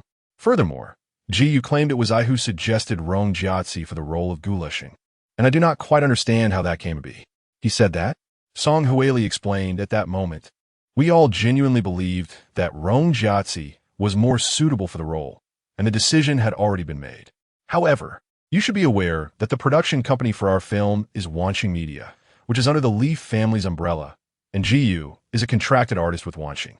When they learned that our final choice was Rong Jiatzi, they sought an explanation. I mentioned that you, I, and the producer all felt Rong Jiazi was the better fit. Who would have thought Ji would turn around and cause you trouble? Bei Lin grasped that there was a mix of truth and deception in her words. I'm sorry, Bei Lin. I should have considered this more carefully. I truly did not anticipate Ji Yu's pettiness. Noticing Bei Lin's silence, Song Huili hastily added, I understand, director. I do not hold you accountable. At this stage, Bei Lin still required this job, so she refrained from confronting her. However, the crew was now facing a significant dilemma, and it remained uncertain whether they could proceed to set the next day. Song Huili sighed once more. Bei Lin surmised that this was the true purpose of her call, and thus remained silent, patiently awaiting further elaboration. Due to the events of last night, President Li had halted our film production. As you know, bringing a movie from conception to filming requires substantial human and material resources. Now that we have finally reached the filming stage, should the project be abandoned, countless efforts would be rendered futile. Song Huili began to lament her plight. Bei Lin furrowed her brow, expressing confusion. She did not comprehend why Song Huili felt the need to share this information with her. Here is the thing, Bei Lin, Song Huili continued. President Li said the film was stopped because last night's events left General Manager Lin rather displeased. It was General Manager Lin who took you to the hospital last night. Were you two acquainted? Song Huili probed cautiously. Bei Lin refrained from confirming or denying their acquaintance. Yet she discerned from Song Huili's words an implication that Lin Yansheng was intervening on her behalf. What kind of acquaintance do you mean? She inquired, suspecting that Song Huili had uncovered some information. However, it was unlikely that she had discovered her marriage to Lin Yansheng. It was more probable that she had drawn connections from her previous relationship with Lin Yifan. Bei Lin, you may find my words intrusive, but could it be that your past relationship with young Master Lin is the reason for General Manager Lin's favor towards you? Song Huili's assertion aligned with Bei Lin's expectations. Favor? Bei Lin found the term rather amusing. Director, you truly overestimate my influence. Nevertheless, she acknowledged that Song Huili likely did not wish for the film to be halted either. Producer Fan and I cannot seem to reach General Manager Lin. Bei Lin, Producer Fan is willing to double the salary stipulated in your contract. Could you perhaps approach General Manager Lin on our behalf? At last, Song Huili articulated the purpose of her call, to ask her to seek Lin Yansheng. Bei Lin felt a headache coming on. As the assistant director, was she also expected to act as the crew's PR? The reality was that her words would carry little weight with Lin Yansheng. Director, I truly cannot assist with this. It was not that she was unwilling, but rather that her presence would be inconsequential. Silence enveloped the call for a few seconds, and Bei Lin could sense Song Huili choking back emotion. Bei Lin, I beg you. Bei Lin thought to herself that she might be the first assistant director ever to be pleaded with by a director. Her emotions were conflicted. Director, please don't do this. My words would hardly hold sway with General Manager Lin, but I can certainly explain the events of last night to him. However, do not harbor excessive hopes. All right, please do your best. After hanging up, Bei Lin pressed her temples in frustration. What on earth was happening? Originally, she had planned to tidy up her belongings today in preparation for tomorrow's filming, intending to move into the crew quarters thereafter. Yet, it seemed that plans were subject to change. She would have to return to Xinjiang after all. Meanwhile, in a high-end residential area in the city center, where every inch of land was precious, Song Huili ended the call and turned to the person on the sofa who had been silently listening. ACI, do you think you might be overthinking this? To be honest, I really don't believe that Bei Lin has any significant connection with General Manager Lin. After all, she is merely Lin Yifan's ex-girlfriend, and the relationship between General Manager Lin and Lin Yifan is not particularly close, let alone that of his former girlfriend. How do you account for the events of last night? A Sheng is certainly not one to meddle in others' affairs. Clearly, CI holds a different perspective. And do you truly believe that without a Sheng's directive, President Li would have halted your film? However, later at the hospital, as soon as I informed President Lin of your predicament, he promptly came down, did he not? Furthermore, he stayed by your side throughout the night. CI furrowed her brows, suggesting that this does not imply much. Song Huili felt that she was being overly suspicious and chose not to elaborate further. Regardless, the call had been made, and now it was up to Bei Lin to persuade President Lin. CI, this film is of utmost significance to me. If there is no progress from Bei Lin later, could you intercede with President Lin on my behalf? He would surely heed your words.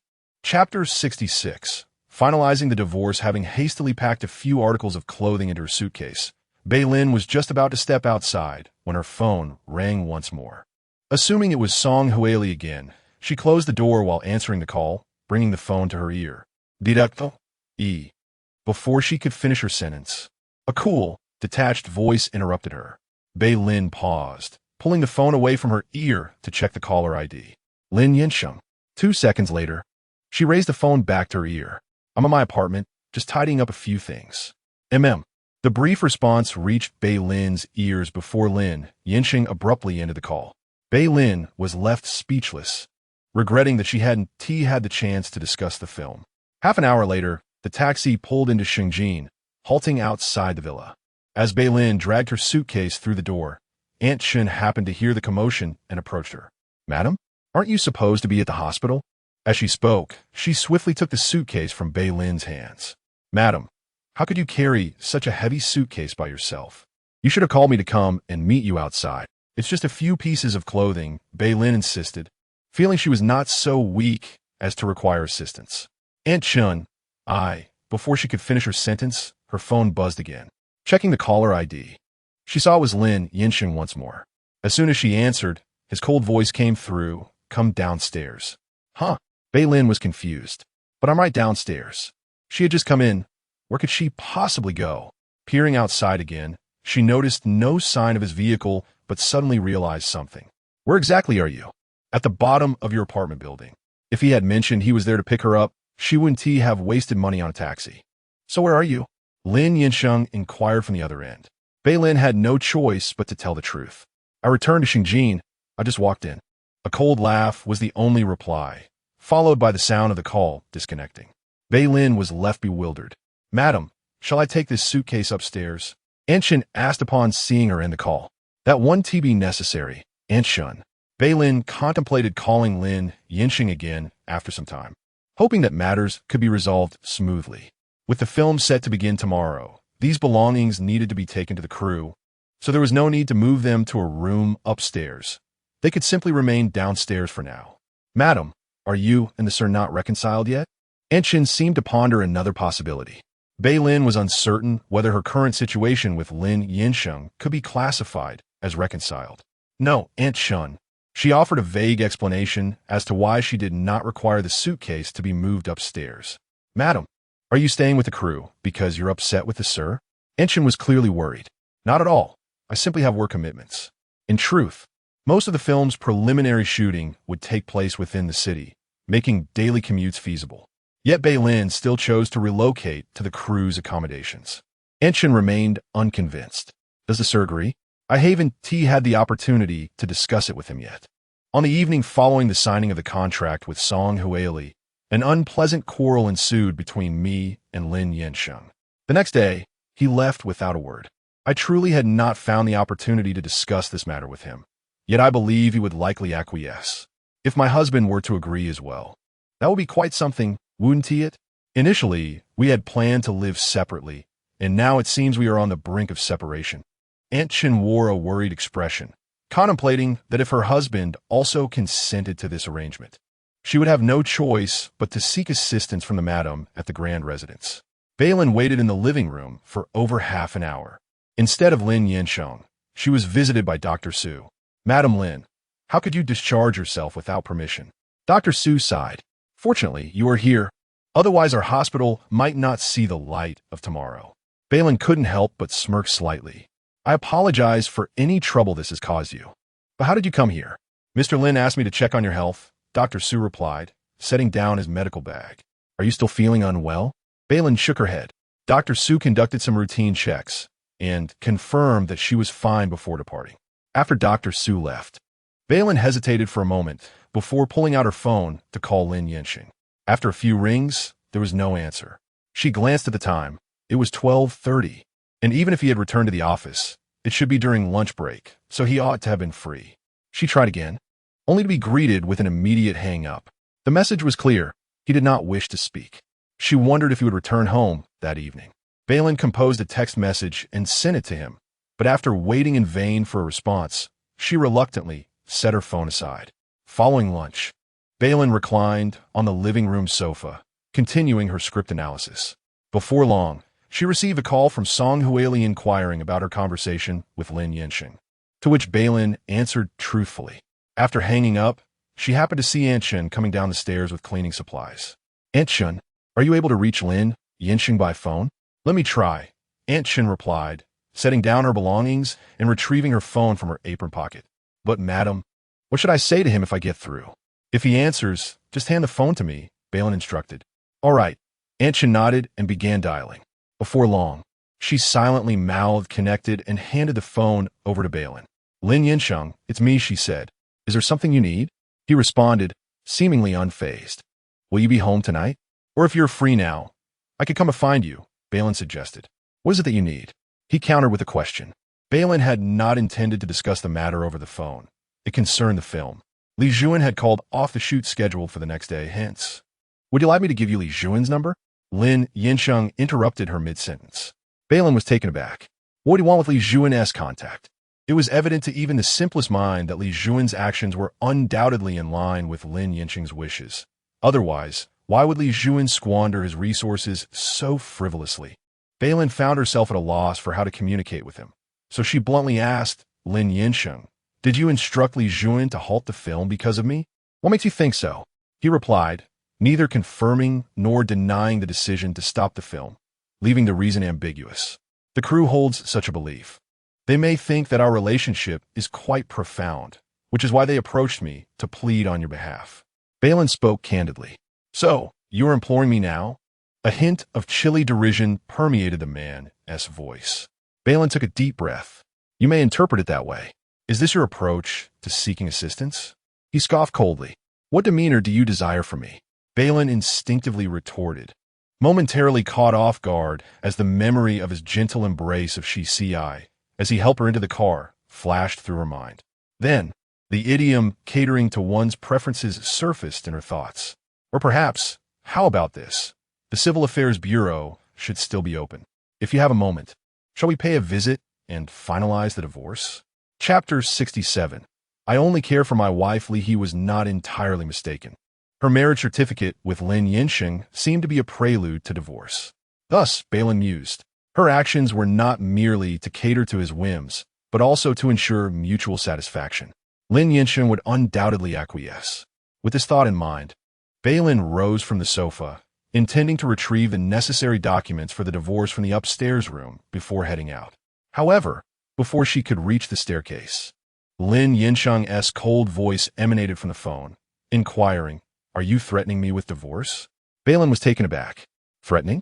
She had assumed he would be grateful for the timely intervention she offered, not that he would misconstrue her intentions. "Mr. Lin, you misunderstand. That was not my intention." With one hand resting on her abdomen, she restrained the urge to roll her eyes, considering the implications of prenatal education. "What do you mean then?" Lin Yansheng persisted from the other end. Leaning against the stair railing, Bei Lin replied, "Mr. Lin, I genuinely wish to divorce you. I'm not threatening you. If the film's cancellation is indeed due to me, then it is unnecessary. Whether you choose to alter this decision is entirely up to your mood. Do you still feel threatened?" In the office of Lin Corporation, Lin Yansheng's lips curled into a chilling smile, the frigid atmosphere almost palpable through the phone line. "Bei Lin, you are quite remarkable." His voice, dripping with frost, articulated each word distinctly before he abruptly ended the call. In the villa, Lin Yansheng's voice, laced with ice, echoed in Bei Lin's ears, causing her to shudder involuntarily. She felt fortunate that their conversation was conducted over the phone. Had they been face to face, he might have crushed her and discarded her like refuse. Yet, she could not comprehend why her well-intentioned act had provoked him. Lin Corporation.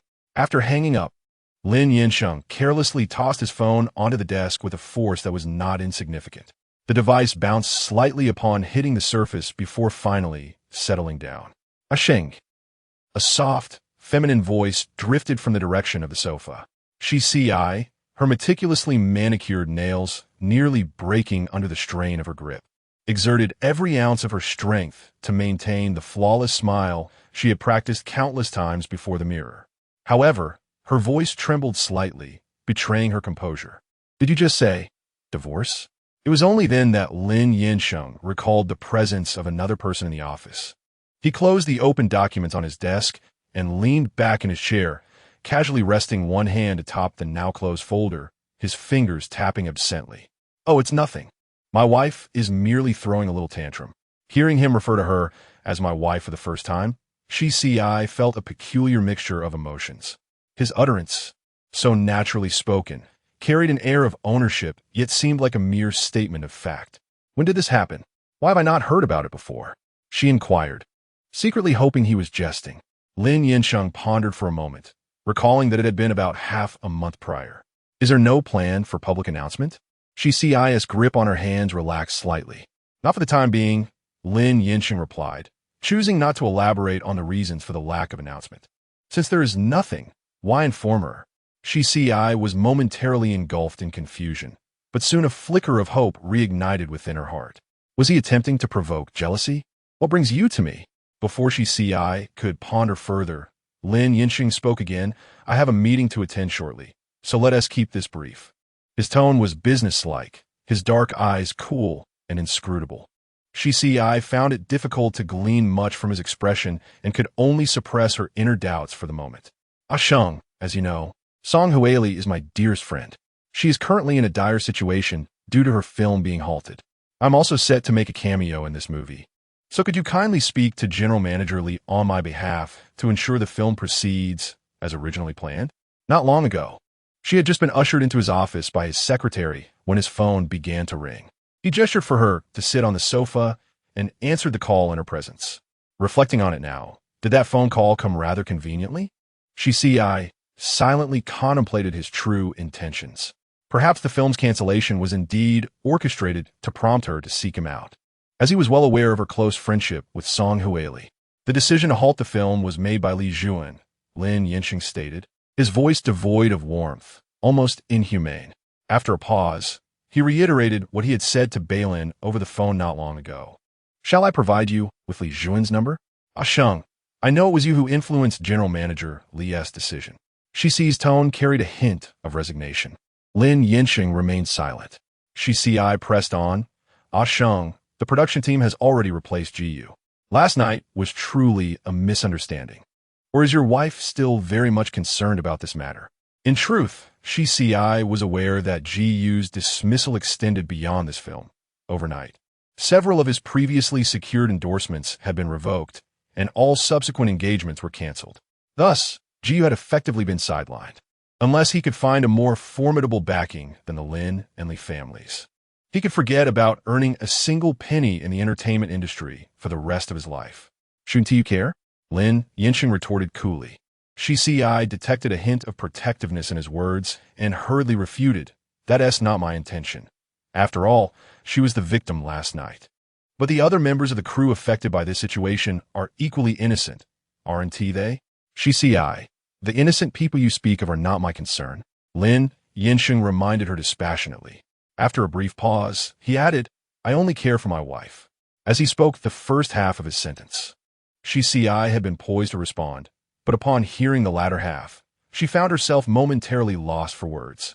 When she regained her composure, she had forgotten what she intended to say. I only care for my wife.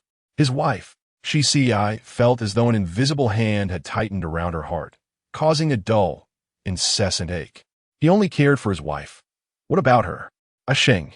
During the time when I suffered a life-threatening ectopic pregnancy and had to undergo a hysterectomy, it was Song Huili who stood by me and offered solace.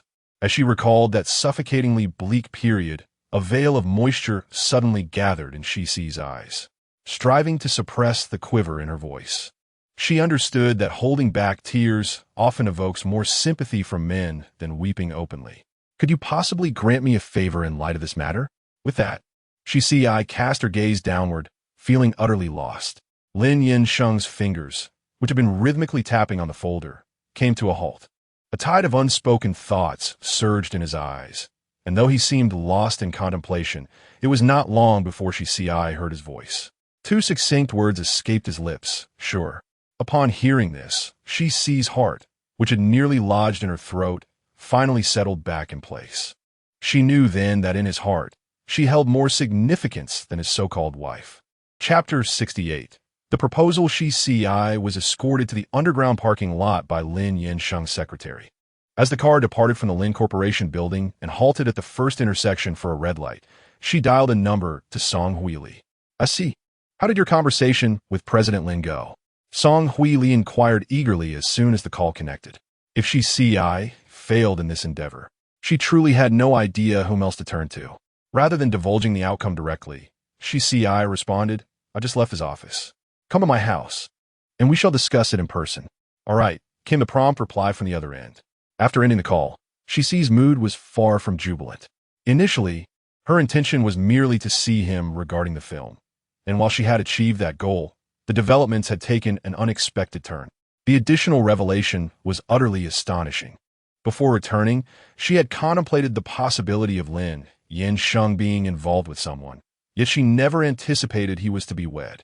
Bei Lin, reflecting on the events of the previous night, she CI recalled her sole impression of the girl before visiting Lin Corporation, disheveled. However, she could not deny that. Despite a bump on her forehead, Bei Lin's beauty was indeed striking, likely unmatched even in the entertainment industry teeming with stunning individuals. Upon arriving home, she placed another call to her manager. "Lin Jie, please help me gather information on someone. I need all her details." Half an hour later, she CI met with Song Huili. "CI, tell me everything. How did your discussion with President Lin unfold?" As soon as she stepped inside, Song Huili impatiently curieux. Pouring a glass of water for her, Song Huili urged her to sit. "Rest assured, your film will commence as scheduled tomorrow. I anticipate that President Li will relent soon." "Thank heavens," Song Huili sighed in relief. "Before you get too comfortable, I called you here to remind you of something," she CI said, her brows furrowing with gravity, creating a moment of tension in the atmosphere. Song Huili paused, slightly taken aback. "What is it? Speak." "I'm not entirely certain myself." She CI hesitated, caught between her thoughts. "CI, if there is something on your mind, just say it. You're making me anxious." After feeling relieved about the film's timely commencement, Song Huili was now on edge, fearing further complications. "All right, I will share this with you, but promise me you will not disclose it to a third party, understood?" She CI admonished seriously. Song Huili nodded, "I understand." Only then did she CI continue. "Not long ago, I visited Sheng. Upon arriving at his office, his phone rang, and I overheard a few snippets of conversation. While I did not catch everything, one thing is certain. Sheng and Bei Lin were definitely acquainted long before last night." Upon hearing this, Song Huili could not help but interject. Indeed, given Lin Yifan's connections, it would not be surprising if they had known each other prior to last night. "Huili, if it were merely as you suggested, will I find it necessary to share this with you?" She CI sighed. Song Huili finally grasped the implication of her words, her astonishment rendering her momentarily speechless. After a brief pause, she voiced her conjecture. "Does this mean that General Lin and that Bei Lin might not merely be acquaintances?" "Uncertain," she continued, "it's just a guess."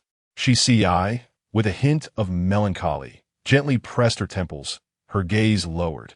She spoke with an unintentional tone of disappointment. I heard her calling Sheng. Perhaps she was upset about last night's events. Regardless, Sheng was quite angry at that time. When I first pleaded with him to let you off, he refused. It wasn't until I brought up past matters that he reluctantly agreed. Yet, Bei Lin had clearly promised to plead on behalf of General Lin. Song Huili's voice was filled with indignation. I never anticipated being undermined from behind. So, halting the film was also her idea? She cursed vehemently. "Huili, please remain calm." She CI furrowed her brows in disapproval, offering gentle counsel.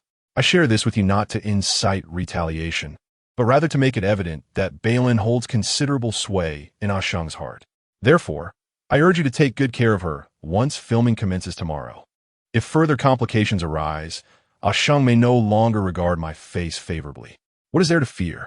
Song Huili, momentarily overwhelmed by the revelation, retorted defiantly. "That Bei Lin and Lin Yifan are hardly esteemed by anyone, and with General Lin's discerning mother, would she truly allow her son to pursue someone like Lin Yifan? Huili, why must you act out of spite? Tomorrow the crew begins filming. ISNT at Paramount to ensure a smooth shoot so the film can be released on time. You wish to garner accolade from this film next year, do you not? Shi analyzed the situation, weighing the pros and cons. I simply cannot fathom how General Lin could be involved with someone like her. Song Huili still struggled to accept this reality, convinced there must be some misunderstanding. If what you say is true, why would she even come to my crew as an assistant director? They might as well elevate her to director under General Lin's patronage. Such matters are not as simple as you portray.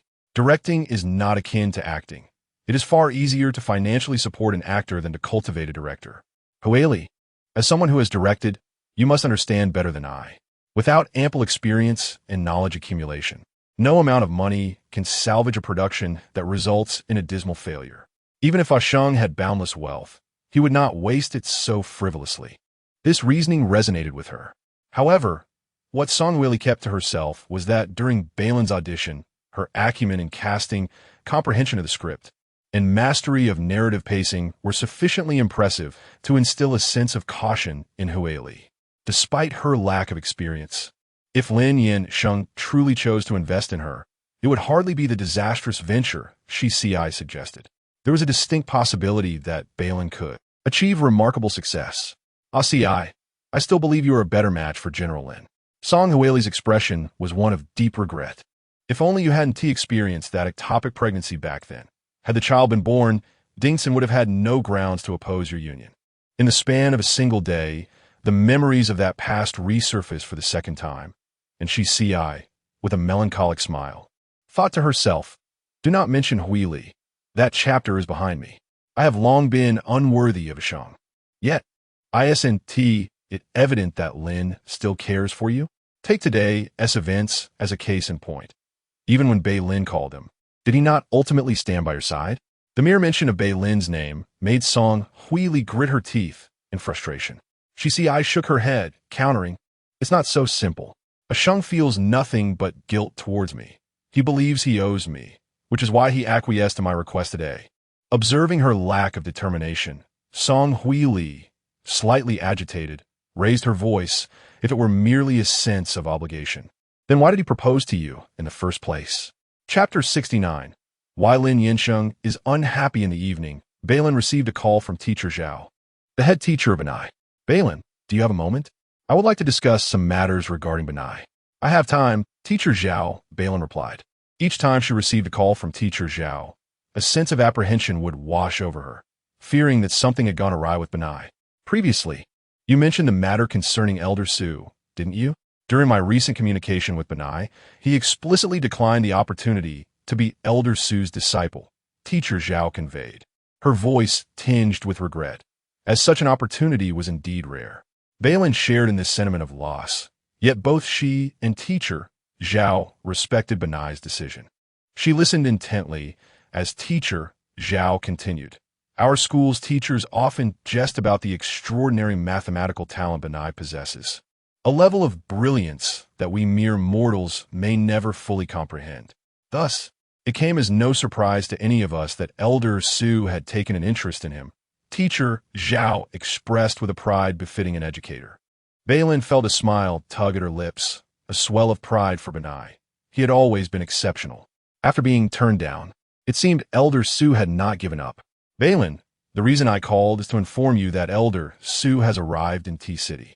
Since Benai is not going with him, he appears to be planning to stay. From what I gather, Elder Su is already in the process of completing his employment paperwork," Teacher Zhao informed her. Bei Lin was taken aback. If she understood correctly, Teacher Zhao was implying that Elder Su was forsaking his position as a professor at Beijing University to become a high school mathematics teacher in T-City for Benai. Such a notion was indeed perplexing. While the prospect of Elder Su joining their school was incredibly welcome, Bei Lin harbored concerns for Benai. His naturally solitary demeanor made her apprehensive that Elder Su's presence might result in unintended consequences. After all, Benai's autism was an unpredictable variable. Understanding Teacher Zhao's apprehensions, Bei Lin recalled the interactions between Elder Su and Benai during the flight. Their brief encounter suggested that Elder Su was not a reckless individual. At least, based on the circumstances at that moment, it seemed Benai did not reject Elder Su. "Teacher Zhao, perhaps it would be prudent to observe the situation for now. During this time, I would appreciate it if you could keep a closer eye on Benai, Bei Lin requested earnestly. Certainly, I will do so, teacher Zhao assured her, before sharing some updates on Benai's recent activities. As their conversation drew to a close, Aunt Shen entered, carrying a plate of fruit for Bei Lin, and casually inquired, Madam, what would you like for dinner tonight? As Bei Lin speared a piece of apple with her fork, she found herself craving handmade noodles. That sounds delightful. I happen to have prepared some chicken broth. I could make some noodles to cook in the broth and salt a couple of dishes. Would that be acceptable? Feeling a pang of hunger, Bei Lin's mouth watered at the thought. Upon her agreement, Aunt Shen promptly headed to the kitchen to begin her preparations. By the way, Aunt Shen, Bei Lin called out, are you familiar with Shi Ci? Aunt Shen paused momentarily, but quickly regained her composure. Madam, are you referring to the famous star Shi Ci? Yes, Bei Lin replied, noticing a fleeting glimmer in Aunt Shen's eyes. Did she and Lin Yansheng have a past connection? This time, Aunt Shen's expression remained unchanged. I am not entirely sure about this, as although I have spent several years in the Lin household, the master had often been abroad and seldom returned. After a brief pause, she cautiously inquired, Madam, is something amiss? Why do you suddenly ask about the master and that actress? It's nothing serious, merely a matter of curiosity. Following their brief conversation, Aunt Shen went to the kitchen to prepare dinner, while Bei Lin leaned against the sofa with a fruit platter, nibbling and lost in thought. The phone call from the previous night, the events at Chaoga, the hospital visit, and even Aunt Shen's recent reaction all served as undeniable evidence of the profound connection between Lin Yansheng and Shi Ci, a successful businessman and a glamorous actress. Just envisioning the two of them standing together in the private room yesterday filled Bei Lin with a sense of wonder. They truly seemed like a perfect match. Hence, she found it perplexing that Lin Yansheng appeared displeased when she mentioned divorce.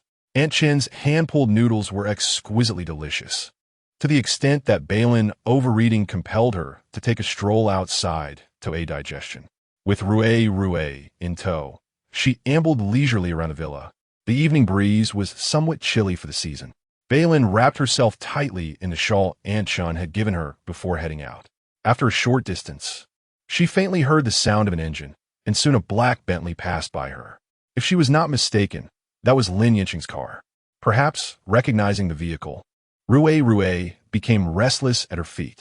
In a moment of distraction, Bei Lin could not hold on, and the leash was abruptly pulled from her grasp as the little creature dashed off in pursuit of the car. Rue. Bei Lin could only chase after him. Even if she were not pregnant, she could never outrun a dog. By the time she reached the villa's entrance, she could not see even a trace of Rue. Only the black Bentley parked silently. The engine had been turned off, and Bei Lin assumed Lin Yansheng had exited the vehicle. However, as she walked around the front of the car, she inadvertently caught sight of him sitting in the driver's seat, engaged in a phone call. That Rue. Bei Lin's heart sank, and she turned to knock on the car window. As the window rolled down, she heard him say into the phone, let's leave it at that. Before hanging up, have you seen Rue? Bei Lin asked anxiously. Lin Yansheng shook his head. Realizing this, Bei Lin stepped away from the car. When Lin Yansheng exited the vehicle, Bei Lin had already confirmed with Aunt Shen that Rue had not returned. What happened? Lin Yansheng asked, furrowing his brow. Bei Lin briefly recounted the incident, saying, I lost Rue. He should be nearby. He knows this area well and can find his way home, so he wouldn't get lost easily. Lin Yansheng offered a calm reassurance. I will go look for him. I'll accompany you.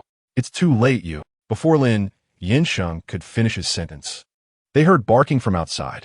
Upon opening the door, they indeed found Rue outside, his leash now dirty and tangled. The little one refused to enter, instead tugging at Lin Yansheng's pant leg, pulling him in a particular direction. Does Rue want to show us something?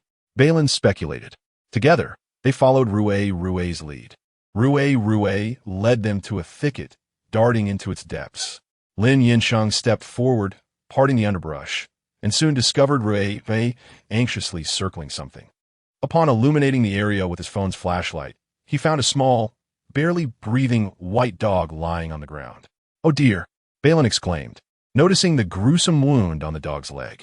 She instinctively moved to rescue the pup, but just as she was about to approach, Lin Yansheng placed a phone in her hands to illuminate the scene. While speaking, he removed his suit jacket and rolled up his shirt sleeves, extending his arm into the gaps of the thicket. In no time, his large hands cradled the little dog, extracting it from its entrapment. The creature was quite small, hardly larger than Lin Yansheng's palm. The little one trembled violently, and as Bei Lin prepared to remove her shawl to wrap the dog in warmth, Lin Yansheng had already taken the jacket from her grasp and enveloped the pup within it. Chapter 70. Not seeking separation, but yearning for togetherness. The little dog was severely injured and unable to handle the situation at home. Lin Yansheng drove while Bei Lin cradled the injured pup, wrapped in an expensive suit jacket in the passenger seat, heading to the pet hospital frequented by Rue. As they exited the gates of Xinjiang, Bei Lin's phone rang. It was Song Huili. Bei Lin had an inkling of what the call entailed, so she answered, her voice unconsciously tinged with a hint of apology. Director Song, I apologize. Bei Lin, I truly do not know how to express my gratitude. Before she could finish, Song Huili's somewhat excited voice interrupted her. I just received word that President Li has relented. We can hold the opening ceremony as planned tomorrow. But Bei Lin instinctively glanced at the man driving beside her. When she called him in the afternoon regarding this matter, he had seemingly not agreed. Director Song, I really haven't been much help. Is there perhaps? Oh, spare me the modesty. You are now our entire crew's great benefactor. I feel as though Professor Yang has truly recommended a star of fortune to me. Song Huili did not allow Bei Lin a moment to respond. Tomorrow is primarily for the opening ceremony. The actual filming begins the day after. When would it be convenient for you to join the crew? I will arrive on time tomorrow. All right, you will still be staying with the crew as we discussed? Yes, I will stay with the crew. Then I will reserve a room of the same standard as the lead actors for you. The film's early scenes were to be shot at Beijing University, and the crew had booked a first-class hotel near the university town. According to protocol, an assistant director was only entitled to a standard single room. No need, Director Song, you really don't have to go out of your way for me. I genuinely haven't contributed much. Bei Lin was reluctant to accept any special treatment. That is out of the question. The room arrangements are settled. I will give you the key card when we meet tomorrow. Song Huili completely disregarded Bei Lin's words and hung up the call. Bei Lin, she found it difficult to comprehend why matters had progressed in this direction. She set her phone down and glanced at the sleeping dog in her arms, hesitating for a moment before speaking. Lin Yansheng, regarding the film. Are you planning to move out? Two voices echoed simultaneously. The man's voice low and laced with palpable displeasure. Bei Lin felt her presence diminished under his imposing aura, rendering her unfinished sentence mute. She clarified, I'm not moving out. It's just that once filming commences, it will be hectic. Commuting daily would be inconvenient. So I intend to reside at the crew's location. Once filming begins, it will be hectic. Lin Yansheng scoffed coldly. Are you provoking me? Bei Lin, I do not understand your insinuation. She was not one to become impatient with life. I recall mentioning to you that I have no intention of separating. The man's voice was frigid, casting a sidelong glance at her, his gaze mocking. Mrs. Lin, Bei Lin, it seemed they were truly incapable of engaging in a normal conversation. I genuinely need to work, Bei Lin frowned. Lin Yansheng, be fair. You have been away on business for a week without staying at home. Why is it unacceptable for me? It is evident that discussing fairness with Lin Yansheng is a futile endeavor. Perhaps you wish to ascertain whether I possess the capability to disband your production team this very evening? Bei Lin, it truly leaves one speechless. She resolutely turned her gaze towards the window, unwilling to utter another word to him. Subsequently, the car felt as though it had been muted entirely, and neither spoke until they arrived outside the veterinary clinic, where silence enveloped them. As soon as the car came to a halt, Bei Lin exited, cradling the small dog in her arms. After a span of over half an hour, the examination results were revealed. The veterinarian's tone was grave. The puppy was far too young, likely only around 2 months old, and the overall prognosis was far from optimistic. In addition to the injuries on its legs, it had now been diagnosed with canine parvovirus. Given the breed, a Maltese should not typically end up as a stray, leading me to speculate that it may have been abandoned due to illness. Bei Lin gazed at the feeble little creature, her heart aching. Is there still a chance for recovery? The primary concern is that the puppy is exceedingly small and I cannot provide any guarantees regarding this illness. I can only say that if the puppy survives the coming week, it stands a chance." The veterinarian gently stroked the puppy's head. Bei Lin felt a sense of helplessness. All she could do was hope that this little one would possess a strong will to live. The puppy required hospitalization. After completing the necessary paperwork and payment, Bei Lin stood before the cage, watching the puppy receive intravenous fluids, silently cheering it on. "Perhaps I should inquire if there is a crate where you can lie down, so they can move it over?" Lin Yansheng interjected, dampening the mood. Bei Lin thought to herself, "With such a sharp tongue, he surely won't have a tongue in his next life." She silently cursed him, but had no choice but to rise. Time was indeed of the essence, as she needed to rise early for the production team tomorrow. After all the commotion, returning to Shenzhen had already brought them to the early hours of the morning. Wei was likely already asleep. The little one who would normally bound to her feet upon entering was nowhere to be seen. After changing into her slippers, Bei Lin caught up with Lin Yansheng, who had already started up the stairs. In a moment of desperation, she grasped his wrist. "Lin Yansheng, can I truly not move in with the production team?" Although Bei Lin was not particularly concerned with his consent, she certainly did not wish to offend him. And while there was still room for negotiation, she did not want to jeopardize her job. "I thought we had reached an understanding on this matter not long ago," Lin Yansheng replied, his gaze fixed downward. This understanding was evidently a unilateral decision on his part. If one were to account for her, it was merely her acquiescence to his threat of disbanding the production team that had kept her from voicing further objections. Bei Lin pouted, momentarily at a loss for words to engage with him. Truth be told, their current dynamic bore little resemblance to that of a married couple. Bei Lin felt as though she were a schoolgirl caught snacking on sunflower seeds in class by her teacher. Noticing her silence, Lin Yansheng withdrew his wrist and turned to ascend stairs. "Wait a moment," Bei Lin called out, but he had already taken several steps up. She quickened her pace to catch up, darting in front of him in an attempt to block his path.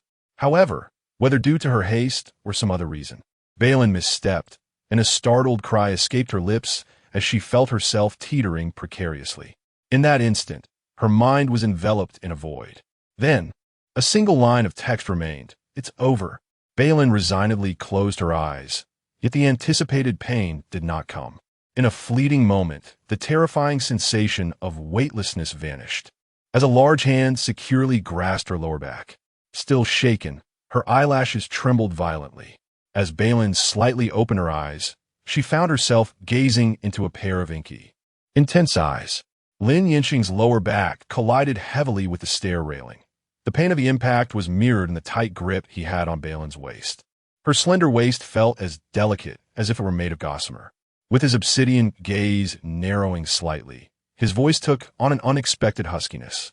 "It appears I have misunderstood. You do not wish to be separated, but rather to share a room?" Chapter 71. When Silence is Golden.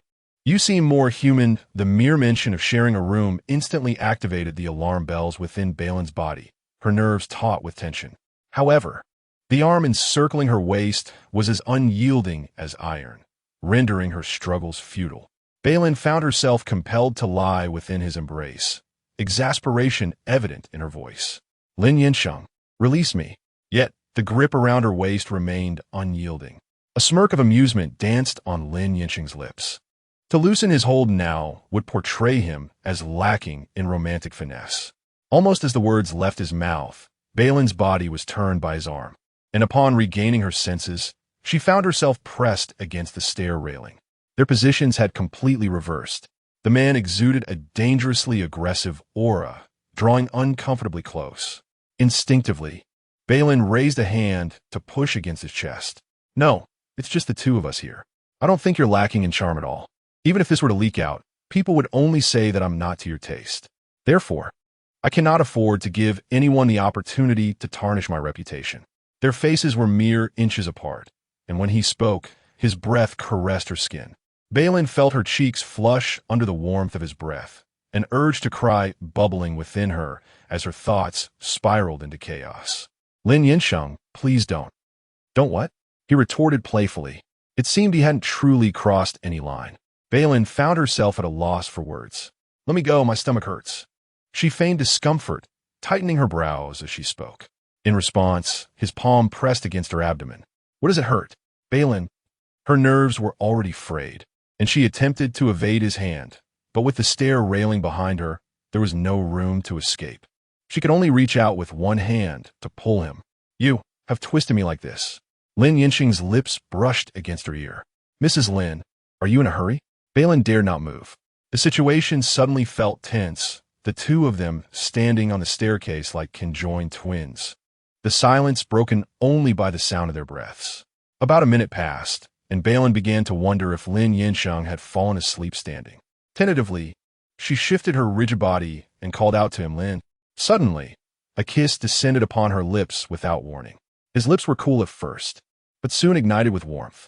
Bei Lin's struggling hands were pinned against the wooden railing, and for several seconds, she felt as though she might be devoured whole. Madness.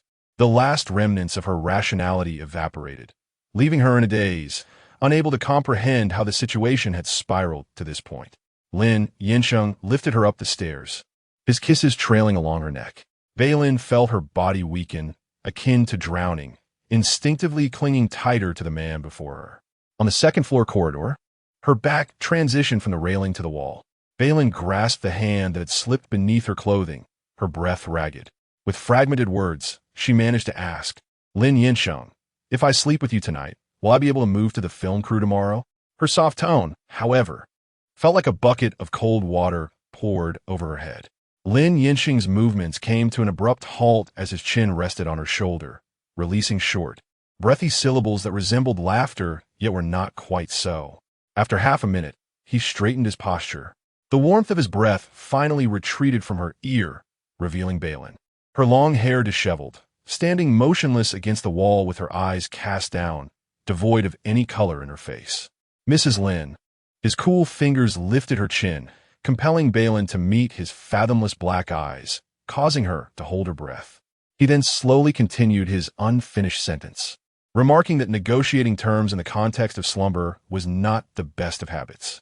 Bei Lin's eyes glistened with unshed tears, yet she remained silent. After a long pause, Lin Yansheng released her chin and wordlessly exited the second floor. Leaning against the wall, Bei Lin's weak body took a considerable time to regain its strength. The man's chilling aura seemed to linger in her senses. She took a deep breath, attempting to purge her mind of the images that had tangled from the staircase to the corridor, but the more she tried to forget, the clearer they became. It was exasperating. After a night plagued by dreams akin to being pressed against a wall, Bei Lin felt more fatigued than if she had not slept at all when the alarm awakened her the following morning. The opening ceremony was scheduled for 8:30, and with nearly an hour's journey to the venue, there was no time to linger in bed. With dark circles under her eyes, she wandered into the bathroom in a daze. In a hurried rush, she descended the stairs only to find herself slightly late. Madam, you look exceptionally beautiful today. Aunt Shen greeted her as she came down, offering a sincere compliment. Having had little sleep, Bei Lin had made an effort to apply a bit of makeup and had tied her long hair up for practicality, giving her a fresh and polished appearance that obscured her age, making her resemble an exuberant high school student, akin to a school belle. Being praised always lifted one's spirits, and Bei Lin smiled brightly as she returned Aunt Shen's greeting. Breakfast is ready, but I don't have time to eat. Time was indeed of the essence. Aunt Shen, where did you put my suitcase from yesterday? Aunt Shen did not respond regarding the suitcase, but rather leaned in conspiratorially. Madam, you should eat something. Mr. is waiting for you in the dining room. The word Mr. acted as a switch, instantly flooding her mind with memories of the previous night's staircase and corridor scenes. Our crew's route does not align with his company. I can take a taxi myself. Bei Lin, disregarding her suitcase, intended to leave immediately. However, just as she took a few steps, the man's emotionless voice resonated from the doorway of the dining room. Aunt Shen, please pack her breakfast. She can eat in the car. Certainly, Aunt Shen replied, bustling off. Bei Lin halted, a shiver running down her spine, but since they had crossed paths, she could only resign herself to the reality. Taking a deep breath, Bei Lin turned around, donning a forced smile. Good morning. Lin Yansheng responded coolly, striding toward her. Upon reaching her side, his brow furrowed, appearing as if it could crush a cockroach. With such thick makeup, is your crew employing you to play a ghost? Bei Lin remained silent, questioning whether silence would lead to the sprouting of cacti from his mouth. Mr. Lin, has anyone ever told you that you are more human when you embrace the virtue of silence? Bei Lin silently rolled her eyes, momentarily neglecting her prenatal education. No, he replied earnestly, a chilling smile creeping across his face. Perhaps they all fear for their lives. Bei Lin. Fortunately, Aunt Lin was swift in her actions. Before he could suffocate her with his words, Bei Lin took the lunchbox offered by Aunt Lin and headed outside. Lin Yansheng followed closely behind. Bei Lin had no intention of riding in his car, and as she exited the villa, she kept her head down, lost in her own thoughts. Soon, a sleek black Bentley pulled up beside her, and the occupant lowered the window, urging her to get in. Bei Lin chose to ignore him. Chapter 72. Playing innocent having truly entered his vehicle, Bei Lin felt that she might be provoked to the point of shortening her life. With a furrowed brow, she continued to walk ahead. After a few steps, Lin Yansheng's car leisurely caught up and then halted at an angle in front of her, blocking her path. His cool, thin voice emerged once more from the car. There are still a few minutes until the opening ceremony begins. If you wish to abstain, I could call Li Juan now and ask him to reschedule the time to one that suits you. Such a considerate suggestion. Had it not been for the disdain veiled within his tone, Bei Lin might have felt a hint of warmth. Irritated, she puffed her cheeks, but ultimately opened the car door and got in. Lin Yansheng was mostly taciturn, and after Bei Lin settled in, he simply stared ahead in silence, pursing his lips, showing no intention of speaking. Bei Lin, too, was disinterested in engaging him in conversation. Fastening her seatbelt, she proceeded to retrieve her breakfast. Aunt Shen had packed her a sandwich, 2 exquisitely shaped date cakes, a small bowl of her favorite snow fungus soup, and a separate container filled with sweet cherries. Enjoying her meal heartily, her earlier vexation dissipated. At the intersection, the traffic light turned red, and the car came to a stop. Bei Lin finished the last spoonful of her snow fungus soup and prepared to tackle the cherries. Are they delicious? The previously silent Lin Yansheng unexpectedly broke the silence. As she popped a cherry into her mouth, Bei Lin was startled, and the cherry, unchewed, nearly lodged in her throat, almost causing her to choke. Feeling a bit irate, she retorted, "Didn't Tianchen feed you?" "No," Lin Yansheng replied with a nod. Bei Lin hesitated, about to argue that Aunt Shen was usually attentive and wouldn't neglect him while dining at a restaurant. But then she recalled that Aunt Shen had once mentioned he had no habit of having breakfast. With that thought, she popped another cherry into her mouth. "Are they delicious?" he inquired again, sounding almost like a parrot. In a generous gesture, Bei Lin offered him the container, suggesting, "Why not try one?" Just as the red light turned green, Lin Yansheng restarted the car, both hands gripping the steering wheel, leaving him unable to take the cherry. Bei Lin realized that he had said he had no hands available, not that he wouldn't eat, implying a desire for the fruit but without the means to take it. In those fleeting seconds, she mulled over this realization, arriving at a rather alarming conclusion. He couldn't possibly want her to feed him, could he? "Then I won't eat any. I'll leave them all for you. You can eat once we stop the car," Bei Lin said, preparing to close the lid. Lin Yansheng, somewhat nonchalantly, asked, "I wonder if the reporters have arrived at the opening ceremony site?" The abrupt change of topic caught Bei Lin off guard. "They should be there by now. It's getting late. And do you think those reporters would prefer to capture the successful commencement of the ceremony or the producer announcing that the film has been abruptly canceled?" Bei Lin paused, and after 2 seconds, she prudently offered a cherry to his lips, saying, "Mr. Lin, please open your mouth." The man cast her a fleeting glance before finally parting his lips.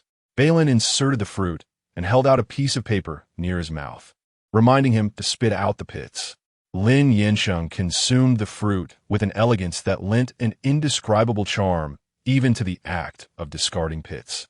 For a fleeting moment, Bei Lin felt that serving him in such a manner was her rightful duty. Absurd, indeed. "Are you still eating?" Bei Lin inquired with dedication. Bei Lin continued to offer the fruit. There were only about 10 pieces, and soon they were all consumed. She put away the container, saying, "Mr. Lin, if you haven't had enough, you can eat more when you get home tonight." At that moment, they arrived at a red light, and Lin Yansheng opened a bottle of water and took a couple of sips, finding it too sweet.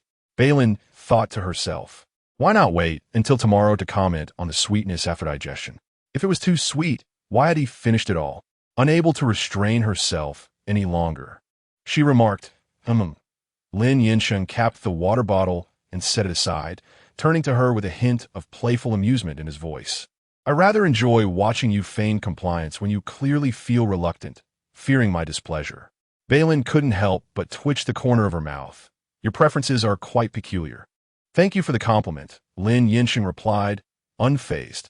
Bei Lin, wishing to avoid aggravating him further, turned to gaze out the window, preferring silence. Lin Yansheng refrained from provoking her again, and the car fell into a tranquil quietude. Time was not abundant. Lin Yansheng drove swiftly yet steadily. Bei Lin leaned against the window, feeling drowsy, though she ultimately did not succumb to sleep.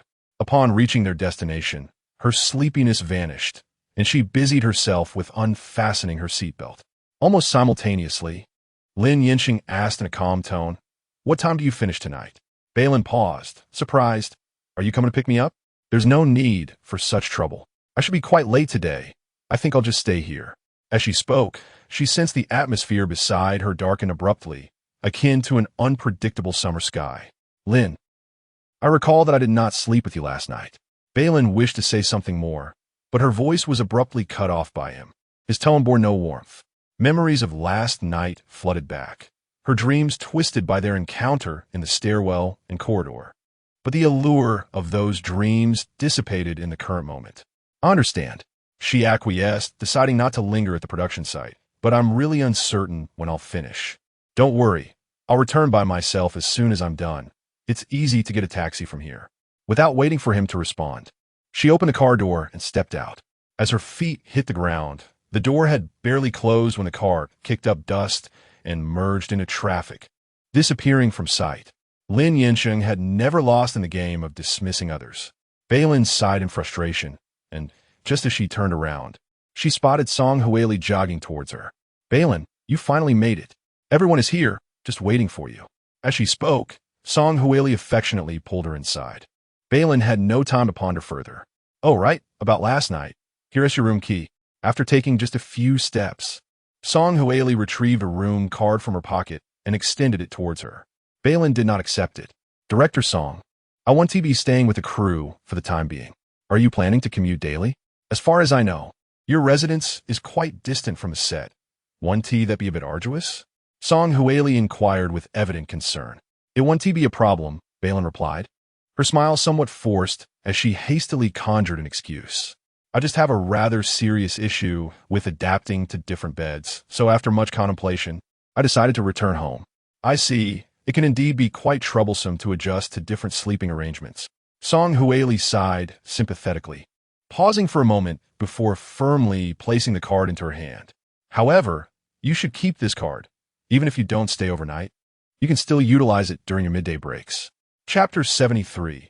Eavesdropping. The opening ceremony of the film Glorious Years progressed relatively smoothly, with the exception of a moment when Song Huili took to the stage to speak. She specifically mentioned Bei Lin's name, expressing her gratitude and stirring a small wave of murmurs among the audience. Lastly, I would like to thank my assistant director, Bei Lin. Without her, this film would not exist. As Song Huili uttered these words, Bei Lin's astonished face was displayed on a large screen, instantly drawing the attention of the crowd. The sound of camera shutters clicked incessantly, mingling with hushed discussions around her. It was evident that no one could fathom why Song Huili would extend such gratitude toward a relatively unknown newcomer in the film industry, particularly with the assertion that the film could not have been made without her.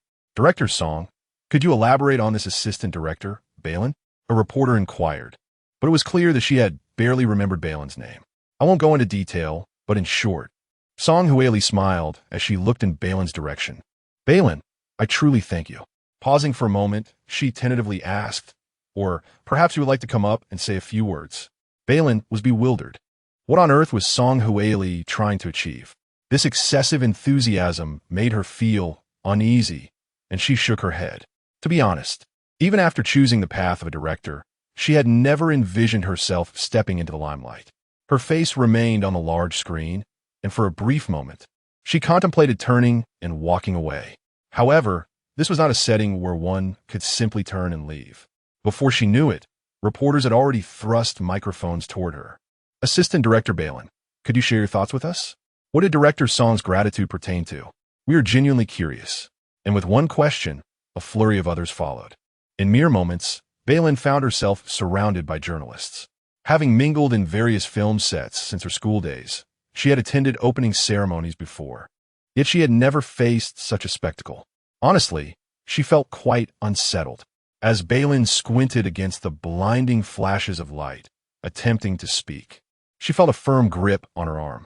A few black-clad bodyguards emerged seemingly out of nowhere, quickly encircling her and skillfully shielding her from the cameras, causing several reporters' devices to be knocked aside. The scene grew increasingly chaotic, yet Bei Lin was swiftly rescued and escorted to a lounge. Only then did she find some semblance of peace. After the bodyguards left her in the lounge, she barely had a moment to catch her breath when Song Huili hurried over, having concluded her speech. "I'm so sorry, Bei Lin. I didn't anticipate things would escalate like this. Are you all right? Did you get hurt?" Song Huili's face was etched with concern. "Thank goodness you have bodyguards. I wouldn't have known what to do if something had happened."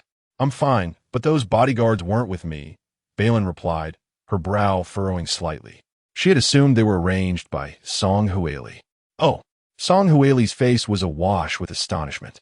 "However, I inquired before entering, and none of the bodyguards arranged by our crew are among those individuals." After a brief pause, she seemed to have an epiphany and tentatively asked, "Could it be someone around you, concerned for your safety, who arranged this without informing you?" Bei Lin mused that she had directly hinted at Lin Yansheng. "Director Song, I mentioned on the phone yesterday that I couldn't assist you with your request regarding the film being halted, so you really don't need to express your gratitude so elaborately." Bei Lin was no fool. She could discern genuine from feigned sincerity, even if Song Huili had misconstrued the situation. Believing she was the reason the film could proceed with the shooting ceremony, the manner of her gratitude was misplaced. Yet, Bei Lin could not fathom what Song Huili truly intended. "I'm sorry, Bei Lin. Did I mess things up?" Song Huili gazed at her with a timid expression, her eyes reddening as she spoke, her voice choked with emotion. Bei Lin responded with silence. "I'm truly sorry. I merely wish to introduce you to everyone. You know how crucial visibility is in our industry, but I never anticipated the reporters would corner you." Song Huili incessantly apologized, tears streaming down her cheeks. Bei Lin felt somewhat powerless. The initial impression Song Huili left her with was far from this. "You need not apologize to me." Bei Lin was at a loss for how to handle another's tears. "And you need not thank me. The film's successful commencement was beyond my capacity to influence." "But who else could it be?" Song Huili remained unmoved. "You needn't be modest." "I don't know." Bei Lin shook her head. "But if you doubt me, I could call President Lin right now." "No, there's no need for that," Song Huili quickly interjected, preventing her from reaching for her phone. "I trust you. It's work hours, and I wouldn't want to disturb President Lin and provoke his ire." Bei Lin had no genuine intention of calling. Who knew what Lin Yansheng might say with his cryptic demeanor on the line? Then, "Director, since I haven't been of assistance, please refrain from giving me any special treatment from now on. All right? One incident like today is sufficient." "All right, I shall heed your wishes. Rest assured, in future situations of this nature, I will consult you beforehand." Song Huili repeatedly acquiesced. "I will follow your lead." Bei Lin felt as though she were playing a lute to a cow. "Director, in our dynamic, you are the superior, thus." Just then, a knock echoed at the lounge door. Song Huili wiped her tears and entered. A girl peered in, momentarily taken aback by the sight of Song Huili's tear-streaked face before speaking. "Director, the producer is looking for you regarding something." "All right, I shall attend to it." After a brief pause, she turned to Bei Lin. "You rest here. I'll check what they need." The one knocking was Song Huili's assistant.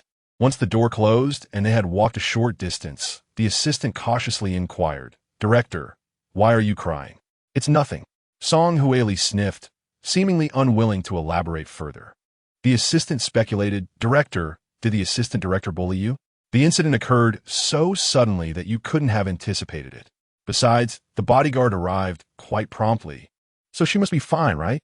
I initially thought she was rather pleasant." "Truly, one should not judge by appearances." "Never mind." Song Huili sighed. You should be cautious with your words. Walls have ears. Have you forgotten that our team nearly couldn't commence filming today? I simply cannot bear to witness her mistreating others. How can such an arrogant assistant director exist? If her connections are indeed so formidable, why hasn't she sought her benefactor to elevate her to the role of director? The assistant expressed indignantly. Song Huili furrowed her brows. Enough, you should say less. Director, rest assured, regardless of her background, that is her affair. We shall all stand by your side and will never indulge such behavior. Chapter 74. My dear, you have gained popularity following the opening ceremony. A press conference was held for several key cast members, succeeded by a gathering for the crew. Before the meal, Song Huili approached Bei Lin once more, this time accompanied by a young girl. Bei Lin, this is your assistant, Ming, arranged by the production team. She is currently a sophomore in the directing department and will be shadowing you to learn. Hello, assistant director. I hope you will take good care of me. Ming greeted Bei Lin, a hint of nervousness evident in her demeanor. Bei Lin responded with a polite smile. We will look after each other. All right, take some time to get acquainted. I'll be busy with a few matters for now, Song Huili said, turning to leave. Assistant director, this is my first time on set. Please bear with me if I falter, Ming confessed, her face flushed with embarrassment. There's no need to feel anxious. Just approach everything with sincerity. Perfection is not the expectation, Bei Lin reassured her, reminiscing about her own initial struggles when she first joined a production. After some conversation, they began to familiarize themselves with one another. Bei Lin's affable nature eventually put Ming at ease, her earlier awkwardness dissipating. During the evening's gathering, Bei Lin encountered a familiar face, the stylist dating, whom she had met on a previous set. She led Ming over to join her at the table. As they sat down, the table quickly filled.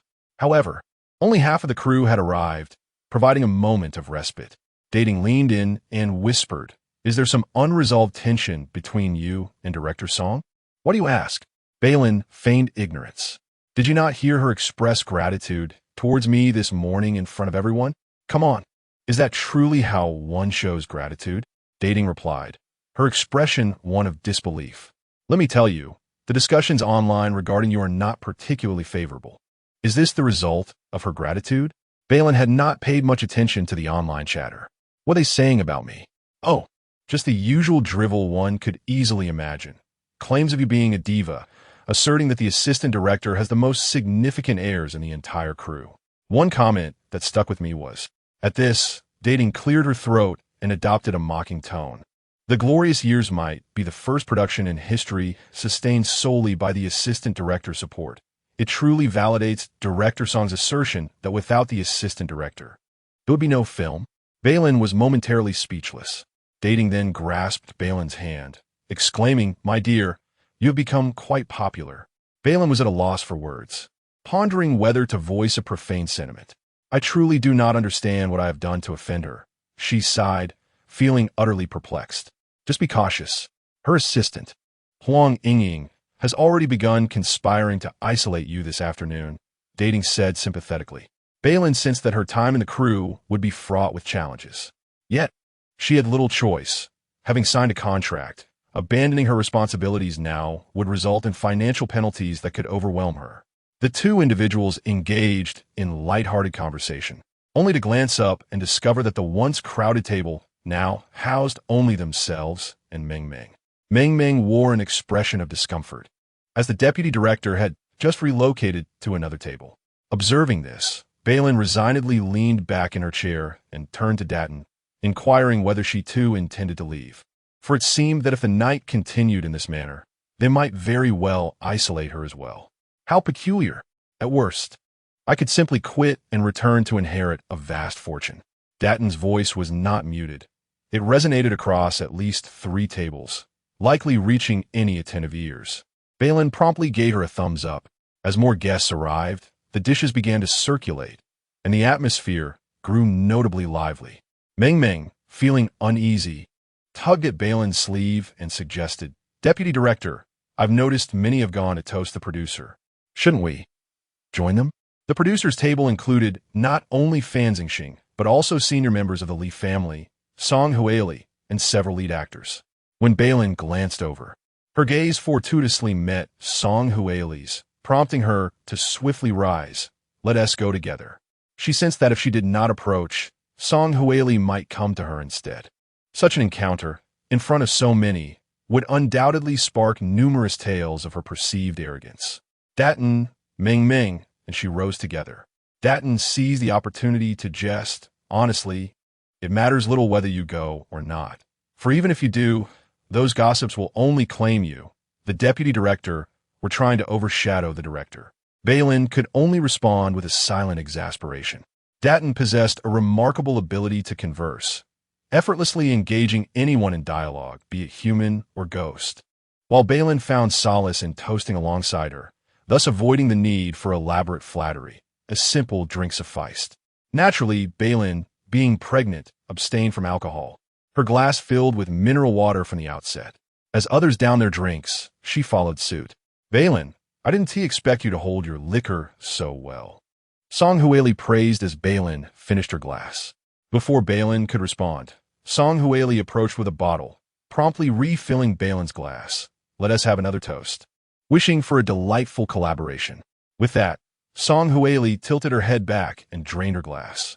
Bei Lin felt the weight of her glass, but was unable to drink. Deputy Director, why aren't you drinking? A stranger, whose name Bei Lin could not recall, defended Song Hueli. Do you think it's beneath you to toast with Director Song? Bei Lin frowned but still apologized to Song Hueli. I'm sorry, Director Song. A few days ago I was bitten by a dog and am currently undergoing rabies vaccination, which prevents me from drinking. When it comes to toasting, well, that dog certainly chose a timely moment. Just as Bei Lin attempted to clarify that she had only consumed mineral water earlier, she was interrupted. You could drink before, but now with Director Song, you suddenly cannot? Don't tell me you were going to claim that what you had earlier was mineral water. I truly... Enough of this. As Bei Lin attempted to speak, she was abruptly interrupted by Song Hueli, who sternly admonished the two individuals who had just confronted Bei Lin. After a brief pause, her demeanor softened as she turned to Bei Lin with a friendly expression. Do not hold it against them. It is my oversight. Perhaps you have already indulged in sufficient drink tonight. Allow me to consume this glass on your behalf. With that, she reached for Bei Lin's cup. Bei Lin, however, did not relinquish her hold, for the cup had been in her possession, and she was wary of the implications should Song Hueli drink from it. She maintained her grip, while Song Hueli persisted. The atmosphere was already filled with toasts, and unexpectedly, Bei Lin's elbow was jostled by an unknown party, causing her hand to tremble. And she heard a startled exclamation from Song Hueli. By the time Bei Lin regained her composure, the contents of her cup had entirely spilled onto Song Hueli's chest. Instantly, voices arose in protest. Bei Lin, how dare you douse the director with wine? Chapter 75, 8 billion every day indeed, when the director offers you a toast. If you have no desire to drink, simply refuse. Why resort to splashing the director with wine? Exactly. I cannot fathom why she behaves so arrogantly, given that she is merely an assistant director, someone who hardly holds significance in this circle. The audacity. Bei Lin's act of dousing the director with wine has incited public outrage. Yet she insists someone bumped into my arm just now. Why not admit that someone grabbed your hand and forced you to pour it on the director? No sooner had Bei Lin uttered those words than someone retorted sharply. Are you serious? Did you even see if she was bumped? The Ting asked, her brow furrowed in irritation. She is fabricating non-existent events. How could I possibly have seen it? If you didn't see it, then kindly shut your mouth. The Ting snapped, uttering a curse. You. Enough.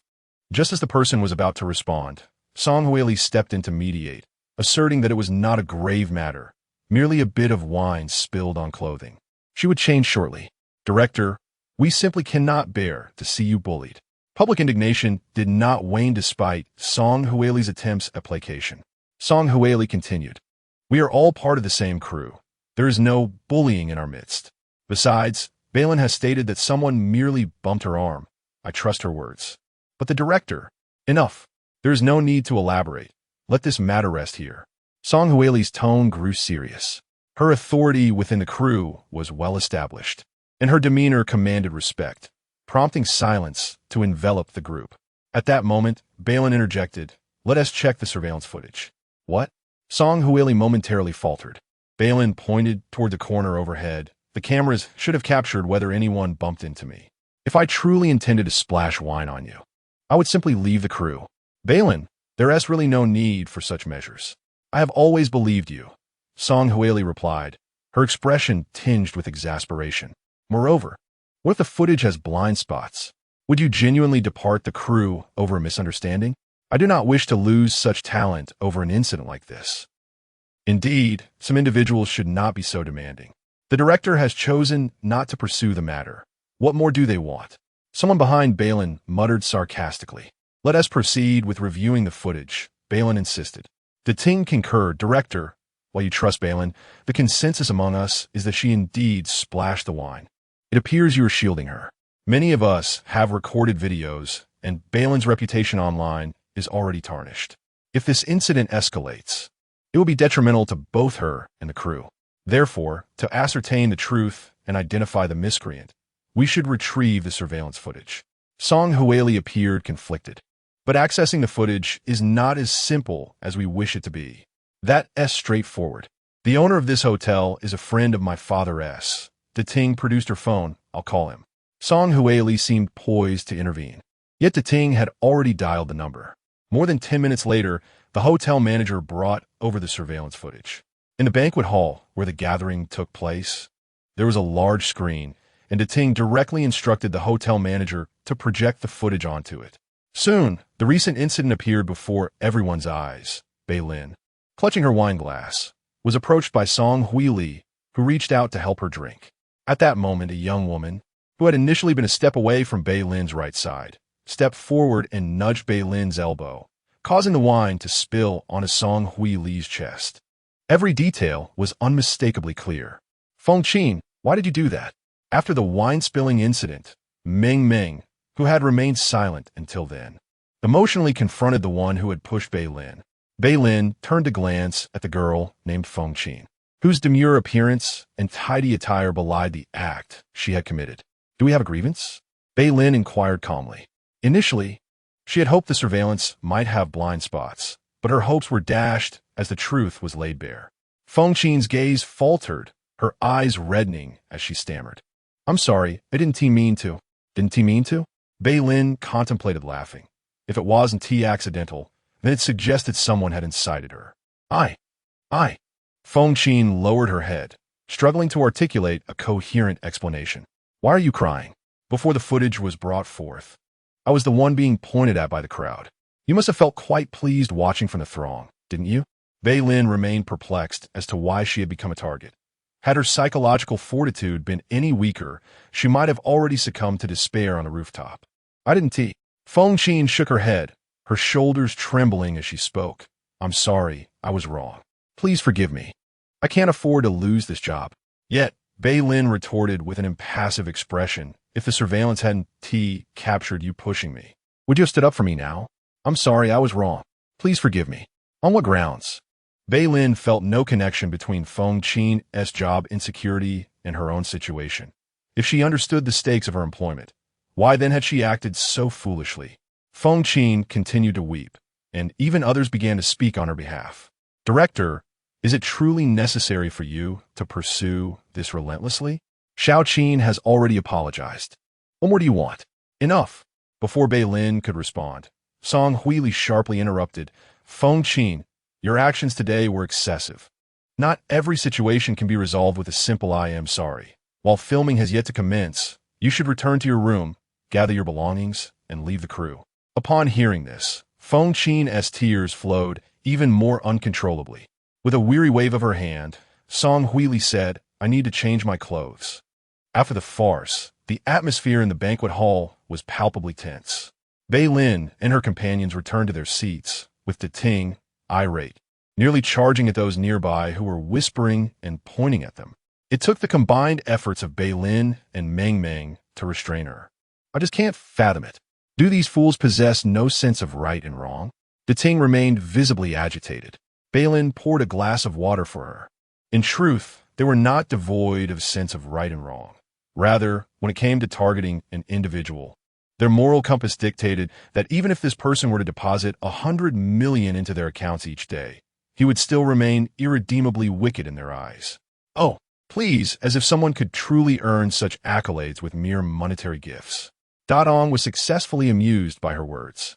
However, Meng Meng appeared somewhat perplexed. But, assistant director, she interjected, you could have chosen to forgive Fengqin just now.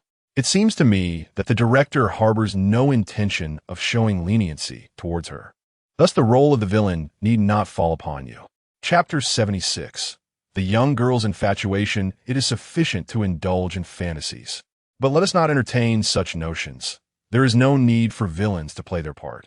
Soon, that group of gossiping women will concoct tales about your assistant director masquerading as a benevolent figure. In that scenario, should your assistant director so much as take a breath longer than usual, she could very well be blamed as the culprit behind global warming. The Ting evidently perceives the situation with greater clarity than Meng Meng. Naturally reserved and taciturn, Meng Meng finally musters the courage to voice her opinion, only to be promptly silenced by the Ting, causing her cheeks to flush crimson as she nearly buries her face in her bowl. Observing this, Bei Lin contemplates speaking, but before she can utter a word, her phone vibrates in her pocket. It is an unfamiliar number, one she has not saved. Madam, I am the driver sent by the gentleman to pick you up. My surname is Zhang, and I am currently waiting outside the hotel. Once you are finished, I will escort you back. Mr. Zhang then provides Bei Lin with the car's license plate number, which she duly notes. All right, I will conclude here shortly, she replies. Ending the call, the Ting leans in with an ambiguous expression, teasingly inquiring, what is this? Are your family members checking up on you? No, Bei Lin responds, momentarily considering the phrase checking up and realizing it does not quite apply to her situation. Under De Ting's scrutinizing gaze, she clears her throat and fabricates a response. Just a ride-sharing driver. Ride-sharing? How unsafe. Cancel it. I'll take you home. De Ting insists, clearly unconvinced by Bei Lin's excuse. Bei Lin does not lift her gaze. You've been drinking, which is far less safe in a ride-sharing service. Tut, De Ting casts a knowing glance, laden with unspoken implications. The gathering takes place at the hotel reserved by the production team. Once the dinner concludes, most attendees head directly to their rooms via the elevator. Meng Meng also resides in the same hotel, while the Ting is called for a designated driver and heads to the underground parking lot. Bei Lin makes her way alone to the first floor, traversing the hotel lobby. As she steps outside, a vehicle halts before her. Mr. Zhang exits and courteously opens the rear door for her. Madam, please mind your head. Thank you, however. Before Bei Lin can finish her sentence, a voice calls out to her from behind. Bei Lin, are you heading home?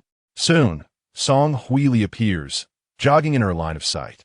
My car broke down, and I have a very good friend who has just been hospitalized. It's rather inconvenient to hail a cab at this hour. Could you possibly give me a ride? The timing of Song Huili's car troubles seems rather coincidental.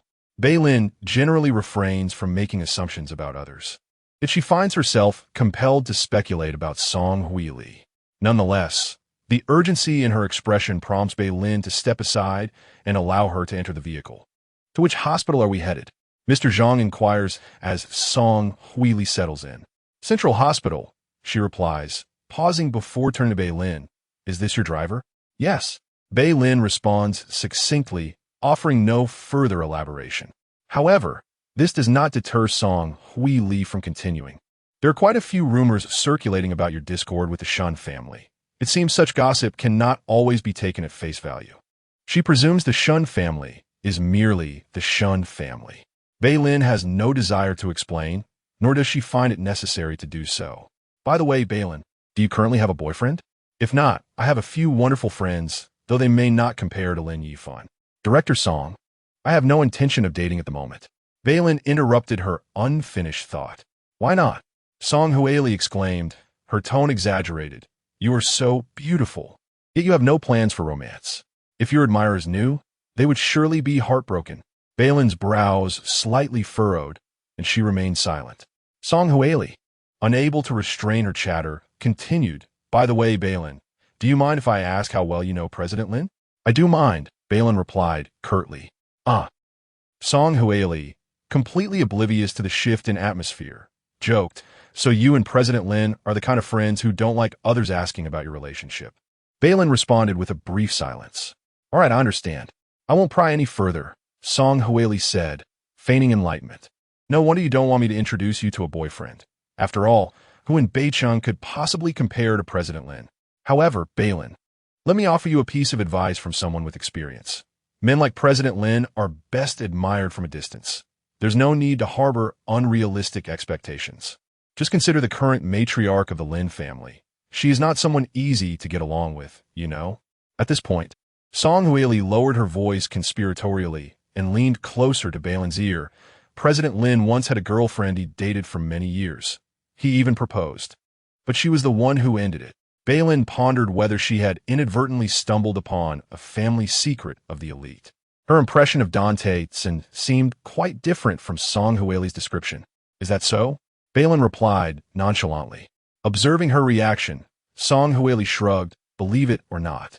It's up to you, but just be cautious. Bei Lin thought to herself that it was too late to be cautious now that she had already boarded the ship. The central hospital and Shengjin were not in the same direction, but the hospital was relatively close to the hotel where the crew was staying. Old Zhang drove steadily, and after a quarter of an hour, they arrived at the hospital entrance. Thank you for bringing me here. I'll treat you to dinner another day. Bei Lin smiled faintly. No need. You should go see your friend, she replied. As Song Huili closed the car door, she turned back to knock on the window. Old Zhang rolled it down. By the way, Bei Lin, do you want to come upstairs with me? This friend of mine will be guest starring in a few scenes for the crew. I can introduce you. Song Huili leaned against the window with an enthusiastic expression. No, thank you, director. Bei Lin truly disliked the feeling of being around her. Sick people prefer quietude. And that would remain the same when they encountered each other on set. All right then, drive safely, Song Huili said. Sure. Old Zhang rolled up the window, turned the car around, and Bei Lin absent-mindedly gazed out at the passing scenery. In the parking area beneath the hospital, the car sped along smoothly, and she thought she caught a glimpse of Lin Yansheng's vehicle. Madam, what's wrong? As she turned her head to glance back, Old Zhang, somewhat perplexed, reduced the speed of the vehicle. It must be nothing. Perhaps I was mistaken. Bei Lin retracted her gaze, leaning back in her seat to rest her eyes. After a visit to the hospital, the car had entered Shengjin over an hour later. Madam, we have arrived. Bei Lin, nearly dozing off, was roused when Old Zhang alighted and opened the door on her side. She stifled a yawn and exited the vehicle, expressing her gratitude to Old Zhang. Bei Lin made her way towards the villa. Madam, you have returned, Aunt Chen remarked upon hearing the commotion, donning a garment as she emerged from her room. Noticing that Bei Lin was alone, she inquired with a hint of confusion. Didn't the sir accompany you back? Bei Lin shook her head. Is he not home? The sir left over an hour ago. I had thought he was coming to fetch you. Aunt Chen replied candidly. After a brief pause, she speculated. Perhaps he had some urgent work to attend to. As Bei Lin bent down to change her shoes, a fleeting thought crossed her mind, recalling the vehicle she had seen at the hospital a little over an hour prior. Chapter 77. Do you hold affection for Mr. Lin? Early the next morning, Old Zhang arrived to escort Bei Lin to the film set. During the hour-long journey, Bei Lin perused the schedule Dream had sent her, familiarizing herself with the day as shoot, before closing her eyes to catch up on sleep. Madam, we have arrived. Old Zhang's voice broke through her slumber. Bei Lin groggily opened her eyes, red veins lining her fatigued gaze, and she couldn't help but recall the individual who had opposed her staying at the set. Had she resided there, excluding the commute, she would have gained at least 2 additional hours of sleep each day, alleviating her current weariness. She raised her hand to lightly pat her face, rousing herself before exiting the vehicle. Madam, I will come to pick you up tonight. Should you require a car during the day, feel free to call me. Old Zhang dutifully reminded her as she stepped out. Bei Lin nodded, the word okay at the tip of her tongue, yet before she could utter it, a black Bentley came to a halt a few meters away. Last night, in the dimly lit hospital, a hurried glance may have led to a mistaken identity, but under the bright daylight, Mr. Lin Yansheng's car was unmistakable. Moreover, upon lifting her gaze, Bei Lin's eyes met those of the individual behind the windshield. Indeed, it was Lin Yansheng at the wheel. Why are you here, sir? Old Zhang's puzzled voice reached Bei Lin's ears. In the next moment, she witnessed the rear door of the car swing open, and Song Hui Li, looking fatigued, emerged from the vehicle. She was still clad in the same outfit from the previous night, suggesting she had not returned home. Song Hui Li tapped on the front window, leaning down to whisper something to the occupants of the car, before straightening up and making her way towards Bei Lin. "Old Zhang, you may head back now. Drive safely on your way," Bei Lin instructed as old Zhang hesitated, contemplating whether to greet Lin Yansheng. Upon hearing her words, he nodded and drove off. "Good morning, Bei Lin. What a coincidence. I didn't expect the last person I saw in the crew last night to be you. And now the first person I see this morning is also you," Song Hui Li remarked, tucking a stray lock of hair behind her ear. Bei Lin managed a faint smile, acknowledging the coincidence.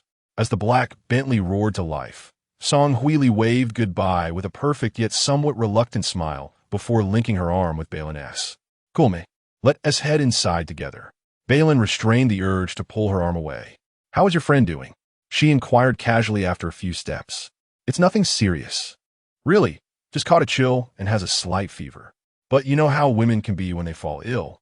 They tend to be a bit delicate and require company. I'm all right. At least I managed to catch some sleep on the sofa. However, as for Mr. Lin hasn't slept all night. I wonder if it's safe for him to drive in such a fatigued state." Song Hui Li's tone shifted from deep concern to an apologetic glance at Bei Lin. "Look at me. Why am I saying all this to you? Please don't misunderstand, Bei Lin. Mr. Lin and I are merely friends now." Bei Lin remained speechless, intrigued by Song Hui Li's talent for performance and pondering why she had not gained fame as an actress before. Bei Lin felt utterly at a loss for words. Yet Song Hui Li continued to chatter incessantly, her conversation revolving around Lin Yansheng. "The director, you have been talking about Lin for quite some time." Just as they were approaching the set, Bei Lin suddenly halted, innocently and candidly inquiring, "Do you have a fondness for Lin?" Caught off guard by Bei Lin's unexpected question, Song Hui Li was momentarily stunned. Upon regaining her composure, her expression was quite revealing, and when she spoke, her words stumbled. How could that be? Bei Lin, unfazed, nodded in conviction. "After all, you reminded me last night that a man like Lin is simply a figment of infatuation." With that, she disregarded Song Hui Li's expression and proceeded. "Come on, director, we are about to begin filming." The first day of shooting proved to be rather tumultuous. The lack of rapport among the actors was one issue. Additionally, "Li Ting, could you come here for a moment?" A scene had been filmed 7 or 8 times without success, and Bei Lin's demeanor was less than favorable. Li Ting portrayed the character Yu Qiu, yet most of the scenes Bei Lin was responsible for involved the duo of Yu Qiu and Gu Yesheng. The two had never gotten along, and despite Bei Lin's efforts to suppress personal emotions during filming, she found it increasingly challenging when she observed Li Ting's overly affected performance through the lens. "Have you even read the script?" Bei Lin's brow furrowed. "Is this scene particularly difficult? Count your lines. Do you even have 200 words?" A primary school student would deliver them more fluently. Furthermore, in this scene, Yu Qiu and Gu Yesheng have developed mutual affection. Yet what is with your gaze towards Rong Jiazi? I see no trace of love, merely bitterness and disdain.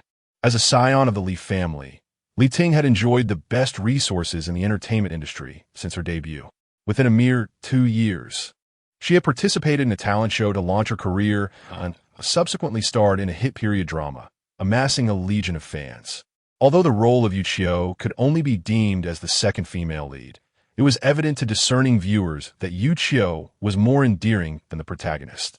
Throughout her journey, Li Ting had been elevated by others, and no one had ever dared to challenge her authority as Bei Lin did, especially considering their previous personal grievances.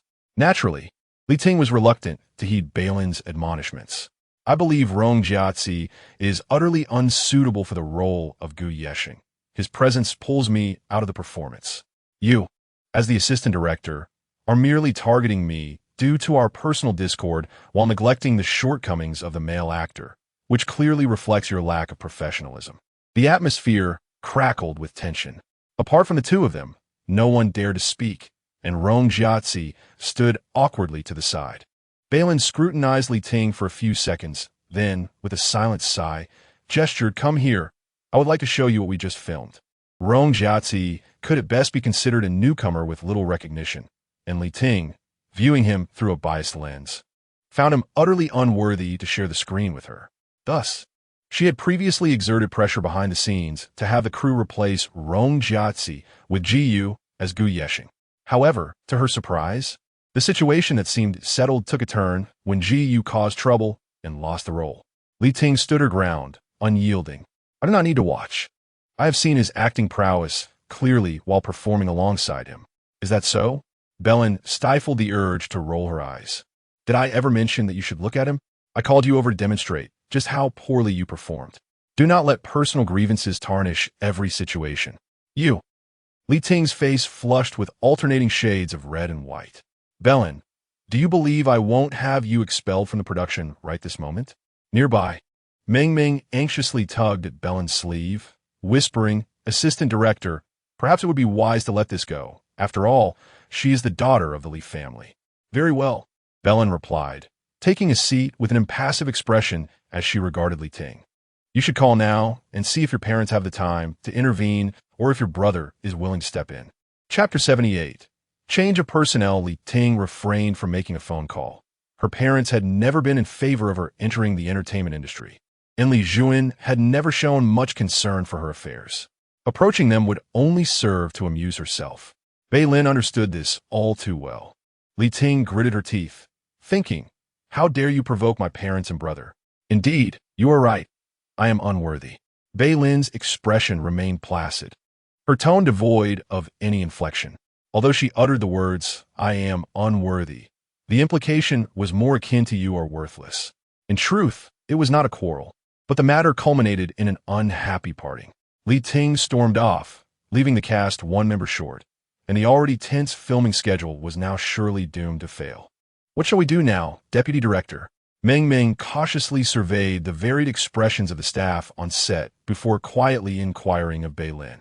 Frustrated by Li Ting's antics, Bei Lin considered abandoning her responsibilities for a fleeting moment, but dismissed the thought. She had obligations to the crew. Let's first film Rong Jiaxi's individual scenes. Bei Lin composed herself and immersed herself back into her work. Rong Jiaxi, despite his lack of experience, exhibited remarkable talent and a humble eagerness to learn, which made filming his scenes proceed smoothly. Anticipating that Li Ting would not relent, Bei Lin felt no surprise when she saw Song Hui Li and Fan Zhengxing approaching during the lunch break. Director, I was just about to seek you out, Bei Lin stated, knowing the purpose of their visit. I presume Li Ting has already discussed this morning's events with you. Indeed, we are here concerning that matter. Song Hui Li confirmed with a nod. After consulting with producer Fan, we think it best to swap your filming content with Deputy Director Feng's this afternoon. What do you think? If Deputy Director Feng is agreeable, I have no objections, Bei Lin replied. Familiar with the entire script, she could adapt to any section quickly. However, the issue with Li Ting was not something that could be resolved merely by exchanging personnel. She suspected that Song Hui Li's words were not entirely comprehensive. Song Director, are you also considering replacing Rong Jiaxi? A flicker of surprise crossed Song Hui Li's face before she quickly masked it. That is not for you to concern yourself with.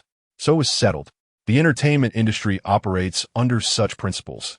It is not merely talent that grants one authority. On one side stands the daughter of the Li family, and on the other, an 18th-tier newcomer. What does it matter how suitable Rong Jiaxi is for the role of Gu Lusheng? Very well, I shall comply with the crew's arrangements. Bei Lin responded with exceptional cooperation. Her willingness was so complete that Song Hui Li's prepared remarks were rendered unnecessary. All right then, go and brief Deputy Director Feng. After Song Hui Li and Fan Zhengxing departed, Meng Meng entered from outside, her expression anxious. Deputy Director, did the producer and the director give you any trouble just now? Meng Meng was anxious, knowing that Bei Lin had crossed paths with the Li family's daughter. And given that Li Ting had just threatened to expel Bei Lin from the production, it was clear that her threats were not mere bluster. It's nothing to worry about, Bei Lin replied, her mood not particularly bright. She merely conveyed the work-related matters. Pack your things. We shall head to Deputy Director Feng's set in the afternoon. Feng Mingzhi's primary responsibility was to assist Song Hui Li, which inevitably meant that their meetings would increase, causing Bei Lin some headache. Although Meng Meng was unaware of the recent conversation between the producer and the director, Bei Lin's mention of not leaving the crew suggested that there were no significant issues, allowing Ming Ming to breathe a sigh of relief as she prepared to step outside.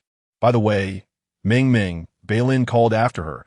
Could you help me obtain Rong Jiazi's contact information? It should be in the crew's contact book. I'll check and send it to you. Sure. After Ming Ming exited, Bei Lin remained in the lounge, scrolling through her phone contacts before finally making a call. Bei Lin? The voice on the other end sounded somewhat surprised. What prompted you to call me? Having frequented various film sets, Bei Lin had not only accumulated a wealth of experience beyond the classroom, but also made numerous acquaintances in the industry. The voice on the line belonged to Zheng Guanya, a recently notable producer. In his 40s, he sported a beard and paid little attention to his appearance, which made him appear older than his actual age. Consequently, on set, people often referred to him as Uncle Zheng. Bei Lin got straight to the point. Uncle Zheng, I heard you have a campus drama in the works. I've read the original material. I'm curious if you finalized your choice for the male lead? Not yet, Zheng Guanya replied, sounding a bit troubled.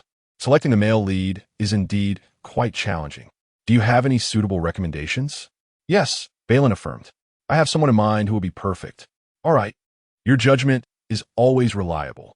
Send me the details, and I'll reach out to him for an audition later. After a brief pause, Zheng Guanya added, by the way, would you consider joining me here?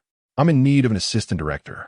Zheng Guanya had approached Bei Lin for such a position before her graduation, but she had declined due to numerous commitments at the time.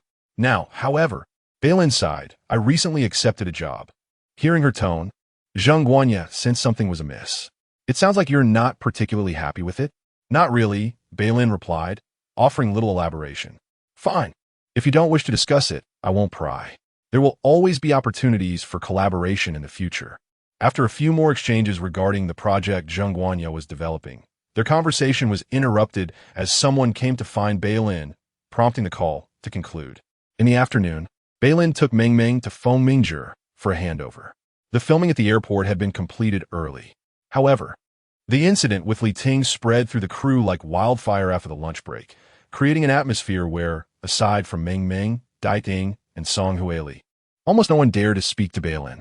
Even necessary work-related exchanges were kept to a minimum. Bei Lin was indifferent. Her reputation within the crew had already been rather poor. Since we finished early today, would you like to join me for dinner?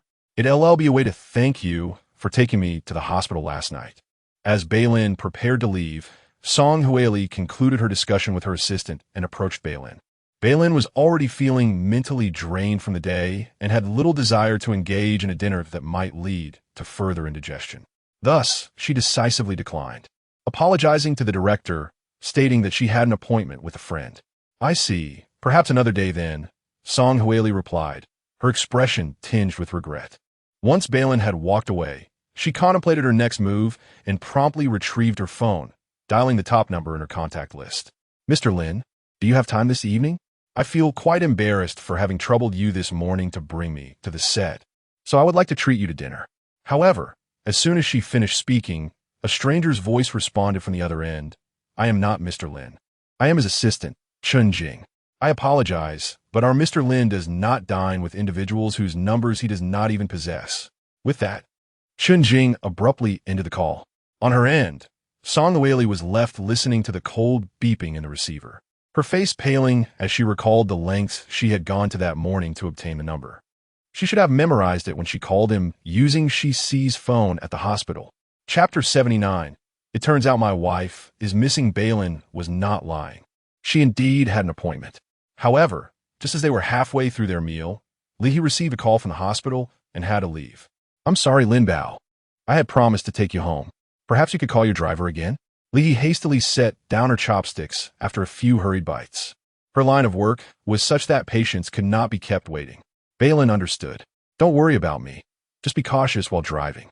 All right, let's reschedule for another day. Once Li departed, Bei Lin's appetite waned. During peak dining hours, her solitary table stood out starkly amidst the bustling restaurant. After a moment, Bei Lin rose to settle the bill. She did not bother calling old Zhang, instead hailing a taxi on the street outside. Miss, where to? The driver inquired as he turned around. Bei Lin momentarily hesitated before naming the hospital. As the car pulled away, she thought to herself that she should have left with Li He. At least she might have saved on the fare. Upon arriving at the ward, she found her grandmother had already eaten and bathed, comfortably reclining on the hospital sofa, engrossed in an opera channel. Lin Bao, the elderly woman, was somewhat surprised to see her. "Why are you here at this hour? Have you eaten?" "I had dinner with Li He, but she had to return to the hospital for work, so I came along." Bei Lin settled beside her grandmother, resting her head on the elder's shoulder, feeling a deep sense of attachment. In that moment, her troubled thoughts quieted considerably. The elderly woman, with her reading glasses perched on her nose, gently stroked Bei Lin's soft, straight hair. "What troubles you, Lin Bao? Is work not going well these days?" Bei Lin shook her head. The elder did not press further, simply allowing Bei Lin to lean against her in silence. There was a comforting fragrance about her grandmother, and as her hand continued to caress, Bei Lin unwittingly drifted into sleep. Meanwhile, her phone buzzed in her bag, but she remained oblivious. The battery was nearly depleted, and after a few vibrations, it shut off completely. On the other end of the line, at the Shengjin villa, a voice announced, "Sorry, the number you dialed is powered off." After a couple of beeps, the disconnection tone followed. Lin Yansheng, clutching his phone, felt his expression darken. After a brief pause, he called Li Juan. "What a coincidence. I was just about to call you." There was a cacophony on Li Juan's side. The atmosphere at the gathering was lively. "Why not come join us for a while?" Lin Yansheng had no interest in the revelry. In truth, he had never been fond of mingling. "Where's Li Ting right now?" "Ah." Li Juan's tone turned teasing. "It's quite inappropriate for a married man like you to be inquiring about a young single woman late at night, don't you think?" "Young single." Lin Yansheng silently scoffed on the other end, his amusement tinged with a hint of malice. "What? Is she still only willing to be your friend with benefits?" Meanwhile, in the raucous private room, Li Juan discreetly avoided the drink offered by a seemingly innocent girl, leaning back into the soft embrace of the sofa. His gaze blank for a moment, lost in thought. The girl set down her wine glass, and at the urging of her companions, reached for the man's belt. Just as her fingers were about to make contact, the man's icy gaze swept over her, causing her hand to tremble and her face to blanch. Yet, in the blink of an eye, Li Juan returned to his usual nonchalant demeanor, inquiring into the phone. "So what brings you to seek out that ungrateful woman at this late hour?" Bei Lin was with her. Lin Yansheng's voice was laced with impatience, as if he were on the verge of rebuking someone for further elaboration. Li Juan, ever the provocateur, clicked his tongue in mockery, adding a derisive laugh. "Oh, so your wife has gone missing, has she?" The response was the sound of Lin Yansheng abruptly ending the call. In the Shengjin villa, Lin Yansheng's expression darkened further after the call, and within a mere few minutes, Li Juan called again. "Really? Newlyweds already facing discord in their marital life? You, a grown man, cursing your own wife is rather inappropriate, don't you think?" "Speak plainly."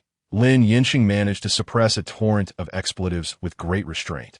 "Li Ting is currently in the operating room. The only reason your wife would be with her is if the one on the operating table is."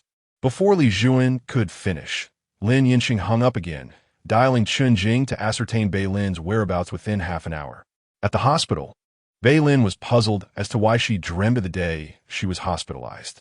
She stood in the ward, watching Lin Yansheng below, gently lifting Shi Si amidst the crowd, his tenderness palpable. It felt as if she had experienced it herself. Suddenly, she found herself transformed into Shi Si, observing the man's chiseled jawline, her body swaying, her vision blurring. Bei Lin blinked awake, a strange sensation enveloping her. The jawline she had seen in her dream was now vividly etched in her sight, yet it felt more real than in her dream. Her back and knees pressed against the man's solid arm as Lin Yansheng walked steadily, evoking memories of a camping trip with Li He, where she lay in a hammock suspended between two great trees, gently swaying in the breeze, feeling utterly at ease. She must still be dreaming, until a cold voice pierced her reverie, pressed the elevator button. Lin Yansheng, cradling her, was unable to free his hands. Realizing she was awake, he simply let her take charge. Bei Lin became fully alert.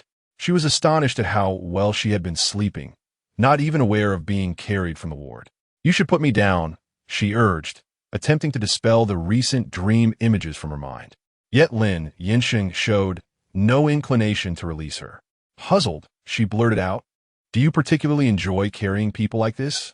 Lin Yansheng's gaze lowered, and as Bei Lin met the coolness in his eyes, she instantly regretted her foolish comment.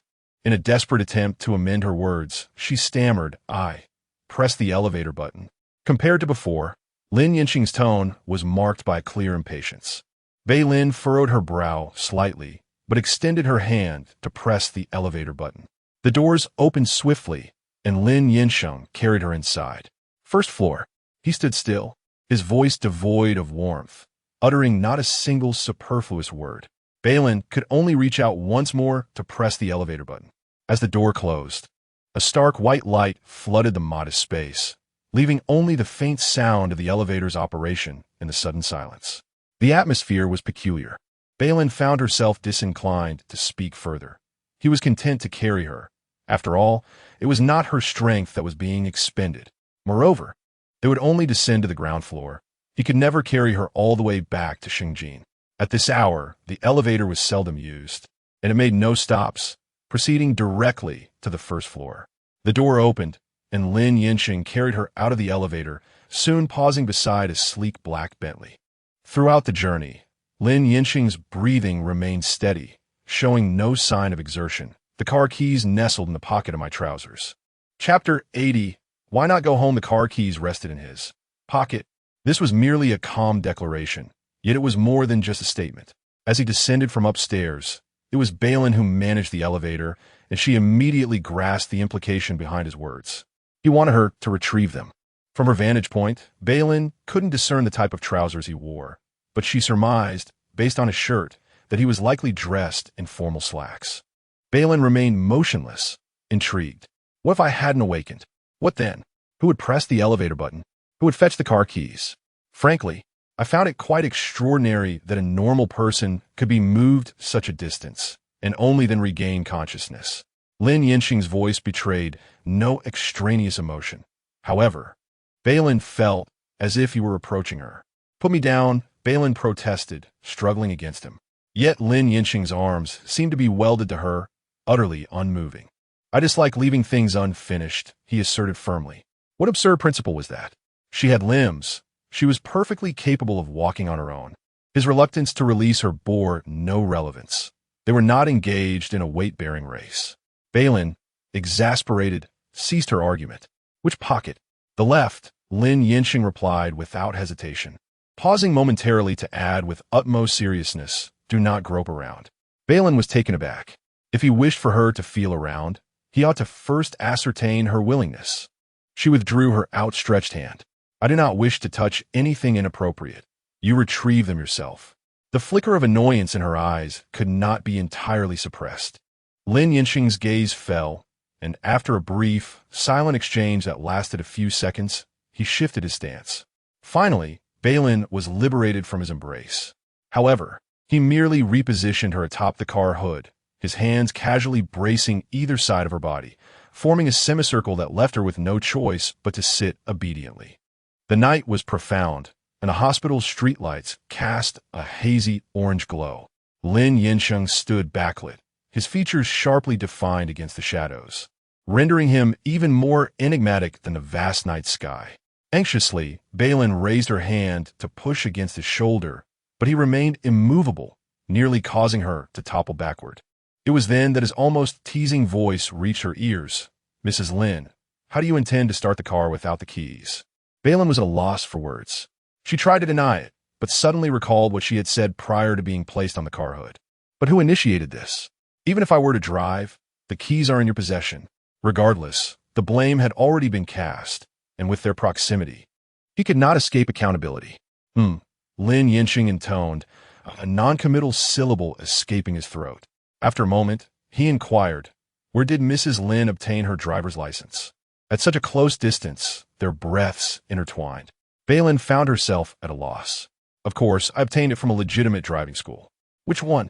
"I shall have Qinjing report them overnight." Bei Lin, from that peculiar dream to the recent embrace and now, her heartbeat gradually escalated to the final sprint of a 100-meter race. She sensed an unusual state within herself, yet wished to conceal it from Lin Yansheng. Thus, she took the initiative. "Have you been drinking?" Otherwise, why would you be spouting such inebriated nonsense?" Bei Lin had intended to say crazy talk, but lacked the audacity. The silence on the opposite side was palpable. Are you angry? That can't be. Bei Lin silently questioned and answered herself, then cleared her throat as a tentative probe. It's getting late. Shall we head home? Lin Yansheng replied, yet showed no inclination to rise. Bei Lin, from arrhythmia to emotional exhaustion, she surrendered the attempt at communication. After all, he could not remain there all night. Why waste time? If he was unperturbed by the passage of time, why should she be? Why not go home? After a span of minutes, as drowsiness began to envelop her, the silence was abruptly shattered. Wasn't it you who blocked my way? Because I saw our director getting out of your car this morning? He continued to inquire. Only then did Bei Lin comprehend that his reference to not going home was not about the present moment, but rather her choice to visit the hospital after work instead of returning home. Song Huili. The image of their encounter outside the set flashed through her mind, where Song Huili had emerged from his vehicle, leaning to converse through the window. Upon reflection, she realized she recalled even the minutiae with vivid clarity. Yet, she certainly did not forego returning home for this reason. I did not. Bei Lin felt compelled to clarify, lest it appear she was envious. I merely had dinner plans with Li He. She had to return to the hospital for overtime. I came to the hospital to see my grandmother since it was still early, and somehow dozed off. Is that truly the case? Lin Yansheng clearly expressed his disbelief. It is, Bei Lin replied with sincerity in her gaze and openness in her tone, even exuding a hint of understanding. I know you have nothing with our director. How could you possibly not go home over such a trivial matter? Even if she were to feel jealous, it certainly wouldn't be directed at Song Huili. No, she was not jealous. Observing this, Lin Yansheng's brow furrowed deeper, though Bei Lin could not perceive his expression. She merely sensed a sudden shift in his demeanor, as if a shadow had cast itself over him.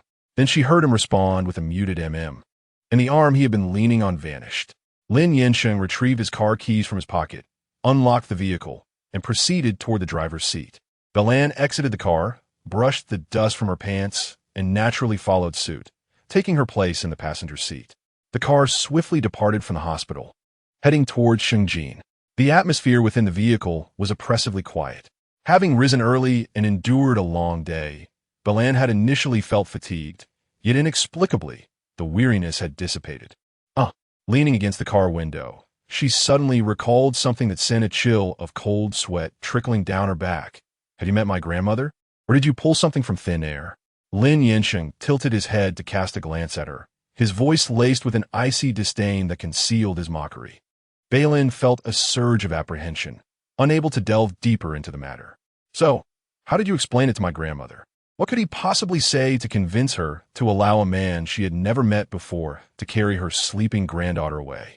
As far as I know, your grandmother has been recovering remarkably well. Lin Yansheng refrained from answering her inquiry. Bei Lin was well aware of her grandmother's good health. But was that what they were discussing? Did you directly inform her about our marriage? After a lengthy pause, Bei Lin took a deep breath, her heart pounding as she cautiously probed, praying for a negative response. She slightly turned her body, her gaze fixed intently on him, awaiting his words. Just then, the traffic light turned red, and Lin Yansheng pressed the brake, bringing the car to a halt. He turned his head, and Bei Lin's eyes met his cold, dark gaze, prompting her to realize that he had never considered telling her the truth at all. Chapter 81. Do you wish to be raised high? This inquiry did not require any contemplation from Bei Lin. She already possessed an answer, albeit one she had not consciously considered. Firstly, the matter of marriage had arisen quite unexpectedly, leading her grandmother to inevitably ponder too deeply. Secondly, Bei Lin harbored no belief that this union would endure, should her grandmother become aware of a potential divorce. It would undoubtedly cause her distress. The elderess' health was fragile, and her heart was weak. Thus, she resolved to maintain silence, believing that if this marriage could commence quietly, it could just as quietly conclude. When the time came, she would simply act as if nothing had transpired. Beside her, the man's gaze was laced with a knowing mockery, cold and piercing. Bei Lin opened her mouth, yet could not summon a sound. For a fleeting moment, she recalled Li He's scathing assessment of her as a heartless woman. A sense of suffocation washed over her. As the red light lingered for over 30 seconds, The vehicle resumed motion, and still, Bei Lin uttered not a single word. What could she say? The truth felt too daunting to voice, and any deceit would surely be met with disbelief. When the car halted outside the villa, it was already past 1 in the morning. After turning off the engine, Lin Yansheng unbuckled his seatbelt in silence and exited the vehicle. Bei Lin hurried to release her own seatbelt and followed him. Lin Yansheng, with his long strides, made her feel as though she had to take 2 steps for every one of his. She struggled to keep pace, nearly breaking into a run to intercept him just before he reached the door. "Can we talk?"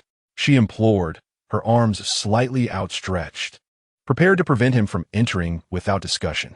However, the coldness in Lin Yansheng's gaze extinguished her courage, instilling a fear that his stare could precipitate a violent tragedy at any moment. "Is it necessary?" Lin Yansheng's eyes shifted away as he coldly dismissed her with a few terse words, bypassing her entirely without offering any room for negotiation. Bei Lin's shoulders slumped in defeat for a mere few seconds before she resolved to pursue him once more. What did he mean by not necessary? Upon entering the house, she found Lin Yansheng had already changed his shoes and was moving deeper inside. Bei Lin, without bothering to untie her shoelaces, kicked off her shoes and hurried after him. "I believe it is absolutely necessary," she insisted. "These past few days, you have been so affectionate. We must clarify our situation, or I shall certainly find no rest tonight." She paused for emphasis. "It is indeed very necessary." Realizing she had followed him into the kitchen, Bei Lin noticed Lin Yansheng pouring himself a glass of water, tilting his head back to drink half of it before placing the cup down and leaning against the table, regarding her intently. "Then you speak," he prompted. Bei Lin was taken aback. What did he mean by "you speak"? She had not approached him to deliver a soliloquy. The idea of discussing their relationship had been a spur-of-the-moment decision. Collecting her scattered thoughts, she inquired, "Did you truly discuss the marriage with my grandmother?" No sooner had the words left her lips than she heard a derisive chuckle from the man. "What are you laughing at?" Bei Lin furrowed her brow. Lin Yansheng's faint smirk remained, tinged with a cool sarcasm. "Didn't you just say you wanted to discuss our relationship and your affections?" Bei Lin felt exasperated. "Are you not aware of the term foreshadowing?" Every conversation with him seemed to drain her vitality. "Oh." Lin Yansheng's tone was somewhat nonchalant. "Have you finished your preamble?" Bei Lin replied. "Could you answer my question first?" As she spoke, Bei Lin reiterated her earlier inquiry. "Did you really tell my grandmother about our marriage?" Lin Yansheng nodded, yes. Panic surged in Bei Lin's heart. She wondered if she would be able to convince her grandmother tomorrow that it was all a prank. They had previously agreed to a hidden marriage, and he had consented at the time. If she had known that such an event would transpire tonight, she would have certainly refrained from visiting the hospital. "Why'd you go back on your word?" "I agreed temporarily, not indefinitely," Lin Yansheng stated matter-of-factly. It was true that their agreement was indeed temporary, a point Bei Lin did not dispute. However, even so, shouldn't he have consulted her beforehand? What if her grandmother could not accept it, and further issues arose? Who would bear that responsibility? "I consulted the doctor before I went in," Lin Yansheng said, tapping his fingers idly on the table. After a dull sound, just as Bei Lin was about to speak, he interjected, "Bei Lin, if you are contemplating divorce while living with me, I advise you to abandon that notion as soon as possible." Struck by his words, Bei Lin froze.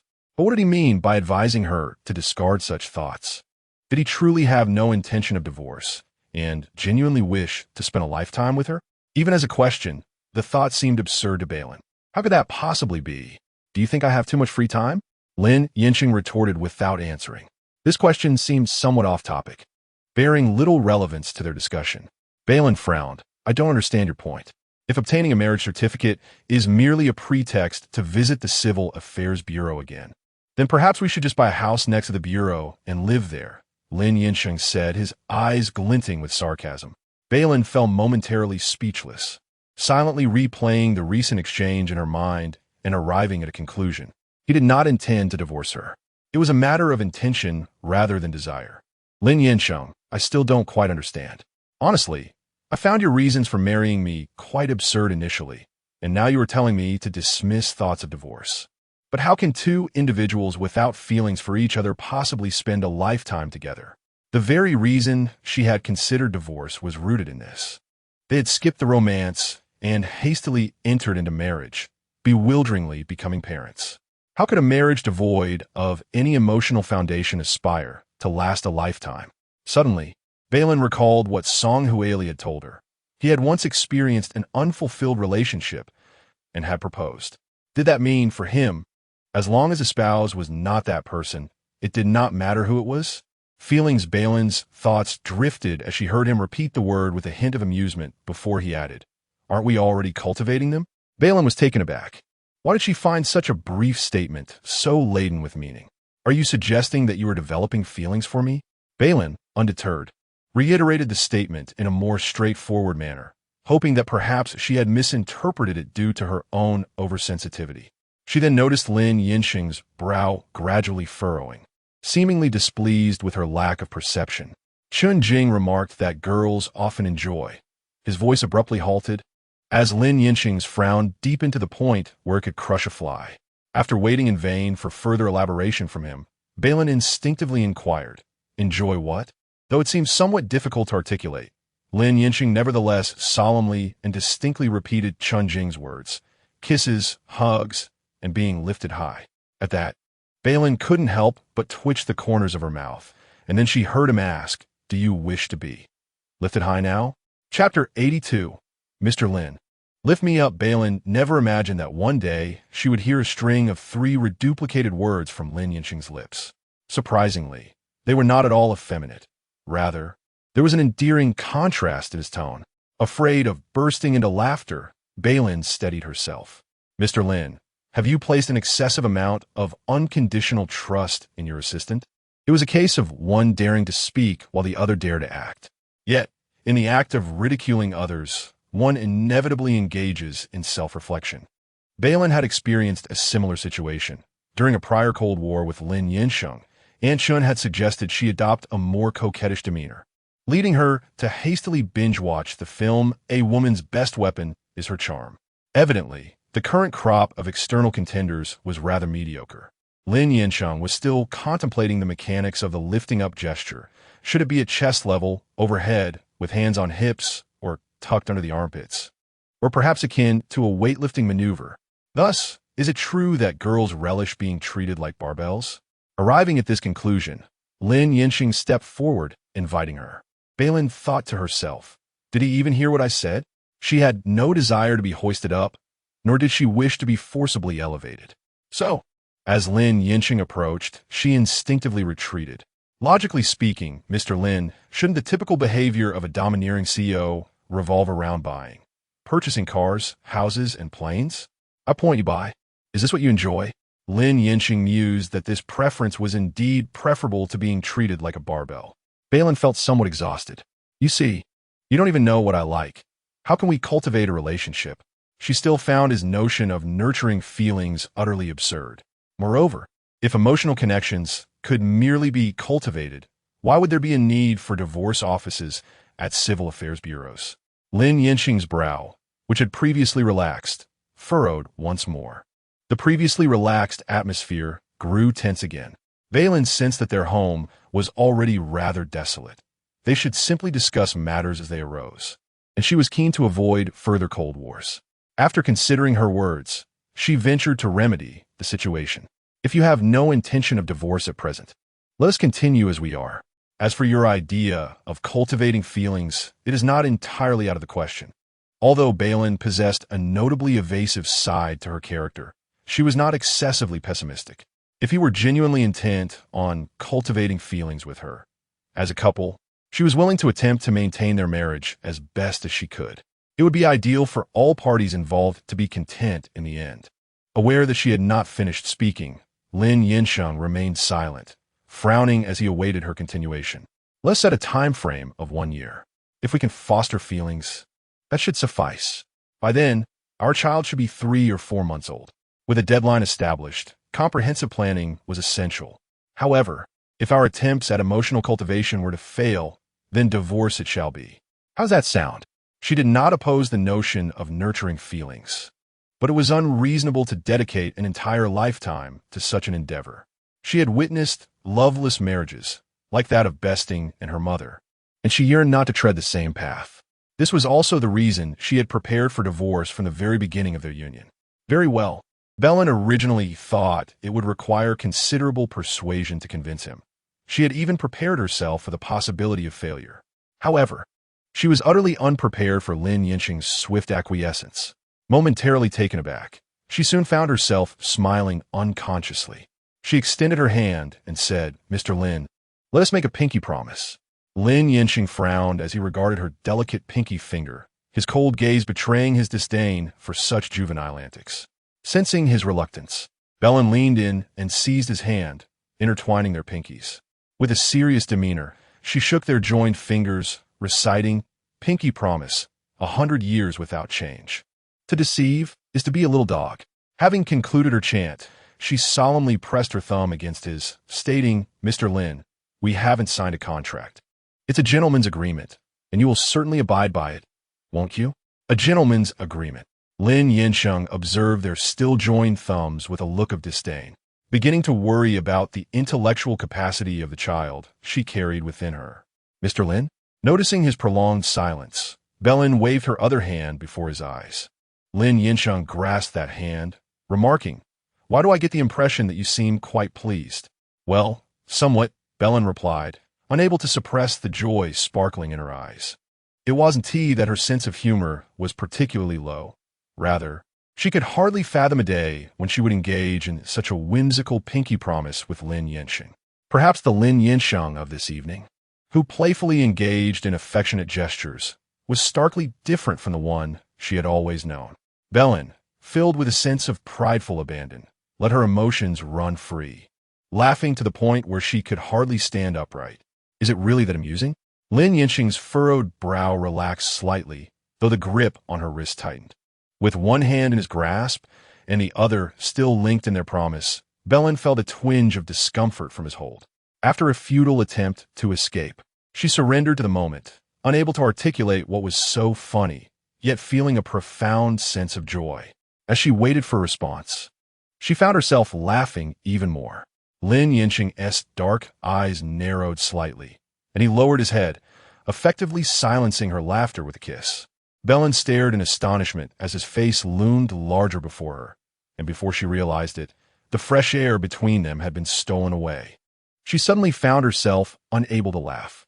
A faint electric current tingled on her lips, coursing through her veins.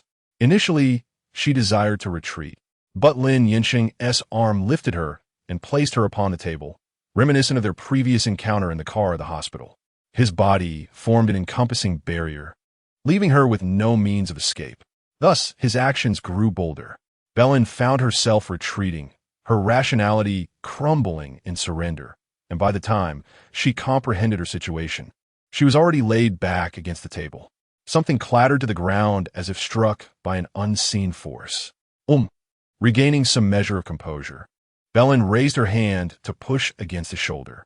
Naturally, Lin Yansheng was not easily dislodged by her feeble strength. Yet, as the stillness of the night enveloped them, even in the depths of their kiss, the sound of approaching footsteps prompted him to frown and ultimately restrain himself. Bei Lin remained in a daze, her long hair cascading across the table, her lips slightly swollen.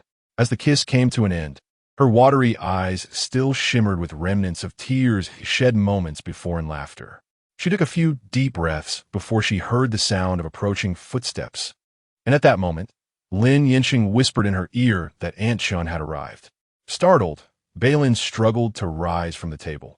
If Aunt Shen would catch her, she would surely be too embarrassed to face anyone again. However, before she could fully sit up, her body was lifted into the air as Lin Yansheng, with practiced ease, scooped her up and exited through a side door just moments before Aunt Shen entered. In a mere 3 or 4 seconds, Aunt Shen stepped into the kitchen, only to find the vase that had been on the table now quietly and pitifully lying beneath it. Oddly, where had everyone gone? Chapter 83. Grandmother. I am pregnant. Bei Lin felt that Lin Yansheng's kiss was somewhat intoxicating. She had been exceedingly fatigued and yearned for slumber, yet after taking a shower and lying in bed, she tossed and turned for over an hour, her mind incessantly replaying the image of being kissed at the table, unable to find rest. Eventually, She even developed the illusion that the bed felt particularly hard that day. The following day, as she rose with two prominent dark circles under her eyes, she recalled Lin Yansheng's words about nurturing their relationship and suddenly felt a pang of regret for the lengthy year-long period she had imposed upon herself.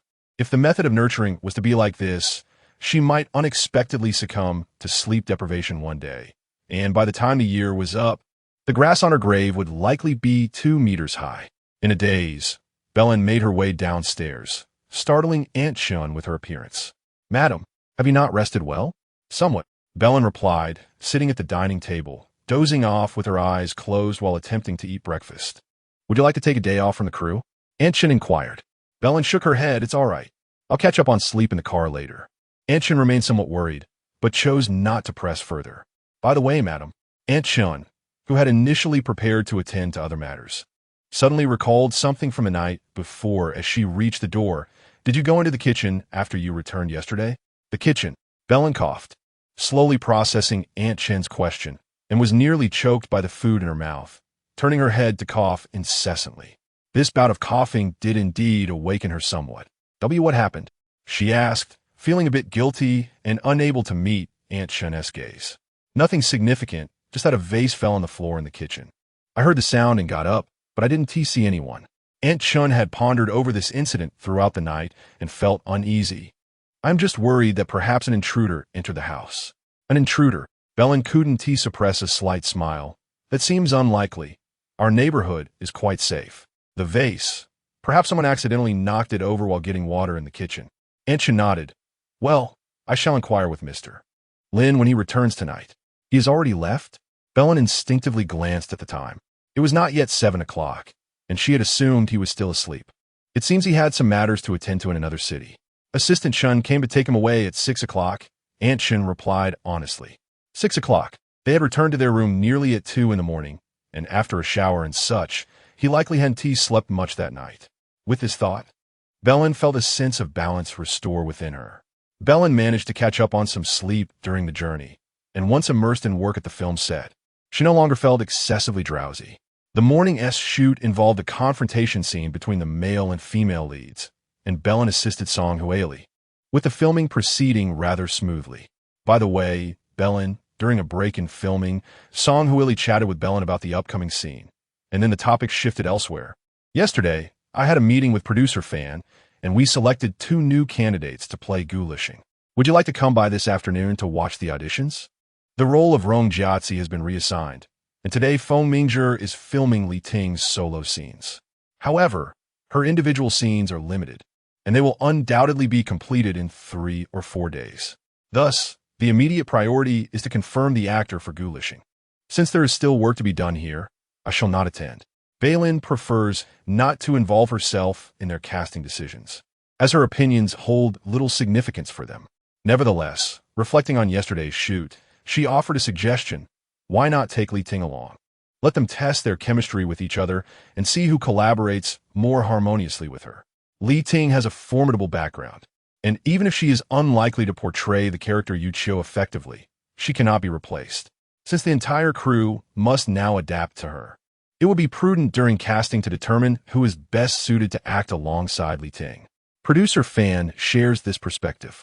Song Huili nodded. "If you're not going, then I will leave the afternoon arrangements in your hands." "Very well." In the afternoon, with Song Huili absent, Bei Lin primarily focused on filming the scenes of several supporting characters, each having limited but varied roles.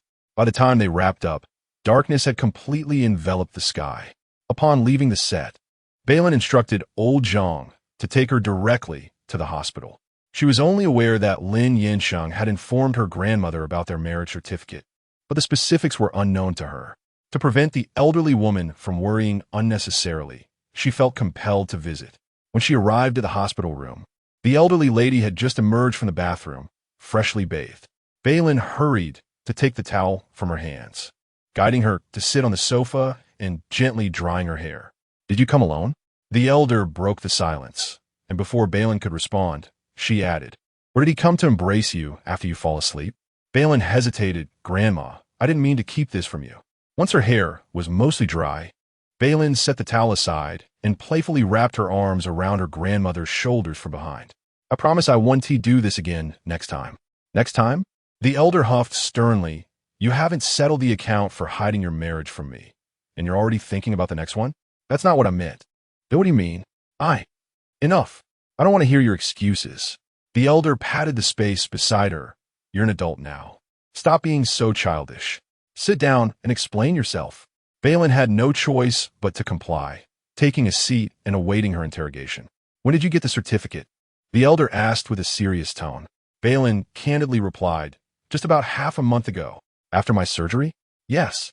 Perhaps sensing her grandmother's thoughts, Bei Lin quickly added, please don't worry. My marriage to him is not because of your surgery.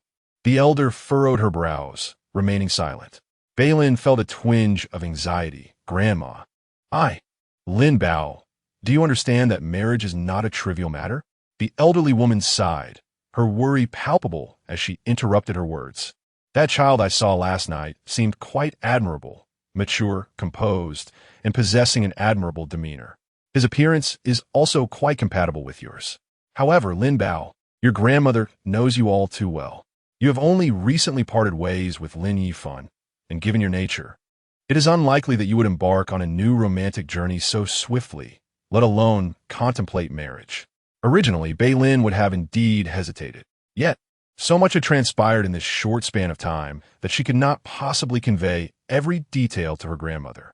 A hasty marriage requires justification. Grandmother, I am with child. Bei Lin inhaled deeply, delicately addressing the situation. Due to health reasons, if I were to terminate the pregnancy, it is likely that I may never conceive again. Thus, we have decided to provide the child with a complete family. She spoke the truth, albeit not the entire truth.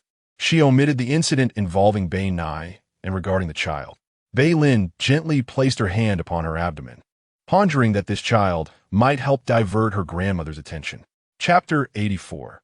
The malevolent capitalist. The prospect of children was one of the factors in marriage. Bei Lin observed her grandmother's reaction, which shifted from disbelief to a stunned acceptance. It was evident that she never anticipated her granddaughter would not only marry in secret, but also be with child. Lin Bao, are you serious? After a prolonged silence, the elderly woman finally processed the news, yet her brow remained furrowed, and there was no trace of the joy one would expect upon learning of a grandchild's pregnancy. Bei Lin nodded. Grandmother, I truly am pregnant. The old woman, well acquainted with her granddaughter's character, commented sternly, Lin Bao, you are not being truthful with me. I am speaking nothing but the truth, Bei Lin replied innocently. If you do not believe me, I can bring the test results for you to see. Besides, it won't be long before my belly grows, and you will know for certain. You are well aware that I am not referring to the pregnancy, the elder retorted, disregarding her granddaughter's ramblings. Even if you cannot terminate the pregnancy due to health reasons, you're not the kind to marry for the sake of a child. The reason for your sudden marriage must either be to cover my medical expenses, or there is something else you are concealing from me. Grandmother, I truly have not. Bei Lin sighed in exasperation. The elderly woman scrutinized her for several moments, then abruptly rose and approached the bedside table. She donned her reading glasses, retrieved her mobile phone from the drawer, and, with some difficulty, located a contact in her messages before pressing the call button. The other end picked up swiftly. Teacher Zhao, I apologize for disturbing you at such a late hour. I have a matter I wish to consult with you. How is Benai doing at school? Has anything unusual occurred recently? Upon hearing the name Teacher Zhao, Bei Lin felt a slight relief. Fortunately, on the way to the hospital, she had spoken with Teacher Zhao and had urged her to keep an eye as earlier wrongful accusations from her grandmother. The call concluded quickly, and Bei Lin approached her grandmother. What are you worrying about? Wasn't Xiaonai in good spirits when she visited you a few days ago? Teacher Zhao had informed her that Benai was doing well. Yet the elder set down her phone, her heart still heavy with an unshakable sense of unease, sensing that something was amiss, though she could not pinpoint exactly what. She feared that her granddaughter might be celebrating good news while concealing her troubles, bearing burdens far too heavy for one so young. Moreover, grandmother, Bei Lin seated herself at the bedside. You have no idea how favorable Lin Yansheng's prospects are. Marrying him has me waking with joy in my dreams. And you yourself just praised his maturity, composure, and good looks. So please, do not think of me as unwilling. if word gets out. Others will scold me for not recognizing a good opportunity. Is that truly the case? The elder appeared to be somewhat convinced. Indeed, truly.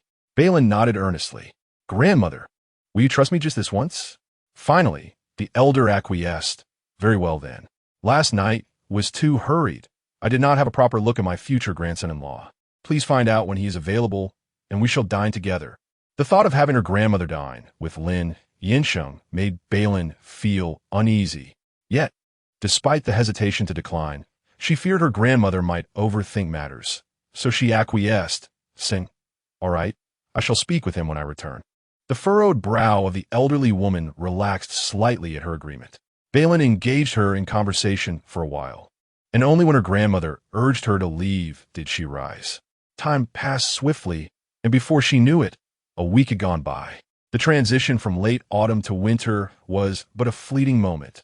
After a night of biting northern winds, Bei Lin woke early, feeling cozy in the always tempered indoors.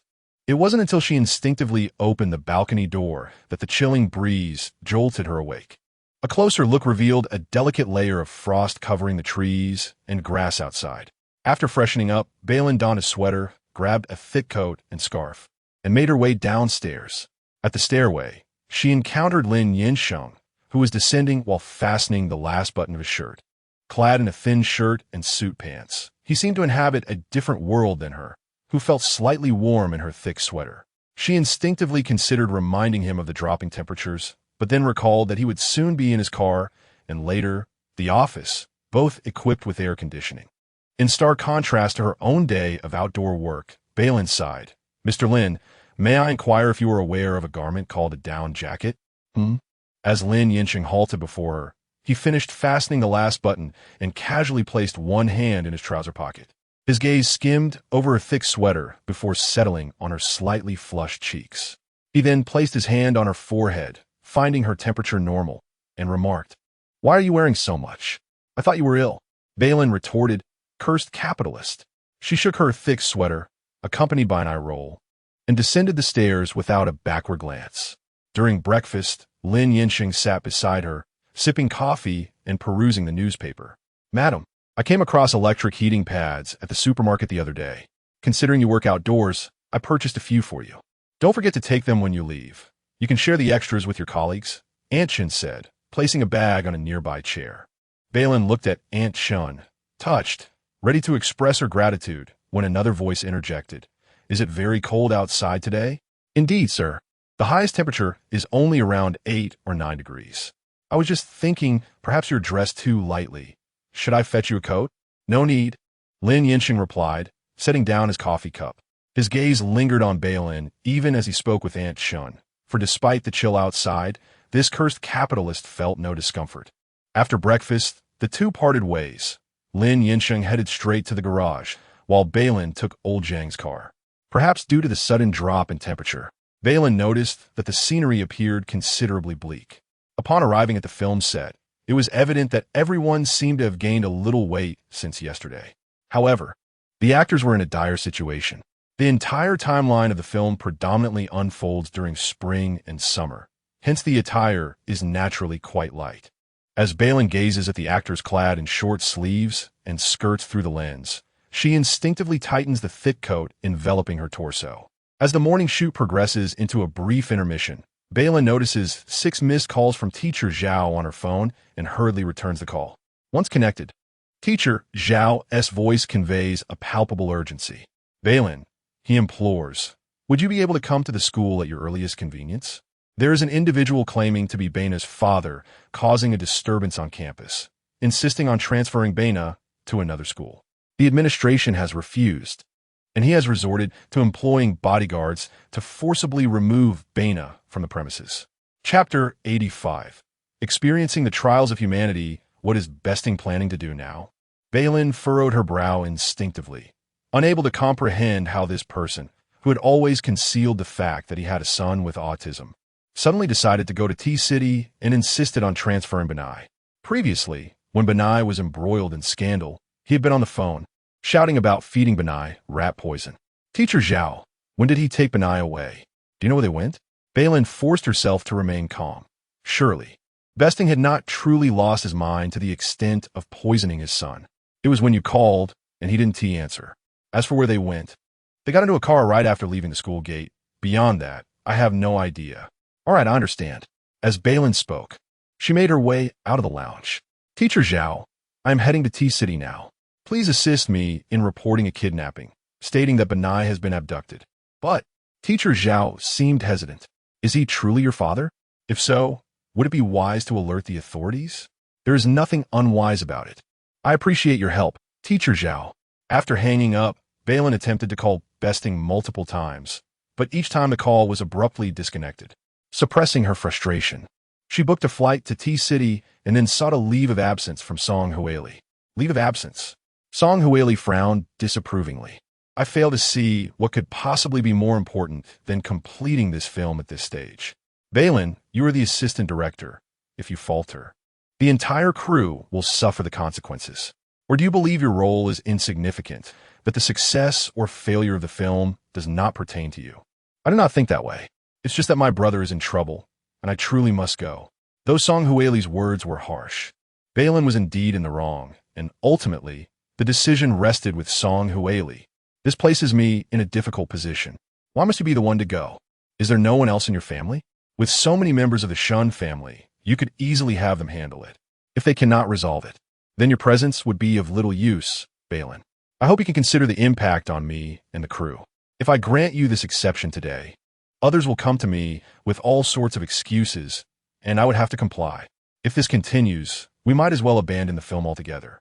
Song Huili remained firm. Director, what? Is the crew incapable of functioning without an assistant director? Bei Lin was cut off mid-sentence by a familiar voice. One she recognized, yet doubted she heard correctly. Why is Lin Yansheng here at this time? Mr. Lin? Song Huili interjected before Bei Lin could respond, suddenly shedding her previous stern demeanor. With a smile, she stepped past Bei Lin. Why didn't you inform us in advance that you were coming? Look at me. I'm completely unprepared. How do you know I didn't inform you? Lin Yansheng did not even glance at her. Noticing where his gaze fell, Song Huili immediately understood the implication. He had come to see Bei Lin. His words were intended for her. Upon this reflection, Song Huili secretly clenched her jaw and, undeterred, pressed on with her inquiry. Is there a specific reason for your visit to Bei Lin? Rather than being overly concerned with others' affairs, it would be more prudent to devote attention to one's own film. Lin Yansheng's tone was notably muted, devoid of any discernible emotion.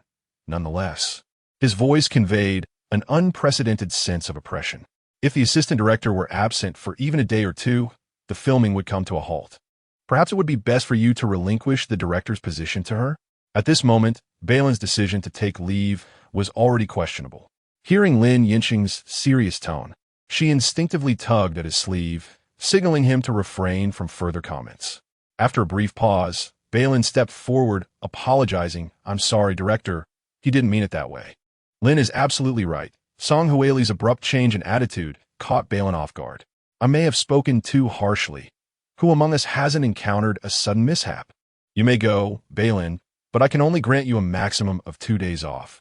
You must return to the set by tomorrow morning at the latest. Does that work for you?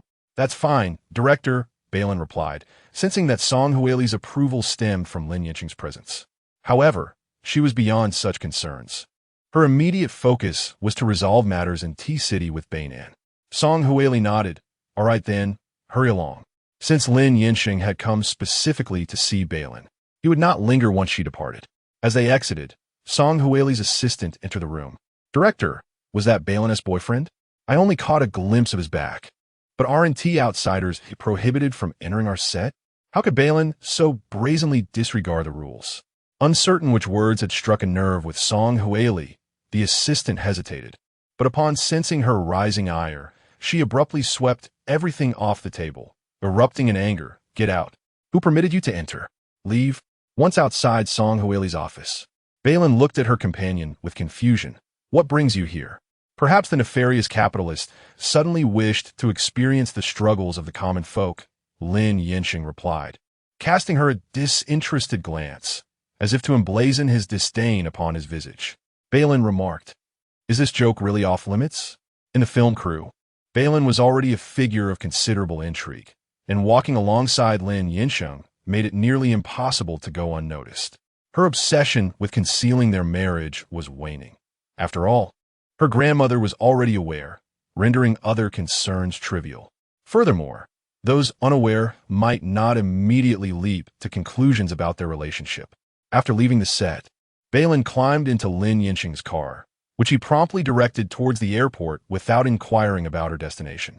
During the journey, Bei Lin attempted to contact Besting several times, but to no avail.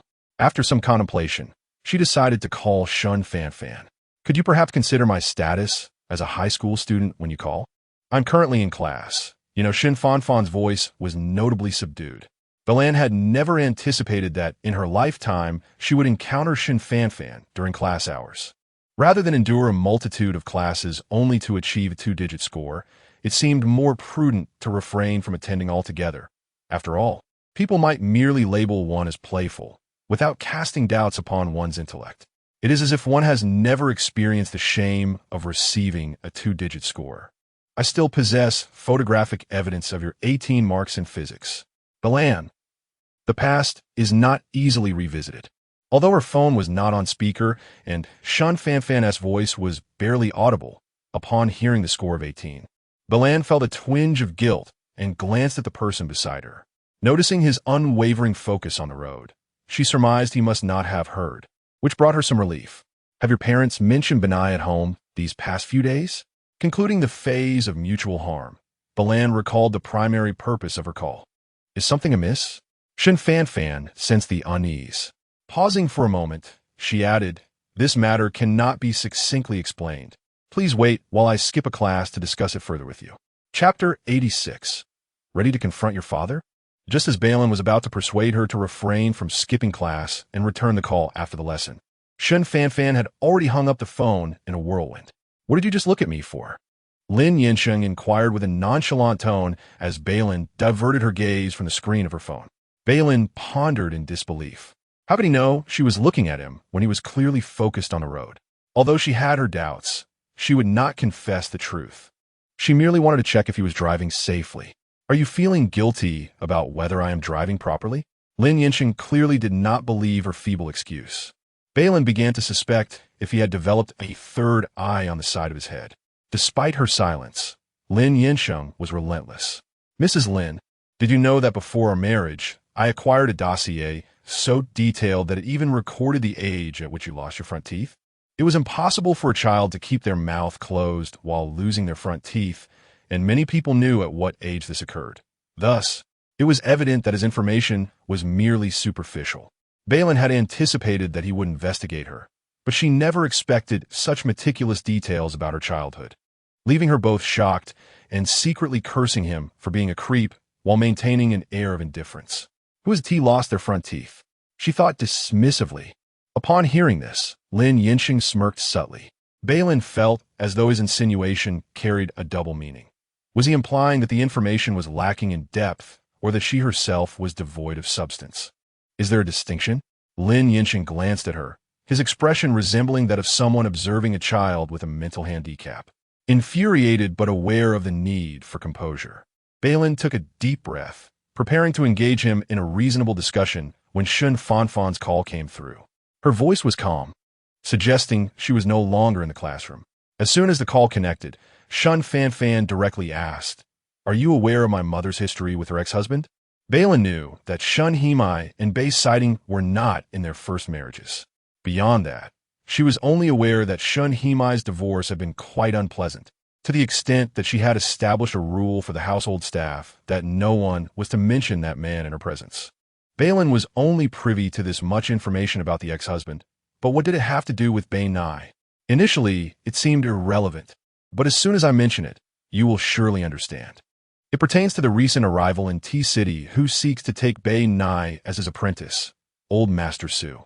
If my mother's marriage had not ended, this Old Master Su would now be her father-in-law. Bei Lin was taken aback. How can the world be so small? Although the Su family was not a conglomerate, Old Master Su held significant influence in Beijing. His journey to T-City for Bei Nai had caused quite a stir, and naturally, my mother was aware of it.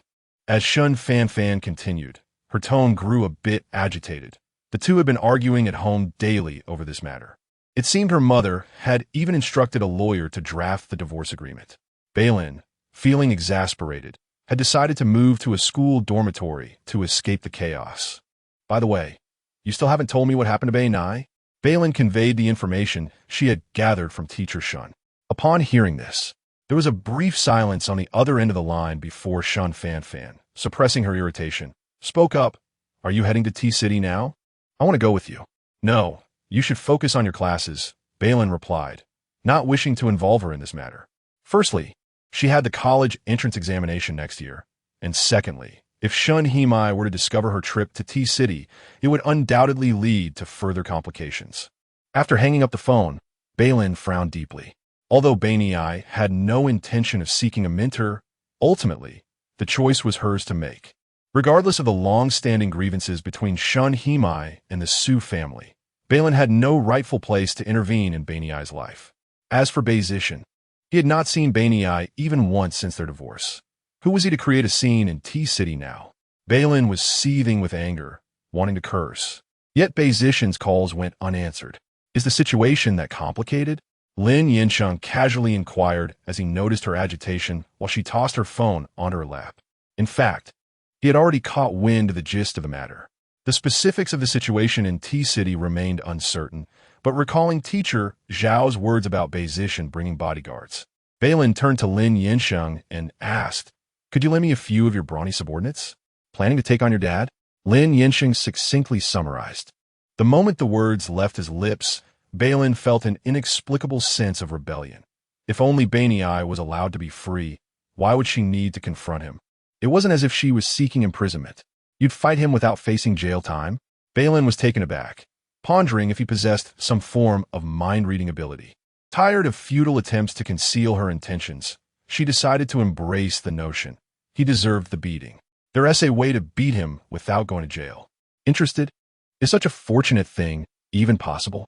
Bei Lin questioned with skepticism, wondering if he truly had such altruistic intentions. Indeed, as the traffic light turned red and the car came to a stop, Lin Yansheng languidly drummed his fingers on the steering wheel, glancing at her with a sly smile. For instance, you could ask me nicely. Bei Lin. Suddenly, she felt that perhaps Bei Zishan was not worth the trouble after all. However, after this period, Bei Lin was acutely aware that even if she arrived in T-City and teacher Zhao had already called the police, in the end, her strength would be no match for the powerful, unless she could find someone capable of easily overpowering Bei Zishan.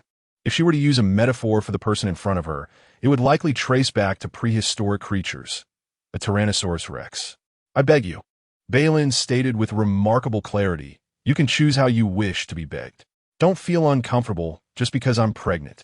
Rest assured, the malevolent capitalist typically lacks a conscience, Lin Yansheng retorted coldly, his demeanor icy and unyielding. Bei Lin, yes, ruthless. I apologize, I was mistaken. In the next moment, Bei Lin masterfully embodied the essence of obsequiousness, allowing jealousy to warp her perception. I am indeed envious of you, hence my disparagement. How could Mr. Lin possibly be the epitome of a malevolent capitalist? Clearly, Mr. Lin is a remarkable young man of the 21st century. With a disdainful sneer, Lin Yansheng pressed the accelerator and drove away, leaving her with a single word, hypocritical. Bei Lin stood there, bewildered. Half an hour later, at the airport, they arrived to find Chunjing had already prepared their boarding passes.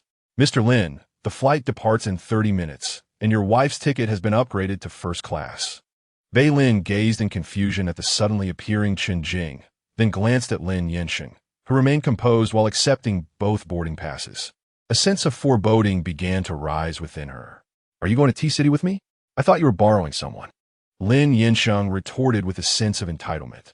Bei Lin replied, she is borrowing someone, not you. Chapter 87. Who told you that engaging in academic research is a simple affair? To be candid, upon discovering that Lin Yansheng was to accompany her to T-City, Bei Lin felt that it would have been preferable had he not offered his assistance at all. What was that expression on your face? Noticing Bei Lin's immobility and her disdainful gaze, Lin Yansheng's brows furrowed in discontent.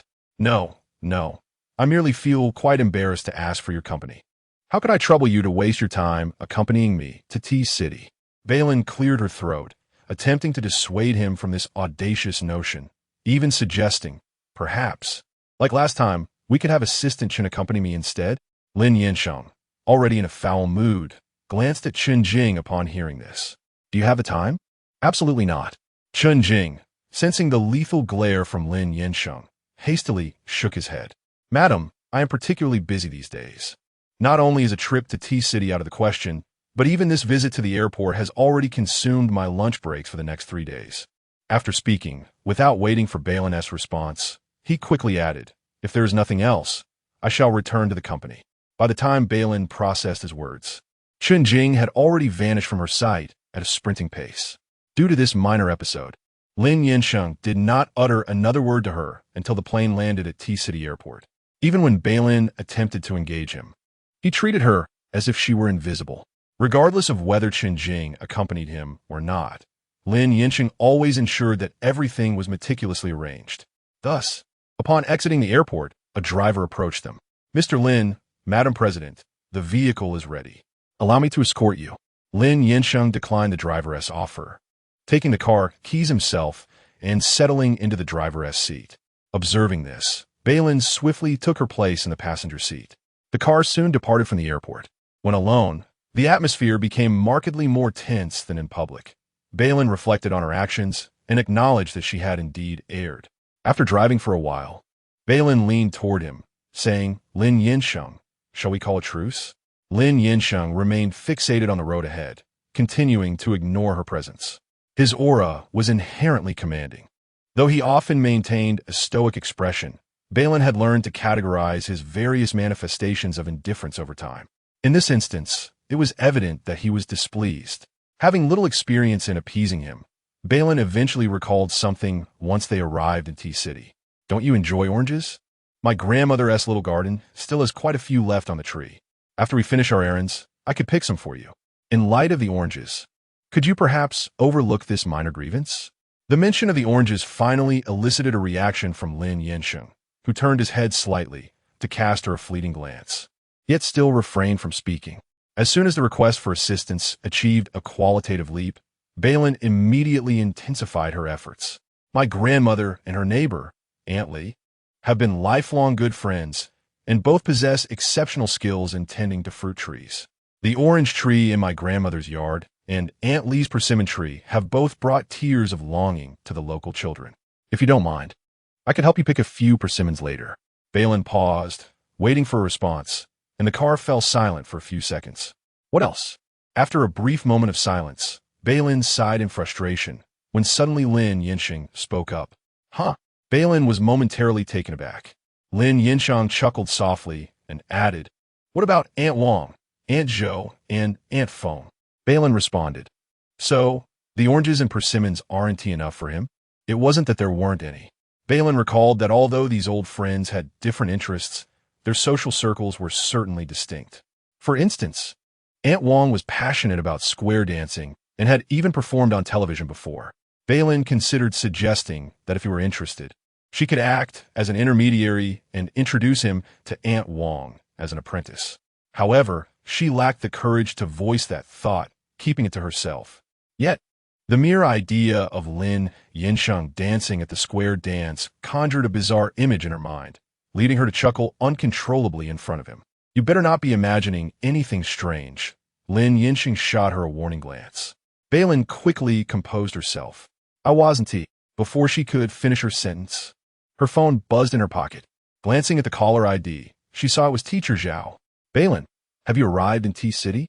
If you haven't boarded the plane yet, there's no rush to come over. I'm calling to inform you that Benai has returned to school. Returned to school? Bei Lin was incredulous that such a significant uproar caused by Bei sighting could result in Benai returning so easily. Teacher Zhao, what exactly happened? It's old Sue. I'm not entirely sure of the details, but after Benai was taken away, old Sue left the school alone. About a minute ago, he returned with Benai. After a brief pause, Teacher Zhao continued, Rest assured, Benai is fine and unharmed. I understand. However, I'm already in T City. I still want to go to the school to see Benai and thank old Sue in person. After hanging up, Bei Lin felt a bit dazed. To be honest, She had prepared herself for a tough battle on her way here, yet the situation had resolved so effortlessly. Old Su. Bei Lin relayed the news she had received to Lin Yansheng. Teacher Zhao said Old Su brought Benai back to school. Lin Yansheng showed no hint of surprise. Bei Lin, puzzled, asked, "Don't you find this strange?" For instance, Lin Yansheng remained unfazed. Bei Lin quickly interjected, "For instance, how could a scholar like Old Su manage to resolve the Bei-siding situation so swiftly? It seems rather unscientific." Beijing certainly came prepared this time, and their intention was clearly to sever any ties between Benai and Elder Su. How could they so easily allow Benai to return to school with Elder Su? Who told you that those engaged in academic research are easy targets? Lin Yansheng glanced at her with a cold smile and inquired further, "Do you watch the evening news?" Bei Lin, perplexed, wondered how this related to the news. Every day, a certain surname appears on the evening news, Su. The rest is for you to deduce. Bei Lin possessed a modicum of common knowledge. The surname Su. Upon recalling that individual's title, she silently swallowed hard and gasped. Are you referring to the same person I am thinking of? After all, the surname Su is not particularly rare. Yes, and that individual is his son. This world is truly enigmatic. Leaning back in her seat, Bei Lin quietly processed the intricate web of relationships. Upon regaining her focus, the first thought that crossed her mind was that if Shen Himai had not divorced years ago, she would now be the most esteemed woman in the country. Chapter 88. My concerns need not trouble you. When Bei Lin arrived at the school, the bell had just rung for class. Teacher Zhao mentioned that Bei Mei could be called out, but Bei Lin declined, merely standing by the window at the back of the classroom to observe. Bei Mei sat in the second-to-last row, his posture upright, gazing at the blackboard with a furrowed brow, seemingly troubled. Bei Lin found it peculiar. Even her genius brother experienced moments of confusion in class. Instinctively, she leaned closer to the window to get a better view of the blackboard. At the front of the classroom, on the podium, there was a plaster bust, and a young teacher with long black hair was explaining something while sketching a framework on the board. Due to health reasons, Bei Mei started school later than most of his peers, which accounted for the 2-year age difference between him and Shen Fanfan. However, while Shen Fanfan was already in her 3rd year of high school, Bei Mei was still in his 2nd. Shall I go to the admissions office to help you with your registration? Bei Lin intended to continue watching when a cool, dispassionate voice interrupted the moment. Although his voice was soft, the window was hardly soundproof. Moreover, many students in art class tended to drift off, and with 2 individuals standing by the window, many assumed it was the homeroom teacher on a patrol, refraining from looking outside. However, once Lin Yansheng spoke, a stir rippled through the classroom. Even the teacher at the podium paused to glance outside. Realizing the commotion, Bei Lin quickly pulled Lin Yansheng away from the stairwell. After observing Bei Mei, Teacher Zhao led Bei Lin and Lin Yansheng to Old Su's office, but unfortunately, they learned that Old Su had returned to Beicheng shortly after bringing Bei Mei back to school to attend to some matters. Bei Lin suddenly felt that her journey to T-City had been rather solitary. Furthermore, the latest flight back to Beicheng was in half an hour, and it would take over an hour to reach the airport from their location, rendering it impossible to make it in time. Bei Lin had no choice but to book the earliest flight for the following day, ensuring she could return to the film crew by the afternoon. The car did not enter the school grounds. After exchanging a few words with Teacher Zhao, Bei Lin walked to the school gate with Lin Yansheng. Upon reaching the entrance, Lin Yansheng got into the car first, while Bei Lin rounded the front to approach the passenger seat. Just as she opened the door, a black Mercedes brushed past their vehicle and came to a screeching halt. The driver's door swung open, and Biting stormed out, his already unpleasant expression darkening further.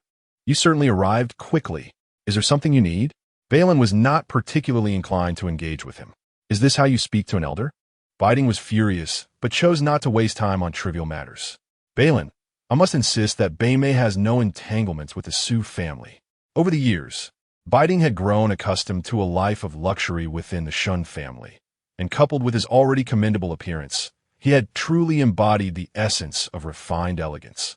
At that moment, as Bei Lin observed his furious countenance, with eyes nearly bulging from their sockets, her memory drifted back to a distant time.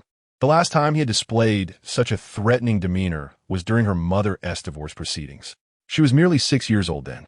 What authority do you have to speak to me in such a manner? Regaining her composure, Bei Lin smirked sarcastically. After a brief pause, without waiting for Bei Lin to respond, she burst into laughter. "Oh right, I recall now. You are my father. You still remember that I am your father. So keep an eye away from the Su family." The malice in Besting's eyes deepened. Is it simply because the Shen family and the Su family are at odds?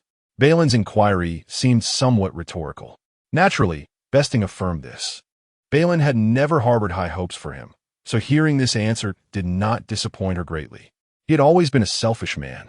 Had it not impacted his vested interests, he likely would have remained indifferent even if Bei Lin consorted with criminals.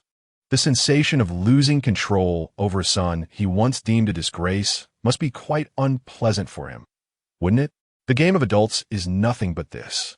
Bei Lin could imagine how fierce Besting's countenance appeared before her, having recently suffered a humiliating defeat at the hands of old Su. In truth, Besting had not anticipated Bei Lin's involvement with the Su family. Upon hearing the news, he instinctively thought it might be a case of someone sharing the same name. Yet, reality is often absurd. I do not comprehend why Bei Lin has become entangled with the Su family, but Bei Lin, as his sister, even if you possess a modicum of conscience. Recalling the Shen family's nurturing over the years, you ought to keep him distance from the Su family. Moreover, Bei Lin, what benefit would it bring you if I were to fall out with the Shen family? Calming himself, Besting temporarily suppressed his anger and began to analyze the pros and cons with her. You're a foster daughter of the Shen family. Lin Yifan has declined to marry you for years due to your lineage. Consider this. Once that connection is severed, think carefully about whether, at your age, it is not more crucial to leverage your relationship with the Shen family to secure a decent husband. Human nature is inherently selfish. Besting then dangled a tempting offer. If you manage to handle this situation with Bei Lin, upon our return to Beicheng, I shall introduce you to the sons of several well-established families. Bei Lin surmised that he had parked the car here simply because he saw her standing outside. Had he noticed Lin Yansheng inside the vehicle, he would not have so abruptly proposed introducing her to potential suitors. Your friends? Bei Lin was somewhat familiar with Besting's social circle. He had a slight involvement in Shen family's business, albeit not deeply enough for Shen Heme to hesitate in expelling him from her clan. Did he truly believe he was offering a grand opportunity? For a fleeting moment, Bei Lin contemplated dragging the driver from the car for a stroll, but she dismissed this thought almost immediately. It would be too conspicuous. With her hand resting on the car door, she casually replied, "I apologize, but I am rather ambitious and vain. Lin Yifan does not find me worthy, yet I am determined to find someone superior to exact my revenge. As for the sons of your acquaintances, well, I think I shall pass. Better than Lin Yifan? It seems you have yet to learn from your past mistakes. How many in Beicheng possess a background superior to Lin Yifan's? If he refuses to marry you, who else of higher standing would?" At this point, Besting felt a sense of earnest concern. "Bei Lin, although you are quite attractive, you must understand that entry into high society is not solely contingent upon one's appearance." "Is that so?" Bei Lin maintained her stance. Clearly not taking his words to heart, Besting sighed. "Bei Lin, I have a few suitable candidates here. Although their family backgrounds may not match that of Lin Yifan, they are undoubtedly individuals with great potential. Trust your father just this once. I would never steer you wrong."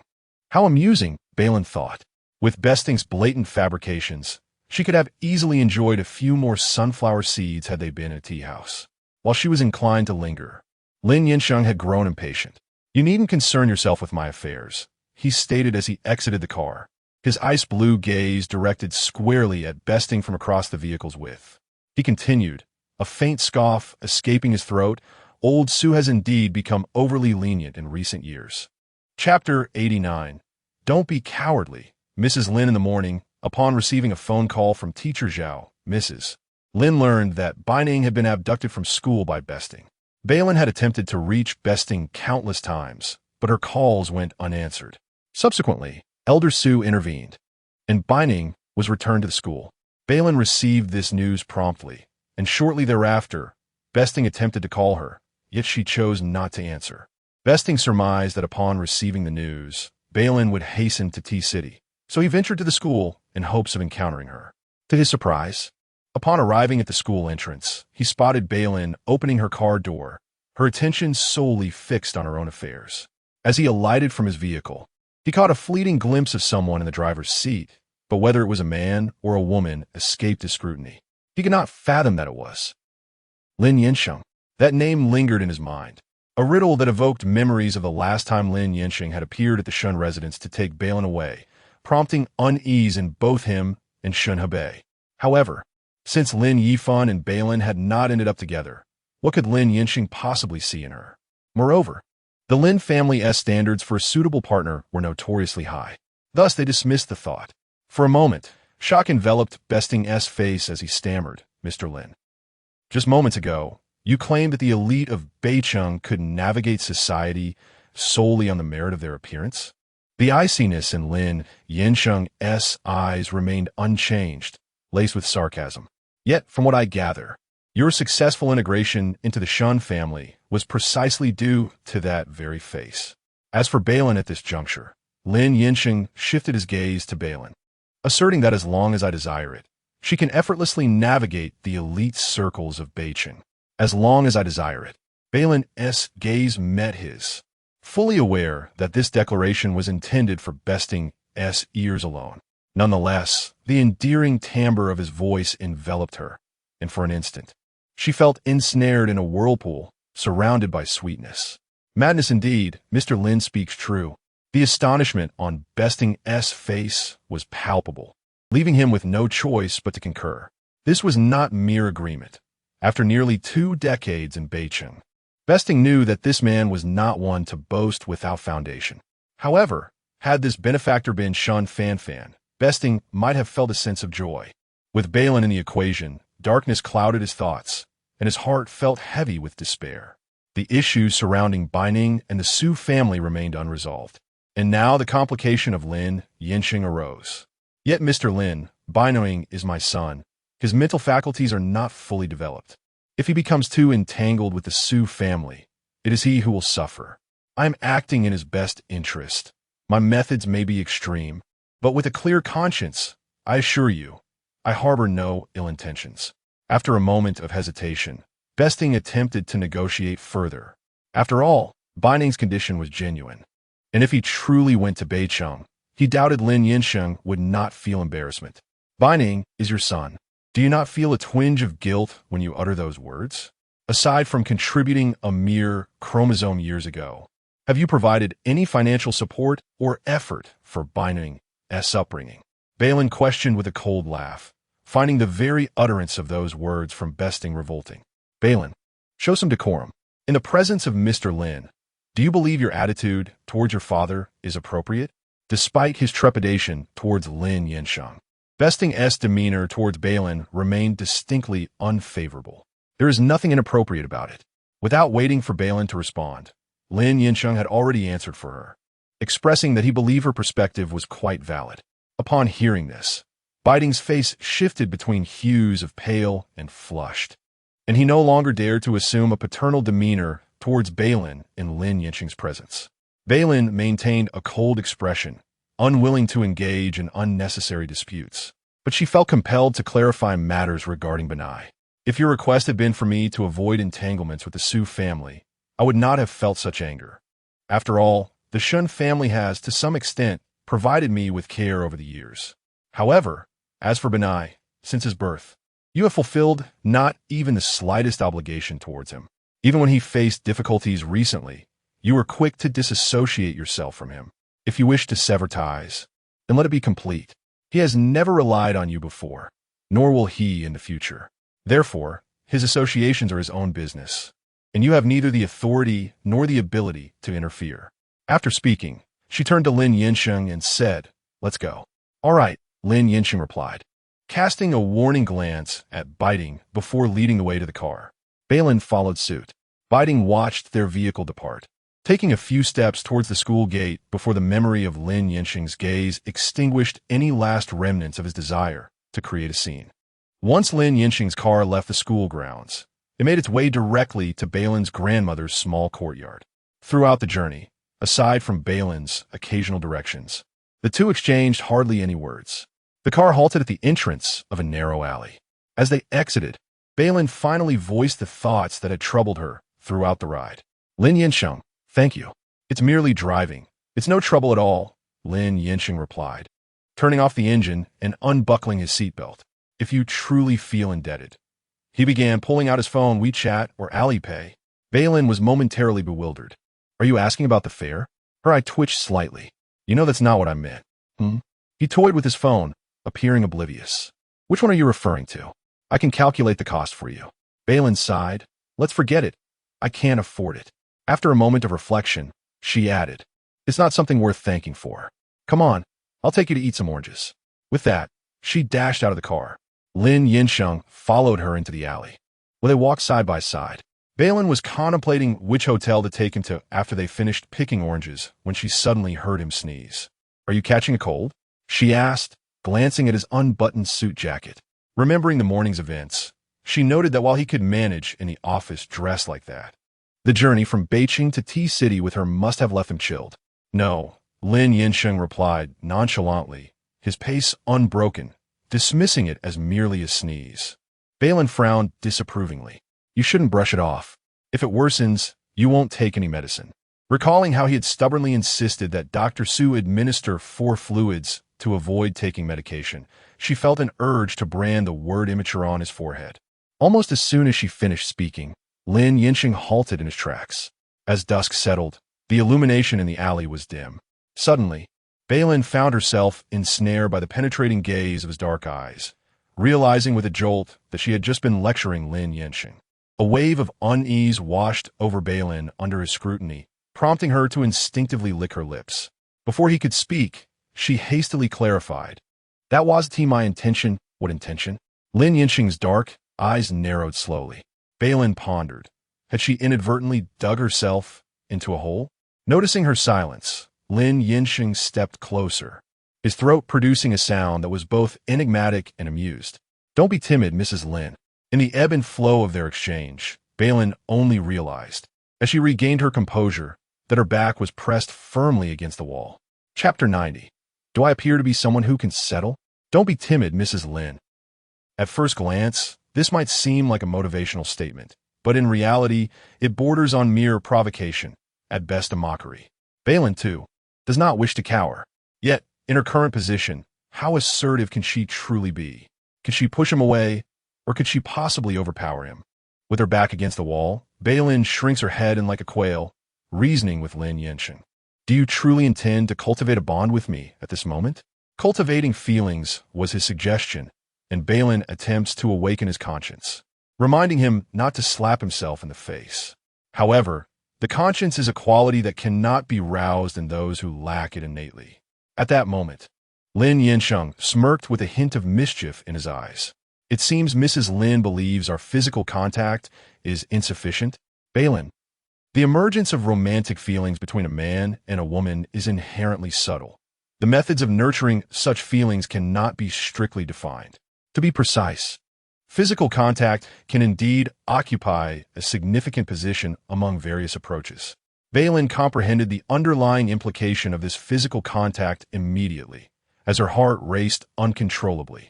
In winter, darkness descends quickly. The alley dimmed perceptibly, with the streetlights hanging high and casting a feeble yellow glow, hardly sufficient for illumination. Perhaps due to the dropping temperatures, the hour was not particularly late, yet the alley was unnervingly quiet. In such an atmosphere, being pinned against a wall, especially by a striking figure exuding charisma, was enough to send her heart racing to the point of escaping her throat. In that moment of diminished blood flow to her brain, Bei Lin could not conjure a retort. As Lin Yansheng leaned closer, she instinctively closed her eyes and slightly lifted her chin. After all, outside, Lin Yansheng had no intention of pursuing her. But if she took the initiative, that would be an entirely different matter. Oblivious to being labeled as the initiator, Bei Lin unconsciously tightened her grip on her coat, awaiting what he referred to as a deeper form of physical contact, which was essentially a kiss. However, this kiss lingered, yet to arrive. 1 second, 2 seconds, 3 seconds passed, and just as Bei Lin began to doubt whether his lips were light years away from hers, she opened her eyes to see the man's face darkened. tilting his head. Achoo! The small sound of a sneeze shattered the dark, windy night and the dim atmosphere. In an instant, Bei Lin's mind was filled with a widely circulated, poetic sentiment. There are two things in this world that cannot be tolerated: sneezing and the gaze of someone in love. The startled fawn in her heart regained its composure at the sound of the sneeze. Fearing reprisal, Bei Lin dared not laugh openly. Fortunately, they had arrived at her doorstep, and before Lin Yansheng's expression darkened further, Bei Lin seized his cold hand and urged, "Let's hurry home. You must be catching a cold." As Bei Lin stepped out in the morning, she had taken ample measures to keep warm, ensuring that even after standing in the cold wind for an extended period, her hands remained warm and soft. Having just endured the most humiliating moment of her life, one would expect Lin Yansheng, given his temperament, to turn on his heels and leave immediately. Yet, when her hand grasped his, he inexplicably did not break free, and even the dark expression on his face softened momentarily. Upon entering, she settled Lin Yansheng in the living room and turned on the air conditioning. "Wait a moment. I'll fetch you something to wear," she said, stepping directly into Benai's room. Although Benai had not taken all her clothes to school, her winter coat, while not as long as Lin Yansheng's, could still suffice. Bei Lin retrieved a relatively new coat from the wardrobe and turned to leave, only to find that Lin Yansheng was no longer in the living room. The air conditioning needed time to warm up. It had only just been turned on, and the temperature in the room had hardly changed. Lin Yansheng Bei Lin called out, but received no response. Instead, she heard some rustling in the yard. Clutching the coat, she stepped outside and looked up to see him perched in a tree. "Unbelievable," Bei Lin muttered, pressing her twitching eyelids. "Lin Yansheng, come down and put on the coat." "Hand me a basket," he replied.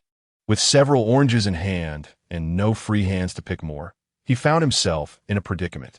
The orange tree was not particularly tall. Bei Lin had managed to pick from it while standing on the ground last time. She was not comfortable climbing higher, so the fruit above remained untouched. "Come down first," Bei Lin insisted, refraining from fetching him a basket, believing he should not remain in the cold for much longer. "My grandmother has a ladder. I will get it for you so you can pick more." One remained in the tree while the other stood on the ground, their opinions diverging until a compromise was reached. Lin Yansheng handed her the oranges in his grasp, and in the blink of an eye, he gracefully descended from the tree, as if in a martial arts film. "This is Benai's coat. Wear it for now, and we could buy a new one at the hotel later." Bei Lin offered the coat to him. Lin Yansheng cast her a fleeting glance, declining to take it, and instead took an orange from her other hand, peeling it as he walked back into the living room. Bei Lin had chosen the newest coat, hoping to please him, but to her surprise, he preferred to endure the cold rather than wear it, even temporarily. Upon returning to the living room, Lin Yansheng sat down on the old sofa that starkly contrasted with his expensive suit and began eating the orange he had peeled. The air conditioner hummed loudly, its warming effect rather mediocre. Apart from the lack of wind, Bei Lin did not feel the living room was significantly warmer than outside. Moreover, as night fell, the temperature dropped even further. Bei Lin set the coat aside, pondering how long the air conditioner would need to be effective. It might be better to head to the hotel sooner, though accommodations in T-City were not as luxurious as those in High City. "You may have to make do tonight," she remarked. Upon hearing this, Lin Yansheng lifted his gaze. "Do I appear to be someone who can make do?" Bei Lin replied. Difficult to please. However, there were no flights back to Beijing today, and she wondered if he owned any property in the area. Bei Lin patiently endeavored to devise a solution for him. Lin Yansheng began to consume a second orange, ignoring her completely. A touch of exasperation washed over Bei Lin as she stood there for a moment, ultimately deciding to disregard him. After all, she found it hard to believe he could remain seated on that sofa for an entire night. After a long day, with their last meal being on the plane, Bei Lin retrieved a flashlight from the low cabinet and then grabbed a bamboo basket from the kitchen, heading out to the yard to gather vegetables. Fortunately, her grandmother's garden was abundant with various vegetables, even in this season. After collecting the produce, while washing the vegetables in the kitchen, Bei Lin suddenly had a thought and set aside her task to fetch a piece of ginger. More than 10 minutes later, she returned to the living room, cradling a steaming cup of ginger tea. Upon opening her mouth to call out to Lin, she discovered that Lin Yansheng had already succumbed to slumber on the sofa, wrapped in Bei Lin's coat. Wasn't it agreed that they would not settle for less? Chapter 91. A temporary separation Jiang Cha must be enjoyed hot. Bei Lin placed the cup on the coffee table and raised her hand to pat his shoulder, but her gaze met his serene, sleeping face, causing her movement to halt midair. Though she had seen him asleep before, his current expression differed subtly from the last time he was ill. Perhaps it was due to her long familiarity with Besting's features that Bei Lin's aesthetic sensibilities were rather discerning, making it all the more surprising to find herself captivated by him.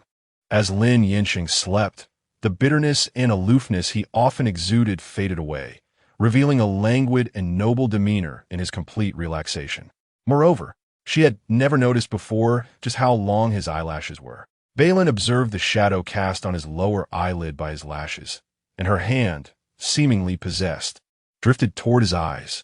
The soft touch of her fingertip against his delicate lashes sent a tingling sensation through her, and just as she was delighting in the moment, her wrist was unexpectedly seized. In the next instant, Lin Yansheng's eyelids fluttered open, and as the remnants of sleep lingered in his dark eyes, he saw Bei Lin's slightly startled expression. "Is it amusing?" His voice was husky, still heavy with slumber.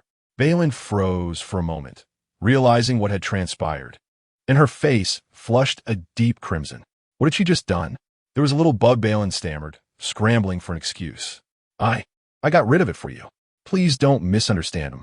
To her astonishment, Lin Yansheng accepted her absurd explanation without a hint of skepticism, even pressing further.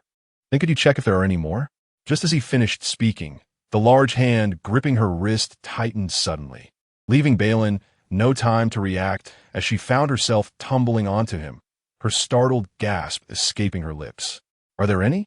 Lin Yansheng inquired earnestly. Caught in the web of her own deceit, Bei Lin, under the intense scrutiny of his gaze, felt a rush of heat to her scalp. She glanced at his face for several moments before finally shaking her head. "No, there aren't any," as she spoke. She propped herself up against the back of the sofa, attempting to rise. However, the arm encircling her waist remained steadfast, and no amount of effort could free her. Bei Lin felt the beginnings of a sweat on her back. "Lin Yansheng, let go, I think there might still be one." Lin Yansheng showed no inclination to release her.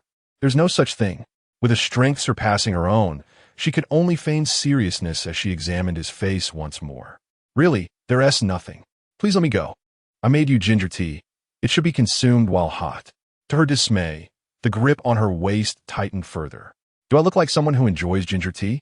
Had it been 10 minutes earlier, Bei Lin would have scoffed at his words, for he had just been sleeping on this worn-out sofa draped with Benai's clothing. Besides, her brewing of ginger tea was not for mere enjoyment. It was for health. Would he prefer to fall ill instead?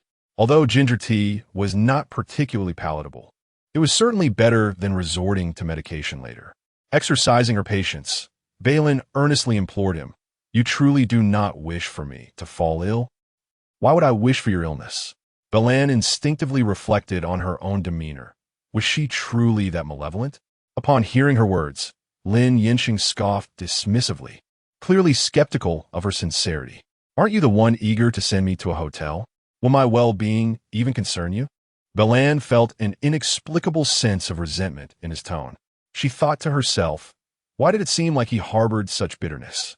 A subtle twitch at the corner of her eye betrayed her unease, but she dismissed it as mere illusion. "Do you not wish to stay at the hotel?" Bei Lin cautiously inquired, recalling the sudden tension that had enveloped their conversation earlier when they discussed this very topic before she went to gather vegetables. If that were the case, she truly needed to clarify her intentions. "My suggestion for you to stay at the hotel was not malicious. It was purely out of concern for your comfort given the conditions here, which you have witnessed. If you're content to stay here, then there is no need for you to go to the hotel." Lin Yansheng's expression softened slightly. Bei Lin nodded. "If you are willing to stay here, then indeed. There is no necessity for a hotel." "Very well." Lin Yansheng finally relented, releasing his grip. Bei Lin rose from her seat. "Quickly finish your ginger tea. I will prepare the meal, and we shall dine shortly." Lin Yansheng frowned at the cup of ginger tea, taking a long moment before reluctantly responding with a subdued, "All right." Observing this, Bei Lin turned to leave. Lin Yansheng was notoriously finicky with food. He would not touch anything he disliked. He glared at the cup of ginger tea for nearly 2 minutes, allowing the steam to dissipate before finally lifting the cup to his lips. The robust flavor of ginger slid down his throat, and as he finished the drink, he momentarily questioned whether he was under some enchantment. She had compelled him to drink it, and he had complied? This thought stirred a wave of irritation within Lin Yansheng, but before he could delve further into his musings, his phone buzzed in his pocket. "Ah Sheng, I feel as though someone is following me." The moment he answered, Shi Xi's panicked and trembling voice came through. Lin Yansheng furrowed his brow. "Where are you now?" "I'm in the community parking lot." The footsteps were alarmingly close. At first, I thought they were fans, but I ran into a neighbor from the same building, and those individuals quickly dispersed. After a pause, Shi Xi's voice cracked as she continued. "Ah Sheng, I'm so scared. Could it be those people from abroad?" Understanding whom she meant, a glint of coldness flashed in Lin Yansheng's eyes. Yet his tone remained calm. "Go upstairs. I will send Chunjing over." "Chunjing." Shi Xi hesitated. "Ah Sheng, are you busy now?" "I'm not in Beicheng," Lin Yansheng replied candidly. "I heard from Bei Lin that Bei Lin took a leave today. Is something the matter?" Shi Xi asked with concern. However, Lin Yansheng chose not to elaborate. "It's nothing. It has already been resolved." "That's good to hear. I'll head upstairs now." Lin Yansheng responded nonchalantly before abruptly ending the call. On the other end, Shi Xi did not anticipate the sudden termination of the conversation. Her mouth agape as she found her unfinished words hanging in her throat. For a moment, she even forgot to lower her phone from her ear. "Miss Shi?" A neighbor waved their hand in front of her, breaking her stupor. Shi Xi finally regained her senses. "My friend is about to arrive. He asked me to wait for him upstairs, so we took the elevator together. Thank you for waiting for me earlier. It was no trouble at all." The neighbor waved her hand dismissively and, after a brief pause, curiously asked, "Miss Shi, I overheard you call out Ah Sheng. I must admit, I am a fan of yours, and I have heard whispers about your romantic life. Are you still together with President Lin?" "No. We have temporarily parted ways due to some misunderstandings." "Oh, I see. I apologize if I—" "Don't worry about it." Shi Xi interrupted her apologetic words. "It's merely a temporary separation. I believe those misunderstandings will soon dissipate, along with the obstacles." Chapter 92. Colder than this bed, Bei Lin prepared 2 bowls of vegetable noodles, adding 2 eggs to Lin Yansheng's bowl. As she returned to the living room with the dishes, Lin Yansheng was on a phone call. "Yes. Please check as soon as possible, and also have Sons send a few people to follow discreetly." After concluding the call, Lin Yansheng put his phone away. Noticing him, Bei Lin gestured for him to join her for a meal, explaining that she only made noodles with vegetables, unsure if he would find it to his liking. Bei Lin's culinary skills were decent. The simple noodles at least looked presentable. Lin Yansheng sat at the table, and Bei Lin placed the bowl with the 2 eggs in front of him. "Do you like spicy food? My grandmother's homemade chili sauce is quite delicious." With that, she retrieved a glass jar from the refrigerator, the vibrant red chili sauce looking appetizing. She scooped a spoonful into her bowl, mixing it with the noodles before sitting down to eat. Lin Yansheng, however, did not touch the chili sauce and instead focused on his noodles. The taste of the noodles pleasantly surprised him, correlating well with their appearance. Bei Lin, on the other hand, seemed to have added a touch too much chili sauce. After only a few bites, tears welled up in her eyes due to the spiciness. Lin Yansheng, hearing her gasp, looked up to see her teary-eyed expression. "Is it that good?" he teased, leaning back in his chair, amusement evident in his gaze. Bei Lin shot him a glare, muttering to herself about not crying over such trivial matters. Unfortunately, in her busyness, she had forgotten to boil water. Stubbornly, she continued eating, unwilling to acknowledge him.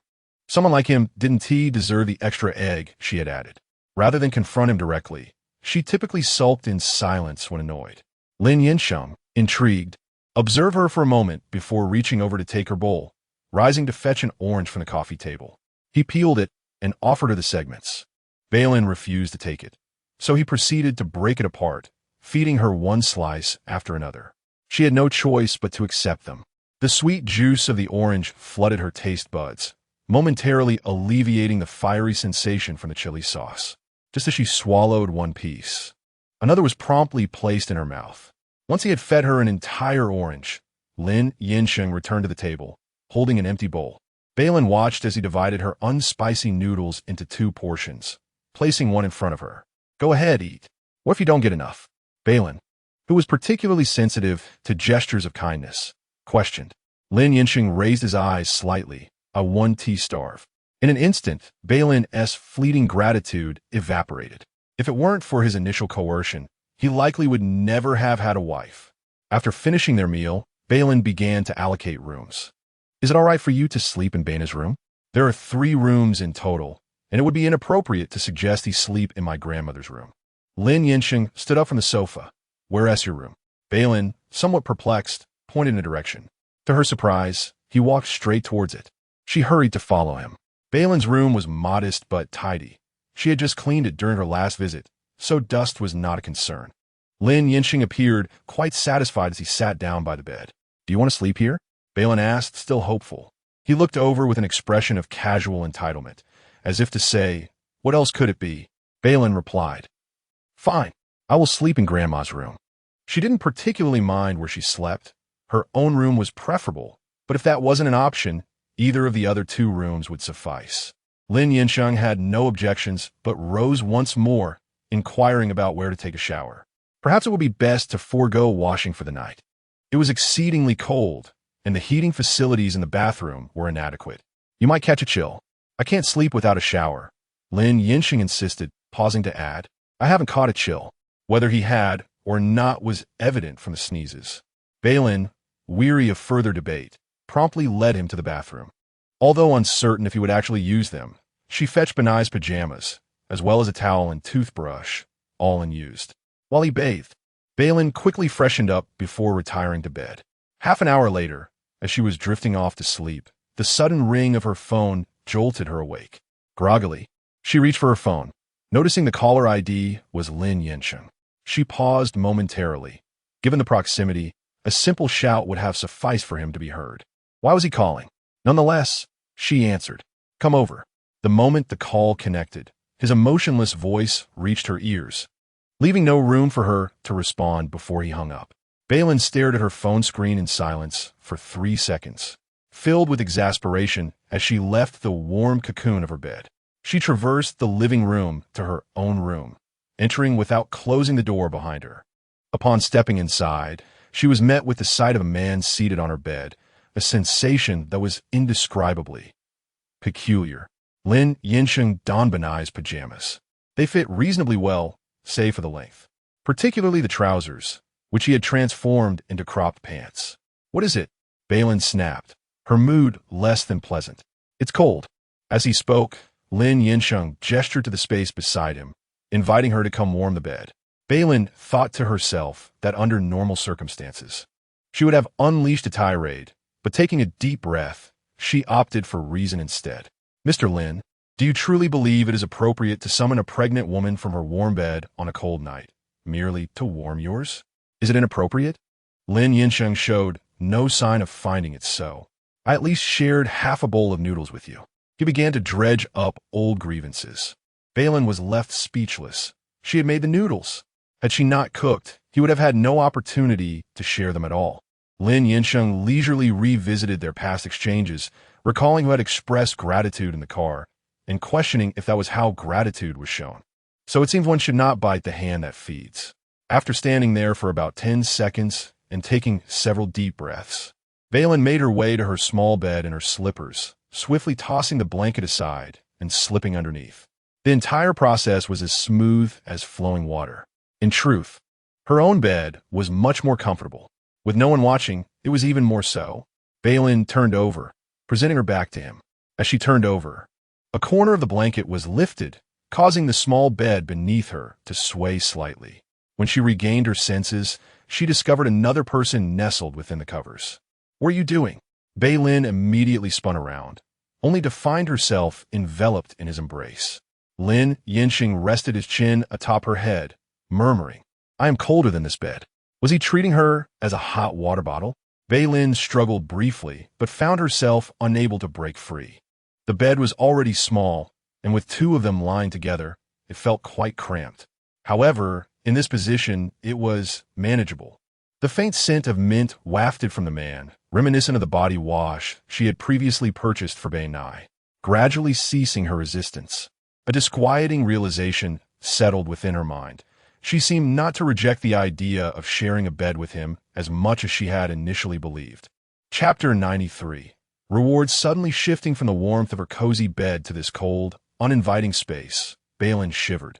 She was not a hot water bottle, after all, and her mortal body naturally trembled in the chill. Moments later, she found herself embraced by him. Bei Lin's first reaction was to think that he was indeed telling a lie. What could be colder than a bed? How could he possibly be cold?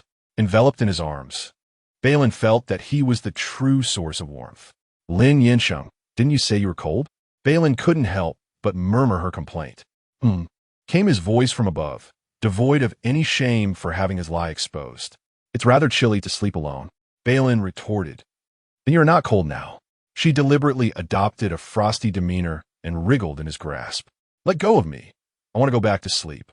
Yet, not only did she fail to break free, but the force around her waist only tightened. When he spoke again, his voice carried a hint of languorous sleepiness. You'll feel cold the moment you leave. His voice resonated like a high-end speaker, deep and soothing, sending shivers down Bei Lin's spine, making her toes curl and her scalp tingle. Moreover, you'll feel cold the moment you leave sounded unmistakably like a declaration of affection. Bei Lin felt she could still resist a little. You didn't say that at first. Lin Yansheng suddenly adopted a serious tone. Mrs. Lin, the matter of warming the bed must have a beginning and an end. Bei Lin fell silent, not for lack of desire, but out of fear of moving. Observing her stillness, Lin Yansheng contentedly reached up to turn off the light. Instantly, the brightness vanished, and before Bei Lin could fully adjust to the darkness, she felt a large hand rest atop her head. Sleep now. To her surprise, Bei Lin obediently closed her eyes. The winter night was already tranquil, and after a day of exertion, she soon drifted into a deep slumber, resting her head on his arm. In the latter half of the night, Bei Lin experienced a particularly absurd dream. In her dream, she transformed into the most detested dragon in the region, capturing the renowned local beauty, Lin Yansheng, and leading a scandalous life together, even welcoming little dragon offspring. Eventually, they faced an ambush. Lin Yansheng collaborated with others, and she was captured. As a public enemy, the dragon was tied to a pyre, seasoned with cumin and chili, while the crowd cheered in anticipation of roasted dragon meat, with some even arguing over spicy versus non-spicy preparations. The roaring flames engulfed her dreamscape, and as Bei Lin gazed into the flickering orange flames, she felt no fear, only an overwhelming sense of warmth. So intense was the heat that when she finally blinked awake, she initially thought the handsome face before her was merely a figment of her imagination. Lin Yansheng was already awake, his eyes open. Are you feeling hot? As she heard his voice, Bei Lin gradually returned to her senses, recalling the events preceding her slumber and remembering why she found herself sharing a bed with him. It turned out she was not merely warm in her dream. Outside of it, she was too. Enveloped in his embrace, she was nearly sealed off from the air, and it was impossible not to feel the heat. Aren't you hot? As the memory of that dream, wherein he conspired with others to ensnare her in flames, lingered in her mind, Bei Lin spoke with a hint of irritation. The dawn light outside had already brightened, signaling it was time to rise. As she needed to head to the airport shortly, the warmth enveloped her. Before she could extricate herself from his embrace, she heard Lin Yansheng's voice, hoarse yet magnetic, answering her question. Early in the morning, his voice seemed to possess a deeper allure than that of the night. You lean and squirm against me. Any normal man would feel warm. Bei Lin retorted, really now? Why do I feel as though you're driving? Don't make ridiculous claims. Everyone I've shared a bed with has remarked on my excellent sleeping posture. Though Bei Lin was uncertain if she had indeed squirmed, she would never admit to it. Those you shared a bed with? Upon hearing this, a dangerous glint flickered in Lin Yansheng's gaze. His hand, which had been resting on her waist, suddenly moved upwards, firmly grasping the nape of her neck. Madam Lin, you owe me an explanation. It was then that Bei Lin realized her words had been ambiguous. What on earth are you thinking about all day? She replied earnestly, seeking to clarify herself. I've shared a bed with my grandmother and Li He. What is there to explain? Lin Yansheng pressed his lips together, falling into silence. A sense of guilt washed over him, prompting Bei Lin to gently push him. Get up quickly. Otherwise, we'll miss the flight. What time is it? Bei Lin assumed he was inquiring about the current hour. Glancing at the wall clock, she replied, It's 6:10. I meant the flight. 9:30, she answered truthfully, silently calculating that it took about an hour to reach the airport. If they got up now, they could have breakfast and still have ample time. Let us sleep a little longer. However, Lin Yansheng clearly had no intention of allowing her to rise. Since you're already awake, sleeping longer might make us oversleep, and it's quite hot under the covers. I feel as if I might faint from the heat. I don't want to sleep anymore. You can rest by yourself since you won't be having breakfast anyway. Bei Lin attempted to get up, but her resistance was futile in Lin Yansheng's eyes. The disparity in their physical strengths was evident. No matter how hard Bei Lin tried, she could not free herself from his hand resting at the nape of her neck. Be good, he urged. Her frustrated voice was abruptly interrupted. Initially, Bei Lin could overlook his slight rasp, but now his voice was completely husky, not from illness but rather. Bei Lin was not particularly conservative. She often joked freely with Li He. Moreover, the bed was small, and they had been close all night, allowing her to sense the subtle changes in him.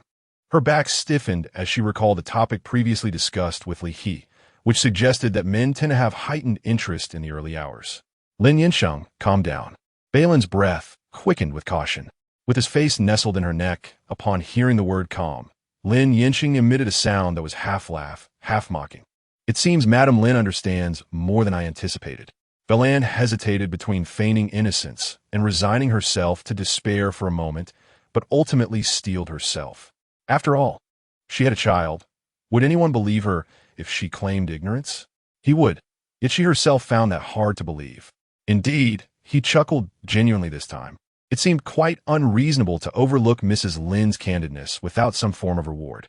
But Bei Lin was no mere child of 3. Moreover, in such circumstances, any reward was likely to yield nothing but misfortune. She instinctively sought to decline, yet before the words could leave her lips, they were silenced. At that moment, 2 thoughts consumed Bei Lin's mind. First, she had warned that such rewards would bring no good. Second, why would he kiss her when she hadn't even brushed her teeth? Chapter 94. Severe hand injury. It was a rare occasion where she did not oversleep. With ample time at her disposal, a simple kiss should not have caused any delays. Yet, in the end, they barely made it onto the plane, arriving just a minute shy of missing it altogether. Throughout the journey, Bei Lin refrained from conversing with Lin Yansheng. Anger was one thing, but the primary cause was her embarrassment. Even as the plane ascended, Bei Lin felt her cheeks ablaze, and her palms were nearly worn raw from anxiety. The events of that morning replayed incessantly in her mind. As if someone had pressed the repeat button, she feared she would never again be able to face the term reward without a pang of discomfort. Moreover, she could not comprehend how, after that kiss, when he held her close and whispered his discomfort in her ear, she had so readily succumbed to her softer instincts. Bei Lin silently buried her face in her scarf, yet her humiliation remained unabated, drawing the attention of a flight attendant. "Madam, are you feeling cold?" The elegantly made-up attendant inquired gently, bending slightly towards her. "We have blankets available on board. Would you like one? If you have a mask, I would appreciate one. A blanket, after all, cannot cover my face." Before Bei Lin could decline, the man beside her, engrossed in his newspaper, suddenly looked up. How dare he speak? In a moment of irritation, Bei Lin kicked her foot against his suit trousers, leaving a shoe print, and then smiled sweetly at the flight attendant. "No, thank you." The attendant gazed in surprise at the mark on Lin Yansheng's trousers, expecting him to be incensed. To her astonishment, he merely brushed off the dust from his trousers, showing no sign of anger. Realizing the depth of their connection, the attendant's plan to draw Lin Yansheng's attention through conversation with Bei Lin was entirely thwarted. Her smile faltered as she turned to leave. Women observing women, Bei Lin easily discerned the fleeting disappointment on the flight attendant's face. As the attendant walked away, Bei Lin cast a sidelong glance at the man beside her, who continued to peruse his newspaper. "Madam, I must say, you seem far more intriguing than a newspaper," Lin Yansheng remarked, folding the paper and setting it aside. "Shall we engage in conversation?" I noticed you seemed affected by this morning's Bei Lin could hardly bear to hear the word reward again, let alone the phrase this morning. That was merely the beginning. Though he had not finished his thought, Bei Lin's mind was already racing with inappropriate images, conjuring vivid scenes that were best left unspoken. Seizing the moment before he could elaborate, Bei Lin snatched the newspaper from his lap and swiftly unfolded it before placing it back down. You should stick to reading the newspaper, she declared, then thoughtfully adjusted his head so he could view her properly before reclining in her seat once more, pulling her scarf tighter around her face, clearly signaling her desire for silence. Beside her, Lin Yansheng gazed at the dense print of the newspaper, his mind drifting to the sight of her earlobes, flushed to a deep crimson. A fleeting smile flickered in his eyes, one he was unaware of, and for once, he chose to let her be. As the 2-hour flight came to an end, they arrived in North City just in time for lunch. Shen had been waiting at the airport for quite some time. Once in the car, he turned to the two people in the back seat and inquired, "Mr. Lin, madam, shall we return to Xinjiang or find a place to dine first?" "Assistant Shen, please take me to the film set," Lin Yansheng replied. Bei Lin had booked the earliest flight today specifically to reach the set by afternoon, and she had caused quite a stir by taking leave yesterday, which had left her feeling somewhat displeased. Upon hearing this, Shen glanced at Lin Yansheng for confirmation. Back to Xinjiang, Lin Yansheng stated in a tone that left little room for discussion. Bei Lin frowned. "If it's inconvenient for you, I could take a taxi." As she spoke, she raised her hand to open the car door. "Are you certain your hand is capable of operating the machinery?" Lin Yansheng's voice, laden with implication, reached her ears just as her hand nearly touched the door. Her face and ears, which had finally cooled from earlier, flushed crimson once again. Bei Lin shot him an annoyed glance, missing the opportunity to open the door. He maintained his usual demeanor and instructed Chun Jing to drive. Consequently, the car departed, leaving Bei Lin sulking against the door. The issue was that she hadn't even realized it until he had mentioned it.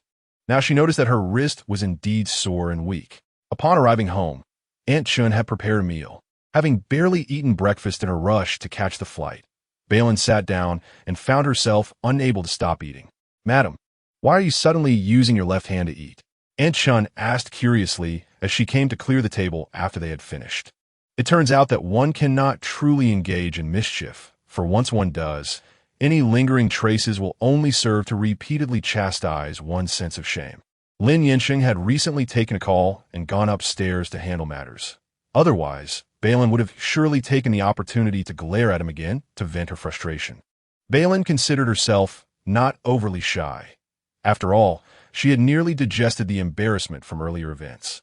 However, facing Aunt Chen's concerned expression while recalling the morning's incident made her wish she could simply disappear into a crack in the ground. "It's nothing," Bei Lin stammered. "I just accidentally caught my hand in the door. Let me see, is it serious? Should I call Dr. Su to take a look?" Aunt Chen's concern deepened upon hearing that she had been injured. "No, it's not serious. I just need to rest," Bei Lin insisted, eager to change the subject and feeling too embarrassed to show her hand to Aunt Chun. She hastily stood up. "I'm going to take a shower, Aunt Chun. You can carry on." Without waiting for Aunt Chun to respond, she dashed upstairs. Her swift movements startled Aunt Chun, who called out after her, "Madam, be careful. Don't fall." At that moment, Bei Lin had no inkling that the matter was far from over. While Bei Lin was showering and taking a nap, Lin Yansheng had gone to the company, and since there was little to attend to, he returned home unusually early. Dinner went on as usual. Remembering her lesson from noon, Bei Lin, despite her wrist feeling even sorer and more painful after a nap, bravely used her right hand to eat, fearing Aunt Chun would bring up the incident again. Suppressing her discomfort, Aunt Chun refrained from mentioning the matter after dinner. Bei Lin sighed with relief, choosing not to linger downstairs for long. She played with Rui for a brief moment before ascending the stairs. Soon after, Meng called to inquire whether Bei Lin would be joining the film crew the following day. After their conversation, Meng sent over the shooting schedule for the next day. As Bei Lin perused the document on her phone, a knock echoed from the door. Aunt Chun, who had a habit of preparing fruit for her after dinner, would usually bring it upstairs if Bei Lin was not present. However, when Bei Lin opened the door, she was greeted not by Aunt Chun, but by Lin Yansheng, who held a platter of fruit.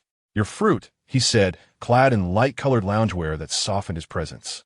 Before Bei Lin could extend her hand to receive the platter, he waved an item in his other hand and continued, "Aunt Shen mentioned your hand injury was quite serious. So I took the liberty of purchasing a cream safe for pregnant women this afternoon. Would you like me to apply it for you?" Chapter 95. The algorithm of the inner woman. As Lin Yansheng stood at the doorway, adopting a serious demeanor, his gaze fell upon her wrist. Although he refrained from uttering a single word, Bei Lin's embarrassment, spurred by her work distractions, resurfaced instantaneously. Aunt Shen, oblivious to the situation with her hand, surely could not be unaware. After all, he was not the only one capable of feigning ignorance. With an impassive expression, Bei Lin accepted the fruit platter and reached for the ointment, asserting, "I can apply it myself."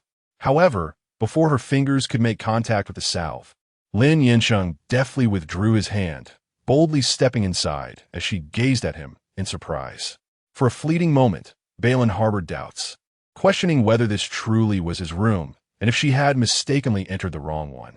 Upon his entrance, Bei Lin left the door ajar, and when she turned around, Lin Yansheng had already reclined on the sofa, exuding an air of casual leisure. Clutching the fruit platter, Bei Lin was relieved by the spaciousness of the room, allowing her to maintain a considerable distance from him. Thus, they lingered in a silent standoff, testing each other's patience. Bei Lin settled into a rocking chair by the balcony, resuming her engagement with her phone while indulging in fruit.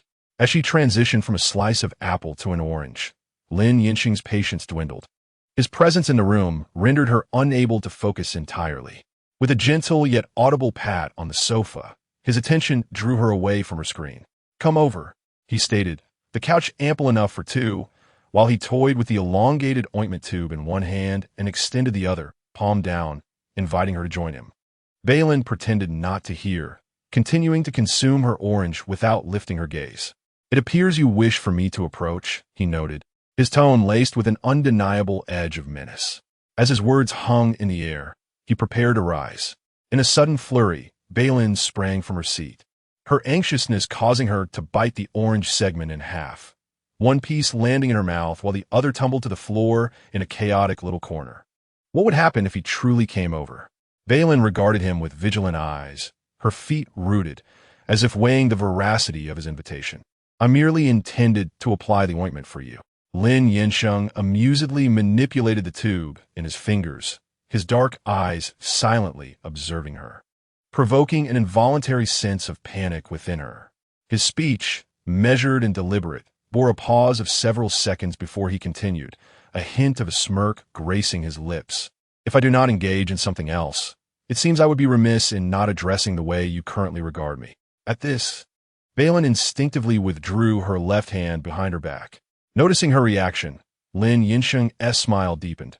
"You seem to understand quite well." After all, she was not foolish. "Come over," he reiterated, without further teasing.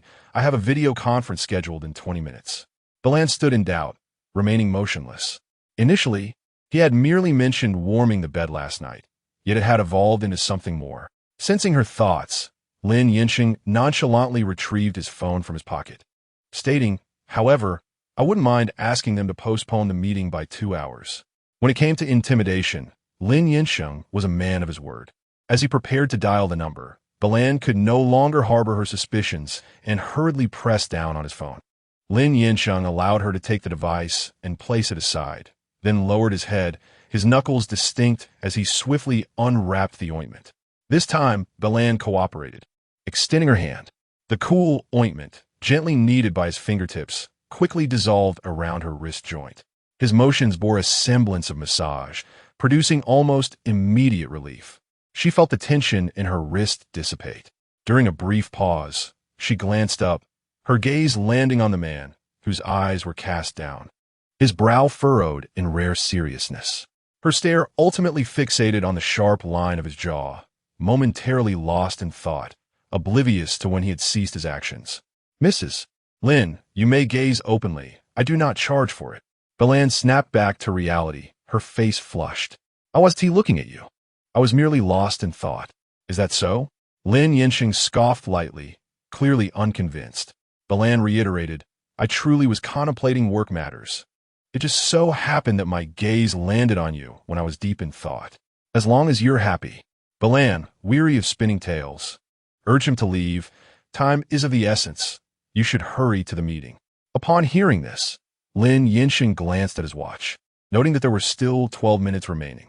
Surely you can't leave at the last moment. The journey from here to the study upstairs, followed by booting up your computer. Doesn't that require time? Bei Lin expressed her concern for him. Yet Lin Yansheng saw through her words. You're quite eager for me to leave? Of course. Bei Lin thought without hesitation, though she dared not voice it directly. I merely believe that administering the ointment has already been a bother for you, and if it delays your work, I would certainly feel guilty and unable to sleep tonight. As she spoke, Lin Yansheng listened with a stoic expression, and upon finishing, he chuckled coldly. Must you be so disingenuous, Mrs. Lin? Bei Lin, taken aback, replied. One moment longer then. Lin Yansheng showed no intention of rising from the sofa, remarking, after bringing fruit and medicine, should you express your gratitude for treating me like an outsider? Upon hearing the word gratitude, Bei Lin instinctively recalled the events of the morning. However, whether to thank him or not was another matter. When have I ever treated you like an outsider? Her words, when translated plainly, conveyed, I never regarded you as an outsider. What is the need to feel entitled to thanks for merely delivering fruit and medicine? Indeed, Lin Yansheng nodded in satisfaction. A wife has her own calculus. Bei Lin felt somewhat ensnared by his logic. What calculus? He remained silent. His action served as a response, as Bei Lin sat beside him, already close enough that any intention he had could be easily realized. The transition from the sofa to his lap was executed with such swiftness that Bei Lin barely had time to gasp before her breath was taken away. His commanding kiss was characteristically domineering, leaving her with little room to resist. The rational thoughts that had lingered in her mind just moments before were now reduced to a mere haze. They had agreed to merely apply the medicine. Fortunately, this kiss did not escalate beyond control. Lin Yansheng halted just in time, his voice emerging with a restrained huskiness, suggesting a temporary reprieve. Bei Lin thought to herself, truth be told, the longest journey she had undertaken during this period was navigating Lin Yansheng's schemes. Chapter 96. Could you assist me in obtaining a signature for Mr. Lin? The ointment that Aunt Shen procured has proven remarkably effective. Upon rising the following morning, Bei Lin found that the discomfort in her wrist had completely dissipated. To be on the safe side, she applied a bit more ointment before heading out. The first filming session of the day was scheduled for 9:30 in the morning, yet there remained a plethora of preparations to undertake. Bei Lin arrived at the set by 7:30, where everyone was already deeply engrossed in their respective tasks. Having taken 2 days off recently, she felt a twinge of guilt, so during the break, she asked Meng to help tally the numbers and treat everyone to coffee. Bei Lin, when you took those days off, I must admit my attitude was less than gracious, remarked Song Huili, who approached Bei Lin with coffee in hand. I didn't expect you to treat us today. Truth be told, Bei Lin felt a slight sting in her finances. With over 100 crew members, the cost of coffee alone amounted to nearly 6,000 yuan. The money she had just received for shooting 2 commercials for a familiar director was now reduced to mere pocket change. The 2-digit balance in her bank account trembled in horror. However, the financial discomfort was something she could keep to herself, especially since her relationship with the person before her was not one conducive to heartfelt conversations. You jest, director. My sudden leave indeed caused quite a stir, she replied. I believe Mr. Lin's words ring true. Perhaps I have grown overly reliant on my colleagues. Song Huili's self-reflection caught Bei Lin off guard, yet she continued, to be honest. Bei Lin, I hold great expectations for you. When you took that day off, I initially didn't want to let you go. By the way, have you resolved your family matters? Yes, everything is sorted. Bei Lin was not particularly fond of conversing with Song Huili, especially as she had a tendency to divert discussions towards Lin Yansheng. Nevertheless, she couldn't dismiss her rudely. Mr. Lin must have been of significant assistance, no? As Song Huili spoke, her face was adorned with envy. If there is anything in this world that even Mr. Lin cannot resolve, then it is truly insurmountable. Bei Lin responded with a silent incredulity. Do you regard him as a deity? Mr. Lin seemed quite upset the other day. You have no idea how restless I've been these past few nights, fearing that one discontented moment from him could halt our shooting once more. Song Huili's expression darkened, reflecting a sense of dread. Well, he has transformed from a god into a tyrant, Bei Lin thought, her lips twitching slightly as she refrained from further comment. Bei Lin, I shan't elaborate on the frustrations of our industry. I trust you understand it as well as I do. Rather than living in constant trepidation, I believe it would be wise to find an opportunity to clarify matters. Bei Lin grasped the underlying intent behind Song Huili's convoluted introduction, but feigned ignorance. What exactly do you wish to convey? Do you think it's as simple as that? Song Huili looked at her with exasperation. You are unaware of the privilege you possess. For ordinary individuals, encountering Mr. Lin is no easy feat this time. Bei Lin remained silent. Bei Lin, would you be able to arrange a meeting with Mr. Lin for a dinner? Song Huili finally revealed her true purpose. Director, it is not that I am unwilling to assist you. Bei Lin found the situation amusing, yet felt a sense of difficulty on her face. That individual, as you witnessed the other day, truly has a rather poor temper. If I were to agree without his consent, it could potentially lead to a disaster. My relationship with him is not as favorable as you might believe. Perhaps you should call him now to gauge his feelings? Song Huili had already devised a follow-up plan. Bei Lin frowned, the words of refusal on the tip of her tongue, when someone knocked on the lounge door. Upon receiving permission, Meng Meng entered, Deputy Director, a Mr. Shen is looking for you. At this, Bei Lin stood up. Director, I shall see what he wants. I will accompany you. Song Huili followed closely behind. As Bei Lin had anticipated, Mr. Chen was indeed Chen Jing. From a distance, upon spotting Bei Lin, Chen Jing almost exclaimed, "The president's wife has arrived," but then realized he was not alone. So he promptly changed his address to, "Miss Bei, President Lin instructed me to deliver some items." Bei Lin felt somewhat bewildered. She had not been informed of this beforehand. However, Song Huili gently nudged her shoulder. "You should take a look at what President Lin has sent." Behind Chen Jing was a truck not belonging to the production team. The size of the vehicle made it impossible to remain inconspicuous, and within moments, a crowd had gathered.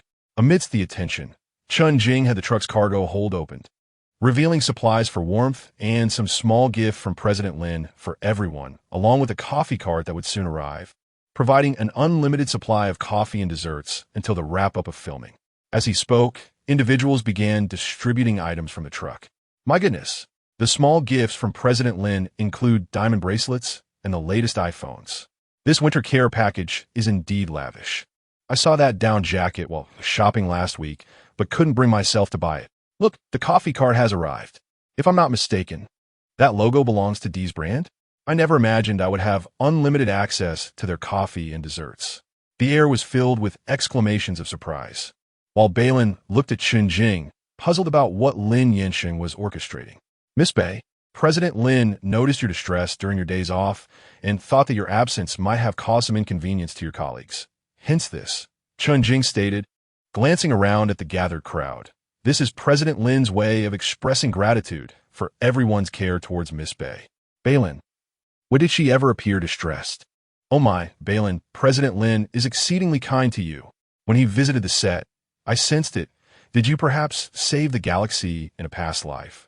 Bei Lin, could you help me obtain President Lin's autograph? Bei Lin's eyelid twitched slightly. Indeed, wealth could work wonders. Throughout her time in the production, she had mostly felt isolated, and this was the first time she experienced such enthusiasm. Mr. Chen, truly, Bei Lin's leave was of no consequence. President Lin has been too extravagant. How can we accept such generosity? With a face full of gratitude, Song Huili approached, uncertain if President Lin had any spare time recently. She wished to invite him to dinner to express her appreciation for the splendid gifts he had bestowed upon everyone. Bei Lin was equally surprised that Song Huili had not yet given up. Meanwhile, Chen Jing instantly donned a formulaic polite smile, stating, "Certainly, Director Song. I will convey your invitation to President Lin." "All right, let us exchange phone numbers," Song Huili suggested, retrieving her mobile device. Chen Jing, still not declining, awaited as Song Huili provided her number. He then dialed her. Song Huili's phone rang promptly, and as she glanced at the screen. Her smile visibly faltered for a moment. She had surprisingly saved this number earlier. It was the one Lin Yansheng had given her when she inquired about it. Chapter 97.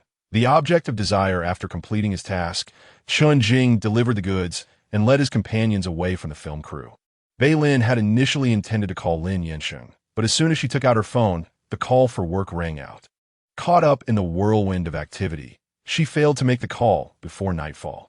She reasoned that she would see him later that evening, deciding it would be better to converse face-to-face. With a night shoot scheduled, dinner was to be taken at the crew's location. During the hour-long meal, thanks to Lin Yansheng, Bei Lin had unwittingly become the center of attention among the crew. Just as the call for dinner was announced, several individuals, whose names she could barely recall, crowded around her, asking, "Bei Lin, may we join you for dinner?" Overwhelmed by such fervent enthusiasm, which seemed to stem from monetary influence, Bei Lin anticipated that the entire meal would revolve around discussions of Lin Yansheng. Opting for a swift escape, she excused herself, saying, "I need to use the restroom." "You all go ahead. We'll accompany you to the restroom," they cheerfully insisted. Bei Lin could only sigh in exasperation. Fortunately, at that critical moment, a phone call from Li provided her with an excuse to retreat to the break room. Once the door to the break room closed behind her, the group dispersed, some heading off to eat, while two individuals indeed made their way to the restroom. These two were a makeup artist and a production assistant. The crew was filming in University Town, utilizing the restrooms in academic buildings. With the first and second floors bustling, they ascended to the quietude of the third floor. Finding it deserted, they entered adjacent stalls and began to converse. Their chatter inevitably returned to the events of the afternoon. I wondered why, upon entering the set, Director Song's assistant seemed intent on forming cliques to isolate Bei Lin, the makeup artist remarked. Indeed, the production assistant responded, his tone laced with understanding. At first, I thought it was merely jealousy over Bei Lin's beauty, but it seems her discerning taste in men has drawn ire instead. The makeup artist continued, in my opinion, Director Song's behavior is rather unbecoming. Mr. Lin sent items to the crew not for her benefit. Yet, in front of so many, she arranged a dinner with his assistant. Eager for everyone to know, she has an interest in Mr. Lin. Does she truly believe herself more attractive or youthful than Bei Lin? I would wager a pack of spicy strips that the dinner will not happen. Such an obvious matter does not require a wager. That would only waste your spicy strips. The production assistant replied. I found it peculiar how Director Song and her assistant exhibited such contrasting demeanors. It's no wonder she seems eager to treat Bei Lin like royalty. It seems she harbors intentions of undermining her. I bet another pack of spicy strips that her assistant's actions are also at her behest. How pitiful. And what about the day, Mr. Lin came to the set to pick up Bei Lin? Many witnessed it, speculating on their relationship. Yet before any conclusions could be drawn, Director Song outright banned discussion of the matter. I still recall the look on her face, as if she were experiencing an early onset of menopause. It appears she is gnashing her teeth in jealousy now. Thus, it is prudent to remain cautious in one's alliances. Indeed, behind every understated beauty lies a multitude of successful men who bend the knee. Who knows what Director Song is feeling now? The stage manager entered, conversing while emerging from the cubicle, only to receive a sharp slap the moment the door swung open. Amidst her anguished cries, Song Huili seized her hair, forcefully shoving her back into the enclosure. What are you? How dare you mock me? The makeup artist, alerted by the commotion, hastily donned her trousers and rushed out, only to witness the harrowing scene unfolding next door. She promptly attempted to intervene. At that moment, Song Huili was utterly consumed by rage, having overheard every word exchanged between the two. In an instant, all her humiliation and resentment surged forth. Particularly stinging was the question of whether she was more attractive or youthful than Bei Lin.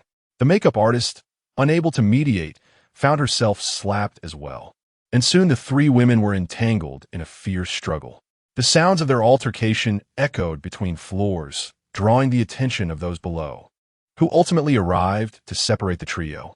The stage manager, having received the first slap, was the most severely battered, her face bruised and bloodied, her clothing torn. And after enduring several kicks from Song Huili, she lay on the ground, barely able to rise. Someone suggested calling an ambulance, but this was quickly stifled. If the ambulance arrived, it would undoubtedly create a scandal if caught on camera by the fans outside. It was Fan Zhengxing who spoke. Casting a glance at the disheveled Song Huili, he summoned 2 trusted individuals from the crowd to escort the injured to the hospital. Noticing someone taking photos, Fan Zhengxing directed his assistant to delete the videos and images, asserting, "I will thoroughly investigate today's incident. But anyone who dares to spread rumors should reconsider the confidentiality agreement they signed before joining the production. The penalty for breach is exorbitant." Song Huili, unscathed, did not require a hospital visit. After issuing a warning to those present, Fan Zhengxing turned back to Song Huili, commanding, "Come with me." As the crowd dispersed, silence finally enveloped the restroom. Once everyone had left, the cubicle in the far corner was cautiously opened, revealing Meng Meng's pallid face. Bei Lin, having concluded her call with Li He, opted not to collect the crew's meal, instead nibbling on some snacks prepared by Aunt Shen to stave off hunger. She assumed the forthcoming scene would not take long, planning to eat afterwards. However, she was taken aback when, as the hour for lunch was drawing to a close, Fan Zhengxing approached her. "Bei Lin, you will shoot tonight's scene," he stated directly.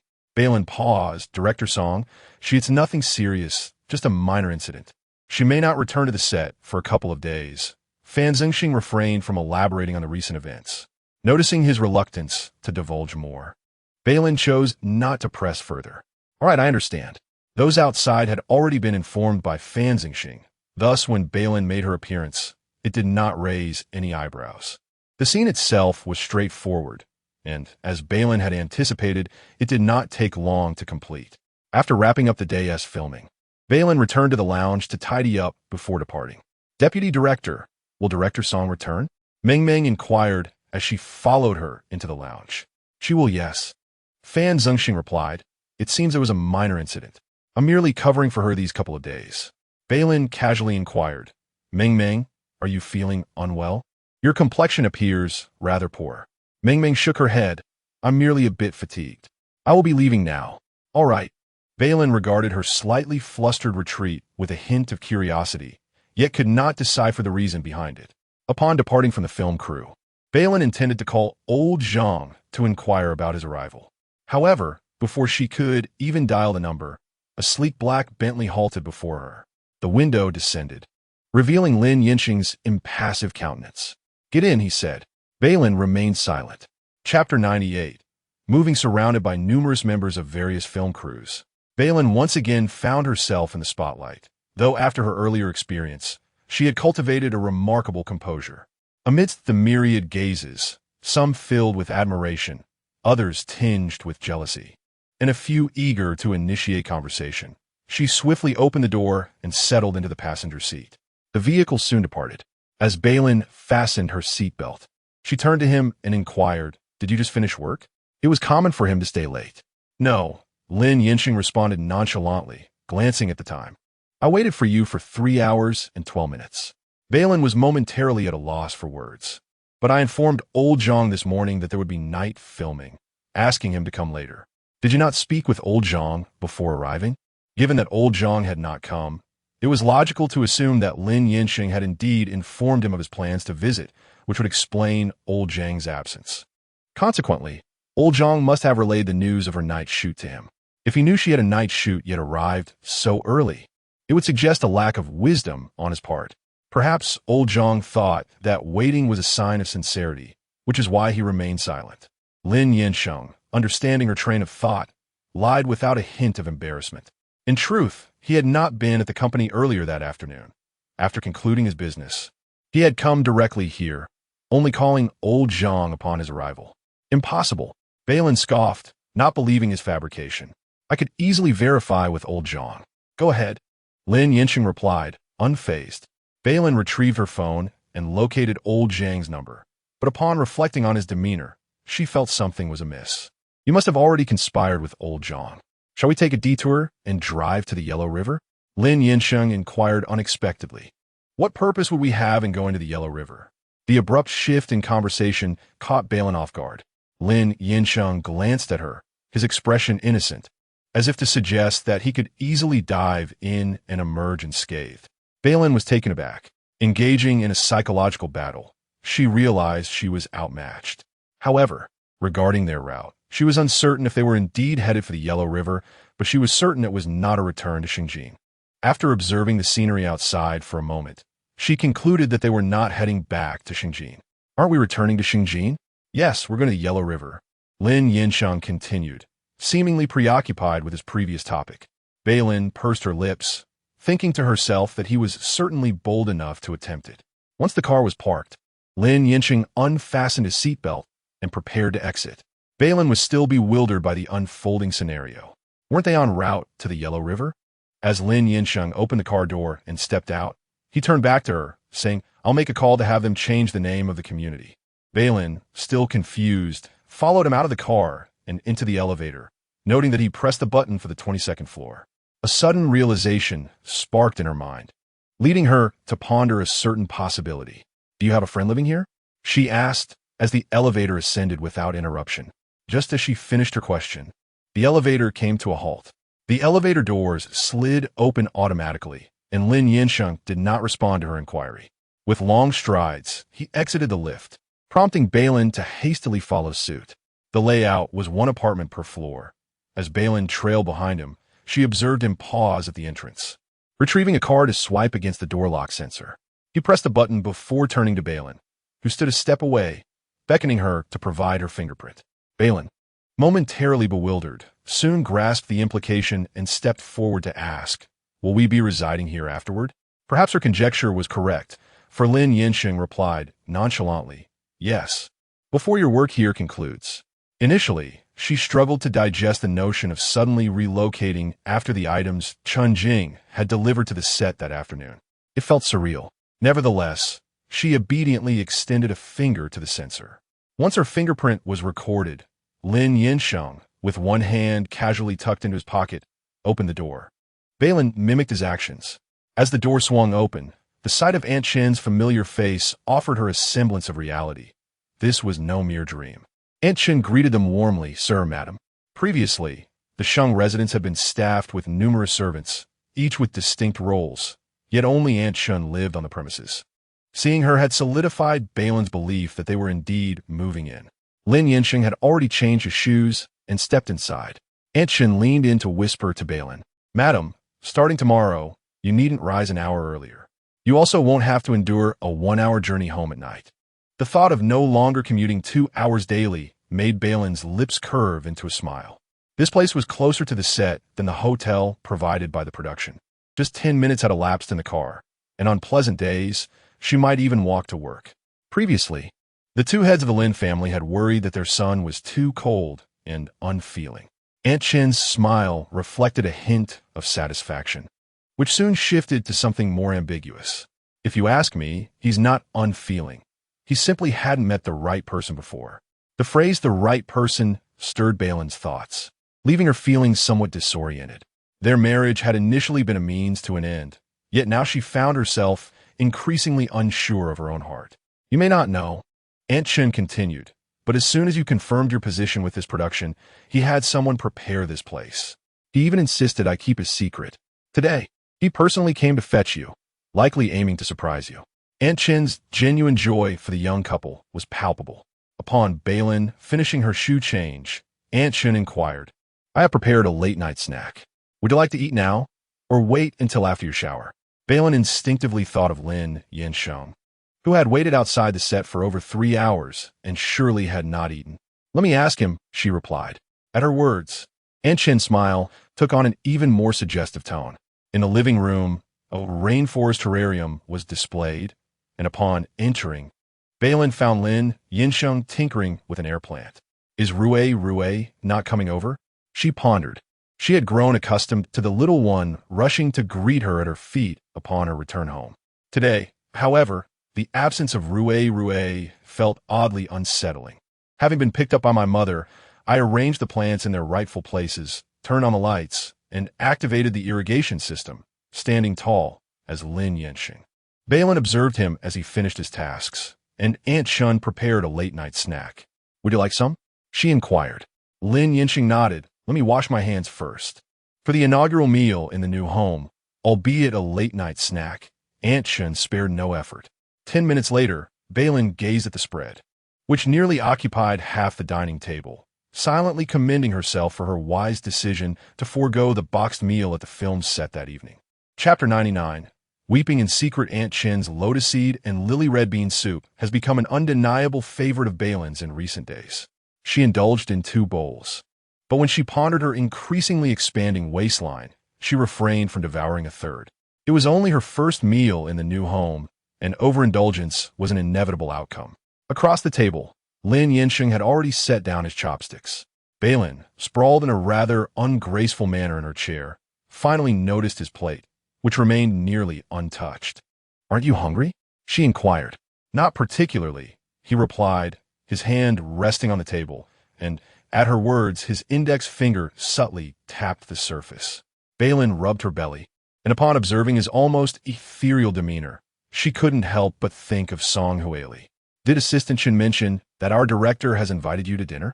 "Yes," he responded, his expression neutral, making it difficult to discern his thoughts. She pressed on. "Are you going? Would you like to join?" He countered. "Not really." Bei Lin quickly shook her head, then couldn't resist a slight pout. "I just think with your appetite, you could save quite a bit for the person treating. I'll take you along next time someone hosts." Bei Lin felt the conversation veering into uncomfortable territory. "What do you mean by that?" "Nothing much," Lin Yansheng replied, a rare glimpse of interest in his eyes. "I merely wish to see what it's like when the host is driven to tears by the sheer volume of food consumed." She understood his underlying sarcasm. He was mocking her hearty appetite. Were it not for her consideration of Aunt Shen, she would have wanted to flip the table in frustration. He had a knack for making her feel exasperated with just a few words. She had plenty to say, but now she found herself at a loss for words, simply wanting to argue. Taking a deep breath, she declared, "I'm currently eating your food and living under your roof every day. Let's see you cry first." Across from her, he suddenly rested his forehead in his hand, appearing burdened by unspoken thoughts, even letting out a soft sigh. "I've secretly cried many times." Bei Lin was taken aback. Does he even have any shame left? "Our production team is in need of a male actor. I believe you would be a perfect fit. How about reporting tomorrow?" Bei Lin mused that with his acting skills, it would be a shame if he didn't earn some extra income. Lin Yansheng lowered his hand from his forehead, displaying an understanding demeanor. "All right, I'll go speak with Director Bei about the compensation. 200 a day. That's the rate for our team, even for the bottom tier." Bei Lin could never quite grasp why she struggled to best someone who spoke so little, but she realized it was simply due to her own sense of propriety. Doesn't the under-the-table payment count? That's included. After all, you haven't quite made it to the bottom tier yet. Offering you 200 might even incite a rebellion among the others at that level. Lin Yansheng scoffed lightly. Isn't such a pitiful production afraid of being reported and shut down overnight? Bei Lin felt defeated in an instant, unable to contain her irritation. Resigned, she supported her belly and stood up. If she couldn't win the argument, could she at least evade him? Yet, reality proved otherwise. In the spacious apartment of over 300 square meters, she scoured every corner, and aside from the maid's quarters and the master bedroom, she found no other bed. Moreover, she would only be staying for a couple of months at most. Was he planning to practice sprinting in that vast study? At the entrance of the master bedroom, Bei Lin gazed at the large bed within, yet her mind wandered to the small bed in her room from T-City just the previous morning. "Aren't you coming in?" Lin Yansheng inquired, unbuttoning his shirt as if preparing to enter. Noticing her dazed stance, he asked with an air of intrigue. Bei Lin watched him loosen the cuffs and gradually unfasten the buttons at his neck, revealing a pronounced Adam's apple, a collarbone, and a hint of chest muscles. She quickly averted her gaze, pondering why there was only one room available. Wouldn't 2 rooms be more convenient for Director Bei's unspoken rules? Lin Yansheng lounged lazily against the doorframe. Bei Lin frowned. "I'm being serious with you. Or do I seem unserious?" Lin Yansheng countered with utmost sincerity. Bei Lin momentarily choked on her words, contemplating how to articulate her thoughts. Yet, reflecting on past experiences, she realized she would likely be outwitted again. She decided to appeal to emotions instead. "Lin Yansheng, didn't you promise to cultivate our relationship?" "Indeed," he nodded. "Then why must we share a room?" Her reluctance was almost palpable. Hmm? Lin Yansheng's tone shifted, the single syllable morphing into something decidedly less serious. Bei Lin nearly glared at him, urging, "Speak properly." "Mrs. Lin, you seem heartless," he remarked, prompting Bei Lin to think he would have been better off remaining serious. How could she possibly lack heart? Gritting her teeth, she insisted. "Clarify your words." "I couldn't sleep last night," Lin Yansheng stated, his tone suddenly grave. This was not Bei Lin's first encounter with his traps. A lesson learned after being bitten by a snake made one wary of ropes. Even though he seemed unusually earnest, she kept her defenses intact. "You're not implying that my eating too much caused you stress and sleeplessness, are you?" "No." As he spoke, he pressed his hand against his temple, fatigue evident in his brow. Indeed, it seemed he had not rested well the previous night, a habit likely formed in T-City, unable to sleep without holding someone close. Bei Lin thought, "You only spent one night in T-City." Could he be more dismissive in his excuses? "So, this is why you want to share a room with me?"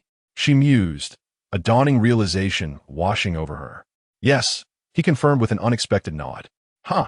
Bei Lin let out a cold laugh, a blend of sarcasm and triumph. She felt a sense of satisfaction as she had finally managed to ensnare him in a trap of her own. "You can keep pretending. When I entered, Shen informed me that you had arranged this room long before our trip to T-City." With her revelation, Lin Yansheng remained unperturbed, leaning casually against the doorframe. However, his tone turned ominous, signaling an impending confrontation. "So, you intend to take a hard approach with a pregnant woman?" Bei Lin instinctively took a step back, her expression wary. Yet, Lin Yansheng merely straightened, clearing the entrance, and declared, "Choose your way in, sideways or straight." Bei Lin retreated further. He cast his gaze into the past. "If you do not choose me in 10 seconds, I shall make the choice for you." Bei Lin remained silent. He glanced down at the time on his watch, and soon began the countdown. 4. "Lin Yansheng, you really must not." The words on the tip of her tongue transformed into a gasp. In an instant, she was lifted off the ground and cradled in his arms as he strode towards the room. Helpless to resist, Bei Lin, in the room, was exasperatedly confronting him. "You haven't finished counting. Does it make a difference?" Lin Yansheng sneered as he tossed her onto the sofa, leaning in closer. He placed his hands on the backrest, encircling her in a suffocating embrace. "Shall I provide you with an additional 3 seconds now?" Chapter 100. A daily heart disease tip. 3 seconds. Bei Lin was at a loss for words. What did he want her to do in 3 seconds? Was it to ward off evil or to attract wealth? "Mr. Lin, this feels a bit like bullying. I may not have negotiated billion-dollar deals, but I have signed labor contracts and confidentiality agreements. Don't tell me that the penalties for breach in your contracts are compensated at face value." Bei Lin silently cursed the female entrepreneur, her mind still pondering what could be accomplished in 3 seconds. Upon hearing her words, the male entrepreneur merely smirked, surprisingly refraining from rebuttal. "So, how many times do you plan to multiply?" Was he suggesting they were entering into negotiations? Bei Lin weighed her options and tentatively proposed a time frame. 3 days. "Deal." Lin Yansheng showed no inclination to haggle, completely disregarding the term female entrepreneur that Bei Lin had just certified him with. Bei Lin was taken aback by how readily he accepted. There was no bargaining at all. Who knows how much leeway she had in her 3-day offer? Her bottom line was actually 3 hours if he had agreed so easily. She could have simply stated 3 weeks instead. Something felt off. Bei Lin sensed a trap and cleared her throat to kindly remind him, "Once you agree, you will have to follow my command for the next 3 days. If I tell you to go east, you cannot go west. If I tell you to eat, you cannot drink soup. I might even deny you the privilege of using the restroom. Think carefully before you agree." It was both a warning and a test. She doubted he would truly go that far. Lin Yansheng nodded. Bei Lin was genuinely taken aback. Was he unwell? "Feel your forehead," he suggested.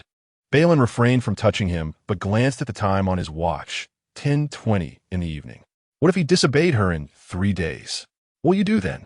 he asked, adopting a conciliatory tone, as if it was entirely up to her to dictate the terms. Bei Lin silently calculated her options and immediately decided that they would be sleeping in separate rooms from then on. "That's fine," he readily agreed, showing no sign of wanting to negotiate. Bei Lin suddenly felt an unreal sensation, as if she were picking up a fortune on the street. Yet, she always had the wisdom to seize joy in the moment. After all, what if delaying her dreams led to waking up from them? With this thought, she began to give orders. Now, go help Aunt Shen wash the dishes. Lin Yansheng stood up, rolled up his sleeves, and headed outside. Bei Lin called after him, "No dishwasher, and button up your collar." Upon hearing the latter, Lin Yansheng paused. His gaze was penetrating, and Bei Lin immediately felt exposed. Muttering to herself that with his collar so open at this hour, Aunt Shen might think he was being inappropriate. Aunt Shen doesn't think that way. Lin Yansheng scoffed lightly, yet he neatly buttoned his collar all the way to the top. "Is this satisfactory, Mrs. Lin?" Bei Lin nodded in approval. As Lin Yansheng exited the room, Bei Lin followed closely behind. Aunt Shen has always been efficient in her work, and within a short while, the table was already tidied up. When Lin Yansheng entered the kitchen, Aunt Shen was halfway through washing the dishes. "Sir, do you have any instructions?" She paused her task upon seeing him. Lin Yansheng's gaze fell upon the sink. "You may take a break." "Huh?" Aunt Shen appeared puzzled. "But I haven't finished washing this dish. Leave the rest to me." Upon hearing this, Aunt Shen's expression shifted to one of alarm. "Sir, if I've done anything wrong, please tell me. You're doing excellently." Lin Yansheng interjected, then began to fabricate a story without a hint of embarrassment. "Our company is currently developing a new type of dishwasher, and I thought I might wash a few dishes for inspiration." "Oh, I see." Aunt Shen exhaled in relief, but still hesitated. "But there are so many left. Are you really capable?" A man born with a silver spoon, who had never lifted a finger for household chores in his life. Aunt Shen's concerns were not unfounded. "Indeed," Lin Yansheng replied as he commenced his task. Aunt Shen hurriedly retrieved a pair of new gloves and an apron from the cupboard. "You should wear this." Lin Yansheng's hands had already touched the water, and he had no intention of wearing gloves. However, with his arm half raised, he turned to the figure standing at the doorway. "Bei Lin, come help me with the apron." Only then did Aunt Shen notice Bei Lin, and her intuition told her that washing dishes was undoubtedly a pretext.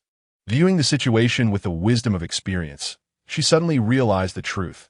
Two adults in the late hours were likely indulging in some intimate couples play. No longer worried about Lin Yansheng's ability to wash the dishes, Aunt Shen swiftly removed her own apron and discreetly made room for the young couple.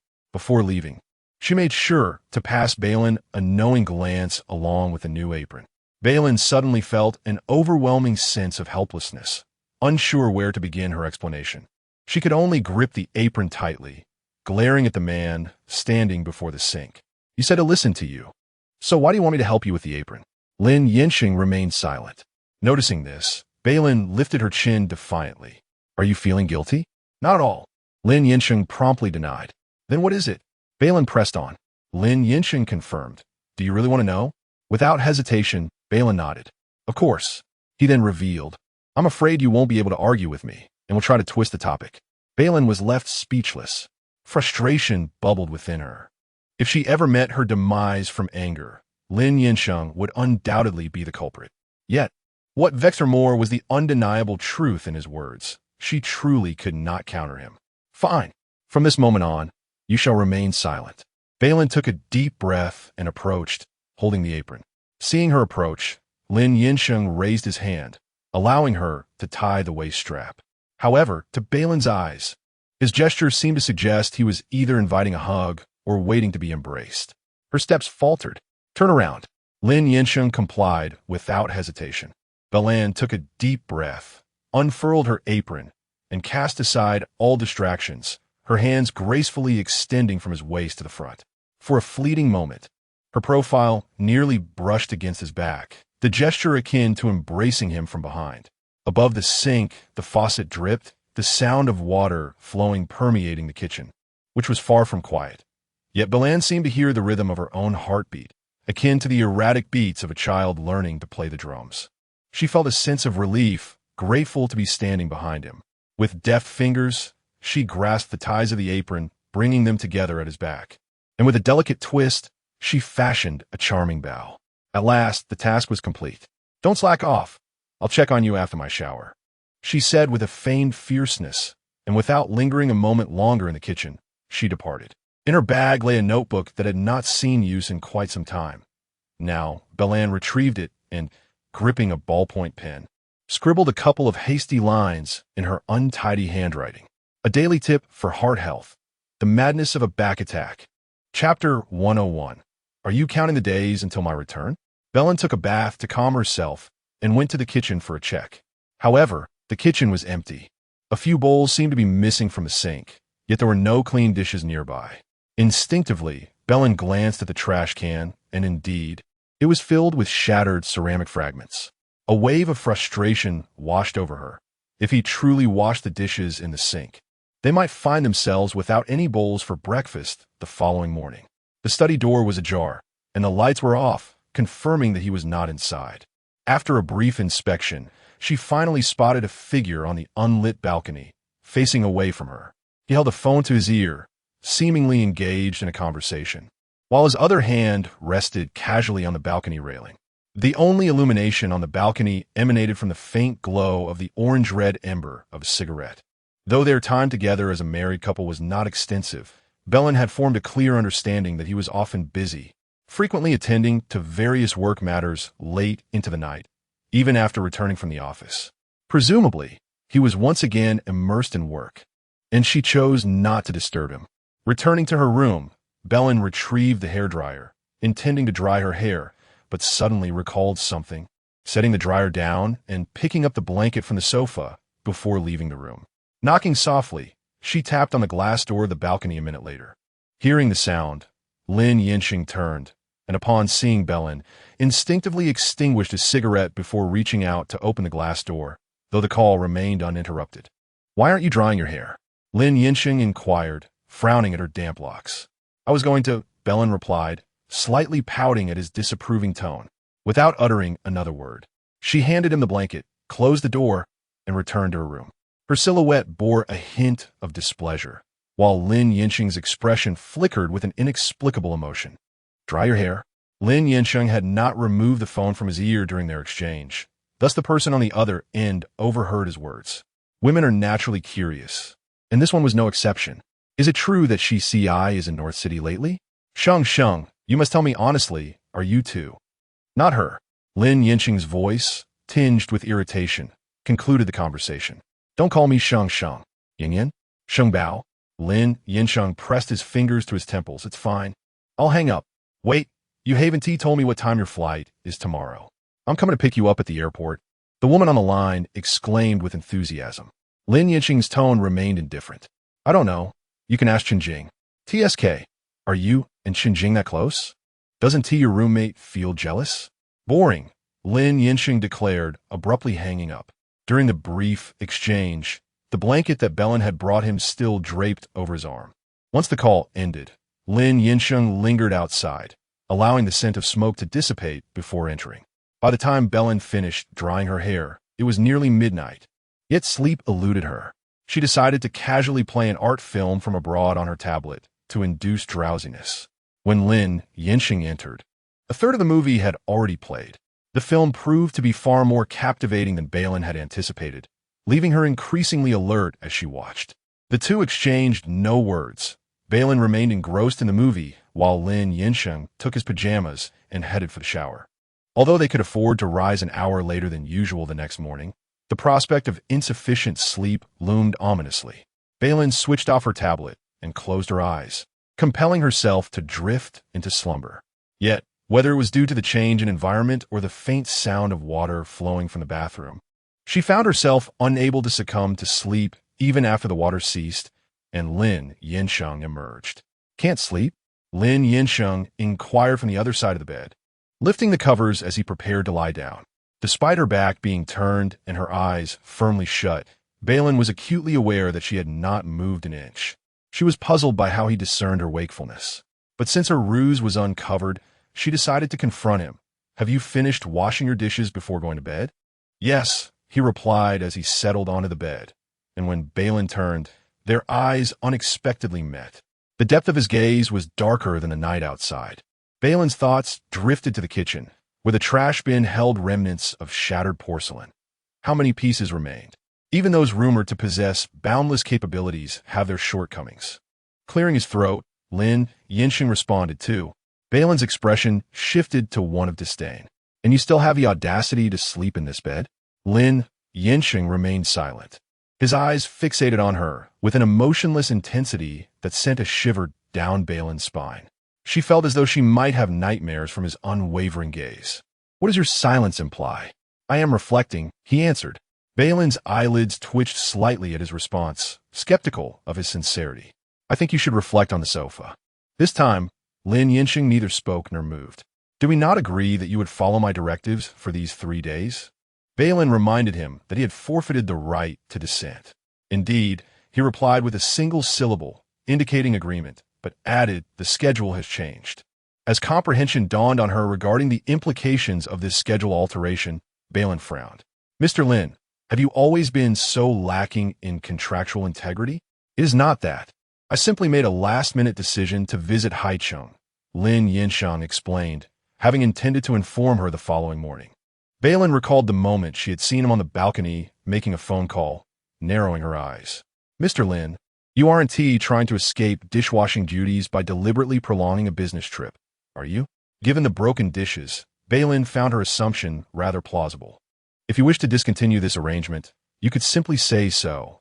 Let us accept our losses regarding the bed, rather than retreating to Haicheng. Lin Yansheng did not refute her, but unexpectedly posed, shall I ask Jing to book another ticket? For what purpose? Bei Lin asked, bewildered. You will accompany me. Bei Lin was taken aback, setting aside her filming obligations, which made it utterly impossible for her to join him. Even if she were free, she would still refuse. His business trip was not a vacation, and trailing behind him served no purpose whatsoever. Bei Lin is not the type to cause unnecessary trouble. Moreover, during his business trip, this room solely belongs to her. Contemplating this, she eagerly inquired, how long will your trip be this time? Are you planning to count the days until I return? Lin Yansheng keenly discerned the anticipation flickering in her eyes. Bei Lin shook her head. I was merely pondering whether it's possible for you to stay in Haicheng for 2 months this time. Ideally, he would remain until their crew finished filming the scenes near the university town. Then, they could return to Xinjiang, allowing them to maintain their previous arrangement of 1 floor each, avoiding any interference. How could he not perceive her cunning intentions? Upon hearing this, Lin Yansheng narrowed his eyes and let out a cold scoff. I could very well have your crew halt filming for 2 months starting tomorrow. Bei Lin, Chapter 102. If you wish to see someone unemployed, you may speak freely the following day. Lin Yansheng drove Bei Lin to the film set. The weather was rather dreary, overcast with a hint of impending rain. However, fortunately, the scenes scheduled for the day were all indoors, alleviating any concerns. As the car exited the underground garage of the community, Bei Lin suddenly recalled that there was something she had yet to discuss with him. Yesterday, you had Assistant Chen deliver some items to the set. Bei Lin's thoughts drifted to the coffee truck and the coffee she had purchased. If only he had given her a heads up, she wouldn't have depleted her savings to the point of having only 2 digits left.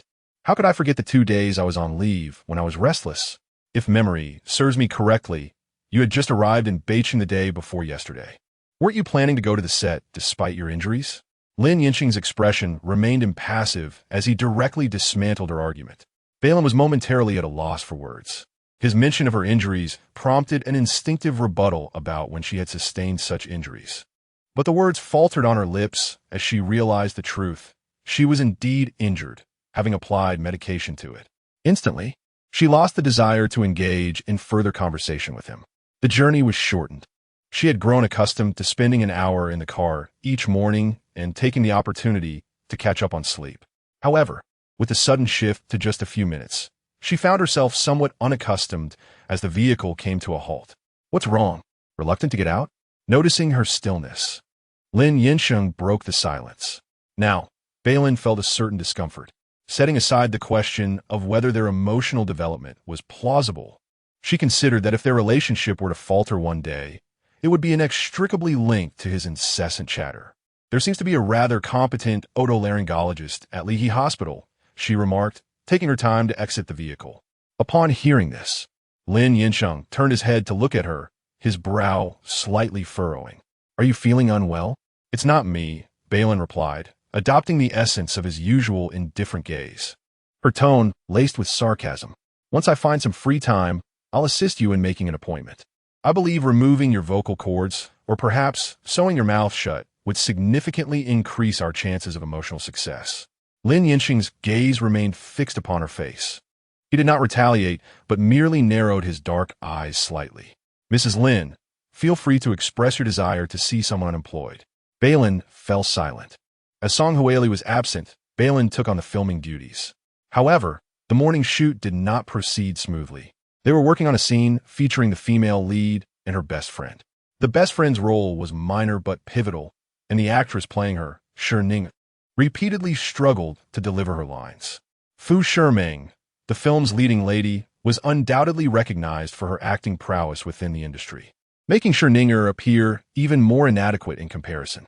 What should have been a straightforward scene turned into a challenge due to Shen's frequent mistakes, culminating in an exaggerated scenario where they shot the same scene 12 times because she could not muster tears. As the clock approached noon, they had only completed half of the scheduled scenes for the morning. It was untenable to continue indefinitely, so Bei Lin had no choice but to pause filming and allow everyone to take a meal break. Feng Cheng, take advantage of the lunch break to familiarize yourself with today's scenes. Feng Cheng was the name of the character played by Shen. Whether or not Shen heard her was uncertain. Bundled in her down jacket, she was flanked by two assistants as she exited the classroom and headed towards her trailer. Bei Lin was at a loss for words. Come on, let us go eat. Upon noticing the situation, Ting grasped Bei Lin's arm, seemingly eager to converse. In the lounge, Bei Lin, irritated, had developed a painful blister in her mouth, which exacerbated with every bite of food. Is it really necessary to be this upset? Ting chucklet, shaking her head as she casually handed Bei Lin a glass of freshly squeezed orange juice. Bei Lin took a couple of sips before resorting to biting the straw. I had hoped to leave work early today. She was still contemplating a visit to the hospital to see her grandmother that evening, and, if time permitted, perhaps a dinner with Li He. Yet now, not only was leaving early out of the question, but simply avoiding overtime was a fortunate outcome. I hope you don't mind my inquiry, but how far along are you and Lin Yansheng? Ting asked abruptly. The sudden shift in topic caught Bei Lin off guard. Clearly, due to the items Chun Jing had delivered the previous day, the matter of Bei Lin and Lin Yansheng was no longer a secret within the production team. It was evident that the two were indeed together, but the exact nature of their relationship remained debatable. I'm not trying to gossip about you two. Bei Lin had not yet responded when Ting interjected. Let me put it this way. Don't let the fact that Shen is an internet celebrity fool you. She may not be well known yet, but many young heirs in the industry are quite taken with her. The gentleman she is currently involved with has a rather substantial background, so just be cautious. A connection, is it? Bei Lin rested her chin on her hand and clicked her tongue. Comparing her to Li Ting is quite an overestimation of Shen. The Ting shrugged. Of course, if we're talking about backgrounds, no one in the entire North City has a lineage as profound as the Lin family. Ultimately, it depends on whether you're willing to let Lin Yansheng support you. If you are, then should she falter, feel free to criticize her mercilessly. Bei Lin responded with a sigh. Criticize her mercilessly? Do you really think I'd be in such a foul mood if I were inclined to do that? Bei Lin had always been quite clear-headed, recognizing that she was merely an interim director. She just needed to endure for a few more days until Song Huili returned. Then the pressure would no longer be hers to bear. Besides, Shen's lackluster acting skills wouldn't improve with just a few harsh words. The Ting shot her a sympathetic glance, about to say more, when there was a sudden knock at the door. Bei Vice Director, I'm Zhao, Jia's assistant. Is it convenient to speak with you? Bei Lin and the Ting exchanged a knowing look before the former replied affirmatively. Zhao entered the room. Is there something you need? Bei Lin inquired. Zhao explained her purpose. I apologize for interrupting your meal, Bei Vice Director. Jia has been struggling to find her rhythm this morning and feels quite guilty about it. So, she asked me to check if you could come to her RV for a moment to discuss the script. Bei Lin felt no hesitation in accepting the request, knowing that a positive state for Shen would benefit the entire production team. Shall we go now? She asked. Yes, Jia has finished her meal. If it's convenient for you, I can lead you over right now. If you haven't finished eating, I can wait here. Zhao observed that Bei Lin's meal had barely been touched. I've finished. Let us go, Bei Lin replied, gathering her phone as she stood. Just before leaving, De Ting gave her a cautionary look, as if Bei Lin were heading into battle rather than simply discussing a script. The lounge was not far from Shen Ninger's RV. Sister Ning, assistant director Bei has arrived. When they reached the RV, Xiao Zhao did not immediately board. Instead, he stood outside to report. After approximately a minute had passed, just as Bei Lin's impatience began to surface, a languid voice from within finally beckoned her to enter. The door swung open, and Bei Lin stepped inside, while Xiao Zhao remained outside. What Bei Lin did not anticipate was that inside the vehicle was not only Shen Ninger, but also a young man with slick-back hair, who held her closely like a mere ornament. Both of them appeared somewhat breathless, and the atmosphere was thick with not only the scent of perfume, but also a distinctly intimate tension. Chapter 103, My Connection with Mr. Lin Yansheng was still clad in the attire of the production team, a combination of a white short-sleeved shirt and a gray pleated skirt, the uniform appearing visibly wrinkled. Meanwhile, a down jacket covered her waist and abdomen. It was not that Bei Lin was intentionally prying, but rather that her foot had inadvertently stepped upon something. Upon glancing down, she realized it was the gray pleated skirt that was meant for Shen Ninger. One could easily surmise what transpired between the two of them in the car before Bei Lin's arrival. The atmosphere grew increasingly suffocating, prompting Bei Lin to hold her breath slightly.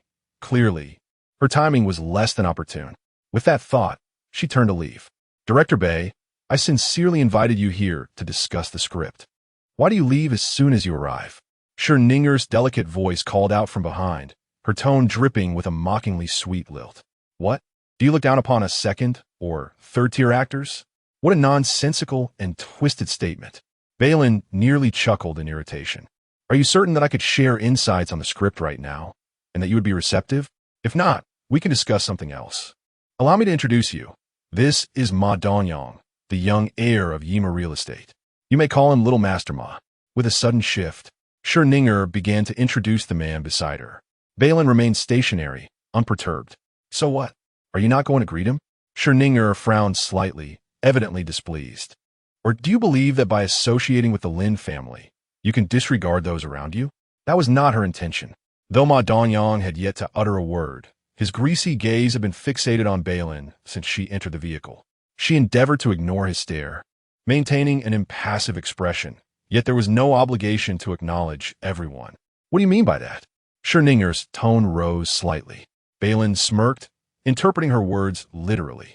If I am not mistaken, you presume to look down upon me, correct? It was Ma Dongyang who spoke this time, his tone devoid of any displeasure. Instead, he chuckled lightly. Ah, this is intriguing. Bei Lin responded with a hint of disbelief. What is this? Just because she finds it interesting, I must not?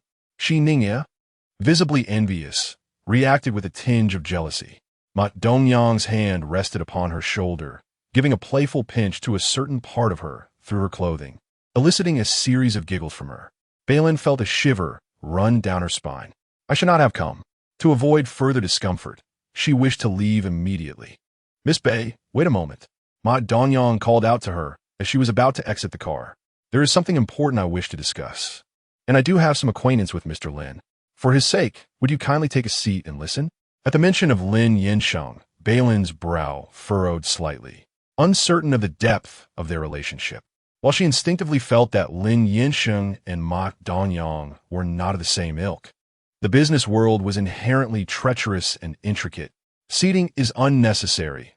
Please make your point succinctly, Bei Lin replied, recalling the skirt she had stepped on upon entering. Who knew what had transpired on the remaining seats? Ma Dongyang scrutinized Bei Lin for quite some time, categorizing her beauty as cold and aloof. However, having encountered countless women, his discerning gaze revealed that her icy demeanor might merely be superficial. One could only wonder how passionate she could be behind closed doors. After all, Lin Yansheng would not have been attracted to her otherwise. This thought ignited a faint warmth within him, reminiscent of sensations he had recently experienced. Did Miss Bei know that he was also one of the investors in this production? It was his influence that allowed Ning Er to join the cast. Bei Lin remained silent, patiently awaiting his next words. Was it about the film? The purpose of filmmaking is to generate profit. Yet, Ning Er had just expressed her belief that the script was quite flawed, a sentiment that he found entirely valid. Thus, with box office success in mind, he hoped they would consider revising the script. Ma Donyang swiftly conveyed his message. At this point, Bei Lin grasped the implication. You wish for the production team to enhance her role? Ma Dongyang nodded. Suddenly, two words echoed in Bei Lin's mind. Fine. I comprehend your intent. Is there anything else? With an air of indifference, Bei Lin displayed an attitude that suggested she was too fatigued to engage in debate. To put it plainly, discussing the script with someone like him was a futile exercise. Additional scenes? Given that Ning Er's acting skills were mediocre at best, she had managed to avoid dismissal from Song Huili, likely due to her connections. Did Miss Bei think a mere perfunctory response would suffice to dismiss this matter? Ma Donyang concealed his amusement, furrowing his brow slightly. What do you mean? Bei Lin feigned innocence, stating that she was merely an assistant director without any authority. She assured him that she would relay the request for additional scenes to Director Song, to which he responded, I require more than just a message relayed. Ma Donyang seized upon her choice of words. Bei Lin, perplexed, replied, I do not comprehend your meaning. Simply express that it is your desire. You should voice this request. As the principal investor in the film is Mr. Li. Since Lin is on good terms with him, the production team will accommodate your request. It was Shining Air who spoke this time.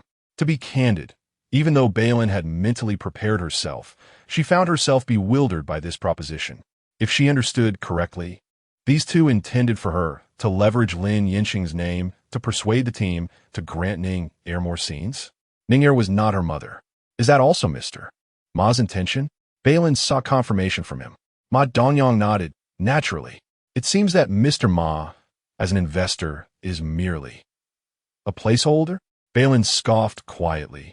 Her eyes filled with disdain. One should operate within their capabilities. I trust you understand this principle. Lin Yansheng is neither related to you nor an acquaintance. Why should he lend you his name to seduce women? While the entertainment industry is rife with unspoken rules, Bei Lin found herself witnessing a new level of absurdity today. If Ma Donyang sought to use his own merit to secure more scenes for his woman, then despite Ning Er's lackluster talent, he would have no grounds for objection. However, now he was asking her to approach the production team under the auspices of Lin Yansheng's name. What could possibly justify this? Shouldn't I have been more forthright with you? Ma Donyang's expression shifted abruptly, a hint of ferocity flickering in his brow. You have no idea how much business my family conducts with the Lin family each year.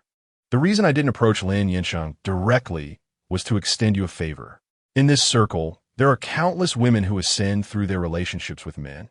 However, it seems you possess a certain allure. Let me be more explicit. Ma Donyang's gaze became unrestrained as he scrutinized Bei Lin. Assistant director? It appears Lin Yansheng does not hold you in high regard either. If you manage to resolve this matter for me today, you may seek me out when you change your agency. He paused, and before Bei Lin could respond, he threatened her again, if you fail. The next time I encounter Lin Yansheng, I shall simply inquire how long it has been since he has satisfied you. How is it that I come to the set for a personal visit, only to find his woman shamelessly attempting to entice me?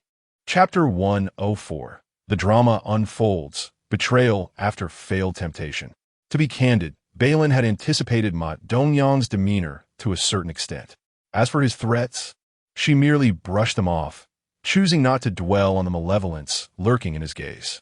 There was no need for the inconvenience of waiting for another encounter. Bei Lin retrieved her mobile phone from her pocket, inquiring, If you lack his number, shall I assist you in calling him? I have no objections to any questions you might wish to pose. Without a number, the underlying mockery in her words deepened the resentment in Ma Donyang's eyes. What? Do you think I am merely bluffing? How could that be? Bei Lin feigned astonishment. As you mentioned, he does not regard me highly. I fear that by the time you next meet him, we may have parted ways, rendering any grievances you might express utterly pointless. At her words, Ma Donyang was momentarily taken aback.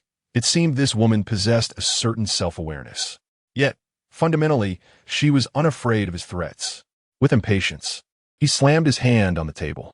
Do you realize my father and Lin Yansheng's older brother, Lin Maoji, are practically sworn brothers? I must inform you that if you do not handle this matter today, you will offend two families simultaneously. Do you truly wish to forfeit your place in this circle? Bei Lin shuddered at his greasy address, feeling a chill run down her spine. She mused that it was fortunate they had not become sworn brothers. Otherwise, she might one day be addressed as Anne upon their next encounter, which would indeed be quite disconcerting. As for the Ma family, she was unaware of their dynamics. But if she were to genuinely offend the Lin family, her prospects in this circle would indeed be bleak. Yet if one were to consider her current status, she was, in fact, part of the Lin family. How should that be reconciled? What can I do? Bei Lin suddenly adopted a theatrical demeanor, tears streaming down her face. Regardless, leveraging Lin Yansheng's name would also incur his wrath. Neglecting the task would provoke the Lin family. Mr. Ma, do as you see fit. I shall await your resolution. With that, without waiting for their reactions, Bei Lin covered her mouth, sobbing as she exited the vehicle. Once she reached the ground, her tears ceased in an instant. Just moments ago, she had genuinely feared that the two men might resort to desperate measures. Apprehensive of their potential retaliation, she hastened her steps away from the minivan. With an hour remaining before filming commenced, Bei Lin returned to her dressing room. Datin was still present, engrossed in a game with others. Upon hearing the door open, she glanced up and exclaimed, "Goodness, have you been crying?" Despite the performance, the traces of her tears were unmistakable. Bei Lin shook her head. "I was merely pretending, fearing they might detain me in the car." 2. Datin paused her game, keenly picking up on the implication in Bei Lin's words. "Surely, your assistant wouldn't dare detain you?" It was not the assistant. Bei Lin succinctly recounted her recent experience. Upon concluding her tale, Datin was left in awe and let out an expletive. "Now I understand the rumors about his father favoring the illegitimate son. If I had such a son, I would be compelled to sire a few more to ease my worries." After a brief pause, Datin inquired, "What are your plans now? Will you inform Mr. Lin?" Bei Lin shook her head. "Let us observe their subsequent actions for now. Then please be cautious. Do not venture out alone." Datin harbored the feeling that this matter would not conclude so easily. Understood. In the afternoon, as the filming time approached and everything was ready, Shen had yet to arrive. Bei Lin dispatched someone to urge her, only to be informed that her makeup was not yet complete. Consequently, Bei Lin had no choice but to postpone her scenes and proceed with the individual shots of Fu Shiming. After half an hour, another inquiry was made, and the response from Shen's side was that her shoes were ill-fitting, causing her considerable discomfort after wearing them all morning. She requested a larger size. They complied. Yet by that time, Fu Shiming